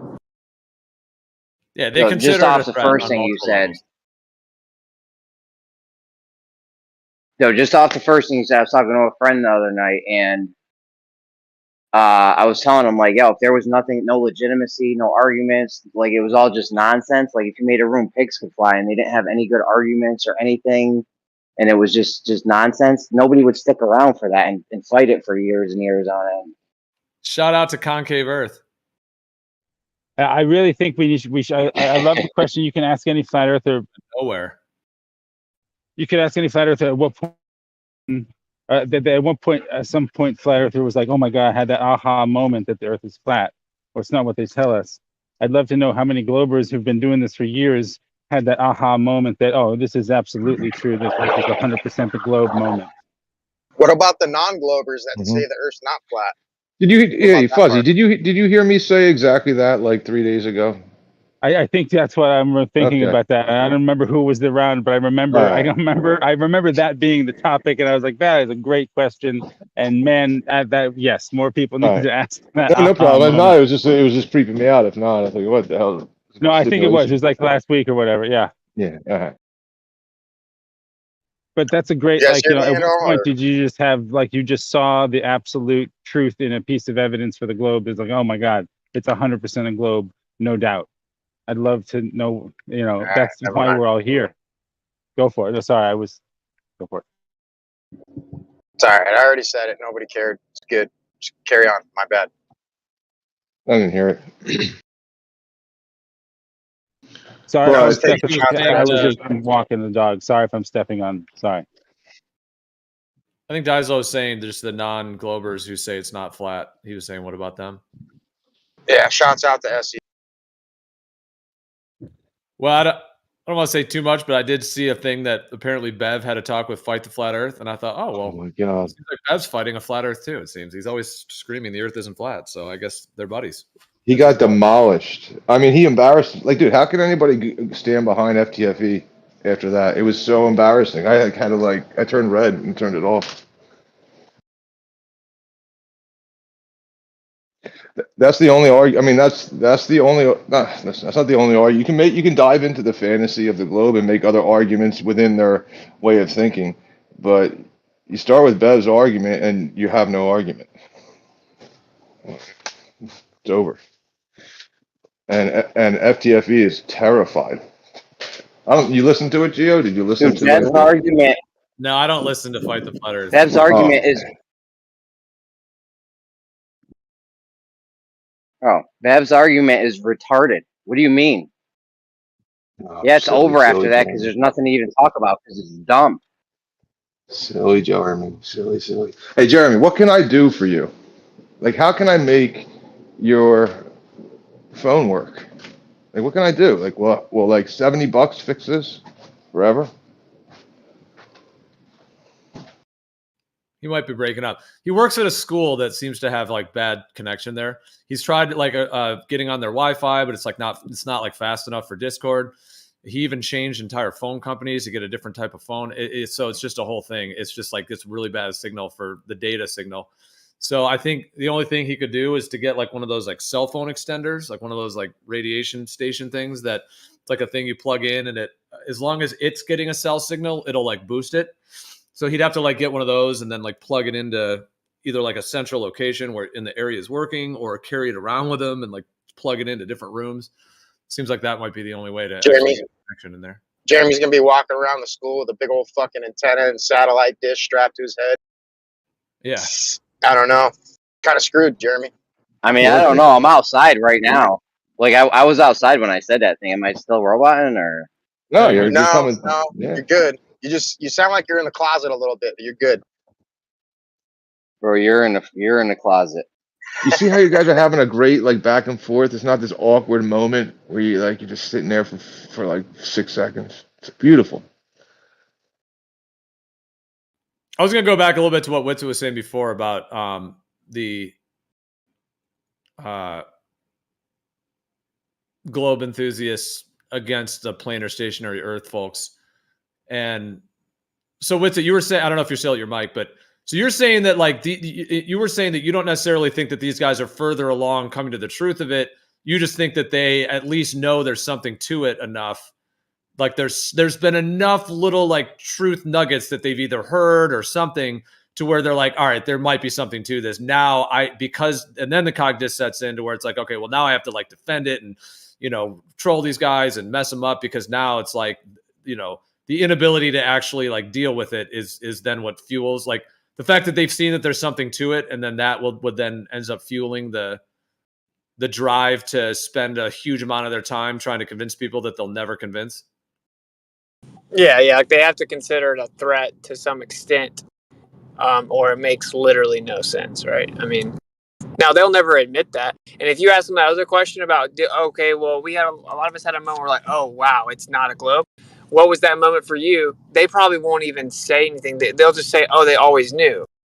But truth be told, I mean, you wouldn't keep up with Witzet's latest argument or whatever, right, for years unless you consider some of my arguments pretty polished and convincing. Whether you agree with the conclusion or not, they have to consider many of our arguments a threat. And they also clearly think that if other people hear it, they may be convinced. And that's when they begin to kind of virtue signal, right? And they say, oh, well, that's why I'm here, is to prevent you guys from deceiving other people, or they start to call you con man or whatever. But yeah, all I'm saying is they clearly have to consider our arguments a threat to some extent to invest that much time and energy into combating it. a threat to their belief system or a threat to the larger world? Because I mean, obviously these guys, okay, unless they're like an agent or an operative or something like that, or, you know, unless they are some kind of operative, if they're just normal people that were just born in a hospital somewhere and went to school and just a normal person, then, I mean, you know, they're not the ones promulgating any of this, and they're not benefiting from it either. It's just their worldview. So at that point, for those folks, like, you know, a threat to their worldview, to their own, like that they might be wrong. I think it's like a combination of things. Yeah, I think the idea that they can't accept the magnitude of it, but that a large percentage of people would accept it, makes them uncomfortable because they kind of want majority. Some people find comfort in like consensus and majority acceptance, and it probably stems from like a psychological issue regarding like abandonment or some type of trauma from lack of acceptance or whatever. And so I think that's part of it, is the idea that a large percentage of people would begin to think this. And then I think a lot of it is they have to outwardly convey enough confidence as if to persuade themselves while pretending they're already persuaded. So I think it's like a combination of them. I think that they are not like, that's why if you bring up like the heliocentric part of it, they immediately start running away and they say stuff like, what is that? How does that make the earth flat? Look, you notice how flat earthers are afraid to talk about flat earth, blah, blah. Because they do realize that they cannot defend a lot of the claims of the mainstream model, and it makes them uncomfortable. So yeah, I think it's kind of both. You know what I'm saying? I spoke with 2 people in the last 2 days, like brand new people, and about the subject, right? Like the first person, I didn't even bring it up to. We were just talking for a while, and then one of my asshole friends comes over and says, "Oh, well, you know, don't believe anything he says. He thinks the Earth is flat." Right. So it was a good opportunity to then put it in. But both the people I talked to were not resistant whatsoever. I brought up the most simple points, right? Just like simple things, right? And they're just like, holy shit, I got to look into that. That doesn't make any sense. And that's all it really takes. They're normal people, right? They're not these special group of people who just can't come to terms with no evidence of a globe. Well, the points Whitsitt said, yeah, dude, those are very spot on, and that was resonating the way you said that. Like the idea that some of these folks might be afraid that a bunch of other people may catch on to it. And if that's the case, then they're going to even more be faced with it, that they're wrong or whatever it may be. That is interesting. Yeah, like that they're just like, if a lot of people start thinking this, then they all of a sudden become a minority, whereas right now they're a majority, and then they want to stay in the majority. They are a minority. They're already a minority. They find comfort but their in model thinking is that the majority, I guess, though. right. They find comfort in that, but they are themselves more a minority than a flat earther, which is, you know, probably messed up to them. And they don't want to face that. Right.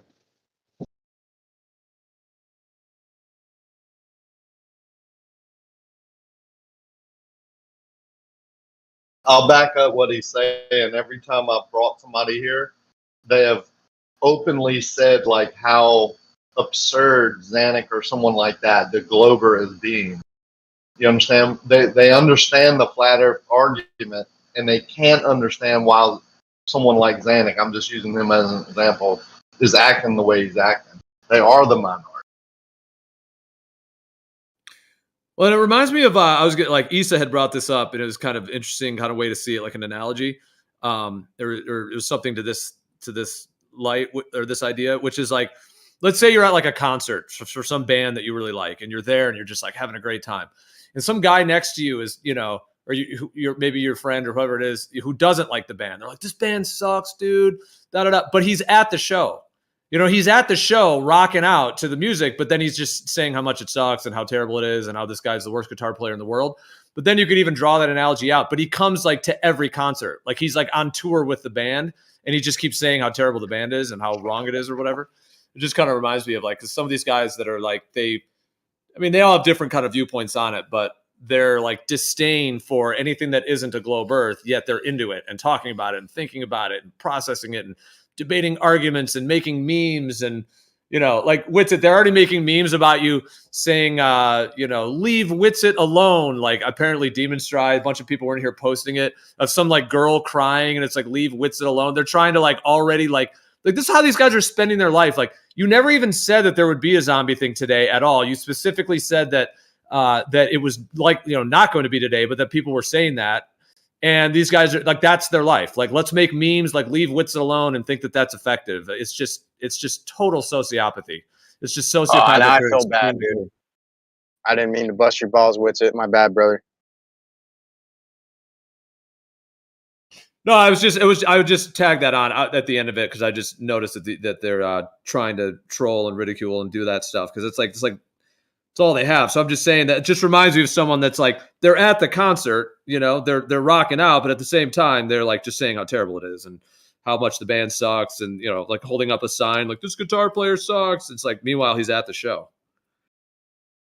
What's funny is I went to his show yesterday and he had a complete meltdown over evolution. A complete meltdown. It was too funny. The whole server had a meltdown.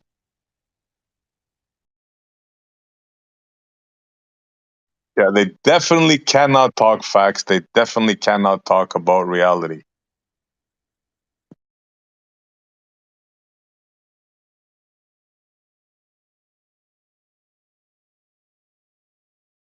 The only way I could think within myself, like just trying to put myself in their shoes, if I really did believe it was a globe and the evidences, as it were, that NASA and the other sort of authority agencies out there put out, and I really had some, for whatever reason, I just needed to believe all that. And so I believed that stuff for the just the authority or whatever it may be of that. And then also if some of the other arguments that are made that of observations we can do, like for example, claiming that that's the moon going in front of the sun during an eclipse. And it's kind of like, okay, well, I guess it could be that. And it could be balls out in space. Arguments like that too, which are somewhat linked to things we can observe. Then you get into like refraction and some of these different things. So there's like if I had some reason to believe that, all that, and the NASA narrative, but at the same time, and the whole globe narrative, but at the same time, I was really into this topic and I really was just fascinated by the idea that the Earth isn't a globe and the potentials of all of that and what that could mean for the world and all these different facets for, you know, the nature of reality and all of that. The only way I could think to do that and be in the community, you know, really active in this way, because if I was really just into the globe, I'd be hanging out with globe people. I'd be like, oh yeah, let's go hang out on a server that talks about the latest NASA release or whatever. I wouldn't even be involved with anything involved with a stationary planar, you know, Earth type of, you know, conception, which goes back to the way that ancients and all humans have seen what the, you know, perspective of what the Earth is other than this globe thing. So, but what I'm trying to say is that if I was then had some, you know, fascination with this, because there is a lot of amazing topics we talk about. I mean, from science to philosophy. I mean, we cover so many different topics that are amazingly interesting. So, I mean, you know, I would obviously be, you know, if I was in that position, I'd be attracted to that, all of that.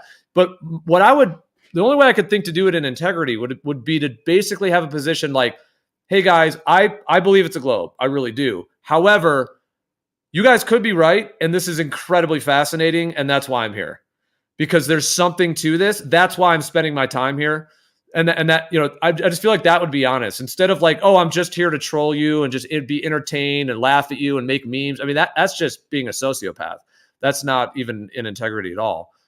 So the only way I could think to do it would be to just admit like the deep truth of it. Like, yeah, I think what you guys talk about is fascinating. I do believe the globe. I think it is a globe, but you know, you guys could be right. And that's why I'm here, because I'm a truth seeker. And, you know, let's go. Like, I want to help you guys figure it out or something like that, which I guess someone who's like closest to that might be Kosho of anyone. It seems he might be closest to that kind of position. And there's a few others too, but at least to a degree. Yeah, I used to think of that. And what you're saying, yeah, does make sense to a degree. But I also thought of it like, could it be that they're trying, because they know the ones that are in it for the long haul, that have been here for a long time, right? They know what the game is, right? So could it be that they're trying to convince us, but at the same time, it's really trying to convince themselves? You know what I'm saying? So they don't have to admit that it's wrong. Yeah. Is it like a lone glober, sort of? That's exactly what it is, though. See, it's all projection. That's all they're trying to. I mean, it's not even like, hey, you're a bad person. We all project what we want onto somebody else. You need to be better. I wish you were a better cook. I wish you cleaned the house more. It's all projection that we want to be better. Yeah. Yeah, like all that education, and because a lot of them are not dumb, right? A lot of these guys are educated, man. We got chirality. We got a whole bunch of people that are educated. We got the mathematicians. We got teachers, right? They're not dumb, right? But they've just bought into the story. So maybe trying to convince us somehow it's going to make it right for them. Somehow their paradigm is not going to fall apart, because I don't see any other reason why they'd hang around. I wouldn't hang around at a, like we all say, at a Bigfoot thing and make fun of Bigfoot believers, right? So there's got to be something to this. Well, that's the thing. So, SE, think for yourself, like concave Earth. If there was a server, concave Earth, and there was a bunch of people in it and all of that, because if you don't think the Earth is concave, to what extent would you hang out there? Yeah, exactly, bro. So there's No, it something to depends. it. If they had good points, if they had good points and good arguments and stuff, you might stick around for a while if there was like some kind of legitimacy to it. But if there's nothing there, then yeah, you won't stay for 5 minutes, 10 minutes. Well, I keep bringing up concave Earth because of all the kind of like Earth, that is kind of a concept, I guess. It's a conception, but I mean, the energy for concave Earth is like almost zero. It's like there's no servers, there's no communities, there's no, it's just almost nothing for it. There's usually like one or two guys, like there's that Lord Stephen Christ guy, and then, there's the one guy in the Discord that kind of, is, I guess, but it's like there's just no energy for it. There's no like meat there, it seems. There's no foundational truth that would bring people together, it seems. It just doesn't bring anyone together. Now you could say, I mean, the globe's not true. The globe has, well, I would argue the globe has done the opposite of bring people together. I think it's divided humanity profoundly, actually. Because there's that idea that like truth brings people together, and deception isolates and fractures. Jeremy, did you say that there's no validity to the argument that the horizontal line drops over distance? That's a bad argument? What's up? No, the Earth's not flat argument. That's not a. That's not his argument. This is dumb because everyone knows. No, his argument is Earth's not flat because elevation changes, but no one's arguing that it's 2D flat. Like that's not even something people are saying. So like what? That's not the argument. It's not an argument. No one's arguing against it. Yeah, that's not the That's argument. not what we mean when we say. That's not what we mean when we say flat, dude. Dude, when we mean flat, I don't know. No, I don't know if anyone saw. I'm definitely not talking about 2D flat. Right, but well, the thing, what brings, I guess, that argument together is that the way that we know that the Earth is flat is because of measurements in the vertical change, right? Measured through planar surveying, et cetera, et cetera. So yeah, the reason we know that it's flat is because we measured it to not be flat. So it's kind of like a circle, but yeah. I guess that's the intro for that part of the argument. But most of the argument is just the horizontal dropping over distance is the basis of the argument.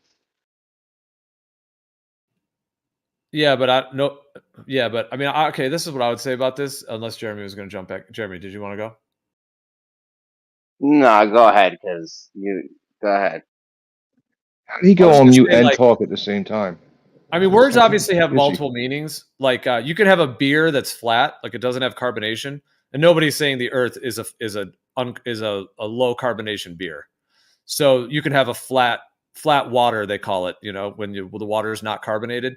So words can have multiple meanings, and obviously when someone says flat Earth, they're not talking about they're having low carbonation or having no carbonation in a drink. So, I mean, the definitions of flat that in terms of the Earth, like the first one is horizontally level. And then the second one is level, even, or without unevenness of surface as land or tabletops. So ironically, they're saying without unevenness and they're saying land. So like maybe like the salt flats, for example, when they call them that, because there's very little unevenness. And then another definition, lying horizontally and at full length. So that would be that's a position. That's orientation because you're horizontal instead of vertical. So that's using flat as an orientation. Like if you lie down flat on your bed, everyone knows you're lying horizontally. Your body's not without elevation changes because you've got a stomach and your head and your neck and all the different parts of your body. They're saying you're lying in a position, in an actual orientation, which in what that orientation is horizontal, instead of vertical or at some other angle. So those are just some of the definitions of flat. But when it comes to like when people are talking about the earth, I mean, if you take like a piece of glass that everyone would say is flat, but you zoom into it, you're going to see all kinds of hills and valleys and indentations. So it's a thing about like size and scale. So if you're really zoomed into a piece of glass, you maybe would not call it flat. But if you're zoomed out 3 feet away and it looks flat as can be, then you would call that a flat piece of glass. So when people say flat Earth, obviously everybody knows that there's elevation changes and topographical fluctuations. But if you were to zoom out, just like with the piece of glass, if you were to zoom way out, if that's the thing, or being gone, well, that's what I was going to say. Can then you it would zoom look out? like the piece of glass. Yeah. It would be a like planar, extended planar yeah. surface with very little. Right, undulations. Yeah, but right to that point, that's where you're going into this like imaginary place. Like if we were to imagine us zooming out, but that's not reality. We don't zoom out of reality, and then it's flat. Okay, that's a good point. I mean, that's true. That's more of a conceptual concept of zooming out that much. But I mean, we know the Earth is massive, and at that, like, dude, everybody who's ever said flat Earth, like, okay, there may be some like trolls and like 24/7 back in the day that would come in and be like, oh, you guys think there's no mountains? But that's just like a really low level troll thing. Like that's not even a real thing. Virtually everyone that talks about the term flat Earth knows that they're talking about a topographical plane, a planar surface, meaning the overall components of it is level, horizontal. It's like, it's like being on a stage. You're on a platform. You're on a surface that has planar geometry. So to say it's not flat, it just seems like in my opinion, a pointless approach that seems to just be creating unnecessary tension, dramas, fighting, and essentially ends up. Well, I mean, apparently you're right because I don't know why like Jeremy thinks that's his argument.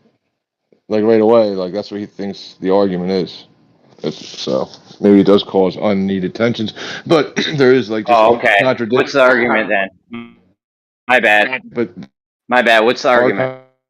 Not be like used. Like there's just contradictions that the I guess the glow model forces you to live in. Like how are you inside? Right? There's astronauts who are living inside of outer space. Like how are you in outer at all? Like how I'm in the outer part of space. How are you inside of the outside right now? So how is it? Yo, my man. No thanks. What? No thanks. If that's not his argument, what is it? Well, I mean, you got to go back and check it out. That's not the argument.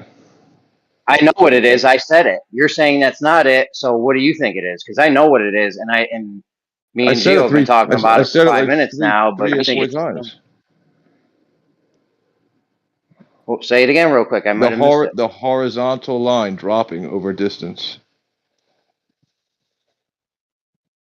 A horizontal lines drop. Yeah, the horizontal dropping over distance. Yeah, that's the argument. Bev's argument is a horizontal plane drops because of elevation. You might want to rethink this. Yeah, two ends of a water level to form a plane drops over distance on the globe model. What is Bev's argument, dude? I don't understand. Yeah, I thought I knew what it was. Or it's not flat because there's elevation here. Yeah, and how you would measure the elevation change. Yeah. So that is his argument, or it's not flat because elevation changes. How do you measure the elevation change? Yeah. Using is that his argument or not? To form a horizontal plane. Yeah. Well, I mean, go ask him. Go figure it out. It's definitely not the Earth's not flat. That's definitely not the argument. That is literally his argument, and I did ask him. Sorry, go ahead. I've heard him say that many times. That's all. I was just real quick. I've heard him say the Earth is not flat multiple times. So, can I add something?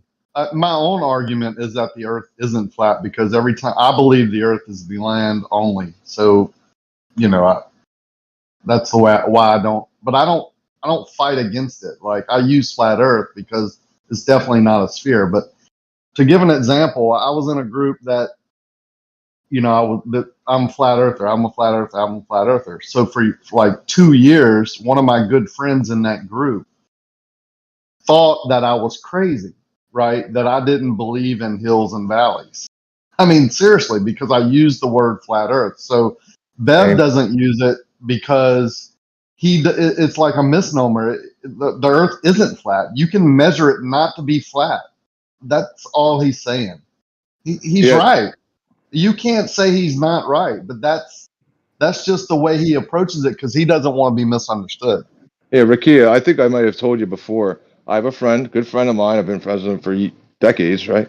When I went to him with the longitude, latitude, two-dimensional coordinate system, I think you may have heard me say this before, and no curvature, no curvitude, right? He shook his head and he's like, I just can't do this anymore. We can't be two-dimensional creatures. I just can't listen to this anymore. He literally went there. It's crazy. You think so, but it's crazy. You can't talk to people this way with the contradiction. Yeah, this is an intelligent person, educated, and thought that I was telling people that there were no hills and valleys for years. Like, I can't believe you said that, but it's just part of the programming. I think they can't hear what you're saying. And I would Bev say wants that's to a fairly avoid that. rare. That seems like a fairly rare person, though. Yeah. I agree. That you thought it was 2D. Yeah, I agree with that's rare, but that definitely happened. I don't know how many other people thought that. I mean, you understand what I'm saying? I had the other rare case where a globe earther in the same group argued that we lived on a sphere, but water finds and seeks its horizontal, like doesn't curve. You see what I'm saying? That's rare also, but that's what he believes. It's craziness. How do you live on a sphere where water doesn't curve? Yeah, a Glober friend of mine told me, well, you heard the basketball theory, right? You can dig out a horizontal on a sphere. Yeah. I guess I hear what you're saying too, Rakia, about like if to use the word Earth as just the land, just the soil, the actual rocks and soil, then it's if you're going to be zoomed in on a level, then it never would be flat at all. Well, unless you have, I guess, a perfectly flat land, as it were, or horizontal level, etc., salt flats or something like that. But I mean, depending on what like scale you're at, it would always have because that's what land is. It's elevation changes out of the ocean. I think that's what Bev, I mean, I'm going to let Bev speak for himself, but over the years, I think that's what Bev believes and wants people to know about him. He thinks the water itself, mean sea level, is what elevation changes are based on that horizontal. And that's what makes the earth not flat, because we measure based on that mean sea level for the earth not to be flat. So he doesn't want to be caught up in another psyop or something that he doesn't believe. He stands strong by that. I mean, I respect the guy for doing that.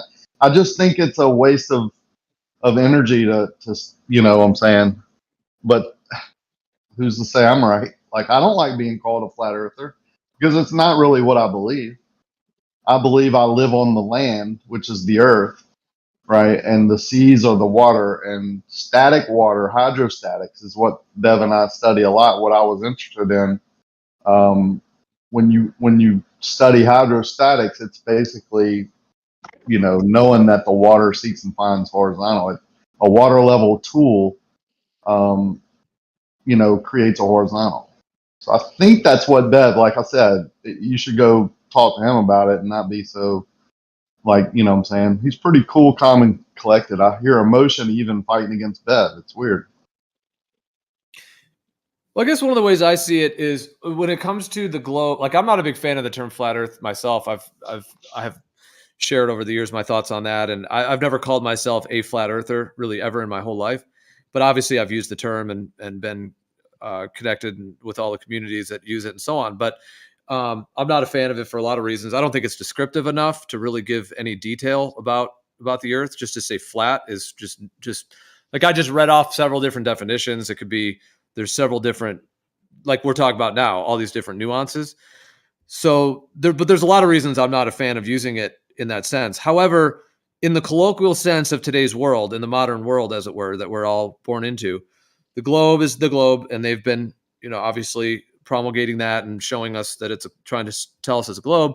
And then, but when you look back, of course, on what the ancients thought the Earth was, it was, you know, planar surface and stationary, etc.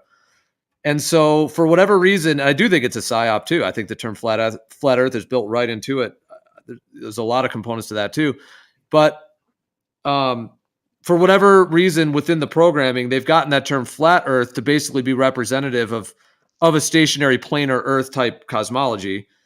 And so in the kind of modern world, people saying the Earth is flat, that's kind of the implication. And that's why you know they bring it up on the news or something like, oh, flat earthers, oh, they're stuck in the past or whatever, you know, they're hundreds of years behind. And, you know, we've made all this progress with the globe and technology. And then all these flat earthers are just, you know, lost in the past or whatever. So, you know, but when they say that, they're obviously, you know, referring to the idea of cosmology that has a stationary planar type of surface, that it's not moving and it has planar geometry, etc. You know, that's, you know, so I'm just saying that my overall point is just that the term Can't be flat that Earth, obvious. the term flat Earth place. has been used Yeah. like used colloquially to imply an extended planar type of surface Earth. So even though I don't think it's nuanced enough to really give like detail in any way, that's why I don't choose to use like the word or, you know, necessarily. But to say it's not flat and to try to attack and go after all the people that might be using the term because of some nuanced details, you know, seems to be a tactic in and of itself, in my viewpoint. You know, to go after all these people that are colloquially using the term to imply a planar stationary surface just because there's nuance involved. Because of course there is nuance getting into the details. But generally, when people say the Earth is flat, they're talking about a stationary planar surface, and that is kind of the currently generally kind of you know, verbiage that's used in that way. I was going to interject to say it's not that obvious when the first question that somebody asked you is, well, what, are all the other planets flat then too? It can't be that obvious that what we're describing when you say flat Earth is a stationary, plane of existence with hills, mountains, valleys where the sky moves above us. It can't be that obvious if the first couple Yeah, questions they say is what all the other planets are flat too, and where does it then all the water falls off the edge? Can't be that it's obvious. obvious because we're in this scenario a lot, but it's not. I don't think it's as obvious out into the real world. I'm not so sure anymore because how do you can only measure water to lay flat basically if you go out and try and measure it. Swimming pools or big lakes or whatever. If you really study it, you can only do that. Even the globers say you can't measure it, you know, any other way because you're moving and each local level is flat. How many horizontal lines does it take to make a sphere? I mean, it's a crazy question, right? But when you really get down to it and you get out of this realm, you know, out of this Discord or these groups, people have no clue. I mean, they don't even know. They have no clue. I mean, seriously. They can't explain any argument. They don't know any drop rate. They don't know, you know, I had a guy this weekend, you know, very intelligent guy say, you know, how east to west circumnavigation wouldn't work on a flat earth. You know, I'm like, yeah, just put you know, you believe the magnetic pull is from the middle, right? From the center? Yeah, put a magnet, you know, in the center and get your compass and go around it. It's the easiest. It was the easiest go-to there was, right? And then he was like, holy crap. You know, like that would work, you know. So Rakia, yeah. Well, so when you well, I just had something on my mind. I didn't want to not, if someone wanted to respond to what you said there, because I did hear what you said, but I'm sorry because what I was going to ask you, it was just like cooking up in my mind. Like if you were to make a horizontal plane with the tools, you know, to accuracy, you know, even though you might not use the term, would you call that flat, that horizontal plane, if you were to, you know? Out in the field, I guess we might. We don't use flat a lot. We just use level and horizontal. But I mean, I would just say it was flat. I wouldn't know any. I wouldn't have known any different, you know, years ago. Yeah. But now I'm like, I know. But okay, but in general, like that verbiage, like a horizontally level plane, you know, would be called flat. Because like it's not curving. Its orientation is horizontal, and then there's, you know, it's a planar surface. Well, okay, and then if the oceans are, well, of course you got waves and everything, but if there was no waves, then if you know okay, well, I guess I would just say this too. If you can match that horizontal plane to water, then the water would thus be flat too, right? Because you'd have, you know, two things that are matching Yeah. up. And Yeah. then If someone said that to me, I would say yes. yeah, and then if the water, of the oceans were not waving, it would thus be flat, or could be said, or planar. And then at that point, if a massive portion of the what we call Earth, of this realm, as it were, is water, then I think that's also, in terms of the term flat Earth, the idea of the water all being level and horizontal, and then the land having topographical. So I'm just saying, like, just that extrapolation of like a plane to then water and then the oceans, in terms of that being of a horizontal datum, and then the fact that people use the term, because yeah, like Earth really means like soil, whereas we're showed a ball and we're like, that's Earth. So now all of a sudden Earth is the water and the land and all that. So like I do agree with that as well. And then the thing And the is sky. that, so And when the we sky. say but then if we're going to say like a planar flat type water, and then to as is the foundation of it, and then the land coming up out of it, that's why I think that term flat Earth being applied in that way as well, I think has some validity. I'm not saying it's like the best terminology. I'm not a fan of it, but just at least of like the way we use terms and Gio, saying if the water on the surface is the Earth, the water below the surface is the Earth above the water is the Earth, the trees that protrude from the Earth is the Earth, the Hold air on, in real quick. between the. I'm in the middle of saying a long sentence, Jeremy. The fuck. All right, if the air that's in between. I'm lagging. Go ahead. I All stopped. right, the air that's in between the top of the tree and the bottom of the tree is still the Earth. Then why is then the airplane to the ground is still that's the Earth, right? So that you're saying so where does it end? If it's not, you say, well, it's just the ground, it's just the trees, it's just above the trees from the plane to the ground, it's still the Earth. How far out do you have to zoom, and it's all still just the Earth? It's a flat Earth that's horizontal. Horizontal has no dimension to it. It's not good. All right. So here's what I wanted to say. Oh shit, man. But while you think of that, in Did I general, fucking when forget? people say I Earth, forgot. they think of land and water. They think of a ball of land and water in I today's world. remembered. That's the colloquial. Hold on, I kind of remembered. usage. But yeah, go ahead. You wouldn't. My bad, yeah. You wouldn't jump up in the air, look at your boy, and be like, "Yo, I just left Earth." Right? No one would say that, or no one would jump in the ocean and be like, "Yeah, I left Earth. I'm not in Earth or on Earth right now," or something like. You just, I don't know. Right. So why is that term even being used as this realm? Right. The Earth is flat. The Earth is between, and as high as you jump, it's still flat. So there's no depth to it. Yeah, it's flat. Yeah. Let me say why I say this, right? I say you can't make a shape claim if you haven't seen the entirety of the object, right? So I just posted a golf ball, picture of a golf ball, right? We see the dimples in them, right? Now, picture yourself, the dimple in the middle there, picture that at the top, right? Now picture everything that you've known all of our existence, right? We're in that dimple, right? Now that dimple, hold on. Now that top of that dimple, we look at the water. Of course, we know how water behaves. We think it's flat, right? And we think we know a shape, right? Based on the water, right? But look at the rest of it. I'm next. I'm going next. of Go the ahead, shape. SC, please. No, I'm done, Jeremy. I'm done. That's all I want to say. Okay, this is part of the goofy pedantic game that goes on because no one said anything about a shape up until this point. You're the first person to mention shape, unless I missed it. Excuse me? No one mentioned shape. No one mentioned shape. Just now, when me, Gio, and Rocky were all talking, no one mentioned shape. Oh fuck, no thanks. You're the really, no guys? thanks. No one Is mentioned. anybody agreeing with Jeremy? Well, Nobody. Did anyone mention shape? Maybe where he's going is the idea that flat is like a surface feature rather than a shape. Is that where you're going at, Jeremy? Or is that what you're saying? Yeah. Yeah, it's a surface feature. No one said anything about a circle, a sphere, a cube. No shape. No shape got mentioned. Well, but it is like connected. I mean, well, like we were talking, I was saying with Rakia, like making a horizontal plane and then calling that flat. That is a geometry. That is a, well, but I guess you get into the the definitions of. of shape versus surface feature? Well, when I'm talking about shape. I don't know how you take it, but the shape of the Earth. You think flat's a shape? Well, now I just went to the definition no, of. Sorry, go ahead.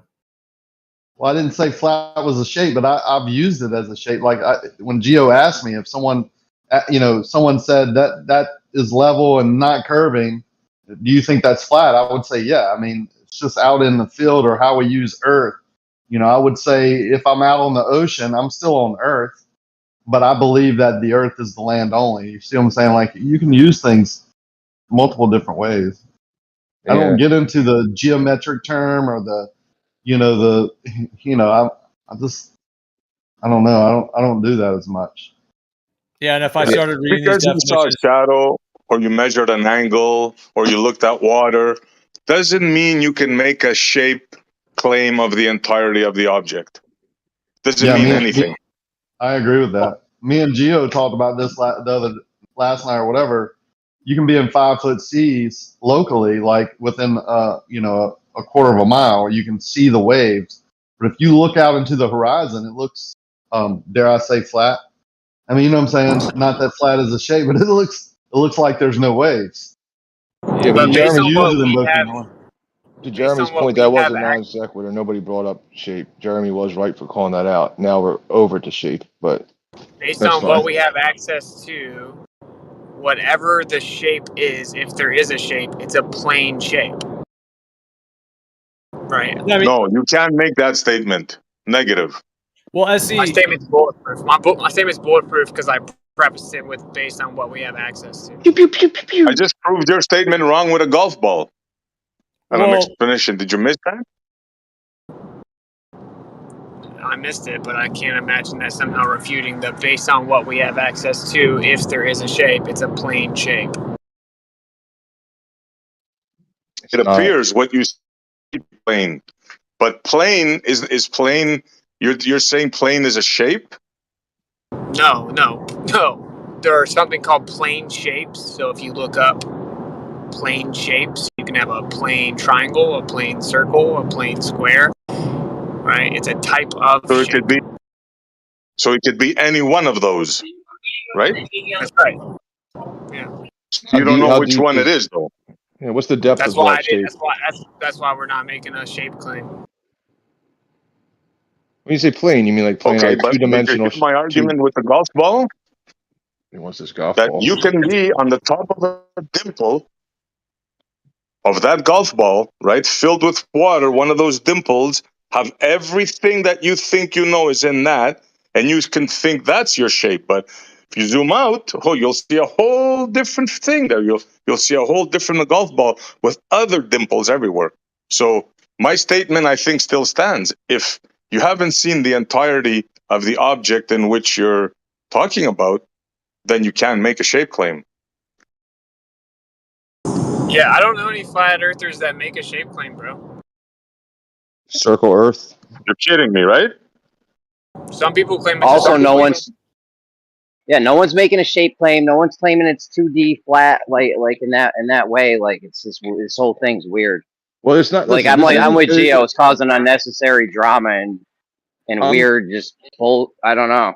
I'm kind of with you, Jeremy, in a way, right? But not exactly. This isn't supposed to be about us. It's supposed to be how can we get through to the people who are just blown away and ask questions like, where's the edge, right? And when they picture a flat Earth, you say, the Earth is flat. They're like, I can't be a pancake. There can't be no dimension to my life. 3D is reality. That doesn't make sense. Right? It's not about us. It shouldn't be.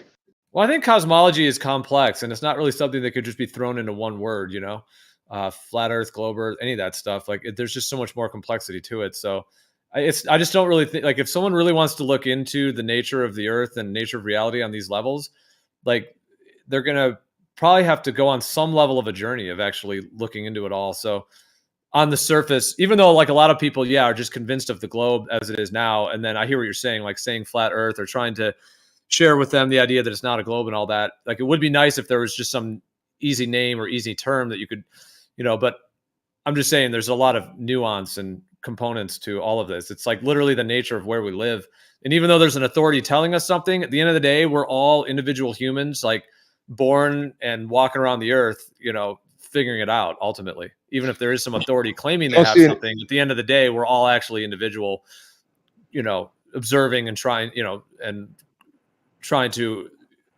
inquire and glean, truth and information about. I don't think it's about the title. I don't think the title is what matters. I think the descriptions after the title of flat Earth are where it becomes a problem.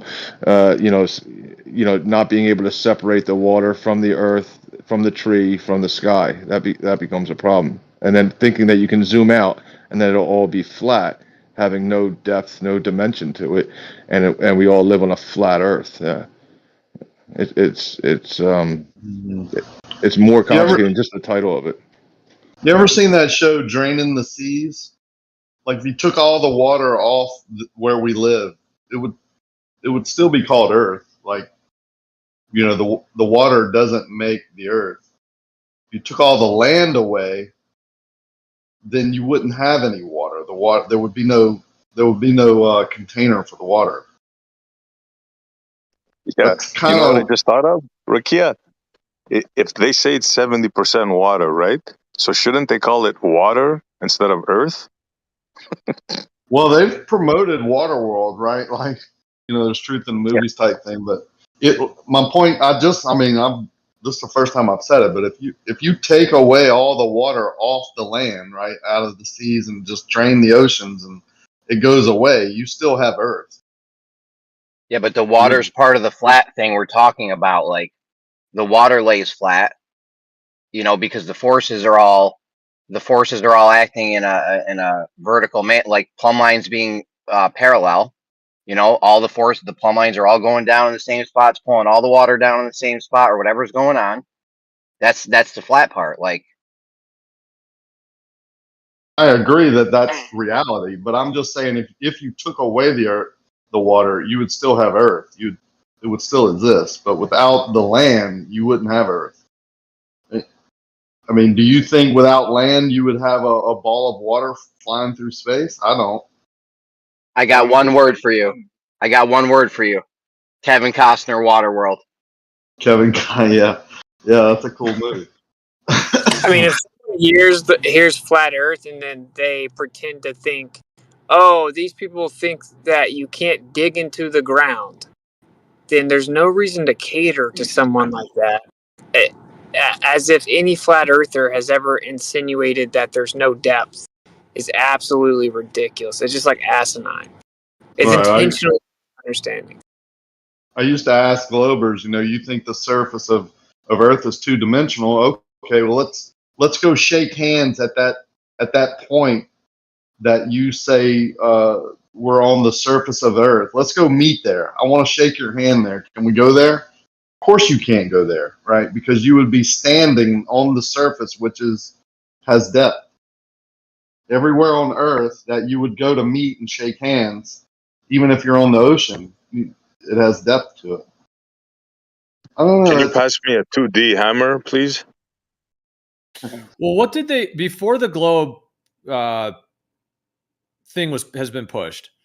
As far as we could speculate or consider, what did they call this realm, this Earth, this place, and how did they use these words? Because I agree, there's that the roots of the word Earth being like soil and dirt, etc. Of course, now it's all been twisted into the globe. What's that word like Patagonia, or what was the other word?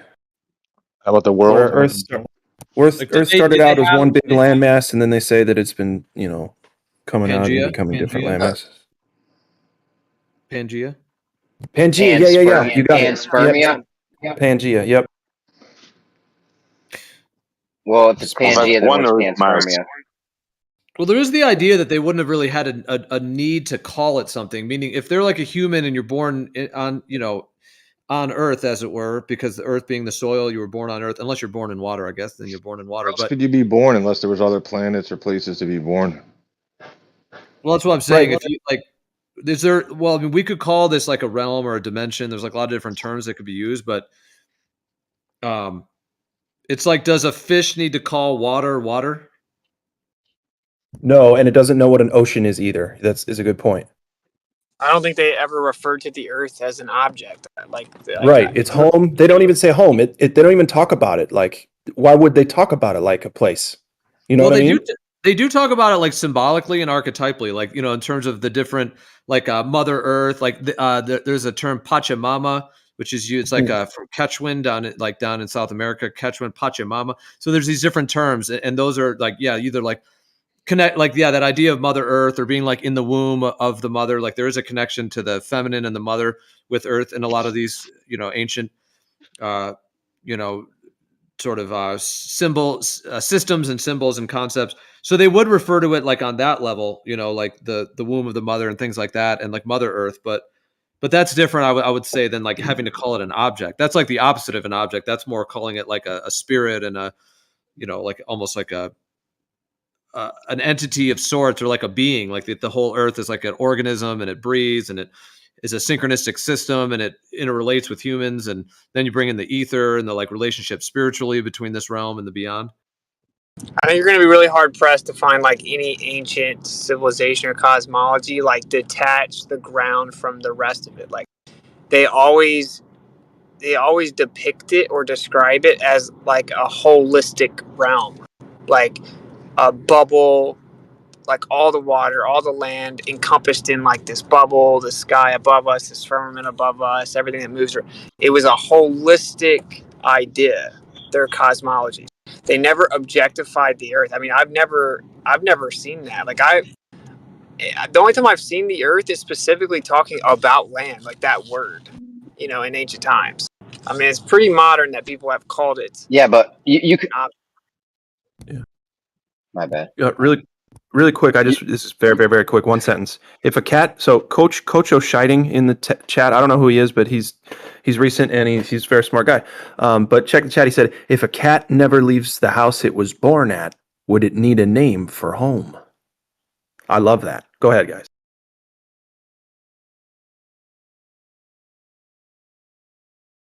Jeremy, were you saying something?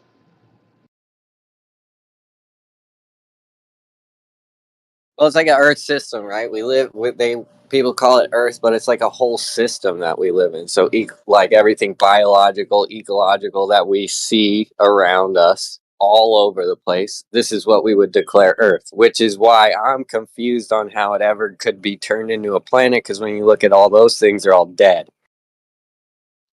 Like I hinted at it earlier, but I almost like naming it Earth, right? Like, oh, we live on Earth, gives the like intuitive option that there's other options. Like I live on Earth. We all live on Earth. This is all we ever know. Right? It gives you the like an option that as if there's somewhere else you could be living. I'm not sure if if people used to refer that way. No, go ahead. You're up. Yeah, if we were standing there and you said, "Give me some earth," I would give you some dirt. Right? I want to give you water, or I want to, I'd just give you some dirt. However, if you jumped in front of me and then just said, "I left Earth," I would think you were freaking crazy. So, you know what I'm saying? Why you gotta say if they jumped in front of you? He was in front of you and he jumped. What if it was Buzz Aldrin and he didn't jump in front of you? He just walked up to you and said, "Hey, I left Earth, came back." He admitted he didn't. He admitted he never went to the moon. So yeah, I don't think that's what he said to Trump when they had that little meeting. I think he was like, "Hey, Trump, you scare me, and we never did it, dude. Don't hurt me." Yeah, but at least like in our current language, that's the thing. Like in our current way of using language, because like the word Earth, like etymologically, there it is. Etymologically, the word Earth, comes like soil, dirt, etc. Like coming from the actual soil. But that's really not like necessarily the way it's used now. Although it still can be. Like people say, like, "Oh, I dig into the earth," or "I'm gonna move a lot of earth." When you do a bunch of like, moving dirt and stuff, you might say that, or things like that. But at the same time, it seems like in today's world, the word Earth is also used for just this whole place. Yeah, Even though it's just the whole thing, like being on Earth or in Earth, or Earth is a great place to be. All of that, it's just used as like just the place, like the whole It's like being Yeah, in a room or in just Earth. how level is used as horizontal and curving as into a circle.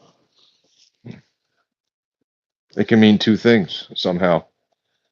Yeah. And you know, there's some people who like I feel like you would be one of those people, right? Who think that you know, maybe the way to change the world is through language, and you know, and there's other people who think that way too, and they're changing pronouns to he, her, them, and you know, whatever else. They're changing the meaning of words to change the language to get us into a certain mindset. That once you change the language, it then changes your mind, and then you're stuck and you can't get out of it. But you know, maybe you are, or maybe you're not one of those people who think that the language is having a grave effect on the way people view things. That's true. I mean, like the word gender, right? That even sounds like it's an agenda. You don't need that word in society.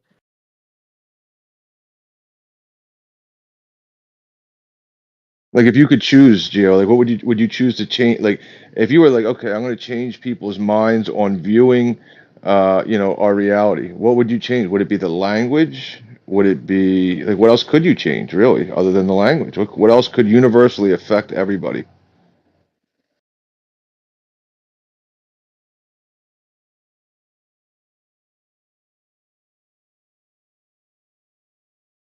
Hey, were you talking about the etymology for Earth? Because Quiet, he's thinking. He's thinking. Quiet. it takes him a while to get back to the mic, man. He's always gardening or something. He has to come back to the Why mic. did Buzz admit he never went to the moon, dude? That was like from 5 minutes ago, man. Since Trump made America great again, right in front of everybody. No, dude, I don't know if you ever seen the interview when he was talking to that little child, but Oh, it looked that's the like one he you're was. talking about? Yeah. It looks like he was on pills, man. He always looks freaked out, dude. He's sweating bullets. He's like, I'm gonna die soon. I don't want to go to hell. No, see, this is where he's going to try to make it look like he wasn't speaking from his right mind, and that's why he was making those statements. Go ahead. Well, he was definitely on tons of drugs. The guy thinks he went to the moon, right? Exactly right. He dresses like a 14-year-old boy. Dude's like 80. What's he doing? I personally think he looked messed up in that interview, but I could be wrong. I mean, I've seen him talk to other people with a Yeah, suit on.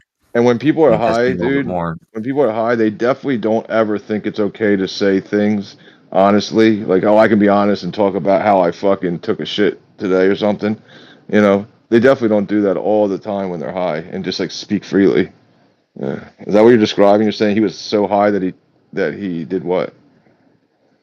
No, he just the way he was talking sounded confusing, but it's not confusing if you actually listen to it because he says clearly about how we didn't go Yeah, back he and backtracks. how Yeah. he wanted to go and how he wanted to go and you know we hadn't gone back and all that type of stuff.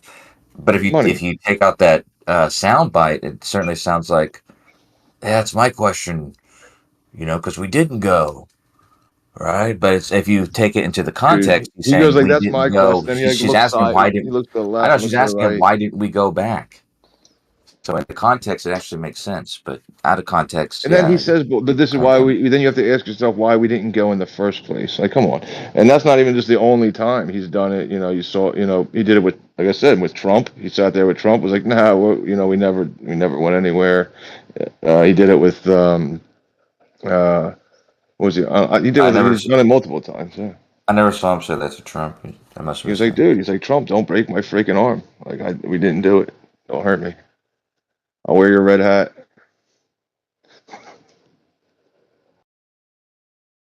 He said, I've "I'll never. wear your red hat." I'm just throwing this out there, dude. He could kick Trump's ass, even though is he 20 years Who his could? senior. He could still whip his ass, man. Who? Buzz Aldrin. Buzz? No, Trump will destroy. Absolutely destroy I don't Buzz. think so. Buzz's right hook What? wasn't. Listen, Buzz's right hook was okay when he was hitting the guy who did the moon landing video. Okay, it was okay then, but now he's decrepit, dude. Anybody could push that old man over. I'd say that your right age would make a difference, but I also, you know, Trump had bone spurs, right? While Buzz Aldrin was a Marine. So I think that there's something, you know, something to that, that even if he's 20 years his senior or whatever it is, I think he still's got a fighting chance. Trump's still like almost 80.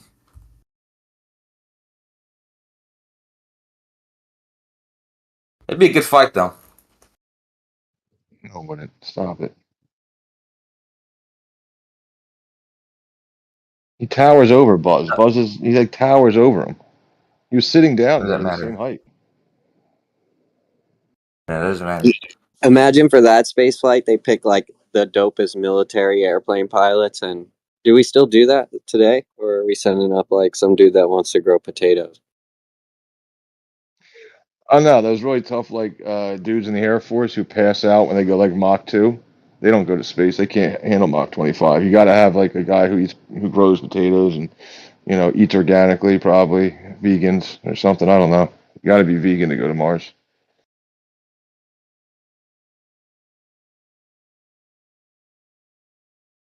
Don Pettit. Yeah, Don Pettit can do it. Yeah, you see, like his neck, like it's not about building up muscles, like in your. It's about having no muscles. That's how you get. That's how you get there. Well, they typically select polymaths, and especially if they're from the military. But if you're not going to pilot, if you're not a pilot, they don't really need a military pilot. So usually just scientists. You need the strength to pick up that little stick that they push the buttons with in the space shuttle rockets. How are you going to get strong enough to pick up that stick with, going Mach 20? Do you guys hear yourself, man? Mm-mm-mm. I'm barely Good listening. work, Coach. Good work. Well, they were all getting angry, so changing the subject might not have been bad. I like how you said my name earlier, Glatt. You said I'm not sure who this guy is, Coach Show Shining, but I'm hiding. Coach Show's hiding. Okay, Dude, it's you sound just like this dude named Kosho. yeah. Well, keep up. Don't give away my disguise.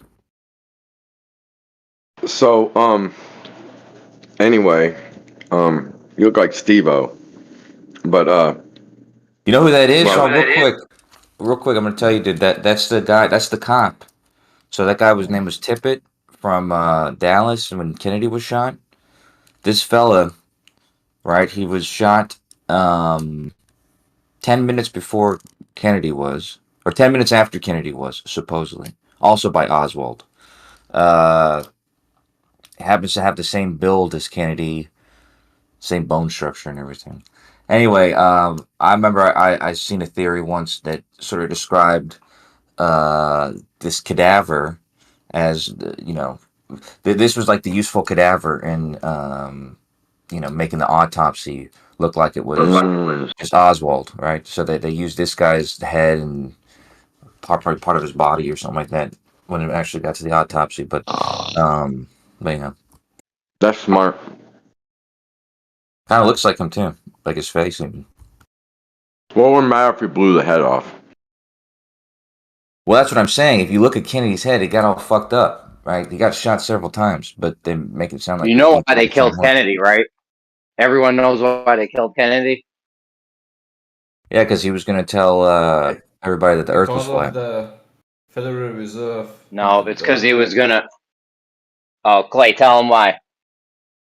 Why'd they kill him? I thought it's because of the Federal Reserve, because he was Exactly. because they wanted to privatize the dollar, and he wanted to keep it owned by the people. That's the best thing you've ever said, Clay.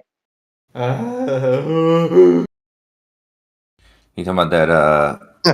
What's it called? Well, besides that, 011111 or something like that. That bill, but regardless, I think that was just probably one of the straws that was breaking the camel's back, as it were, because you have to remember he also fired the head of the CIA, and then put his brother in as the Department Justice head and all that kind of stuff. Plus, he was at odds with the military coups and stuff like that, Bay of Pigs and this kind of shit. So I think that it was a lot of things. He wasn't playing ball.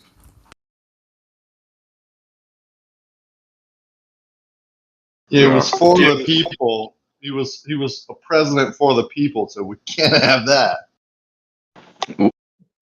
Doesn't it seem similar to like Jesus Christ story? No, No, not really. No, not, you don't think? not at all. It does seem similar. You're a dad. You guys are weird. Don't be weird on me. Don't make me feel. Don't make me feel weird. Come on, man. I can see why you're saying that. I can see why you're saying that, but it's a weird comparison. But I can give you other comparisons, like Andrew Jackson or even Donald Trump, except for maybe not in the same way.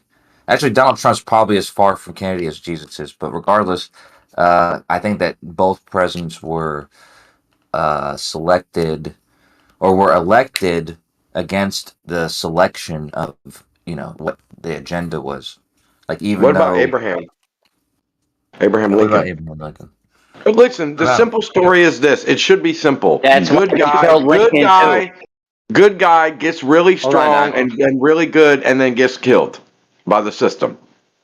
No, Like what the fuck? no, they took Lincoln out.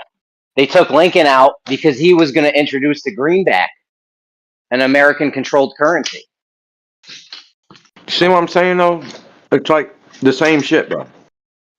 Like the bad shadow motherfuckers taking out the good leader over and over and over, and make you want to not be that way. Seems to always be about the money.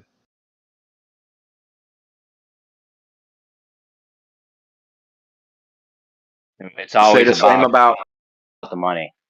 Same about Jesus. He said the church is in the streets, and the church, and you know what I'm saying, they wasn't having that. They wanted their money. Yeah, it's tough to collect the money from individuals' homes or out on the street. You get them to come to your place, collect from them. Andrew Jackson. You know He what I'm was. saying? You're praying. Yeah. Still He was the only guy. He was the only president to ever abolish the debt completely and pay back all the debt. And he also, obviously he ended basically the first Federal Reserve. It was called the First National Bank, but and then the second one. But yeah, but he had basically the Federal slaves, Reserve. so he's a bad guy. He had slaves. Okay. Anyhow, yeah, but they tried assassinating him a lot of times, and he got shot lots of times too. I mean, he died with like 11 bullets that had been embedded in his body for years and years and years. But yeah, there was a guy who tried to assassinate him with two different guns, and they both misfired, and then he beat him with a cane. Jackson beat the assassinator with a cane. But yeah, I mean, same kind of thing though, where obviously he's against the banks, so. Hitler was against the banks as well. And then a little later, speech, a balloon pop. You said a balloon? What? Kosho, you need to find the person who taught you the globe and beat them with a cane. It was you, Rakia. Where are you? I'm a terrible globe person. Like, I never was really a good globe person. I was like, wait a minute, what? Whatever. I'll go along with it. Honestly, I think the whole group of us, including people in jams and 24/7, maybe then. But I think we're all good globe people, in a sense.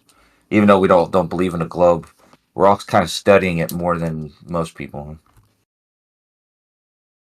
Yeah, I think that's better than just ho-humming it, right? Like being on the center of the fence and not caring one way or another. I think I respect someone who takes the stance where, no, it's a globe, you're an idiot, more than I would someone I don't care, right? It doesn't affect me one way or another. That's a cop-out. Yeah.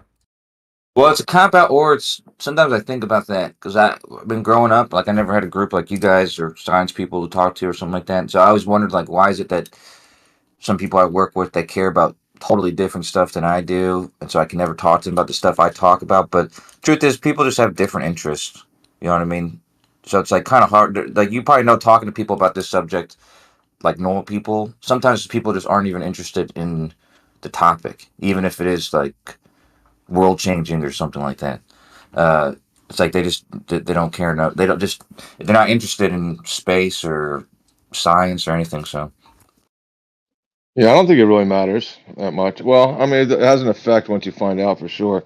But most people live their reality as if they're on a flat, non-rotating Earth, and that's the reality that they accept, that they're living on a flat Earth, right? But then they somehow have this contradictory belief that, well, I know that the Earth is flat and motionless, but they said it's a globe, but whatever, I'm going to live like it's a flat Earth. And then they focus Yeah. on whatever's important to them. Yeah, you have to be taught that you live on a spinning ball. You know, you have to have your authority figure say, no, no, no, no. It looks this way, but it actually is this. It measures this way over a local distance, but if you go far enough, which you can't do, it's a sphere. Or you see what I'm saying? You have to be taught, and then on top of that, you have to be shown, right, from a place you can't go, basically, by the same group that these are the pictures that we took. So just trust us, although we're not very trustworthy. It's a tough sell, man. I give them credit for how long it's lasted, but I think it's pretty much over. Like, it's just time now. Too many people know. Yeah, my mom turned her fucking phone off today. Like these governments are not trusted. She's yeah, not worried about my it. She's girlfriend. just like why are they sending a signal to them? Why, like, if I were to be like, hey, Coach Show, I'm going to just take over your phone, your TV, your car radio, everywhere you go, and that's it. Like, would you ever consent to me having control and being able to just come into your life like that? Dude, they're testing how many people were gonna turn it off and do all this. Yeah. Bro, I threw my shit out the window, bro. Yeah. And oh, by the way, send us a large portion of your money and we're going to mismanagement to the point where it's ridiculous. Like, you would never hire us as your accountant because we're so far in the red. We have no recovery system. You wouldn't hire. The only thing you would hire us to do is to protect you, but not your borders, because we don't have any way to protect that, although we have the largest military in the world times 10. No problem, right? Protecting other people's borders, but our own borders you can't do it. That's a joke, man. It is kind of funny. I've always said that though too. Like when Donald Trump was talking about building the wall, like even though I don't necessarily agree with that tactic, I think that is I think it should be primary. I think it should just be already done, that we had the borders secured, and you wouldn't need to build a wall to do it because, like you said, we have the best military in the world. Like we use drones to do all sorts of shit, sensors and all. We can have sensors all over the border. Dude, Drones. walls don't. Real quick, walls don't really do anything. This guy never heard of El Chapo? Or that dude from the Tom Cruise movie? You around the wall. You ever heard of the Abrams tank? That's a waste of money right there. Dude, but the reasoning behind it was, hey, they're wasting our money anyway. Let's make them build something we can actually see, because they're just saying they're doing shit with our money. Build a fucking wall. Do something. Use that money. I'm just saying they already have the resources, and you wouldn't need to use drones and sensors to kill anybody. You would just use it to patrol without needing to put people on the ground. You could just patrol it with sensors and drones, and if you see movement, then you can send people in. It'd be that easy. But what's the harm? Put up the wall still to this day. Like, I don't see any harm in it. Put up a big fence and then open it and say you're welcome to come in. Yeah. There's already a wall. There's already fences. Biden is building walls. You just don't hear about it on the news because that's not the way they want to portray it. But go train all these military forces, along the border, how to protect other people's borders. And guess what? Our border is protected. Yeah. Jeremy, tell them about your idea with the turrets on the wall, man. But you're going to be roboting real bad when you tell it. I'll just tell you, him and Mr. Moyak, they were both huge advocates of this idea to man the wall with turrets, like automatic turrets, that would just kill anybody who got close. Yeah. Imagine we get better reception from the moon than we do but from listen, New York in school. I know it's brutal. Can you hear me now though? It's a Verizon commercial. Listen, the turret thing, we would get a Nobel Peace Prize for the amount of lives we would save over time with that idea. So, I mean, you can knock it all you want, but it would save so many lives, it'd be crazy. Good point. Wait, is this is your idea, Jeremy? Yeah, him and Mr. Moyant. It was if it's Jeremy's idea. Yeah, you get automatic turrets. No, you get automatic you get automatic turrets that just shoots anything that moves. And word would spread like, yo, don't go to America, they're killing people. And then people would stop coming. And you know how many people die making that journey every year? We would say, and they would just stop coming because they'd be like, well, I'm not going to go die. So we would end up saving tons of human lives. On my way back from Costa Rica, we stopped at a store and there's like 100 Venezuelan refugees trying to make their way to America. They had like 40 days of walking to even try and get close. Like these people are so desperate. Yeah, walking that shit, bro. I can't imagine. I know. There really shouldn't be any. I mean, we're all humans. Hold on, we're all humans and we're all in this together, and this is all our Earth, or land, or whatever you want to call it. I'm not a human. So I mean, I feel like there shouldn't be any. Well, whatever you want to call yourselves, we're all that, and we should all be on the same page. Like there shouldn't be any like imaginary line. I agree. We should be on the same page. Sorry, go ahead. Yeah, unlock your doors, then, Jeremy. Unlock your house, your doors, and your don't lock your bathroom either. And put a sign up that says anybody can come in. Well, we can have locked bathrooms, but I'm just saying. Well, we're not at that stage yet. I mean, hopefully that would be the pinnacle of humanity. Was if we didn't even need, if locks just weren't even a thing anymore. Everyone just stopped making locks because we don't even need locks. How awesome would that be? I'll tell you. No keys, no lock. Yeah, I'll tell you a true story, Jeremy. I have all the keys to my cars in the cars. I never lose my keys. All my doors are always unlocked, except for when I go to sleep. But I've never had a house key. I've owned several houses. I've never even had a house key. Can you believe that, Kosho?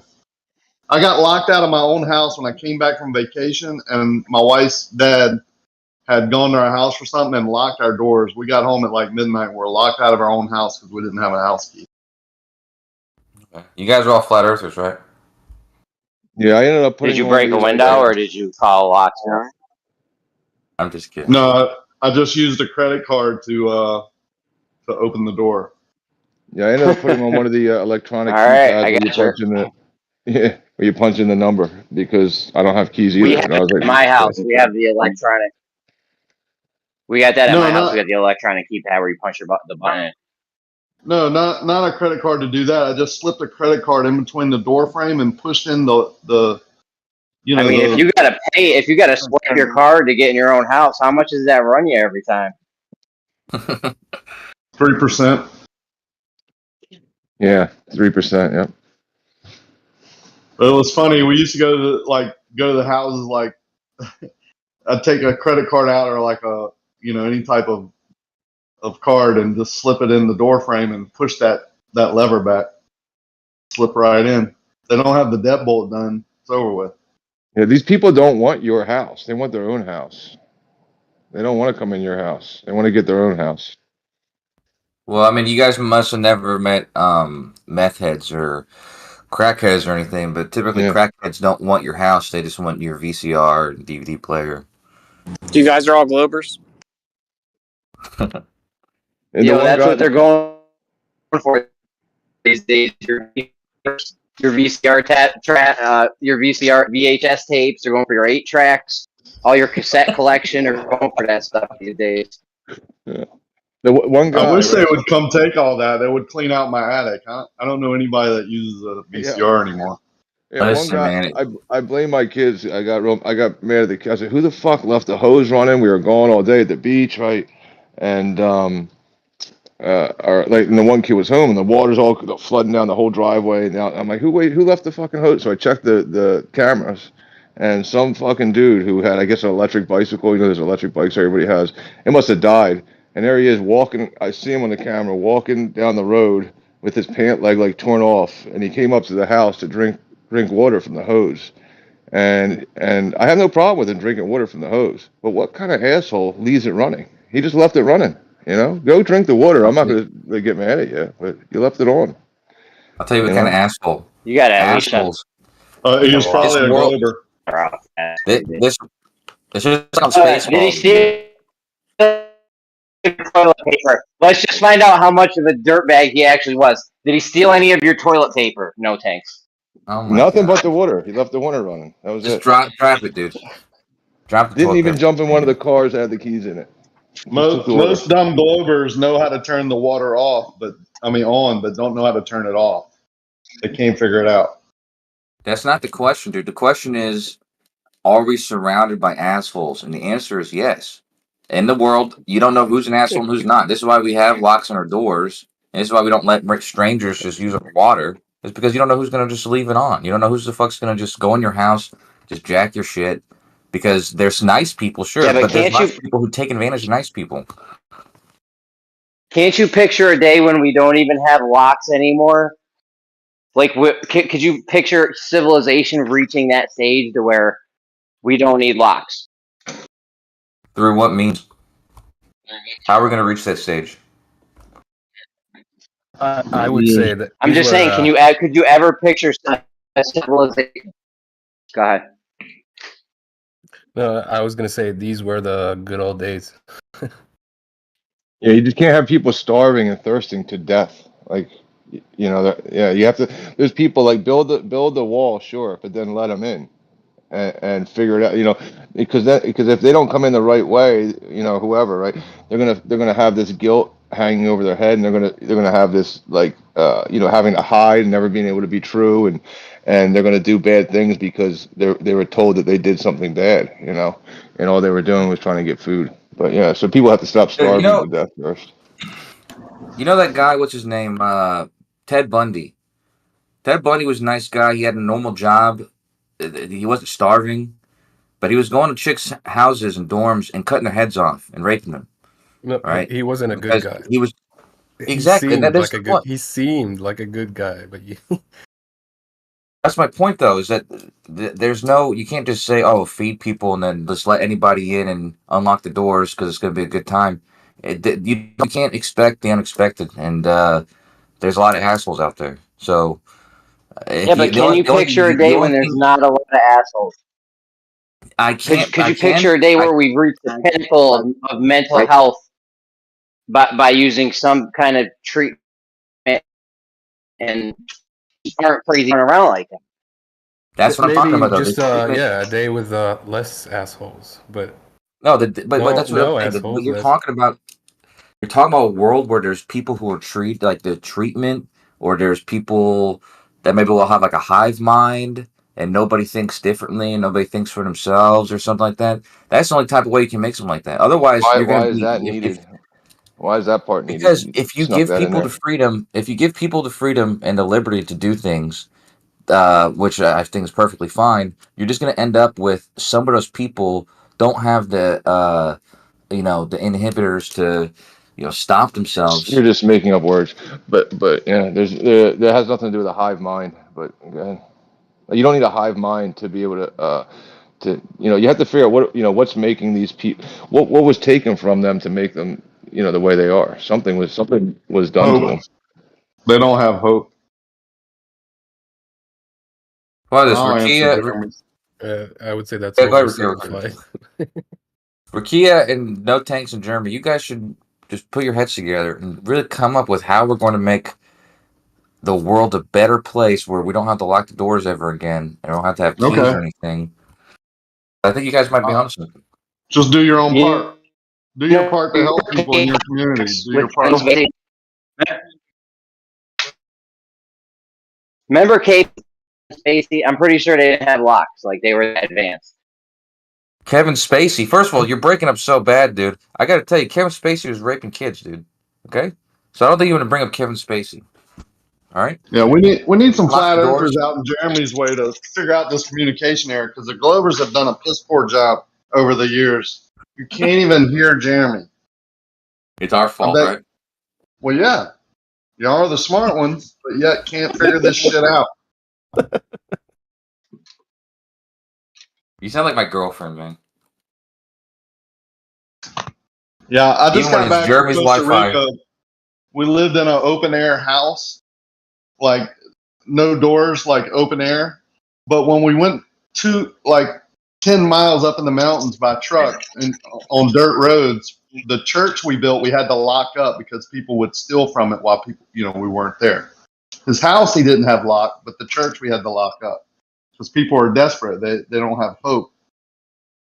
Well, you had like building supplies and stuff like that there, or like because you guys were building or whatever, so you probably had like building supplies and materials. Yeah, and stuff tools. Like Yeah, if we left our tools and ladders and whatever, we had to lock them up. Generators.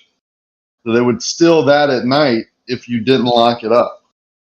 But then we went down the mountain into the community and went into an open air house and just slept with no locks. Okay. I'll give you a shot, Jeremy. Take away Saudi, I don't know if it's Saudi Arabia or the Middle East or whatever, but I mean, that's friggin' brilliant. They have no theft. Nobody steals. That's friggin' awesome. That's what I'm saying. Do you think they need locks and stuff? They probably don't even make locks anymore in Saudi Arabia right now. We may have already reached that level in civilization. Well, I mean, somebody Google. It's not Saudi. It's not Saudi. It's the UAE. Arabia. Yeah, it's the Emirates, United Arab Emirates. That has Right, like really low crime. Yeah, no doubt. Just no crime. Dude, it's not bearable anymore, dude. I don't even know how you responded. Almost exactly responded to that because you can't understand what you're saying, dude. Well, yeah, I understood you say fine, but I apologize, but it's just very difficult. But it's worth it, man. I'm willing to put up with it. But in the meantime, yeah. So in this world where, people don't lock their doors and you don't have to lock their doors or whatever. The problem is that if you give people liberty and freedom, even if it's only 1% or 0.1% of people that have that lack, the compassion or empathy towards other people, and they're maybe even clever, and they just want something that doesn't belong to them, they're gonna use the opportunity, whatever the opportunity is given to them. So, like if what Rakia was saying, the house that they were building or whatever, or the houses that they're built, or the church he was building, but the houses they build all around, new neighborhoods with supplies and wood and stuff. There's people who see the opportunity and they don't lack the to stop from doing it. So if you don't, I can disagree with that. I mean, the fact that, like Jeremy mentioned, in the Middle East, like the UAE, they have virtually no crime, and it's not because of the factors you're talking about. I mean, people there, not all people are like educated or have empathy or any of that. I think it's more of, it's actually just the laws. The laws are what control the people, and that's why there is no crime, because that's my point, though, man. No, we have the death penalty here the in laws, Texas, and people still murder. It's not the law. It's morality. It's hope. Well, see, like the UAE, actually, the people who live there are mostly, like, the population is like, the locals are less than the foreigners. So it's a melting pot of different cultures. They all come to that place, right? But still, there is no crime. So people are coming from all over the world. It's with different backgrounds, but there's something there, right? That makes people not engage in crimes, and it's because of the law. That's my point, though, man. That's my point. The law and the system is akin to locks on your door. Like if there were no police patrolling and keeping the law, for example, or if there were no locks on your doors or cameras around your house, The then law is not akin to the people. locks. Come on. Yes, it is, dude. If you can, the point is, if you're saying, oh, well, this is a place where you're not even allowed to break the law, so that people don't do it. Like, okay, yeah, okay, that makes sense. If you can't go in someone's house, or you can't, or people are going to watch you on their cameras, then yeah, they're not going to do it. Yeah, that makes sense. However, if you make it so there's no law, or you make it so there's no locks and there's no cameras, turns out that those same people, there's a small population of them that will fucking take advantage of that. This is what happens. Yeah, it's definitely the environment you put people in that gives leeway for certain behaviors. Definitely, but I wouldn't boil it like I oversimplified when I said it's the law. It's a combination of a few factors. It's not just that. It's oversimplified to just say it's law or it's whatever it is. It's not one thing. It's that environment that has the combination of all these factors that can give you a better life, one with no crime. You can't just boil it down to one factor. That's it. That's what I'm trying to say.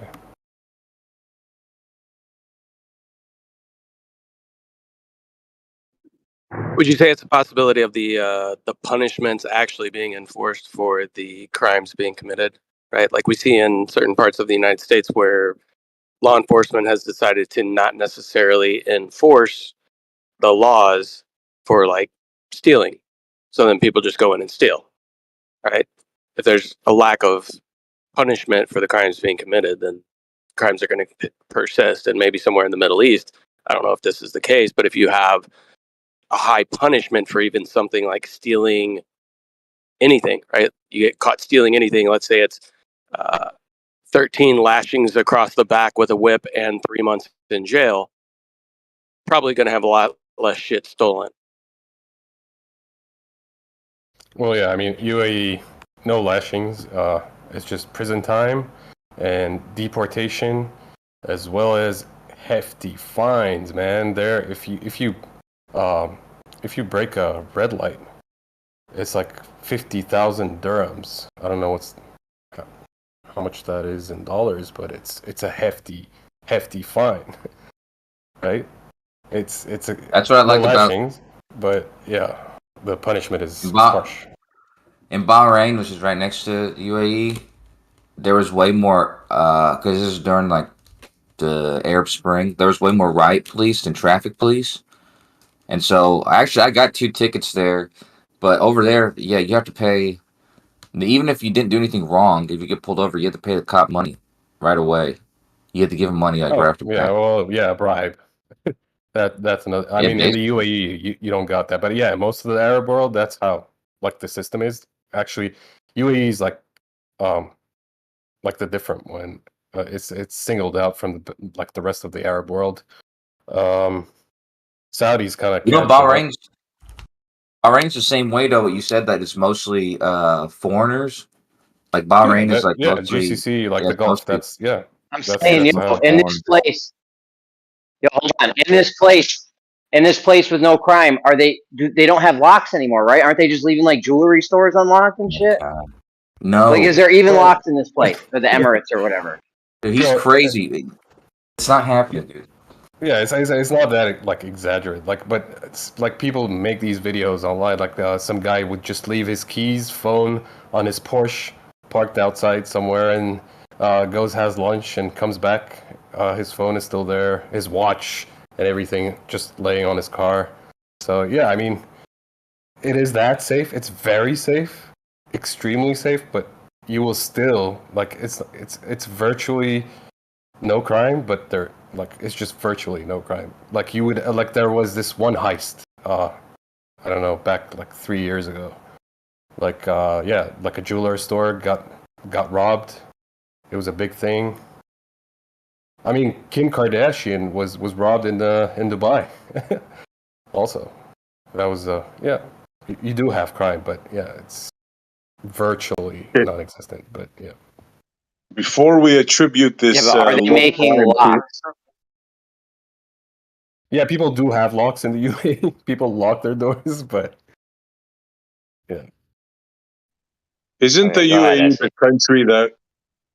Thanks, man. Isn't the UAE the country that provides everybody free education, healthcare, money, cars, housing? Isn't that country? It's one of them.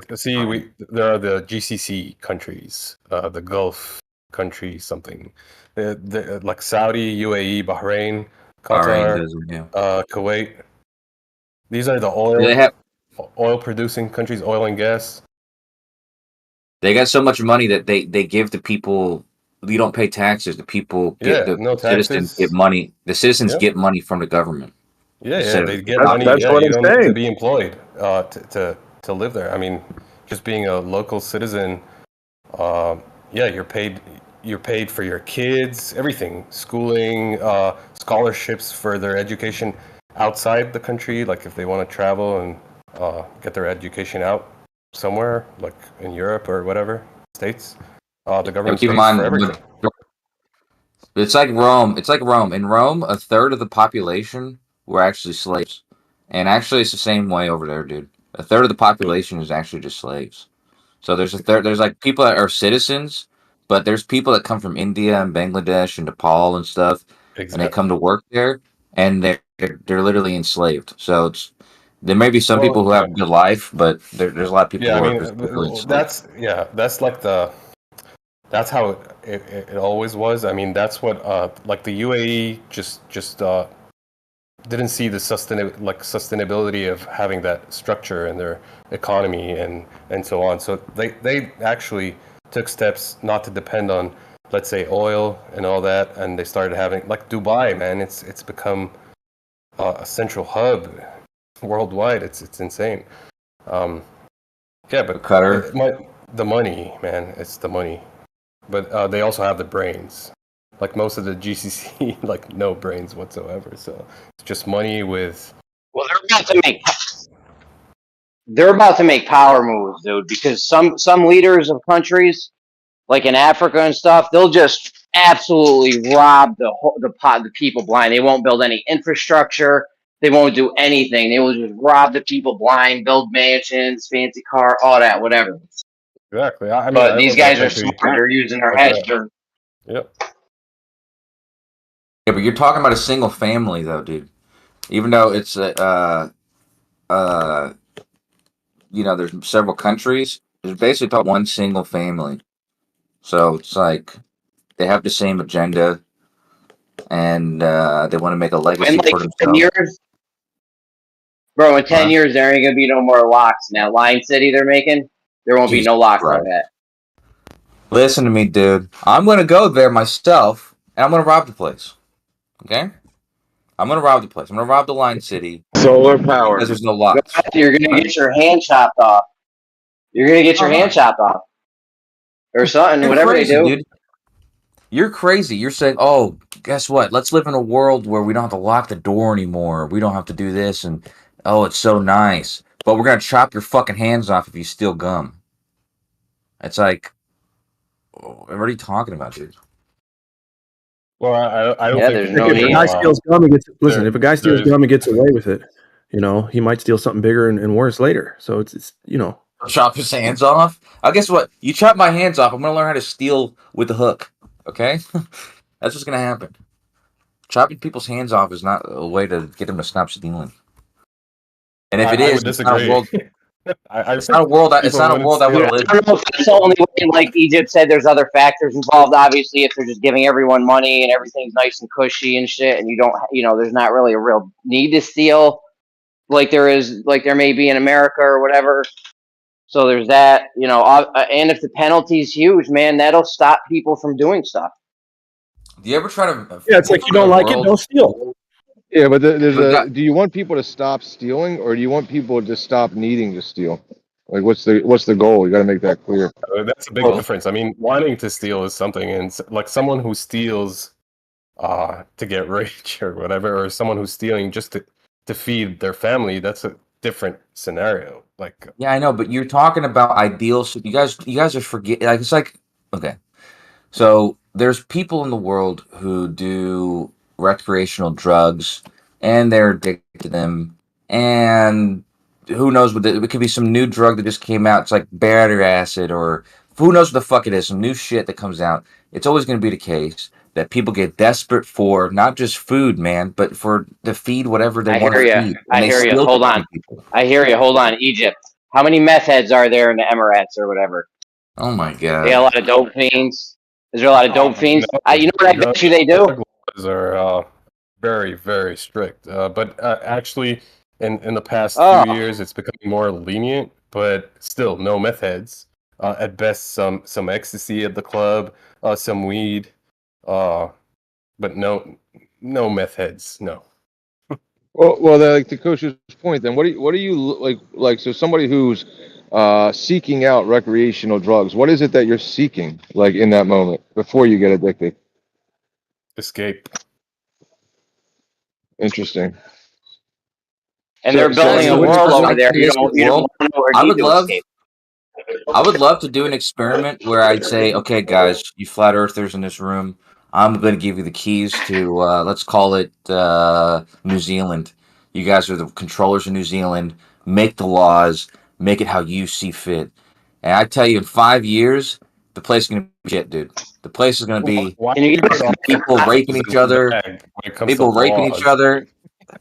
No, because you guys are just saying Yeah, these but can we get a idealistic. better You're saying these country though, idealistic or things that you're saying these idealistic shits that are never gonna.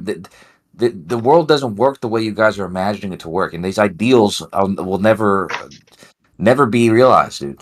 Okay, they're let me doing ask it you right this: now do you in the think Emirates? you should have laws, or you don't I don't believe in think I don't laws at think you all? should have. I don't think you should have laws. I think laws are a necessary requirement. This is the story. The story of Moses makes sense to me in this way: that Moses had these people, and Moses realized they needed laws. Otherwise, they were not going to rule themselves.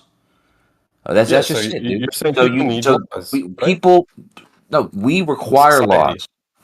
We as a require laws. whole. I Yes. mean, yeah, on an individual level, it's a different story. But to survive as a community, as people, as a society, we need to be governed by laws. This is like proven over time throughout history. People uh, who are given so much freedom and lawlessness just destroy society.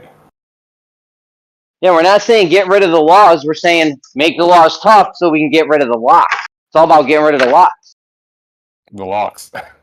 No, I say get rid of the laws. Let's hear from Jace First, real quick. Jadakiss is Jace, not fire, but you know the key locks. Jay's bringing up Sweden and like Norwegian or I'm sorry, Scandinavian countries,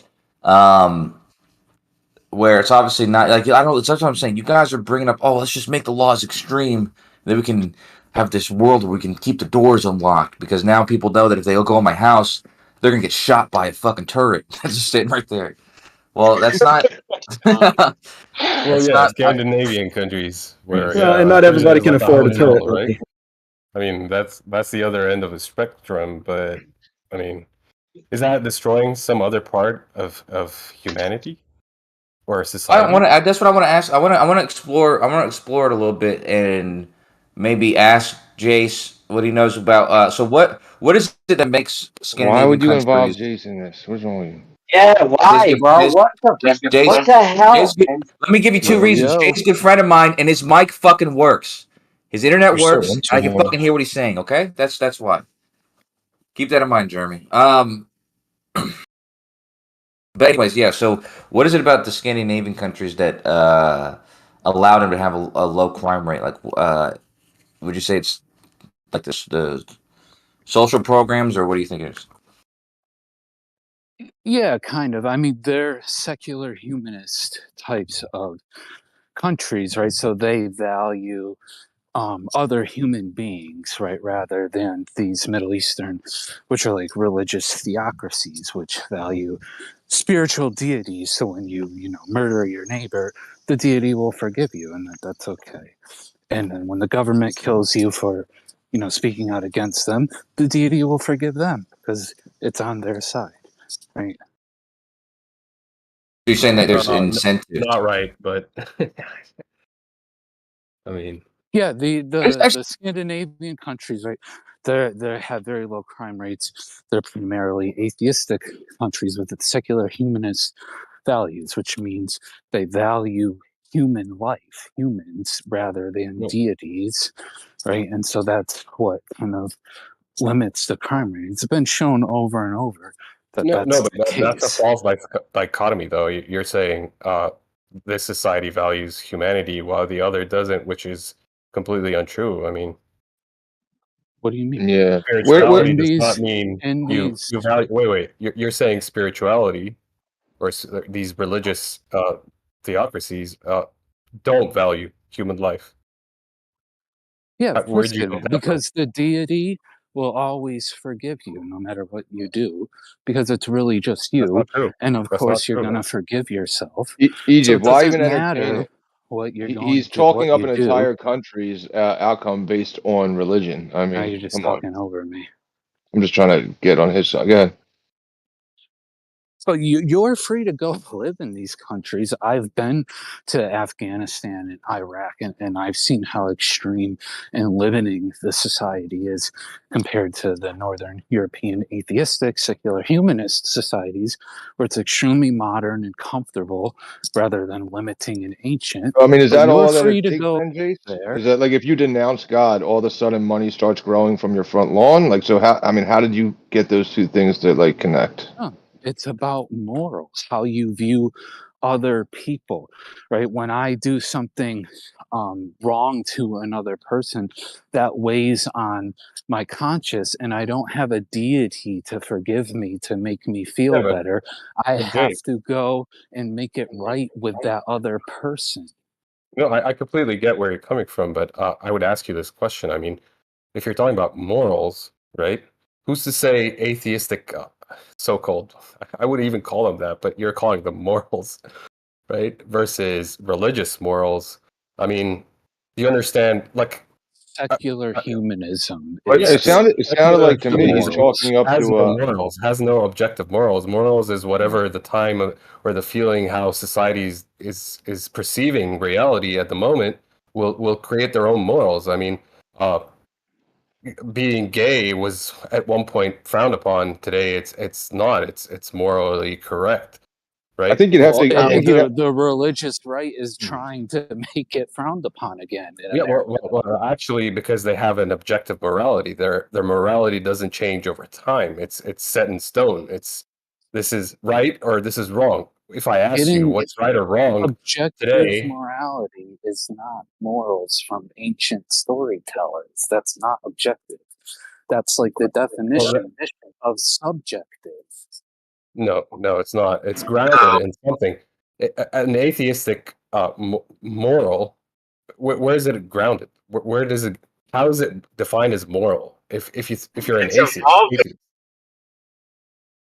It's got to be evolving, revolving. But at least his point is like he's gonna try to make it right. He's saying the burden's on him. I mean that point. That's his point. I might be confused on it too. If you could clarify, right? So what I'm hearing, right? I mean, I know it's kind of getting muddied up with the word religion getting thrown in there, but what I'm hearing, maybe you could clarify it, is that there's no accountability, and accountability is what breeds success. And then I would need to hear the metrics for accountability as well, if that's Yeah, what I mean you're that's a stating. good way to describe it, right? So when you're religious and you wrong somebody, right, there's no accountability for you because the deity will forgive you, and the deity is really just yourself, right? So you've done nothing to help the other person. You just, oh well, I believe in the deity, so I'm saved, and fuck that other guy that I screwed over, that I raped his wife, or whatever you did, right? But when you're a secular humanist, right, there is no deity to forgive you, right? You have to accept the consequences of your actions, right? And that's why you would avoid doing those kind of actions to begin with. But if you do wrong someone in a way that's not, extremely harmful, like murder or rape or anything, right, you would go and make it up to them. There's no deity Well, to well, it's forgive almost you like you're and giving. go It's off almost like go you're go giving to credence heaven. to a Hold on. deity. It's almost like you're Yeah, giving sorry, credence okay. to it.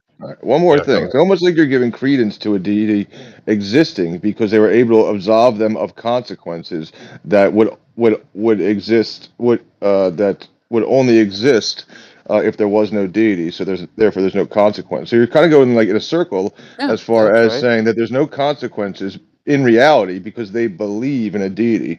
So therefore the deity actually absolved them of consequences, meaning that when I killed that person, I didn't get blood on my hands because I believe in a god, or now the guy who Precisely. grows my well, I mean, but that doesn't actually happen in reality. The guy, if I kill the guy who grows And my food, then he has no more. I don't get the food.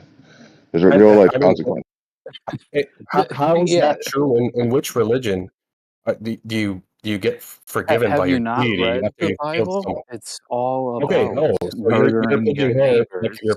you're pigeonholing all of religions into Christianity. Your understanding of Christianity. So It all doesn't religions. matter which scripture, the Jewish Torah, But you the just Jewish said, I Bible, asked the you. Christian Bible, the I asked you. Catholic Bible, the Protestant You're Bible, talking about they're all two based on the religions here: same thing, dude, if you don't know. Christianity and Judaism.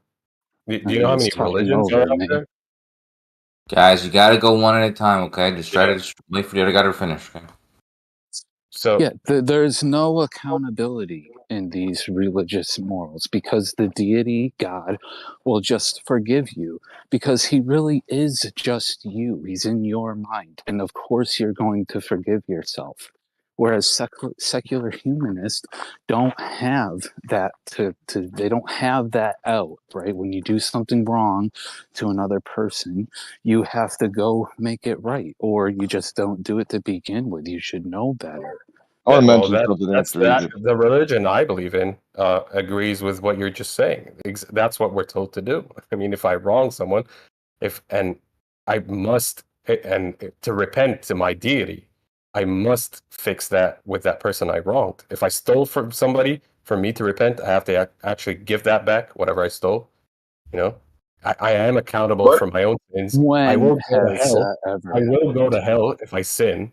If the balance of my sins outweighs my righteousness, I will go to hell. So I don't know what you're talking about when you say I'm just gonna my deity is just gonna forgive me whatever I do. If I rape someone, kill someone, I'm forgiven. I don't believe in that. I mean that to me, yeah, Yeah. I would What say about? that's irrational and that's not a deity I want to believe in. But you pigeonholed all religions into that understanding of yours of one or two religions. So All right. Yeah, So James. What? I would mention something? love to No. see when this has happened that you've given something back that you've stolen or you've made anything right of a It's wrong called that you making did amends, dude. based People do it on all the time. religious Jace. No, Whoa. no. based People on do it all the time. It's religious called making conviction. amends. It's called making Let him amends. finish. Yeah. yeah, People do it all the time. Yeah, but Can I he say could something let now? him finish. Yeah, so I just want to say it's a moot point that Jace is making because he's making the point that in reality there's no actual consequences in reality which is not true. So it's just a moot point that he's Yeah, for making. religious people, there's No, no they still have the actual same reality. consequences because the only sin that won't be forgiven is the sin of disbelief, right? You can do any What? other sin as again, long as Jason, you believe You're you'll be pigeonholing. Why forgiven, didn't you address the you'll make pigeonhole? it to heaven. Yeah, but it's a moot point though because it's just a moot point because in reality there's consequences no matter what your belief is. If you believe something's right or wrong, it doesn't matter if I think it's okay to go walk into this wall. It's going to hurt my head. It doesn't matter what my beliefs are. Yeah, but let him finish, bro. You guys are really cutting him off a lot, though. Let Jace get it out. Yeah, the reality is you have these theocracies, and in our current time, the best examples are within the Middle East, where if you even think about, you don't even have to speak out. If your neighbor tells the government you said something bad about the government, they could just come and murder you, right? But that's not the case in secular humanist countries like Norway, Sweden, Denmark, etc. You can say whatever you want about the government because our morals are completely different than theocratic morals. What about another religion that might just be like no forgiveness, and they understand every time they fuck up, they're notched down in eternity? Like, what does it matter? Like, why can't there be an objective morality to them? That's the point you're really arguing, Jace, is that you don't like the objective moral frame. It's you're saying what they say is objective is subjective. But don't you think at least they have roots, that they have a more consistent position? They have morals, right? But they're trying to claim that these are some kind of objective morals given from this god or deity, and that is where I disagree. That's not the case. Yeah, but They were written by humans. that's consistent. They're just morals given by humans that lived a very long time ago, primarily for Christians, Islams, Catholics, and Jewish people. It came from Zoroastrianism about 4,000 to 3,000 BC. Right, that's where the morals came from. Right. So you're cool with anything. It's so weird, though. Sorry to cut you off. No, But I'm why just you saying like? he's just throwing out like words here. I mean, word salad. Just how do you say all these religions came from that one place or whatever? But it doesn't matter where it came from. It's still consistent and it's rational. Your morality is not objective. Your morality has no objective basis. Correct? Sorry, Neither morality does- itself. Morality itself. So things that benefit are good. Things that don't benefit are bad. Right? You're going to take from somebody that's not good. No, but to simplify morality into something that benefits, or I mean, that's just. I mean, So listen, reality. Sorry. Morality exists regardless of a creator or God or someone's personal morality. There's a balance in nature that exists regardless of any of that. Well, a balance is nature, and nature has nothing to do with morality. But I would just Yeah, say it does. I agree It with you. absolutely does. That there is like everybody has their own morality. That's what makes it subjective. But I'm saying there is also objective reality. We have our subjective reality, or sorry, moralities, and then there's an objective reality. Morality that exists above that, better than, higher than, and it's not a god or creator or anything like that. It's just how nature is formed. I mean, if you want to say it was created, go ahead. But I'm saying that's the way nature works. It balances itself out. So you're not going to have justice without injustice somewhere, and there's morality within that.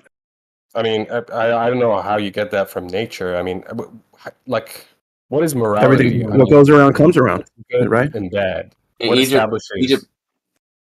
Go ahead, sorry. Go ahead, Egypt. No, go ahead. No, I was gonna say, can I ask Glad a question? Because I agree with Glad, and I just want to see where he's coming from. Morality is exactly truth. Thanks, fucking Don. This is what I'm saying. Dude. I would hit you right in the gut, dude. Pause too much. Anyways, listen, Glad, real quickly. I'm just asking to you. When you say that there's an objective objective morality, can you just, and you say it doesn't come from religion, can you describe it in depth? You kind of said it a little bit, like what goes around comes around, but can you describe it a little bit more in detail or something? So it's like a balance. So we've got things that balance themselves, like your hormones in your body. If you have too much testosterone, eventually it's going to drop. Then your body's going to be like, what the fuck? I need to get hormones in here somehow. So it starts to create estrogen. It's balancing itself out. So energetically, right, in relationships between people, things need to, they just tend to, we try to work things out, right? All the time we're trying to work things out between each other. And so there's that balance that's trying to be found there within morals, because we naturally go towards something moral. It's not, nobody's, nature does the right thing is I guess what I'm trying to say. So what we consider the right thing, hold on. What we consider the right thing, right? Our opinion of the right thing happens to be objectively also in nature the right thing. That's not true. I mean, would you say that's true always? That statement you just made? No, I guess what I mean by it's never good to take food from an animal's mouth because that doesn't help the animal live. That doesn't help anything. It doesn't help the balance of nature. My morals tell me not to take food from another animal's mouth. Okay, so let's say, I mean, I want to give extreme examples so we can like get out of this this idea of nature. Yeah, I'll tell Or, you right now, if my child was gonna die and I had to snatch some food, a salmon out of a bear's mouth, I'm getting that salmon. exactly. Is that immoral then? That would be that's a good example, You Jeremy. know, so if everybody has enough food to share, pretty much equally, then then it's all taken care of. But if you see an animal that's, you're starving, and you take their fish, and you eat the whole fish, that's a piece of shit move. You should give it half the fish. Okay. You know what I'm saying? Like there's morals in nature. That's all I'm saying. They're there. I would say actually, nature is not a good place to look for morals. I mean, when a Well, I wasn't asking. I mean, you can tell me your opinion, yeah, but I'm just disagreeing with what you're saying. I'm trying to say my yeah, point of clearly. view. I like a lion killing a zebra, right? It's killing that zebra. So if Yeah. you're trying to mimic that in like human terms, when I kill another person, would you call that the same equivalent? Zebra and a lion are not the same thing. So start again. Hold on. No, I want to answer his question because I think I can. So so the difference between a human killing a human and a lion killing a lion is survival? Is that what you're saying? No, I'm asking you, are they both moral? Are they both immoral? Is one moral? I'm talking about Well, yeah. morality here. Okay, yeah. So what I'm saying is if someone kills someone for survival, then it's, I mean, I guess it's justified, nature needs to do what it's going to do to survive. So a lion killing a gazelle, while it is really emotionally stirring and therefore not morally or ethically sound, that lion's got to eat, and the balance actually works itself out through it. So even though the animal goes through a fuckload of pain, and I guess the other not bad thing, but just effort based, you don't want to have to put too much effort towards things, but the lion does have to run for a little bit, does have to, work a little bit for the food. That's negative. That's not fun. But then there's a balance that finds itself because of all of that. Now, you interrupt the balance when you kill another human, especially not to survive off of it. There's just like a karma thing that goes on. And then you guys are going to be like, oh, karma, so it's just religious for you, right? But we have on Earth a system that goes around and comes around, right? You get what you deserve one way or another. And you always do. We always do. I always have, that's for sure. Well, what about the cats that I've observed in my life that literally would torture a mouse for half an hour and then even still let it be crawling around until it dies from That's when you involve your anxiety? moral object. That's when you involve your moral, personal ethics and morals. Yeah. That's when you Like take an my opinion cat on that. even didn't want to eat it. It would just rot away afterwards, because it just sometimes they just kill for fun, to play around with it.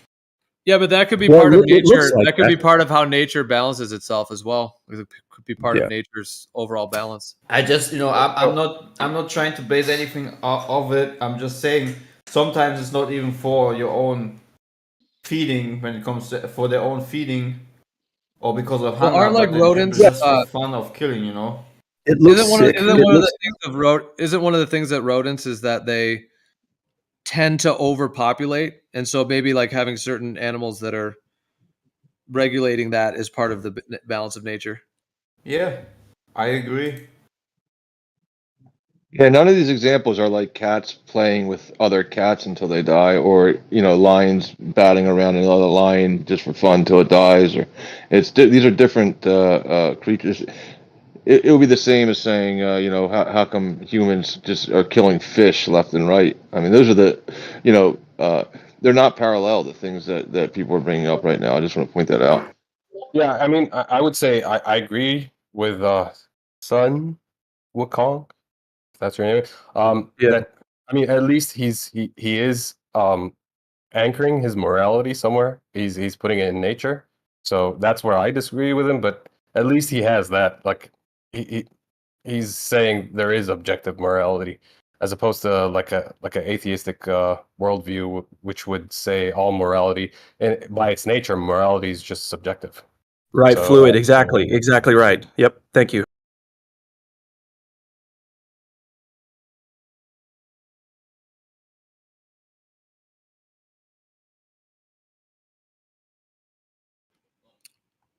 It could also be said that even if a cat were to kills a rodent like that, and the cat doesn't even eat it himself, something else will also eat the rodent. So the cat is basically giving other things like free food. Could be seen that So way when a too. human kills another human, it's just the same as you just said something else is going to eat it. Some bacteria, fungi, whatever. It's just the body's gonna decay. So organisms are gonna, like worms and all that, maggots, will feed. So does that mean then that it's moral? No, absolutely not. Not for humans killing another human. No, I think, in my viewpoint, it is always wrong to kill another human. Yeah, but why do you say it's wrong? Because to me, that's more like on the actual human level of soul journeys. Because the one where the cat is killing animals, or like well, that's not even necessarily immoral. Well, okay, if a human were to kill an animal and then not eat it and just leave it out in the woods, and then other animals got to eat it, like bears and raccoons and other things got at it, then yeah, you could even make an argument that you were just harvesting that animal for nature in that sense. Although generally that's not what we would do as humans. It's not necessarily the best use of it. It'd be best to actually utilize the whole thing ourselves, especially if you actually harvested it. Anyways, but so I mean, even as humans, we might do that, but humans killing other humans is a whole nother category, and I don't think it fits the same laws and the same structure as animals, as killing animals. Well, within the framework of this idea we were talking about, nature, right? Like, are humans part of nature, or are they special? Like, are humans? Do you consider humans animals, or are they like in their own category? Like, human is just apart from nature. Well, that's a good question. I would say we're subset within it, and we are unique.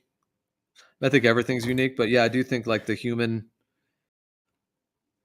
I mean, the way I see it ultimately is that this is really ultimately like a spirit world in my mind. And pretty much everything's spirit worlds, because basically I think like consciousness and creation at its core is spirit at a core level, which is like light and sound and electromagnetics and electrostatics, these frequencies. And if it's then able to vibrate these frequencies in all these different ways to create these different like bubbles, if you will, or like worlds or realms or ways to experience consciousness, then within that, my understanding of it, my memories of it is that there's like a human spirit world, as it were. There's like but it's not necessarily the totality of the rest of everything. It's just the spirit world that's linked for humans to be incarnating in a human body on Earth. And so within that structure, in my viewpoint, there's a whole entire like structure of morals, ethics, karma. There's all the different terminologies that can be used for that. And so within that system, in my viewpoint, like it has its own kind of like tenets to it, and its own like kind of rules and laws and processes to progress through in order to be able to like harmonize one's energies with all of those different layers and components that goes with like morals and ethics and karma, and how we weave our kind of soul narratives with these specific patterns.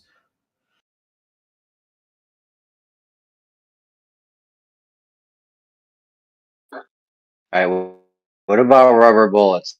So, like, do I got to get you a clip full of blanks, or can we get you like some rubber bullets or a taser or something, just in case? See, if I was ruling the world, you How would about be just one of some the first pillows, people dude? I'd lock up, dude. We'll have a pillow fight. Oh, sure, I'd lock you up and Gio up too. You two would be the first two people I lock up, dude. I know. If they were smart, they would, but they won't because they can't. Off with their hands.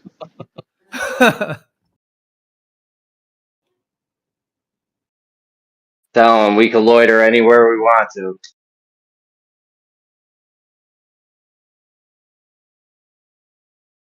Let me remind you, dudes. I cracked the code for McDonald's. If you want to buy one, get one free sandwich, come to me.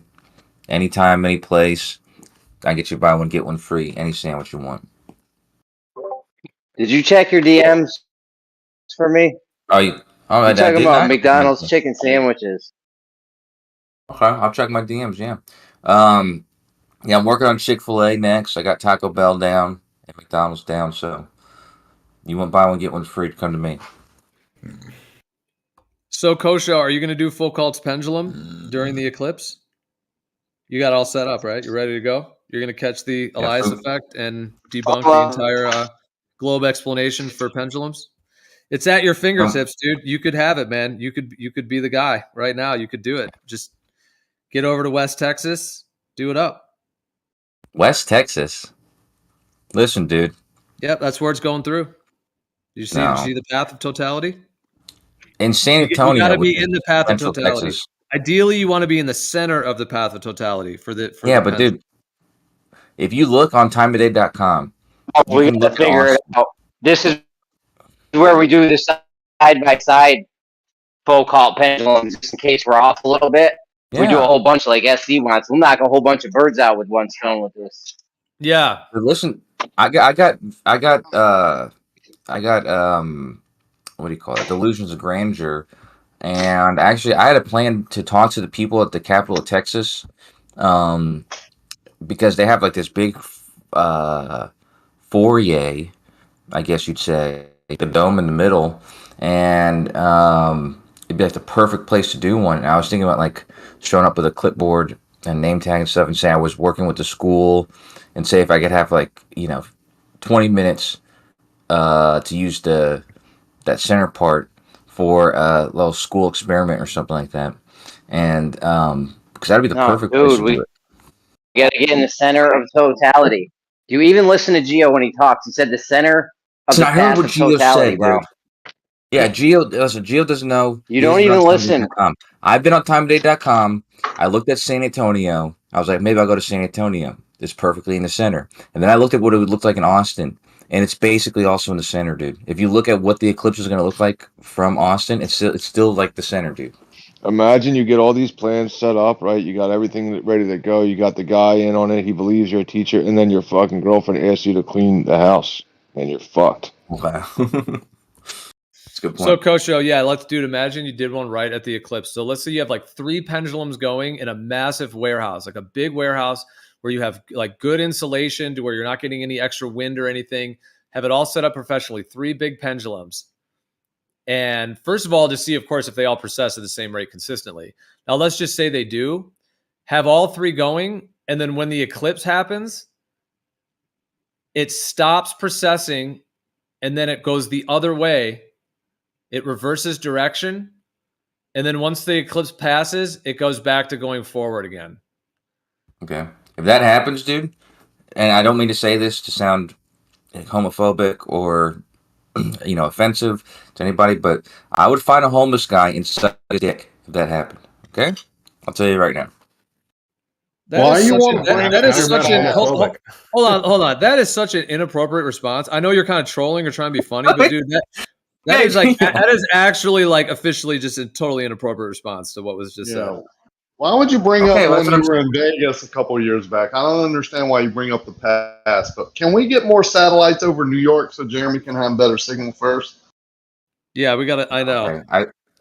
I agree with what Gio said. It wasn't appropriate, and I'm just saying that I will take my pants off and eat them myself, or something like that. Okay. All right. You would be very surprised that you would. Hold on. You would be very surprised that you were wrong. Don't muddy this up, Gio. He would eat feces. All right. Eat my pants. Yeah. Well, wait, Kosho, hold on. But look, is there any actual real response you could have? For example, would you say, would that falsify the idea that Foucault's pendulum is related to a globe Earth rotating? Would it falsify that if you saw the Elias effect happen precisely to where the effect of the eclipse temporarily reverses precession direction, like a boomerang effect during the actual time? This response, you just say no? They ban you. Yeah, dude, ban him. Just ban him.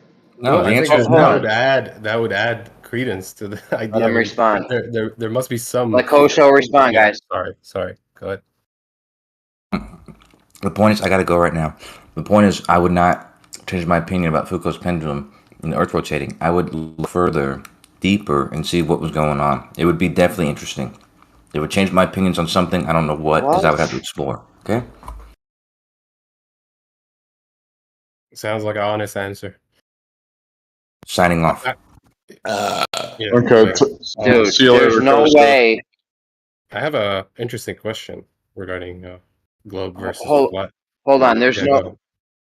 Hold on, real quick. There's no way you could do that, get the Elias effect, and still think that the Foucault pendulum, the precession is happening due to Earth's rotation. Why?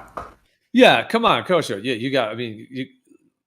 Okay, so let's say the Why? Foucault pendulum. If the Foucault pendulum precesses because it's on a globe that is rotating around the sun, and the moon is going around the globe. When all three of those objects line up, like in what's called a syzygy, which is an alignment of three bodies all in a line, as it were. So you have these three balls in a line.